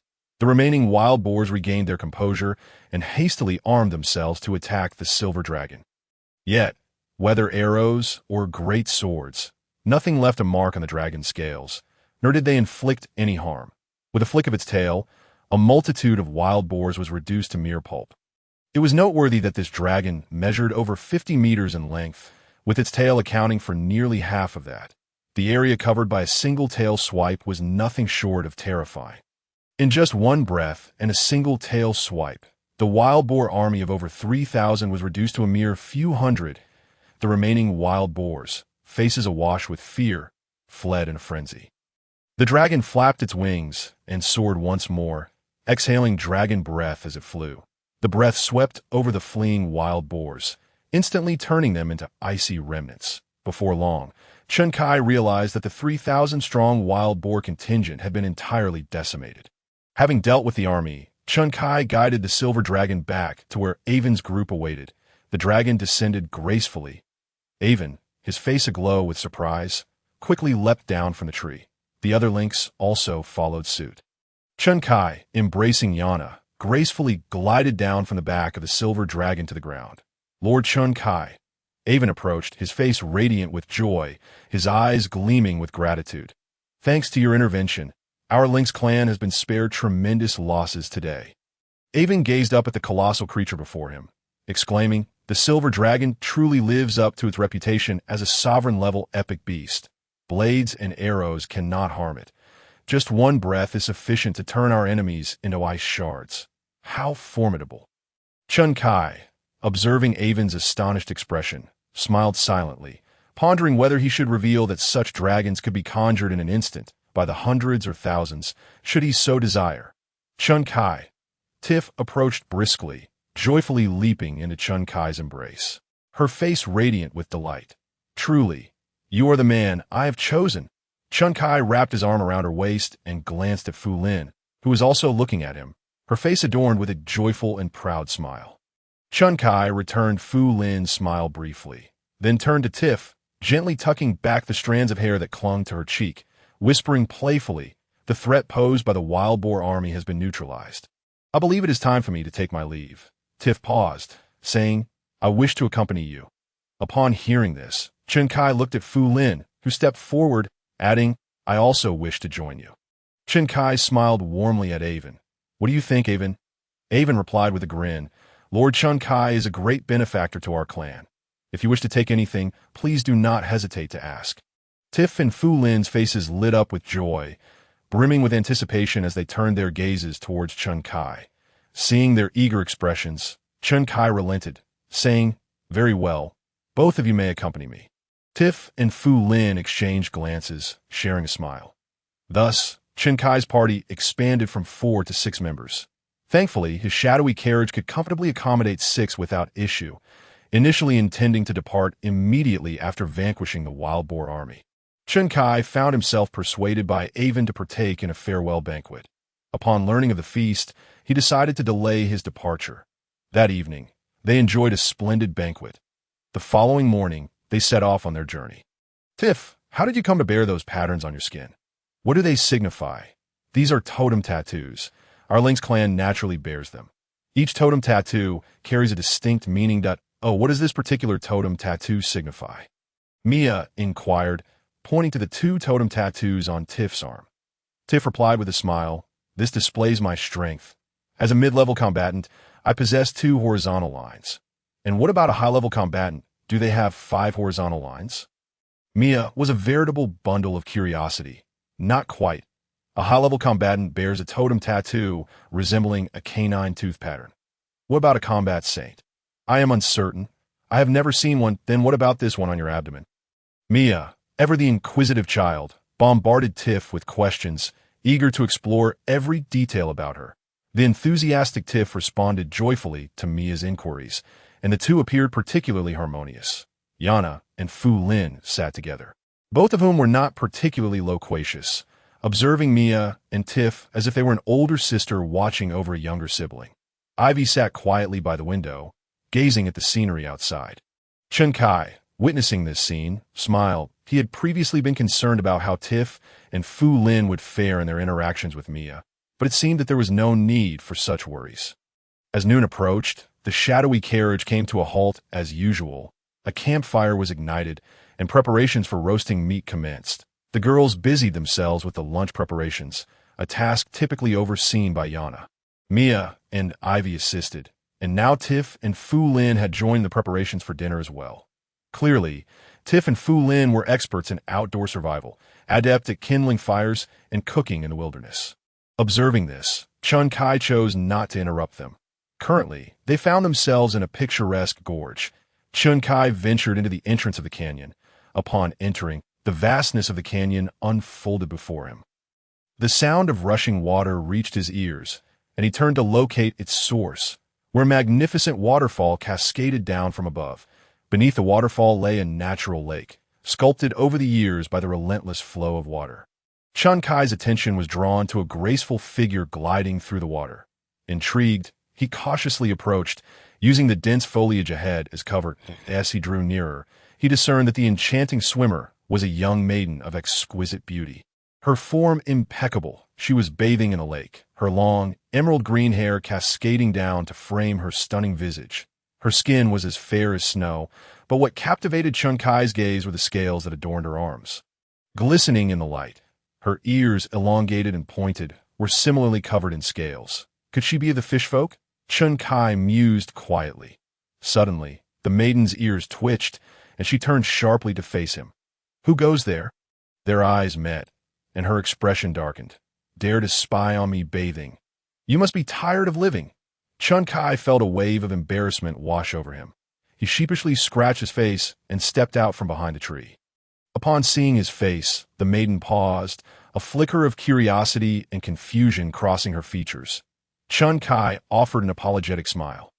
"I assure you, it was not my intention to intrude, that I merely stumbled upon this breathtaking scene and was momentarily entranced." The maiden furrowed her brow. "Smooth-talking charmer, you are clearly no good." She attempted to rise from the lake, only to realize she was without clothing, causing her to hesitate, glancing at her garments on the shore. Frustration flickered in her eyes. Had she known, she would have placed them closer. Chen Kai noticed her discomfort in the garments by the water's edge. With a teasing smile, he said, "Would you like to get dressed?" "I shall turn away." With that, he turned his back to her. Though he could not see what transpired behind him, he heard the sound of water and the rustle of fabric. Suddenly, a swift whoosh cut through the air. Sensing the impending attack, Chen Kai instinctively sidestepped, narrowly avoiding her strike. When he turned to look, he found the now clothed maiden glaring at him, her face flushed with anger, brandishing a spear. She had attempted to thrust the weapon at him. Was it truly necessary to resort to violence over a mere glimpse while bathing? Chen Kai noted that her strikes were aimed at his limbs, deliberately avoiding any lethal blows that it appeared she intended to teach him a lesson. Realizing this, a smile crept onto Chun Kai's face. He deftly evaded her next attack, seizing her wrist with a firm grip. In her surprise and pain, she dropped the spear. Drawing closer, he wrapped his arms around her from behind. Immobilizing her, the maiden's expression shifted dramatically, a blush blooming on her cheeks as she glared at him, mortified yet furious. "Release me, you scoundrel! I shall slay you." Chun Kai chuckled. "You threaten my life, yet demand I let you go? Are you jesting?" The maiden, infuriated, struggled against his hold, but to no avail. "Let me go. If you do not release me, you will regret it." Her anger was palpable. Intrigued, Chun Kai replied with a smirk. "Very well. Let us see how you plan to retaliate." With gritted teeth, she declared, "You sought your own demise. Do not blame me for what follows." She opened her mouth and bit down on his arm. A sharp pain shot through him, and he instinctively released her, glancing at the two distinct bite marks on his arm, reminiscent of a snake's fangs. Snake? He recalled the scales on her arms. Suddenly, it dawned on him. Her scales were not of fish, but of serpents. She belonged to the serpent folk. The maiden fixed her gaze on him. "It is too late to release me now. You have been poisoned. By dusk, you shall surely perish." Upon hearing this, Chun Kai felt his internal energy surge, obliterating the serpent's venom from his body. Having reached the sword god realm, he was impervious to toxins. The serpent maiden crossed her arms, a haughty expression on her face. "Now kneel and beg Sister Xing Dai for mercy, and I shall spare your life. Otherwise, prepare for your demise." It seemed that this Xing Dai had no intention of taking his life. Realizing this, Chun Kai found himself charmed by the serpent maiden's demeanor. Unable to resist teasing her, he smiled. As the saying goes, to die under the peony is a glorious fate. If I must perish by the kiss of a beautiful maiden, it would be a fortunate end indeed. With that, he stepped forward, embracing her waist. Xing Dai's pupils dilated as she realized how close he was, her cheeks flushing crimson. Chun Kai's gaze lingered on her delicate lips, and he kissed her. Stunned, Xing Dai wondered if he truly feared the consequences of his actions. As their lips parted, her cheeks burned, her eyes shimmering with unshed tears. Chun Kai smiled, releasing her. "If you do not fancy me, I shall take my leave as I approach my end. Farewell. Perhaps the next time we meet, I shall be but a corpse." With a flourish, he turned to depart. Xing Dai watched his retreating figure. After a few steps, she called out, "Wait a moment." Chun Kai paused, glancing back at her with mild curiosity. Xing Dai bit her lip and waved her hand. Chun Kai instinctively reached out, catching a flying object, a card. He examined it closely. Name: Detox Grass. Effect: can neutralize the serpent folk's venom. Serpent folk? Chun Kai looked at Xing Dai. Confirming his earlier assumption, he smiled at her, and she blushed, turning slightly. Leave this place. Though she urged him to go, Chun Kai felt an impulse to linger.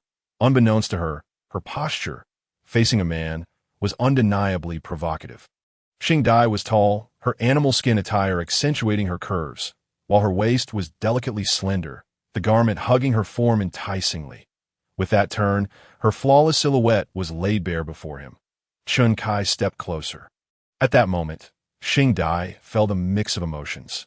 Among the serpent folk, a custom dictated that if a girl reached adulthood and her body was seen by a male, she faced two choices: to kill him or to become his partner. The weak were deemed unworthy of a serpent maiden's companionship, but if the male was strong, acceptance was possible. This custom influenced her choice of secluded bathing spots. Confounded, she could not fathom how a stranger had stumbled into this overgrown canyon. Frustratingly, she had intended to teach this rogue a lesson, only to find him stronger than herself. Yet, another dilemma arose. The serpent folk would never intermingle with outsiders. This left her in a state of ambivalence. Suddenly, she sensed a presence drawing near, and her waist was gently pulled back into a warm embrace. Chun Kai nestled against her neck, inhaling the fragrant scent of her hair. Xing Dai's cheeks flushed as she felt his breath against her. Gently closing her eyes and feigning tranquility, she uttered, "Are you not leaving yet?" Chun Kai raised his hand to grasp hers. Her arms were adorned with scales, yet her delicate hands felt as soft as if devoid of bone. In a tender whisper by her ear, Chun Kai implored. Become my woman. He sensed the girl in his embrace stiffen momentarily before she gradually relaxed. Within our serpent clan, if a girl's body is seen by another, she faces two choices: to slay the intruder or to become their partner. Xing Dai emerged from Chun Kai's embrace, glanced at him, and then gazed into the distance, stating, "You are stronger than I. I cannot kill you."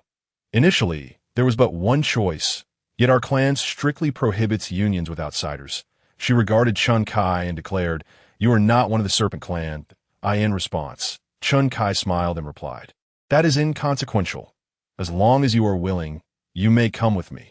She paused, then turned to Chun Kai, saying, "You truly are unafraid of death. If you act against me and my clan discovers it, you would become an enemy to us all." Xing Dai warned, "Once targeted by the serpent clan, survival becomes impossible." Chun Kai chuckled, "I fear not. The crux lies in whether you are willing to." A blush crept across Xing Dai's cheeks as she turned her face to Chun Kai. "If you are unafraid of death for my sake, why should I be afraid?" Chun Kai beamed, drawing her close, his hand cradling her chin as he lifted her enchanting face. He leaned closer to her. Suddenly, a hand obstructed his mouth. Chun Kai blinked and looked at her. With flushed cheeks, she said, "As long as you can survive, you may do as you wish." Taken aback, Chun Kai chuckled lightly. "Is there yet another trial?" Xing Dai shot him an exasperated glance. "Otherwise, did you think it would be so simple to possess a woman from the serpent clan?" Stepping away from Chun Kai, she inquired, "What brings you here? Do you require my assistance?" Chun Kai hesitated before responding. "I am merely a traveler passing through." She nodded slightly and continued, "I wish to take you somewhere. Follow me." With that, she ventured deeper into the valley, and Chun Kai trailed behind her. Upon exiting the gorge, they entered a vast forest. Continuing further into the woods for approximately 20 minutes, they arrived at a clearing that appeared to be an altar. At the forefront of the altar stood a colossal statue. Upon seeing this statue, Chun Kai halted, his eyes wide with astonishment. Xing Dai gazed at the statue and explained, "This is the embodiment of our serpent clan's faith. It represents our ancestors." After her words, Xing Dai clasped her hands in reverence before the statue, saying, "Great ancestor, Xing Dai seeks a disguise card. Please grant me one." As her voice faded, the statue illuminated with a blue glow. The light coalesced before Xing Dai, ultimately transforming into a card. Xing Dai picked up the card and approached Chun Kai. Presenting it to him, he accepted it and examined it, noting the inscription, "Name, disguise card. Effect, temporarily transforms the user into a member of the serpent clan." Xing Dai explained, "This is the card I requested from the great ancestor. It lasts for half a day. When pursued by the serpent clan, this will allow you to disguise yourself and escape." Escape? If the serpent clan were truly hunting him, who would remain unaware of that?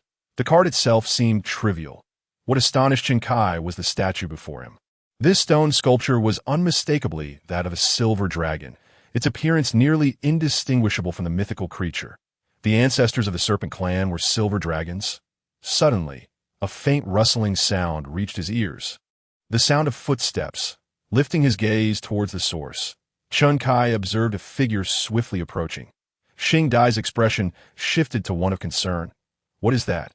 Emerging from the forest was a creature, and upon closer inspection, Chun Kai's face broke into a smile. "What brings you here?" The figure was none other than Ingmei.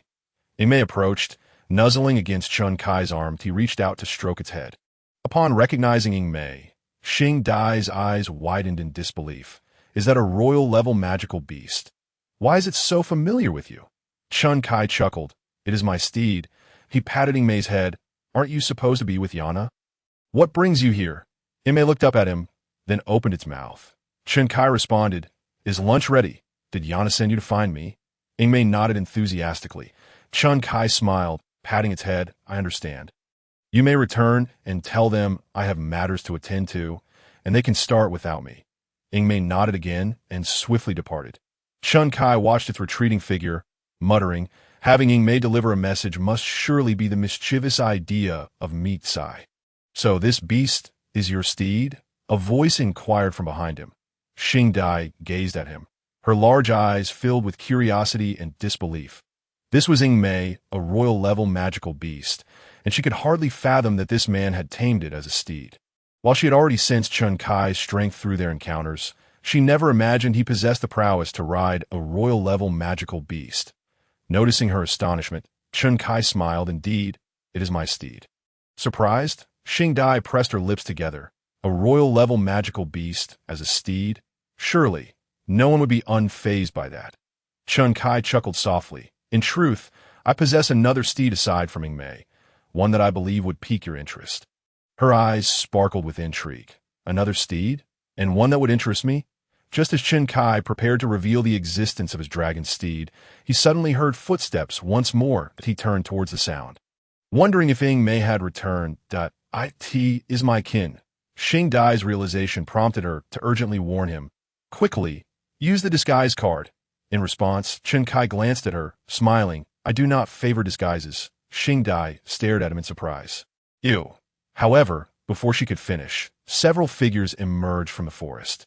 Chun Kai focused his gaze and discovered 3 members of the serpent clan approaching. 3 male serpent warriors clad in garments made of animal hide. Brandishing long spears, Chun Kai noted that spears appeared to be the favored weapon of the serpent clan. Upon their arrival, the trio's expressions changed upon spotting Chun Kai. The leader stepped forward, declaring, an outsider dares to trespass into our serpent clan's territory. You seek death, Xing Dai interjected, stepping forward. Yongnan, this man is with me. The serpent man named Yongnan paused in surprise. Miss Xing Dai, you are the daughter of our leader, the saintess of our clan. You are well aware of our regulations. How could you bring an outsider into our territory? The daughter of the leader. The clan's saintess? Chun Kai was taken aback, glancing at Xing Dai, astonished by her hidden identities. Furrowing her brow, Xing Dai retorted, You know, I'm the saintess. Do I need your permission to act? Yongnan frowned, deep in thought before responding. Miss Xing Dai, I, Yongnan, am the captain of the patrol team. I am responsible for the safety of our clan. According to our regulations, no outsider may enter our territory. Since you have invited him, he must accompany us to meet our leader. Only with the leader's approval will we allow him to leave. Let us do this, Xing Dai stated coolly. I will accompany you to meet my father, and you will allow him to go free. Yongnan shook his head. Miss Xing Dai, please forgive us. He has already stepped into the territory of my clan.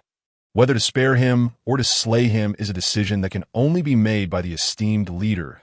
Xing Dai's expression darkened as she declared, In that case, you must first pass through me.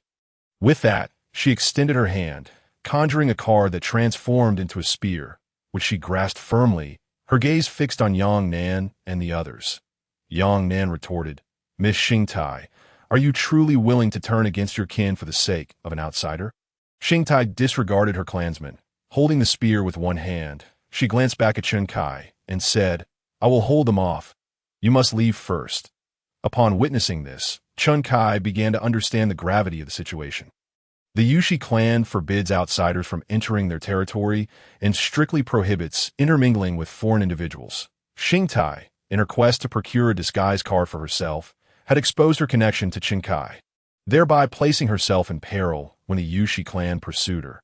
Little did she expect that upon entering their territory, she would be discovered by her own kin.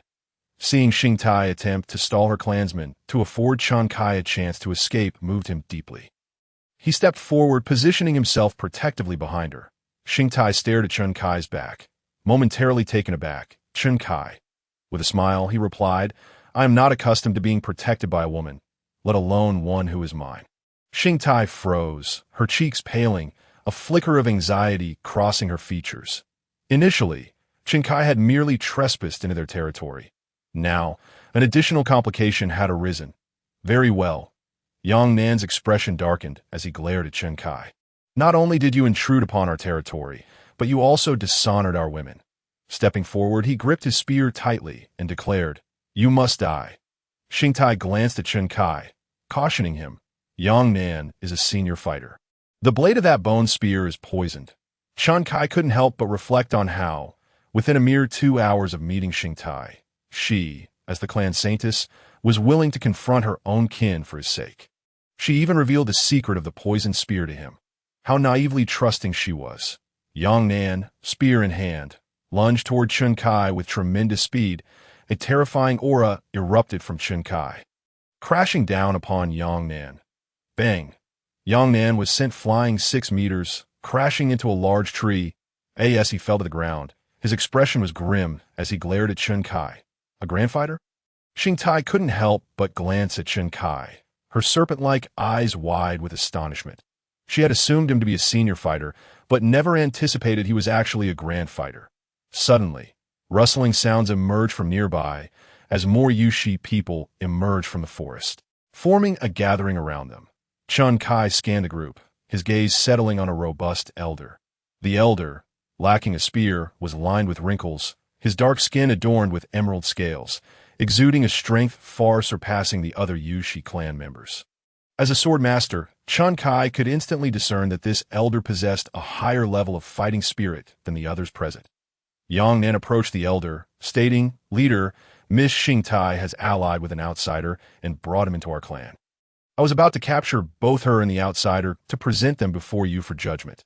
However, I did not expect this outsider to be a grand fighter."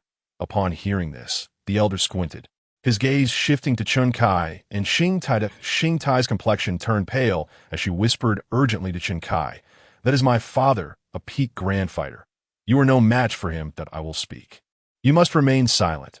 After instructing Chen Kai, she stepped forward, her beautiful face betraying a hint of anxiety. "Father, I have not yet united with him. He came here at my behest. He did not trespass on his own accord.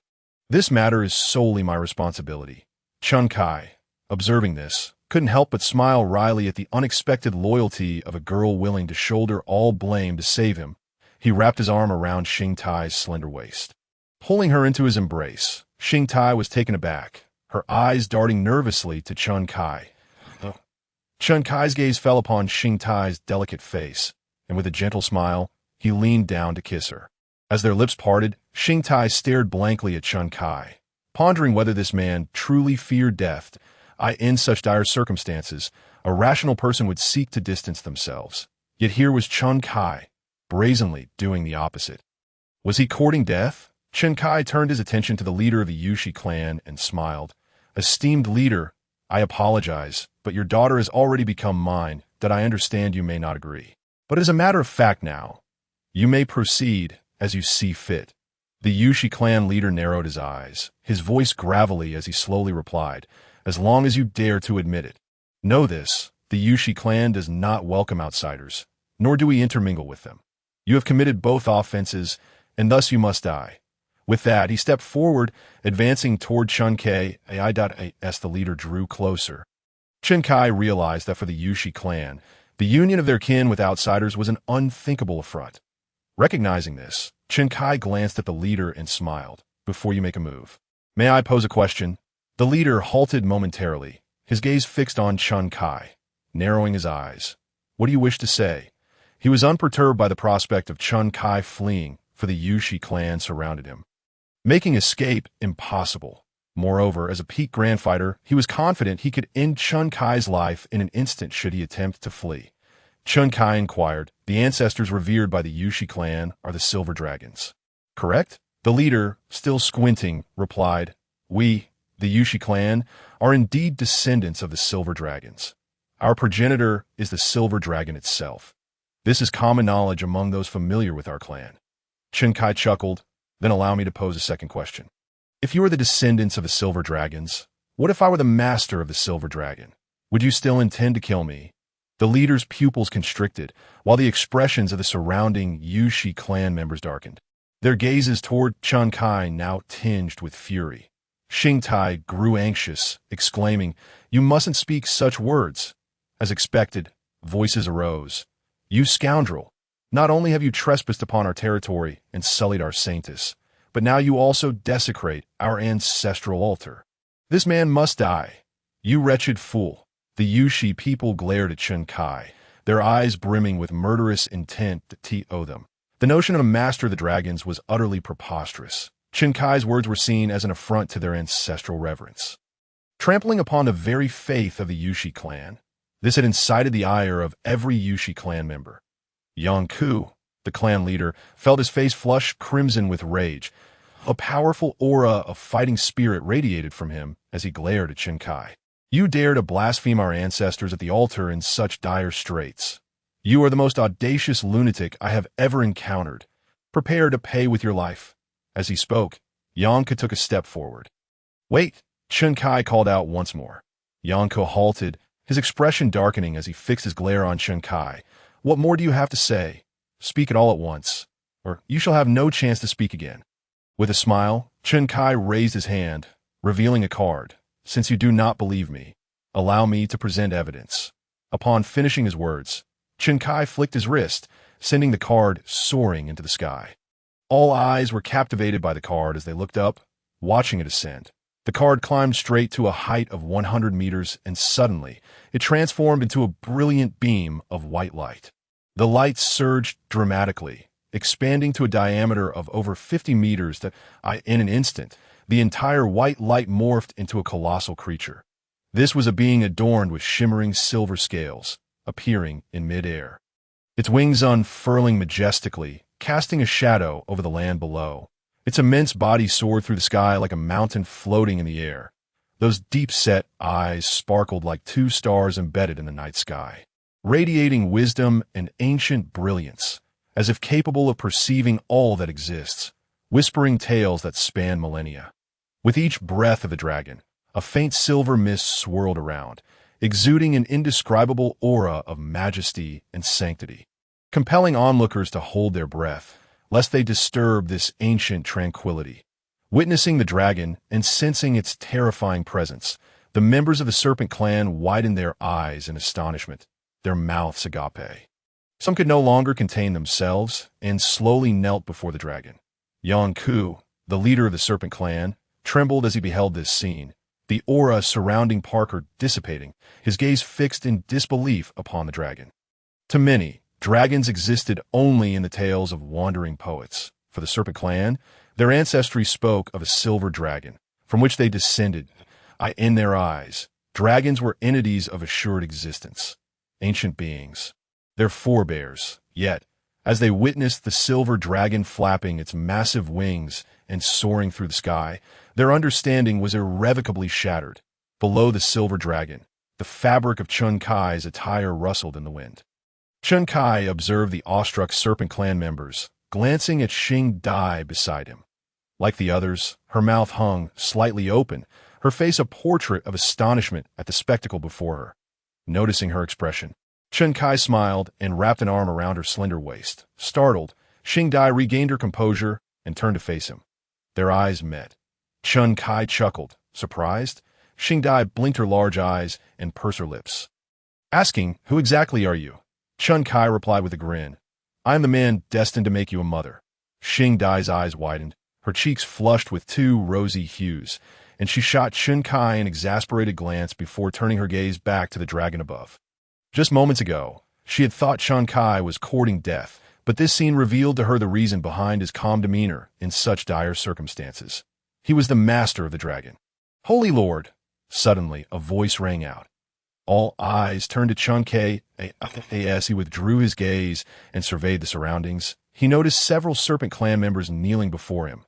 Soon, a multitude of serpent clan members followed suit. Bowing down, Chen Kai glanced at Yang Ku, who with a grave expression looked up at Chen Kai before also kneeling. This scene perplexed Chen Kai. He looked at Xing Dai, who was blushing as she stared at him. When Chen Kai's gaze fell upon her, Xing Dai explained, "The serpent clan descends from dragons. You are the lord of the dragon. Thus you are our clan's holy lord." As she spoke, Xing Dai shifted. Attempting to extricate herself from Chen Kai's embrace, her face flushed. "I must also kneel." Hearing this, Chen Kai chuckled, not only refusing to release her, but tightening his grip, holding her face to face in his arms. Xing Dai glanced at Chen Kai, her entire face aflame, acutely aware of the gazes from her kin, leaving her momentarily flustered as she looked at him. Chen Kai smiled. "So, I am the Holy Lord, and you are the Holy Maiden, destined to serve me?" Taken aback, Xing Dai's cheeks deepened in color. She buried her face in Chen Kai's embrace, unsure how to respond. Observing the bashful Xing Dai and the kneeling serpent clan members before him, Chen Kai's smile broadened. He now grasped the implications. The silver dragon was their ancestor. Thus, as the master of their forebear, he was indeed their holy lord. The silver dragon represented their racial belief, and now, with the ancestor manifest before them, Chun Kai stood as its master. In such a context, even 100-fold courage would fail to incite them to anger Chun Kai. From the demeanor of the Serpent Clan, Chun Kai surmised that this holy lord must possess considerable authority and status. "Rise," he commanded. As his words fell, the Serpent Clan members stood one by one. Chun Kai regarded Yang Ku, whose expression shifted upon meeting Chun Kai's gaze. "I did not realize the Holy Lord had descended. I inadvertently offended your greatness, that I beseech your forgiveness." His demeanor was tense, revealing his unease. Chun Kai relaxed his brow. "What is your name?" "Holy Lord, I am Yang Ku." The elder replied, bowing respectfully. This formidable pinnacle of a combat master, the leader of the Serpent Clan, now stood before Chun Kai in utter reverence. Utterly stripped of his earlier arrogance, Chun Kai smiled, reluctantly releasing his hold on Xing Dai's waist. Then addressing Yang Ku, "I have a few friends outside the Serpent Clan's territory. I wish for them to visit and observe your tribe. Do you deem this appropriate? Or does entry to the Serpent Clan imply death?" Yang Ku trembled at the words, hastily responding, "Holy Lord, please do not jest. How could the Serpent Clan dare offend your friends? Should your friends wish to visit, it would be an honor for us." Chun Kai chuckled. "Then it is settled." He raised his gaze to the silver dragon. "Go fetch Yana and the others." Upon hearing this, the silver dragon nodded slightly and flapped its massive wings, taking to the skies, creating a gust of wind in its wake. Chun Kai surveyed the Serpent Clan members around him, then turned to Yang Ku. "Let your clansmen attend to their duties. You and Xing Dai shall guide me through the Serpent Clan's village." Yang Ku nodded respectfully. Of course, he then addressed the gathered clansmen. "You may disperse. Remain here until the Holy Lord's friends arrive and escort them to the village." "Yes," a serpent woman replied. Yang Ku turned to Chun Kai. "Holy Lord, please follow me." Chun Kai, accompanied by Xing Dai, followed Yang Ku into the forest. The Serpent Clan was a race Chun Kai had not heard mentioned by Ai Wei. He would need to inquire with Ai Wei later. Upon arriving at the Serpent Clan's village, Chun Kai noted its resemblance to the Lynx Clan settlement, both inhabiting tree houses crafted from the trunks of towering trees. However, the Serpent Clan members appeared somewhat taller, particularly the women, whose figures were notably more developed. While they did not surpass Yana, their physiques were already quite enviable. Their arms bore scales, which lent them an exotic charm unique to the Serpent Clan. The Serpent people exhibited an air of pride, gazing at Chun Kai, a stranger, with their heads held high and their serpentine eyes scrutinizing him. When Yang Ku announced Chun Kai as the Holy Lord and the Silver Dragon as his steed, the expressions of the Serpent Clan members shifted, revealing a hint of respect and reverence. Chun Kai instructed Yang Ku to arrange accommodations for himself and Yana. Once the arrangements were made, Chun Kai entered his quarters. At that moment, Yana and the others arrived. Upon seeing them, Chun Kai first asked Yang Ku and Xing Dai to attend to their own affairs, as he wished to speak with Yana and share insights about the area. However, when Yana and the others entered, Chun Kai noticed Mia's pale face, her expression tinged with anxiety. The moment Mia spotted Chun Kai, she rushed over and leaped into his embrace, exclaiming, "Master, how did you end up in the territory of the Serpent Clan?" Her cheeks were pale, and her expression bore a hint of unease. Chun Kai observed Mia's anxious demeanor, and a gentle smile graced his lips as he tenderly reached out to stroke her hair, reassuringly saying, "Fear not, for I am now the Lord of the Serpent Tribe. They would not dare to harm you." Mia was momentarily taken aback, sitting upon Chun Kai's lap, her large eyes gazing at him. "The Lord of the Serpent Tribe? I never imagined we would step into their territory." It was the Lynx girl, Taif, who spoke. Standing by the window, she surveyed the scenery outside. Upon hearing this, Chun Kai looked at Taif.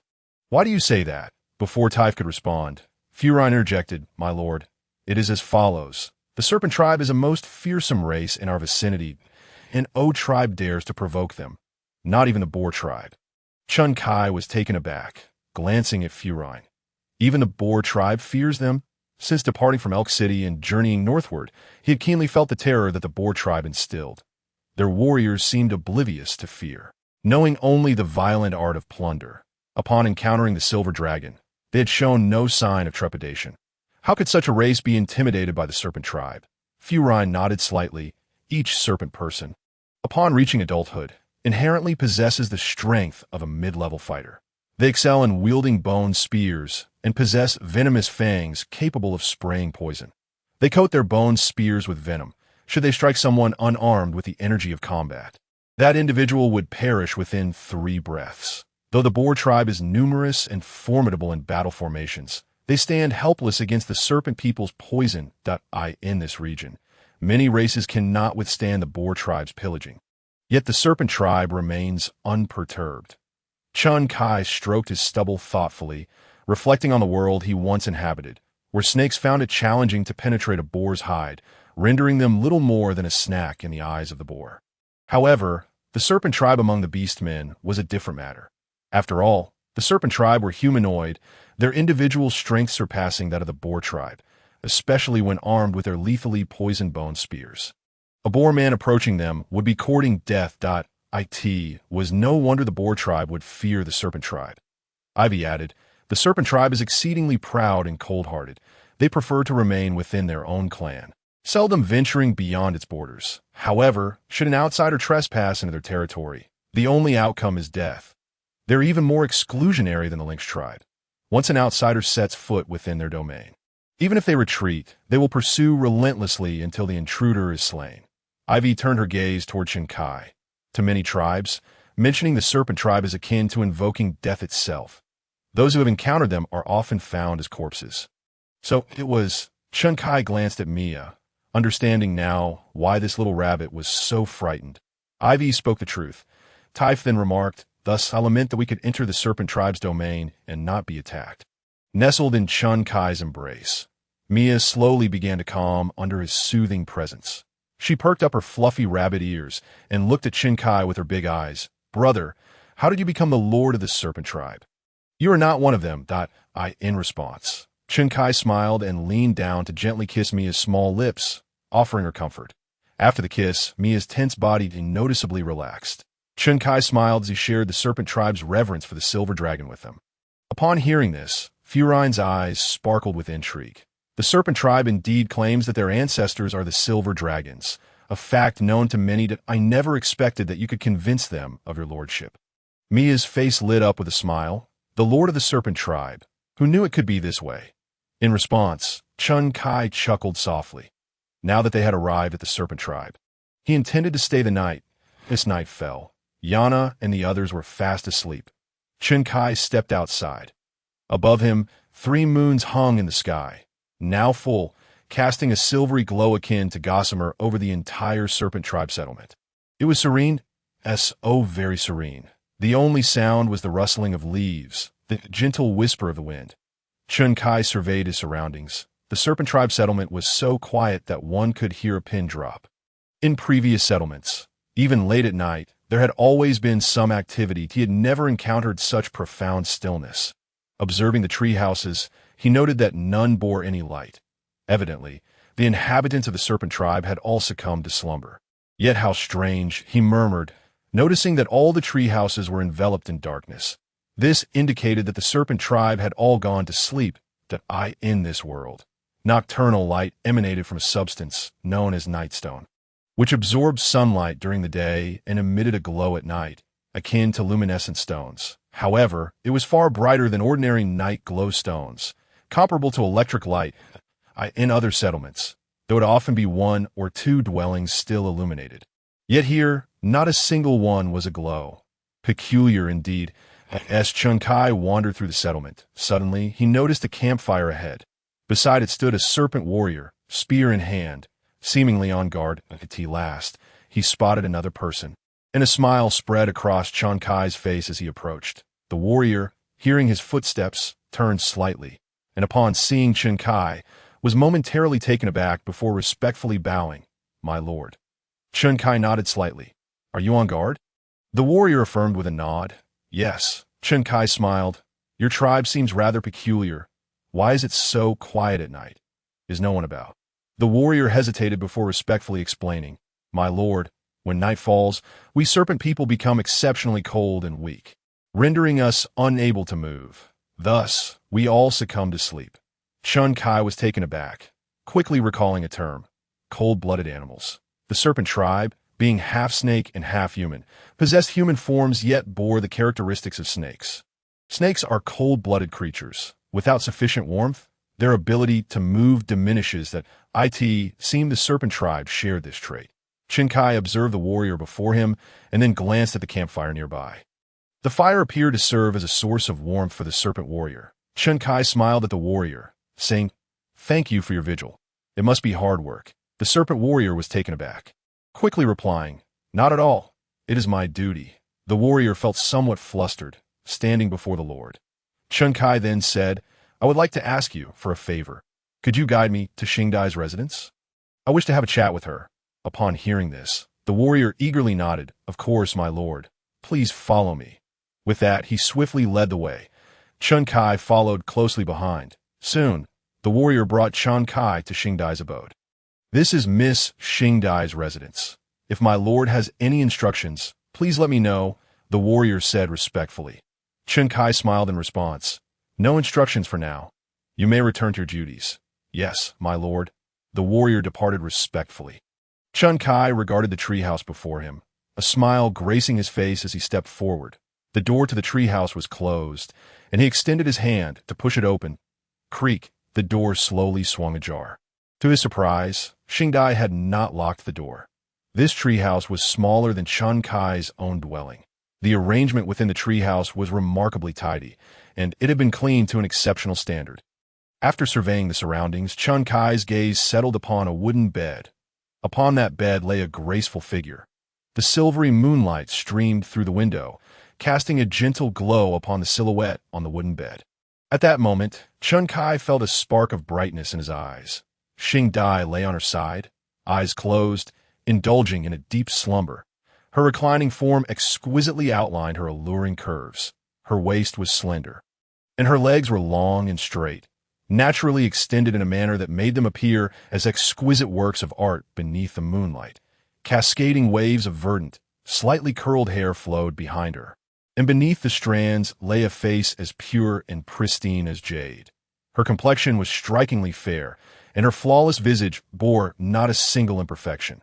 Chun Kai speculated that perhaps it was the presence of magic and fighting spirit in this world that nourished the skin of its inhabitants, resulting in their nearly blemish-free complexions. Xingdai's facial structure was impeccable, her skin delicately fair, radiating an enchanting beauty. Yet, she seemed frail, lacking any trace of color in her cheeks, that he gently extended his hand to rest upon her cheek, his fingers gliding over her skin, feeling its smoothness and a hint of chill. Xingdai's eyelashes fluttered slightly, her eyelids gradually lifting to reveal eyes resembling emeralds. There was a hint of weakness in her gaze as she looked at Chun Kai. Their eyes met. Recognizing him, Xingdai softly uttered, "My lord." Her voice was laced with fragility and weakness, her complexion pale, her lips devoid of color. Observing her current state, Chun Kai recalled the two rules of the Serpent Clan. Entering our territory means certain death, and clan members must not intermarry with outsiders. The Lynx clan also did not welcome outsiders into their territory. However, if an outsider entered, they would simply be allowed to leave without harm. But for the Serpent Clan, if they spotted someone trespassing, no matter the efforts to flee, they would be met with death. Now, Chun Kai understood that it was no wonder the Serpent Clan established such rules. They feared that outsiders would learn of their vulnerability at night. If outsiders harbored hostility and discovered their weakness, it could spell disaster for the Serpent Clan. Therefore, outsiders were forbidden entry, and clan members could not depart. Contemplating this, Chun Kai slowly reached out, gently wrapping his arm around her slender waist. Drawing her into his embrace, Xingdai nestled against him. He felt her softness, yet he also sensed the pervasive coldness enveloping her. The chill was akin to the depths of winter. Her hands were ice cold. Fortunately, as a sword god, Chun Kai was shielded by his fighting spirit, rendering him impervious to the cold. The energy coursed through him, dispelling the chill that seemed. Xingdai sensed the warmth, her eyes still closed, and a hint of color returned to her pale cheeks. "That, my lord, I apologize that I asked your body not too cold. Xingdai spoke weakly. The people of the serpent clan are like this. At night, we become frail, and our bodies grow cold. The divine has bestowed upon us a powerful physique and the ability to wield poison, yet it has also cursed us with weakness at night. Chun Kai paused for a moment, then chuckled helplessly. That is not a curse. It is simply an inherent trait of the serpent people.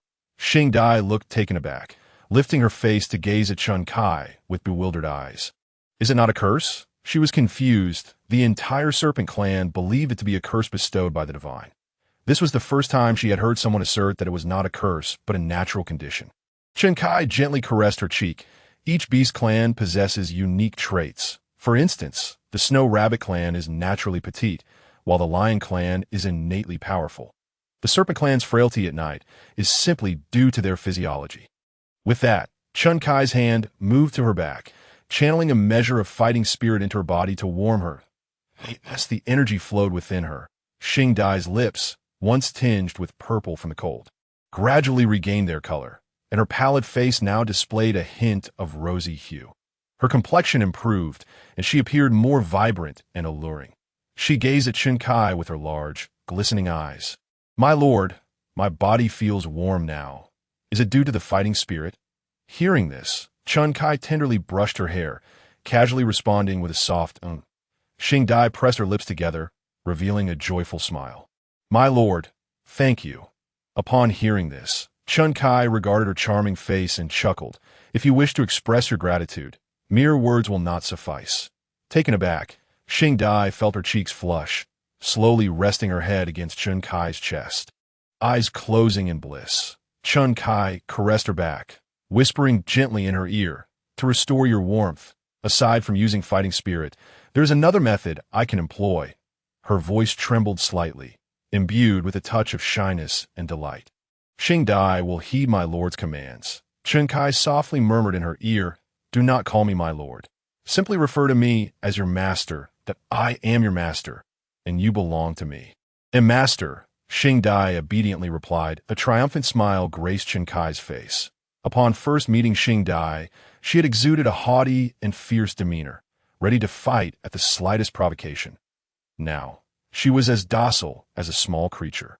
That night, Chun Kai remained by Xingdai's side. After warming her body, he engaged her in conversation. Through their dialogue, Chun Kai learned of the Saintess and the Silver Dragon.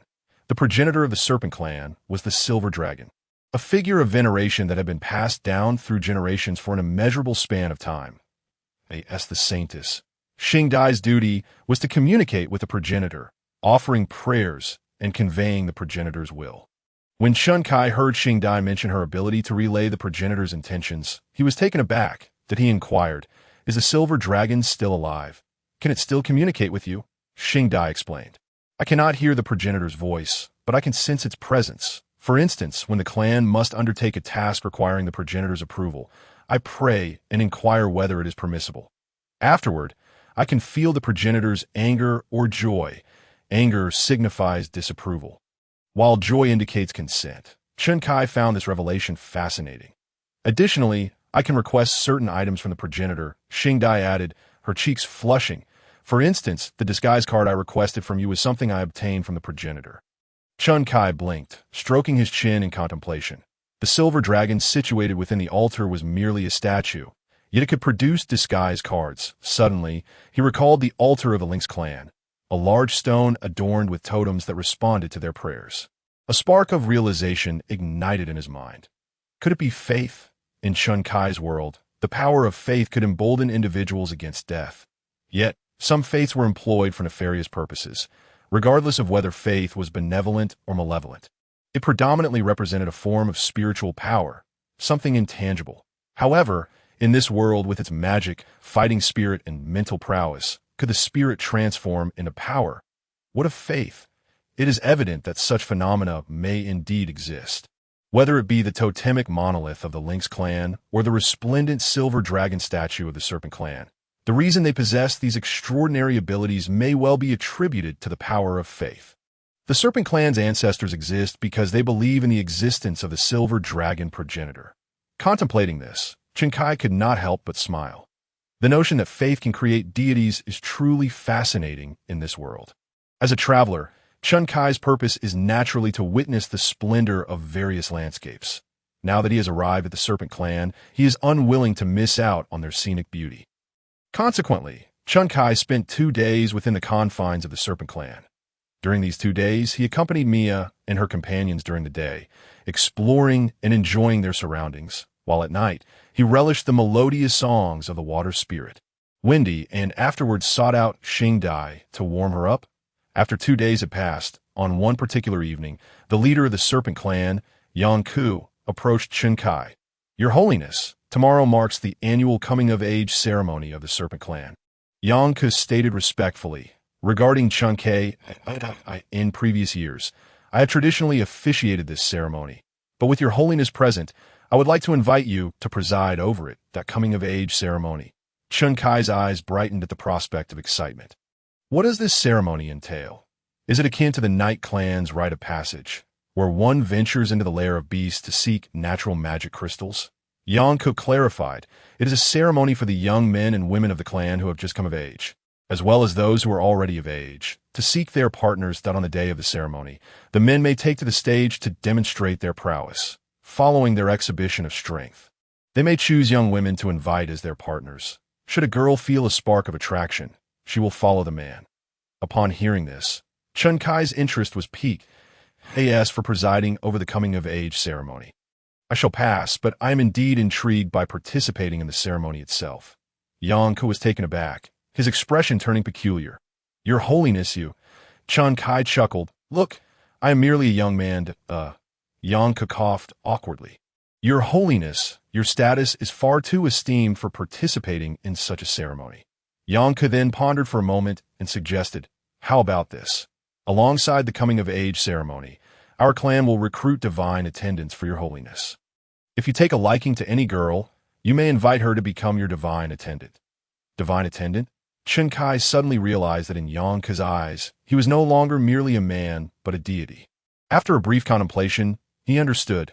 What noble family would dare to treat an adult silver dragon as a mere mount? In Yang Ku's perspective, only a god could ride a silver dragon.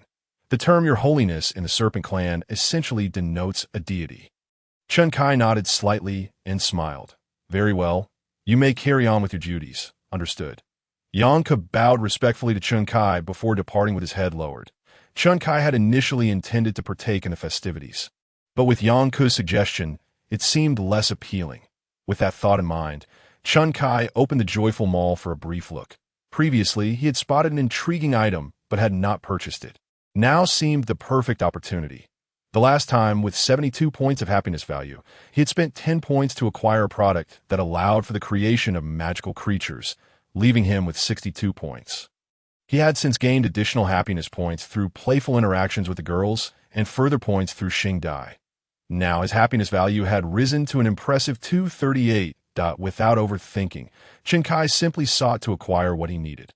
He soon found the item he was interested in. Product name: Species Transformation Magic. Function: allows the user to alter their own or another species based on necessity, with the duration of the change adjustable according to the user's desires. The change affects appearance only. With no alteration to genetic makeup. Price: 10 points of happiness value. Upon seeing this, Chun Kai smiled. This magic would be quite useful. He could transform himself into a member of the Serpent Clan and then participate in the coming-of-age ceremony, which would undoubtedly be amusing. He promptly purchased the magic. "Brother?" A voice suddenly interrupted his thoughts. Chun Kai looked down at Mia, who was gazing at him with her adorable, wide eyes. Noticing Mia's attention, he smiled, gently embracing her petite frame. "What is it, my little rabbit?" Mia's fluffy rabbit ears perked up as she curiously asked, "Brother, you want to participate in the Serpent Clan's coming-of-age ceremony, but you aren't one of them. Why do you wish to join?" She did not understand. Chun Kai chuckled. "I simply wish to join in the fun." Upon hearing the word fun, Mia's eyes sparkled with excitement, and a smile of anticipation spread across her face. "Then Mia wants to play too."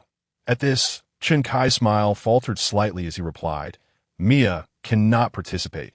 You are of the Snow Rabbit Clan, and outsiders are not permitted in the Serpent Clan's coming-of-age ceremony." Oh, Mia's rabbit ears drooped a little. Observing Mia's demeanor, Chen Kai said. Though you cannot partake in the Serpent Clan's games, you may engage in a different kind of game. Mia perked up again, her drooping ears rising as she looked at Chen Kai with a beaming smile. Filled with anticipation. What kind of game? Chen Kai grinned, extending his hand to rest upon Mia. Mia froze momentarily, and suddenly her body began to emit a radiant white light, enveloping her form. She transformed into a humanoid figure of light. Nearby, Yana, Ivy, Tiff, and Furin exchanged bewildered glances, each equally perplexed by the unfolding scene. Ivy, somewhat concerned, inquired Kai. What are you doing? Chen Kai glanced at Ivy, chuckling reassuringly. Do not worry. It poses no harm to her. I merely wish to let her experience an entertaining game. Once reassured by Chen Kai's words, Ivy relaxed her previously tense demeanor. She watched as the figure of light representing Mia began to grow larger. Ivy gasped. What is this? Mia's previously childlike form began to expand. From an initial height of around 1.3 meters, she gradually grew taller. In the blink of an eye, Mia's body transformed into that of an adult human. As the lights slowly dissipated, Yana, Ivy, and the others gasped in astonishment at the sight before them. Yana blinked in disbelief. Is that Mia? How did she transform into a fox person? Mia's rabbit ears had morphed into a pair of pristine white fox ears, and a fluffy fox tail now swayed behind her. Standing at the same height as Yana, her physique was equally striking. Her long, straight legs resembled those of a model. Mia had transitioned from a lowly to a mature woman. Mia stared in confusion. Glancing down at her transformed body, she was taken aback and, sensing something unusual, raised her hand to touch her ears, the sensation leaving her bewildered. Quickly, she turned to Chen Kai, and upon seeing him, she sensed something was amiss. She stepped away from his embrace and examined her body, noticing the stunning curve of her chest accentuated by her animal hide attire. Mia was astonished. Brother, what has happened to me? Her voice had taken on a sultry tone, the alluring lilt making Chen Kai's heart race. Upon hearing her voice change, Mia instinctively covered her mouth. My voice, my body. Chen Kai chuckled. You're now a member of the Fox people, just like your sister Yana. Mia froze, her face lighting up with joy. I transformed into a fox person. She turned to Yana, standing beside her, and compared their heights with eager excitement, exclaiming, I'm the same height as Sister Yana.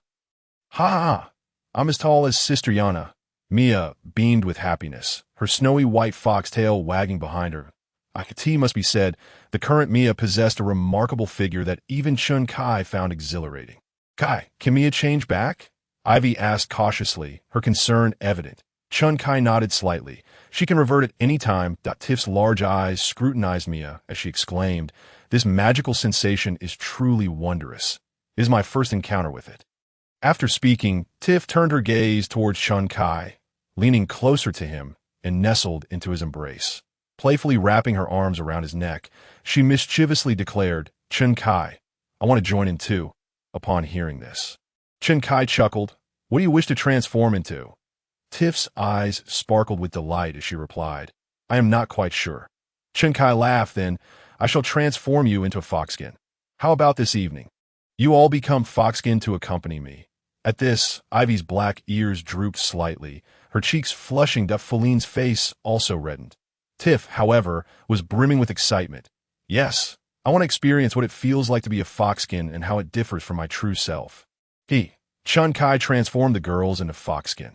Gazing at the 5 enchanting young women before him, adorned with pristine white fox ears and tails, possessing alluring figures and charming appearances, Chen Kai felt a surge of exhilaration.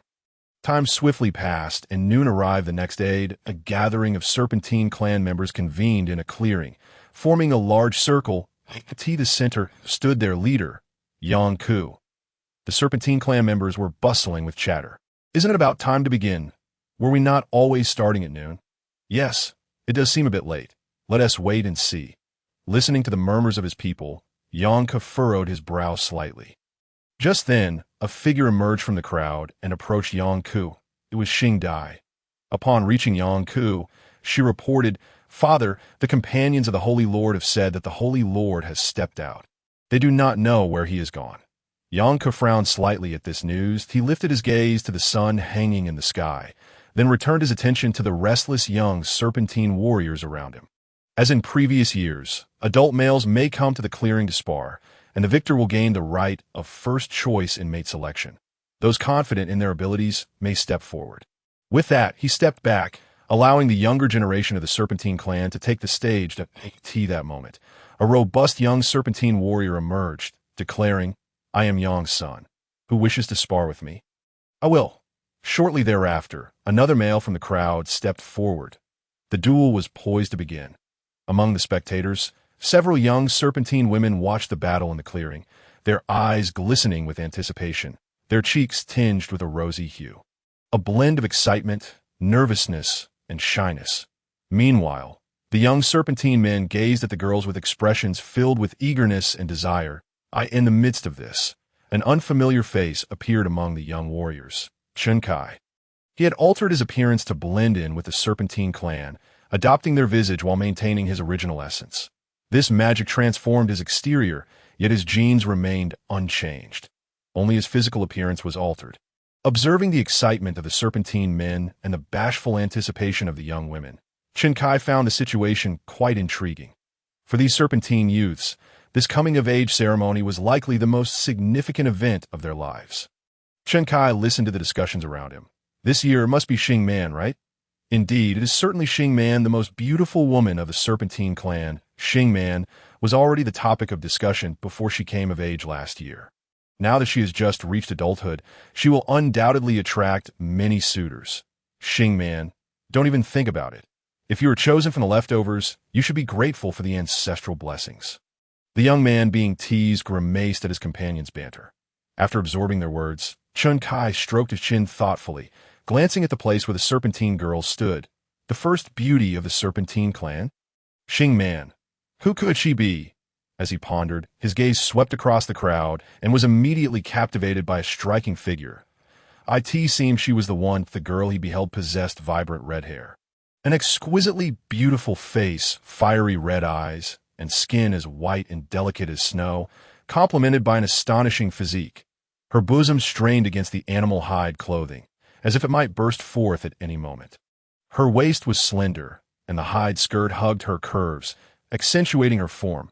With such remarkable proportions and a statuesque figure, she exuded a unique allure. In that moment, Chunkai was utterly entranced. Among the Serpentine girls, she stood out like a crane among chickens. He could not dwell on thoughts or inquiries.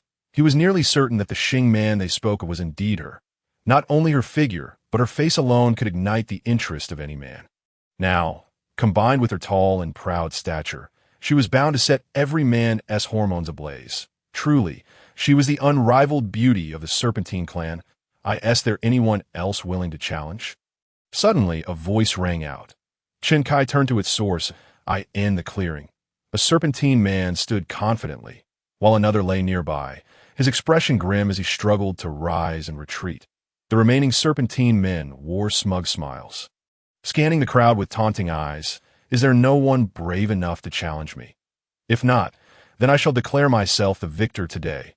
The young Serpentine women blushed at the sight of this man, their faces radiant with joy and anticipation. Is Yang Yun the one to claim victory this year? Yang Yun, a high-ranking fighter, so young, he could very well become a great master in the future. It seems Xingman's mate has been determined. The onlooking Serpentine men murmured among themselves. Chunkai noticed that after Yang Yun's declaration, his gaze shifted, ultimately resting on Xingman, his eyes gleaming with greed and excitement. Chunkai strode towards the clearing, announcing, "I shall be your challenger." As his voice echoed, all eyes turned toward him. Xingman also looked at Chunkai, her expression revealing a hint of confusion upon recognizing him. Yang Yun eyed Chunkai, frowning with growing irritation. He had been ready to claim Xingman as his own, only to have an audacious interloper disrupt his plans. Who is this person? I do not recognize him. It was not unusual for someone to be unknown among the nearly 10,000 adult males of the Serpentine clan. He is likely just a fool, desperate to intervene now that he sees his beloved beauty is about to be claimed. Indeed, given his age, he probably just came of age recently, yet he dares to challenge a high-ranking fighter like Yang Yun. It seems he is genuinely eager. The spectators among the Serpentine clan regarded Chun Kai with a mix of amusement and skepticism. Standing before Yang Yun, Chun Kai surveyed the makeshift sparring ground formed by the crowd, which was approximately the size of a basketball court. Ample space for their duel. With a resolute gaze, he turned his attention back to Yang Yun, who regarded him coolly. "You wish to challenge me?" Chun Kai smiled, responding, "Indeed, at the Serpentine clan's coming-of-age ceremony. As a member of the Serpentine clan, I naturally possess the right to challenge you for the honor of being the ultimate victor and gaining first choice in mate selection." Yang Yun's lips curled into a smirk, his gaze appraising Chun Kai. "If you were to win the right of first choice, whom would you select?"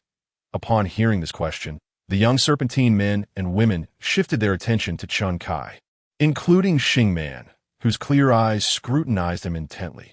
Chun Kai chuckled. "I believe it would be the same for any male of the Serpentine clan. Naturally, my choice would be our first beauty, Xing Man."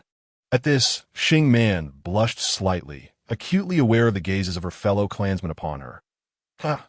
Yang Yun could not contain his laughter, exclaiming, "Did everyone hear that? He wishes to be Xing Man's mate. Is that not amusing? Ha!" The onlookers from the Serpent tribe erupted in laughter. It was quite common for many of the younger generation of the Serpent tribe, particularly those who had not yet witnessed the coming-of-age ceremony, to be unfamiliar with the male participants. However, any male of the Serpent tribe who possessed formidable strength could not remain unrecognized. The fact that many in the crowd regarded the individual before them as a stranger indicated that he was of feeble strength, so inconspicuous that he failed to leave an impression. Thus, in the eyes of the Serpent tribe, Chun Kai was undoubtedly perceived as a weakling at this moment. A weakling dared to challenge Yang Yun, a seasoned warrior of advanced rank, to become the consort of Xing Man. This was nothing short of a farcical jest to the members of the Serpent tribe. Amidst the cacophony of laughter, Chun Kai maintained a serene smile, paying no heed to their mockery. Yang Yun chuckled a few times. But when he noticed Chun Kai's expression remained unchanged, he ceased his laughter, narrowing his eyes as he fixed his gaze upon Chun Kai.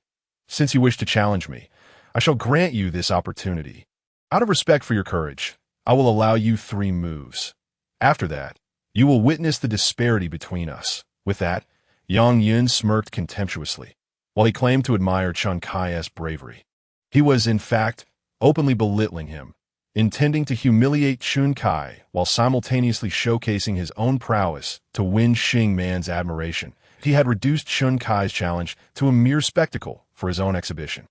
Indeed, observing Yang Yun's confidence, the young women of the Serpent tribe gazed at him with increased affection. Chun Kai glanced at Yang Yun and smiled. 3 moves? Very well, then I shall commence with my first move." As he spoke, Chun Kai raised his hand, a glimmer of light illuminating his palm, revealing a stone spear. Upon witnessing this, Yang Yun squinted, a smirk forming at the corner of his mouth. "Come," Chun Kai smiled slightly. "No rush. I shall first gather my strength." He then tossed the stone spear skyward, where it spun gracefully in mid-air. The onlookers of the Serpent tribe were filled with bewilderment. What was he attempting to accomplish? Utterly perplexing. Just as the crowd was engulfed in confusion, the spinning spear seemed to be ensnared by an unseen force. Its tip quivered, then descended, aiming directly at Yang Yun below. Chun Kai raised his hand, fingers poised like a sword, and with a smile declared, "Lengthened." As Chun Kai's words resonated, the spear began to transform. Initially 2 meters long, it elongated to 3 meters. The thickness proportionately increasing to it continued to stretch to 4 meters. 5 meters, 6 meters, 10 meters, 15 meters. As the spear grew in length, its overall size expanded as well. Upon reaching 15 meters, it surged to 20, then 30. As the spear hovered in the air, it swelled to a girth rivaling that of an adult's waist. All the members of the Serpent tribe gaped in astonishment, while Yang Yun's expression shifted slightly. The spear now resembled a colossal pillar. It continued to grow until it reached an astonishing height of over 100 meters before finally halting. The spear now appeared as a colossal skyward pillar, its size reminiscent of a weapon wielded by a giant. The spearhead pointed ominously at Yang Yun, while its tail seemed to brush against the heavens. The onlookers of the Serpent tribe stood in stunned silence, and the young woman named Xing Man gasped in disbelief. her ruby-red lips parting in shock. What kind of power was this? Chen Kai looked at Yang Yun and smiled. So, this is my first move. Brace yourself. With that, he pressed downward. Descend. The colossal spear plummeted toward Yang Yun. His pupils constricted, and he hastily called out, I concede. As Yang Yun's voice echoed, the spear halted mid-descent. Chen Kai raised his hand. Dissolve. The spear vanished into thin air. Chen Kai regarded Yang Yun, whose face had turned pale and whose expression was fraught with anxiety. Chen Kai smiled. Is that all? This was merely my first move. Yang Yun's expression shifted, and he scrutinized Chen Kai. Who exactly are you? Chen Kai chuckled. I am but an ordinary man. Yang Yun's lips twitched. He could not fathom how an ordinary individual could unleash such cataclysmic power. Yet, seeing the man before him remain reticent, Yang Yun had no recourse. After taking a deep breath, he declared, In this spar, you have triumphed. He turned to leave, his demeanor surprisingly composed. Now, only Chen Kai remained in the arena, his gaze sweeping over the other young men of the serpent tribe. However, none dared approach him. His eyes finally settled on the girl named Xing Man. Their gazes met, and in that instant, Xing Man's beautifully clear, ruby-like eyes shimmered with a hint of shyness and trepidation. Chen Kai beamed at her and stepped forward. I could see this moment. All eyes were fixed upon Chen Kai, eager to see if Xing Man would accept his overture. Xing Man regarded Chen Kai, her gaze lingering on his outstretched hand. Slowly, she lifted her delicate, porcelain-like hand and placed it atop his. Then she raised her face, bashfully meeting his gaze. Ding-dong, that a mechanical voice echoed in Chen Kai's ear. Congratulations. You have gained a point of happiness value. Chen Kai ignored the voice, wrapping his arm around Xing Man's slender waist, offering her a warm smile, but he stepped forward and swept her into his embrace. Startled, Xing Man instinctively clung to his neck, gazing at him with eyes sparkling with joy. Chen Kai looked at her and smiled. Shall I take you for a stroll? Xing Man gently nodded. Chen Kai stirred, and under the gaze of the crowd, he lifted Xing Man into the air. The sight left the serpent people astonished. He has flown. How could he possibly fly? Is it wine magic? My heavens, do we have a wind mage among the serpent clan?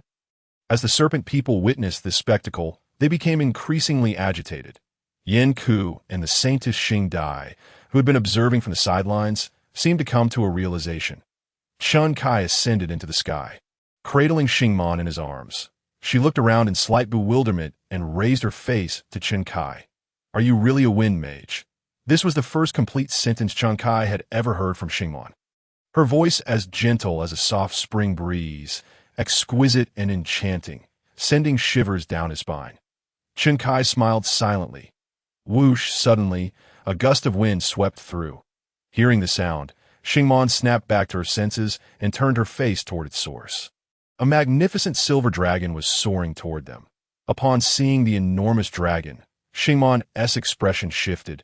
Is that the progenitor of dragons? The silver dragon flapped its wings as it approached, landing beneath Chen Kai. The serpent people below watched in awe as the silver dragon caught Chen Kai, their pupils dilating. The dragon has caught him. He must be the saint. It is the saint. But that person clearly belonged to the serpent clan. The saint does not appear that way. It's definitely the saint. That must be the saint's true form. The saint belongs to the serpent clan. Otherwise, how could he be our saint? Someone exclaimed loudly. Upon hearing this, all the serpent people realized Chen Kai's true identity, and their excitement surged, their faces flushed with exhilaration. The previously defeated Yang Yun was now filled with astonishment and joy. Truly. The saint, haha, I never imagined I would have the chance to receive guidance from the saint. Yin Ku's aged face also broke into a smile. Indeed, the saint, from the very beginning, I sensed something was amiss. When that colossal spear appeared, I suspected Chen Kai's identity, but I dared not confirm it. Now, I am finally certain that a smile graced Xing Dai's beautiful face. The silver dragon flapped its wings, creating a tempest. And with several ascents and descents, it vanished from the spectator's view, down the back of the silver dragon. Chen Kai gently set Xing Man down, allowing her to stand atop the dragon's head. After placing Xing Man down, Chen Kai naturally wrapped his arm around her waist to prevent her from falling. Although magic secured their bodies atop the dragon and wind magic shielded them from the oncoming gusts, ensuring their balance amidst the dragon's flight and turbulence, it was prudent to take precautions. Xingmon glanced around, realizing she was standing on the dragon's back. Her crimson eyes trembled slightly. Her lips parted in astonishment as she looked at Chen Kai. This is... On top of the dragon. You are... Chen Kai smiled warmly. Who I am is not important. What matters is, he gently turned to the side, pulling Xingmon into his embrace, his hand cradling her chin, lifting her lovely face to meet his gaze. Now, atop this dragon, it is only you and me. This moment belongs solely to us. As he spoke, Chen Kai leaned closer to her delicate face. Xingmon's eyes glimmered with a hint of shyness, and she closed her eyes. One kiss, and their lips parted. Chen Kai held Xingmon's waist as she nestled against him, her gaze fixed on the scenery ahead, her eyes sparkling with wonder. Above, the clouds roiled, below lay forests and mountains. Looking down, she saw the silver dragon, the progenitor of the serpent clan, an immensely noble lord-level creature. Yet now, she stood atop it, making it her steed.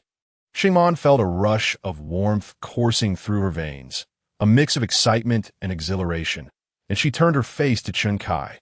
This experience, unlike any she had ever known, was entirely bestowed by this man. Noticing Xingmon's gaze, Chen Kai looked back at her. Their eyes met.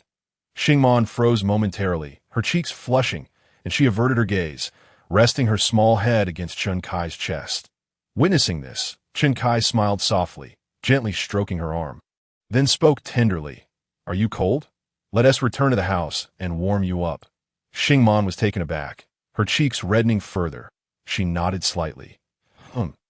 Chen Kai guided the silver dragon down to an uninhabited clearing. Cradling Xingmon, he descended from the dragon's back. Once on the ground, Xingmon surveyed the clearing before looking at Chen Kai in confusion. Weren't we going back to the house? Where is it? Chen Kai raised his hand, and a wooden cabin materialized in the clearing. Seeing the cabin, Xingmon gasped. Is this what magic? She glanced at Chen Kai as he approached her, extending his hand, that Xingmon's cheeks flushed slightly as her small hand rested in his palm. Chen Kai led Xingmon into the cabin. As they entered, the door closed gently behind them.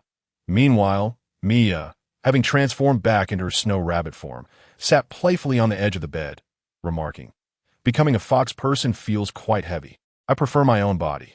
The other girls couldn't help but smile at this. You didn't say that when you transformed into a fox person yesterday, Tiff said with a grin to AT that time. You claimed to have grown up and felt quite comfortable. Mia playfully stuck out her tongue, making a silly face. That was at first. It felt fun at the beginning, but then it became exhausting. She curiously turned to Yana. Sister Yana, don't you feel heavy? Yana was momentarily taken aback, noticing Mia's gaze fixated on her chest. She glanced down, her cheeks flushing slightly. I've grown accustomed to it. Mia responded with an O, then seemed to remember something. By the way, I recall that one called Yin mentioned the Serpent Clan would have an adult ceremony today. Shouldn't we go take a look? See, Tiff remarked. It's already afternoon. The adult ceremony of the Serpent Clan takes place at noon. Oh, Mia said, a bit disheartened. We overslept. However, it's probably best not to witness the Serpent Clan's adult ceremony. Tiff said casually. Mia asked curiously, why do you say that? Tiff regarded Mia before explaining. The adult ceremony of the Serpent Clan can also be termed a procreation ceremony. Over the past 2 days, the bodies of newly adult serpent women have prepared for conception. The reason the Serpent Clan continues to thrive is that they choose today for the adult ceremony, aiming to ensure that newly adult women conceive as swiftly as possible. Often after the ceremony, many serpent people begin to procreate on the spot. Mia's face turned crimson. That, Tiff observed Mia and quipped, so it's better to avoid witnessing it. With that, Tiff flashed a playful smile. As evening descended, a beam of moonlight streamed through the cabin's window, casting a gentle glow upon the wooden bed. Chen Kai scrutinized Xingmon. Her beauty and figure were indeed impeccable. Suddenly, he noticed something peculiar. How strange, Chen Kai remarked, observing that Xingmon's cheeks were flushed and her fair skin bore a faint rosy hue. This sight puzzled him, and he reached out, resting his hand on her arm, feeling a warmth beneath his touch. Something was off. Chen Kai lifted his gaze toward the moonlight outside. It was night now. The Serpent Clan, being part human and part serpent, were cold-blooded creatures. Their body temperatures would plummet at night, their skin turning pallid. Yet even now, Xingman's temperature had not diminished. Could she be feverish? Snakes are unlikely to experience fever, and it seems that such a notion does not exist in this world. That moment, Chen Kai noticed that Xingman's eyelashes fluttered, and she gradually opened her eyes, revealing orbs akin to rubies. She had awakened, and upon glancing at Chen Kai, their gazes intertwined. A joyful smile blossomed on Xingman's face as she slowly nestled into Chen Kai's embrace. Chen Kai, momentarily taken aback, smiled gently and reached out to tenderly stroke her back. Offering her comfort, he remarked, "I recall that the temperature of the Yushi tribe tends to drop at night, yet it appears you do not follow suit." Xingman replied in a soft voice, "The females of the Yushi tribe do not experience a decrease in body temperature once they become pregnant. It is only after the child is born that their temperature declines." Chen Kai, momentarily stunned, looked at Xingman and asked, "Pregnant?" Xingman lifted her delicate face, her cheeks flushing as she met Chen Kai's gaze, and softly affirmed, "Yes." Chen Kai was somewhat bewildered, frowning at the implication that Xingman might already be carrying another child before him. Observing his furrowed brow, Xingman's eyes glimmered with a hint of confusion as she gently caressed his brow with her small hand and softly inquired, "Are you not happy that I carry your child?" Taken aback, Chen Kai stammered, "You have my child?" Seeing his puzzled expression, Xingman couldn't help but display a charming smile, saying, "How could you be so oblivious? The rite of passage is also a ritual of procreation, and this day is when Yushi women are most likely to conceive." Chen Kai was utterly flabbergasted. "Yes, that's so," he thought, astonished by this revelation. Xingman chuckled at Chen Kai's surprised demeanor, resting her small head against his chest. Her eyes closed. Little did Chen Kai expect that such customs existed among the Yushi tribe. Disregarding further contemplation, he gently stated, "In that case, I believe it is time for you to see my true appearance." Xingman paused, her gaze fixed on him. "Your true appearance?" Chen Kai smiled, then dispelled his transformation spell, revealing his original visage. Upon seeing Chen Kai's true form, Xingman's eyes widened in shock. "Holy Lord?" she exclaimed. Taken aback, "You are the Holy Lord?" Chen Kai, observing her astonishment, chuckled affirmatively. Xingman's lips parted slightly, her expression one of disbelief. Chen Kai's transformative magic had altered his appearance so drastically that no one could recognize him. Even if he rode a dragon with Xingman, she would have never suspected that he was indeed the Holy Lord. Chen Kai smiled. "Now that the Yushi people have transformed into me, do you feel disappointed?" Xingman, recovering from her surprise, quickly replied, "Not at all." With a respectful demeanor, she added, "To be chosen by the Holy Lord is a fortune." For Xingman hearing this, Chen Kai noticed her anxious expression and couldn't help but smile wryly. Clearly, the entire Yushi tribe had come to regard him as a deity, and even Xingman instinctively displayed reverence, fearful of displeasing him, losing the previous ease they had shared. Chen Kai gently pulled Xingman into his embrace. Noticing her body stiffen, he whispered softly in her ear, "Do not call me Holy Lord. Xing Dai refers to me as Master. You may do so as well." "Yes, Master," Xingman replied sweetly. Though she complied, Chen Kai could still sense her nervousness. Releasing her, he observed her anxious expression and smiled. "Are you now a mid-level fighter?" Xingman paused, nodding slightly. "Once we come of age, we become mid-level fighters." In response, Chen Kai extended his hand, producing a pearl that he offered to her. Xingman gazed at the pearl, then lifted her face to him, asking, "What is this?" Chen Kai replied with a grin, "Consume it, and you shall become a grand fighter." Xingman's eyes widened in astonishment. "By eating this, I can become a grand fighter?" Chen Kai nodded slightly. Feeling a surge of trepidation, she said, "Master, I have not achieved any great merit. How can I accept such a grand reward?" She hesitated to accept. Chuckling, Chen Kai teased, "Have you become foolish since carrying a child?" Xingman looked at him in confusion. Chen Kai clarified, "The child you carry is mine." Xingman froze, her eyes narrowing slightly as she finally grasped that the child within her was indeed the Holy Lord's. Her eyes shimmered with light as she glanced down at her belly, then instinctively lifted her gaze to Chun Kai, murmuring, "Master." Chun Kai spoke gently. "Moreover, even if you were not pregnant, you are the chosen partner I selected during the Yushi tribe's coming-of-age ceremony. I have a responsibility to protect you, and enhancing your strength is inherently a means of safeguarding you. At this, Xing Man's ruby eyes glistened with tears, softly uttering, "Master." Chun Kai brought the pearl to her lips. Upon seeing it, Xing Man could only silently part her mouth. He placed the pearl in her mouth, and she consumed the essence of the grand fighter. Afterward, Xing Man closed her eyes, slowly reopening them to meet Chun Kai's gaze once more. Their eyes locked. Chun Kai couldn't help but smile, gently stroking her small face. "Tomorrow, I intend to depart from the Yushi tribe and continue my journey." Xing Man looked taken aback, her eyes filled with unease and reluctance. Noticing her distress, Chun Kai grasped her small hand, saying, "Now that you are with child, it would not be suitable for you to wander. Therefore, I wish to leave you in the Yushi tribe, as this is your home, where you will feel more familiar. Will you return to find me?" Xing Man asked anxiously. In response, Chun Kai chuckled, raising his hand to reveal a pendant. He fastened the pendant around Xing Man's neck, who gazed at it with curiosity. The pendant was teardrop-shaped, of vibrant crimson hue, crafted by Chun Kai's magic. "Master, what is this?" Xing Man inquired. Chun Kai smiled. "Within this pendant lies a portal. If you hold it and utter the word transport, you will be transported to a residence I have prepared for you. That residence is located in a small world inhabited by many kind-hearted girls. Most importantly, that world is always with me. As long as you are there, I can find you whenever I enter that realm. If you ever feel bored in that world, you can simply hold this teardrop and say return, and it will bring you back. This way, you can traverse between that world and your tribe." Xing Man was astonished.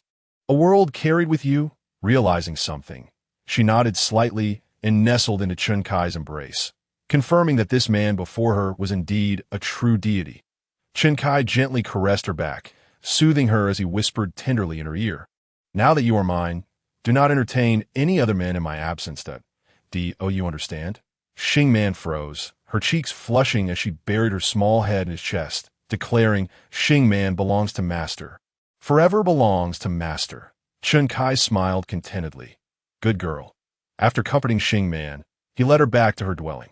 Subsequently, Chun Kai sought out Xing Dai, informing her of his impending departure and, much like with Xing Man, enhancing her strength before gifting her a pendant that would allow her to transport to the independent world. The following day, Chun Kai arrived at the entrance of the Yushi tribe with Yana and the others. A throng of Yushi tribespeople stood at the gate, bidding farewell to Chun Kai. Spotting Xing Man and Xing Dai among them, he offered them a gentle smile as he prepared to depart. At that moment, he noticed Xing Dai approaching. Puzzled, he wondered if there was something more to discuss, as they had already covered everything the previous night. As Xing Dai reached Chun Kai's side, her cheeks flushed as she looked at him. Saying, "Come closer," Chun Kai slowly leaned in closer. Xing Dai slightly turned her face, her lips brushing against Chun Kai's ear as she gently whispered, "I am pregnant." Chun Kai's body trembled at her words.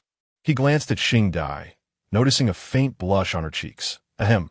Chun Kai cleared his throat and smiled at Xing Dai, saying, "Well, I shall take my leave now." Xing Dai nodded slightly. Chun Kai turned and boarded the Mei vehicle alongside Yana and the others. The members of the snake tribe watched as Chun Kai departed. As he gazed at the scenery ahead, Chun Kai found himself contemplating Xing Dai's revelation. Simultaneously, he recalled Xing Man's words about the reproductive days of the snake women. Clearly, that statement applied to Xing Dai as well. Chun Kai felt a mix of amusement and exasperation. "Brother," came Maya's voice from his embrace. Chun Kai snapped back to reality and looked down at Maya. She gazed at him with her adorable blue eyes, and upon noticing his attention, she smiled. "Brother, what were you thinking so deeply about?" Chun Kai replied with a slight smile, just pondering some joyful matters. "What about you, Maya? Do you still wish to transform into a fox girl?" Hastily shaking her head, Maya exclaimed, "No, the fox clan's bodies are too heavy I still prefer our snow rabbit clan. Our bodies are much lighter." Chun Kai chuckled helplessly, acknowledging that the weight disparity between a fox girl and a snow rabbit girl was indeed normal. Then, Maya, would you like to try transforming into another race? Chun Kai suggested with a grin. Maya's rabbit ears perked up at the thought. I want to become a Dragon Clan member. Chun Kai blinked in surprise. The other girls in the vehicle turned their attention to Maya as well. Dragon Clan? Ivy looked at Maya curiously. Chun Kai smiled at Maya. You wish to become a giant dragon? Maya shot him a playful glare. I don't want to be a giant dragon. I mean the dragon people. Maya continued with a grin. I heard from my father that the most powerful race in this world is the dragon people. Once they reach maturity, each of them possesses the strength of a grand champion. And they are impervious to blades and magic. They are born rulers. The dragon people are merely a legend. Tiff interjected, looking at Chun Kai with a smile. The dragon people are a fanciful concoction created by wandering poets with nothing better to do. Such a race does not exist in this world. Well, it could be argued that the dragon people do exist, a voice chimed in from within the vehicle. Chun Kai turned to see Feline, who was seated at the edge of the bed, looking this way with a smile. The snake tribe we just passed claimed to be descendants of giant dragons, didn't they? If they are indeed descendants of giant dragons, then they could also be called dragon people. I could see her words. Chun Kai couldn't help but smile. Feline's perspective held some merit. That's not true. Maya puffed up her cheeks and pouted. Why father said the dragon people have dragon horns and are innately powerful. They are certainly not the snake tribe who lack dragon horns. Tiff chuckled. Maya, the dragon people definitely do not exist. The only way for you to transform into a dragon person would be if Chun Kai's magic could turn you into a non-existent race. She then looked at Chun Kai and asked playfully, is that possible? In response, Chun Kai opened the joyful shop and checked the details of his skill. Race transformation magic, limited to transformations into existing races of this world. Rubbing his chin, Chun Kai noticed the girl's expectant gazes and smiled slightly. It cannot be done. Tiff looked triumphantly at Maya, saying, see, I told you it can't be done. Maya puffed out her cheeks, her rabbit ears drooping slightly. Appearing somewhat disheartened, observing her demeanor, Chun Kai smiled. However, we could give it a try. Maya froze momentarily, her eyes lighting up, and her drooping rabbit ears perked up as she turned her gaze toward Chun Kai. Would you like to give it a shot? Chun Kai asked. Maya eagerly nodded her head. That if you give me a kiss, I'll let you try. Chun Kai chuckled, but Maya's face instantly brightened with joy as she quickly leaned in to kiss Chun Kai. Then exclaimed impatiently, brother, I want to try. I want to try. I want to become a dragon person. She hopped out of Chun Kai's embrace, standing before him with eager anticipation. Seeing Maya's exuberance, Chun Kai found it difficult to refuse her request. He raised his hand and pointed at Maya, but Maya's entire form began to glow. She lifted her hands to examine them. Tiff, Feline, Ivy, and Yana all watched the spectacle unfold. Feline's eyes widened in astonishment. Could it be? Maya's body transformed into a being of light, her stature rapidly increasing in the blink of an eye. She grew from a petite girl of 1.30 meters to a figure towering at nearly 1.80 meters. As the light gradually dissipated, the sight before them left Feline and the others in awe. Before them stood a woman approximately 1.85 meters tall, with a slender physique. She had long, snow-white hair adorned with 2 dragon horns and a pair of elongated, pointed ears. Her tall and graceful form exuded an air of haughty elegance. She slowly opened her eyes, revealing a pair of blue irises. An invisible pressure radiated from her presence. Noticing this aura, Ivy furrowed her brow. This isn't the power Maya should possess. Maya snapped back to reality, raising her hands to inspect them, and then joyfully exclaimed at Chun Kai, brother, look at me. I've become a dragon person. As she spoke, the cold and proud demeanor that accompanied her new form faded away instantly. Chun Kai's lips twitched, and after adjusting his emotions, he nodded slightly. It seems the dragon people do exist in this world. Otherwise, you wouldn't be able to transform into one. Tiff chuckled. Maya, you should turn back. This form doesn't suit you at all. Maya blinked in confusion, furrowing her brow. Nonsense. What's wrong with me? But, why do you all look shorter? Tiff laughed helplessly. It's not that we've become shorter. It's that your height as a dragon person is simply too great. Oh, Maya realized, her confusion lifting. Kai felt something was amiss, that Maya's current form emanated an air of cold nobility. Yet her playful personality as a little rabbit was in stark contrast to the attributes of this form. It felt as if a child's soul had been placed within the body of an empress. Kai chuckled. This feels a bit strange. You should revert back.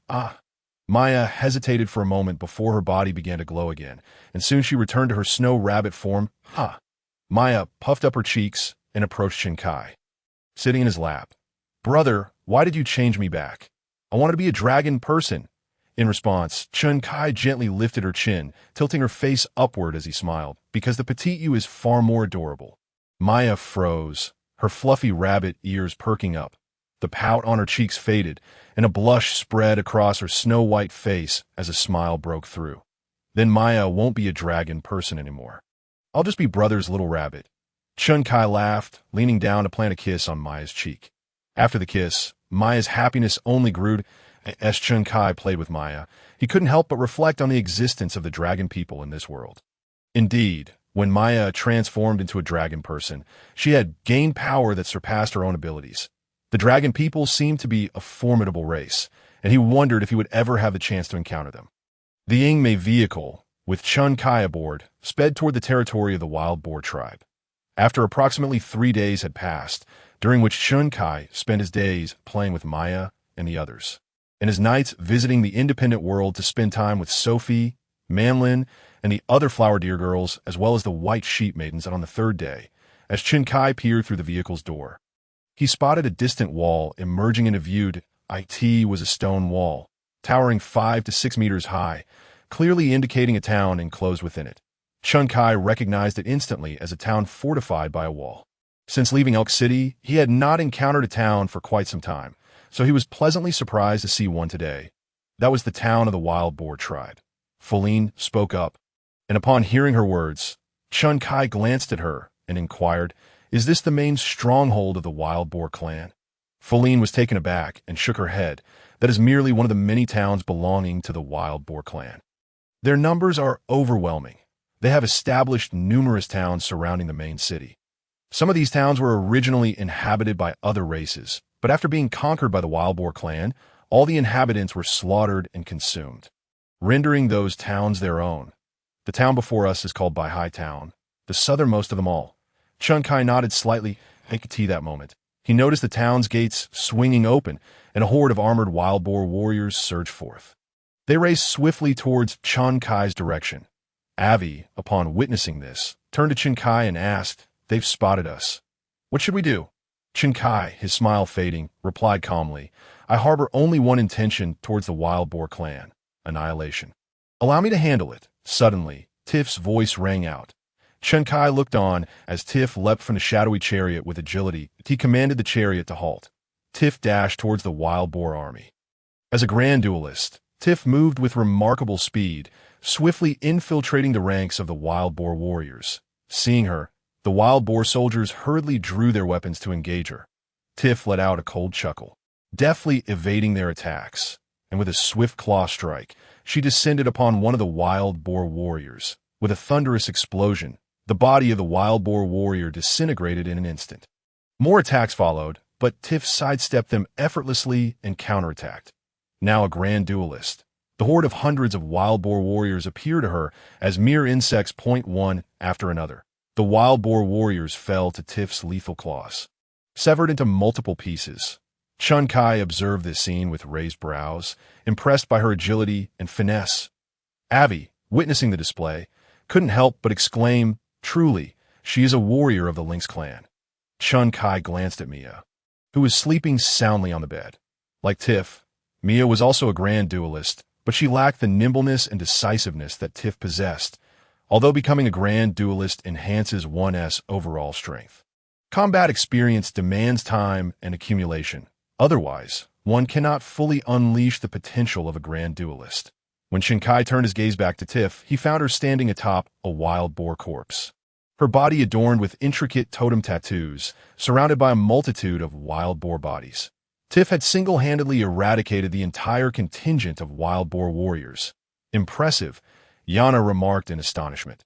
Tiff returned to the shadowy chariot and approached Kai. Flashing him a triumphant smile, It's all taken care of. Chen Kai grinned in response. Well done. Tiff beamed with joy. What shall we do about the town? Avi's voice interjected as she looked at Chen Kai.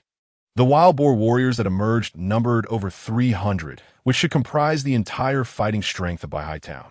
The rest inside are likely ordinary residents of the wild boar clan.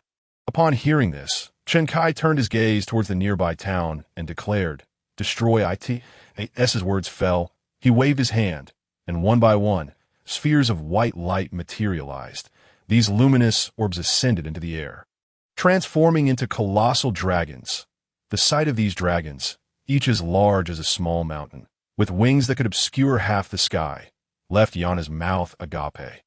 Tiff, Feline, and Avi stared in disbelief, their eyes wide with astonishment. 11 western dragons of varying colors soared above, their massive wings flapping in the sky. The crimson dragon emanated a mist reminiscent of sulfur, while the ice-blue dragon seemed to be encased in a millennia-old frost. The dragon adorned with purple scales exuded a toxic purple flame from its fangs. These 11 moving embodiments of elemental cataclysm painted the sky with a vibrant palette. Legend has it that a single dragon can obliterate an entire race. Avi gulped nervously. These 11 dragons. The mere presence of Chen Kai's silver dragon had already astonished her. Witnessing him summon 11 dragons so effortlessly left her mind reeling. The 11 dragons hovered above Chen Kai, their wings beating powerfully, their eyes fixated downward upon him. Chen Kai commanded, Annihilate every wild boar town you see. Should you encounter any wild boar warriors, kill them. As his words echoed, the 11 dragons unleashed their tremendous wings, generating a gale before soaring away. 2 of the dragons headed towards the town, while the remaining 9 dispersed into the distance. Tiff and the others observed as the 2 dragons, a red one and a blue one, reached the skies above Baihai Town. Upon arrival, they opened their mouths wide that a torrent of crimson dragon breath and a blast of icy white dragon breath rained down upon Baihai Town. Boom! Boom! Boom! The piercing screams echoed, reaching even Chen Kai's ears as the crimson dragon breath descended. Everything it touched, be it walls or structures, turned to molten lava. Conversely, the white dragon breath encased everything in ice, which was subsequently shattered into fragments by the force of the dragon's breath. The walls of Baihai Town crumbled, disintegrating into either lava or ice debris under the onslaught of the dragon breath. The 2 dragons circled the town, unleashing their devastating breaths as they flew. The sky darkened, overshadowed by ominous clouds reflecting the fiery glow of the lava below. Chen Kai could smell the distinct scent of charred earth. Avi gazed at the scene, swallowing hard. This is truly the end for the Wild Boar clan. Before long, Baihai Town lay in ruins, devoid of any life. Only vast expanses of molten lava remained. The sky above had turned pitch black. After transforming Baihai Town into a wasteland, the 2 dragons flapped their enormous wings and departed.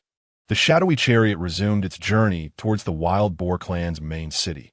Chen Kai reclined on the soft bed, gazing upwards. To be frank, the more exotic orc beauties from various clans in this world, the better. It was a delightful experience. Thus, he wholeheartedly supported the diversity of orc races. As long as a race did not go too far and could avoid extinction, he would not seek to eradicate them.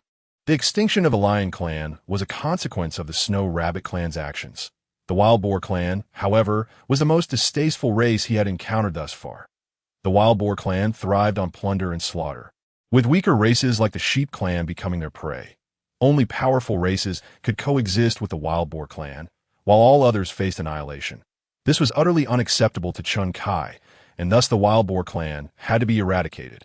Beside him, Avi observed the departing dragons, her fluffy ears twitching as she withdrew her gaze to look at Chen Kai, who lay resting on the bed.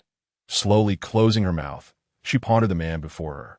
Utterly beyond her comprehension, she longed to ask, who exactly was this man? A beast master capable of commanding 11 sovereign-level magical beasts simultaneously. Such a feat seemed implausible for any sovereign-level beast master. Kai, a sudden voice broke through Chen Kai's reverie. He turned his head to find Tiff leaning closely beside him, her large eyes brimming with curiosity as she asked, "Who exactly are you?" In response, Chun Kai blinked and smiled. Why do you ask? Tiff pursed her small lips. A beast master who can simultaneously control 11 dragons is something I've never even heard of, let alone seen. Even the most boastful wandering bards wouldn't dare to exaggerate to such an extent. You've surpassed my understanding, so I'm genuinely curious about who you are. Gazing at the curious face before him, Chun Kai slightly turned his body, wrapping Tiff in his embrace. Looking into her enchanting visage, he replied with a smile, "Who I am is not important. What truly matters is that I am your man now." Tiff was momentarily taken aback, her cheeks flushing slightly, before breaking into a sweet smile. As Ai Wei gazed upon the scene before her, she pursed her lips, stealing a glance at Chun Kai. In that moment, her thoughts drifted to the events that had transpired within the Serpent Clan involving Chun Kai. Suddenly, a chilling possibility dawned upon her. Ai Wei pondered. No wonder Chun Kai is regarded as a deity by the members of the Serpent Clan. While she harbored suspicions regarding Chun Kai's true identity, she could only speculate, unable to arrive at any definitive conclusions.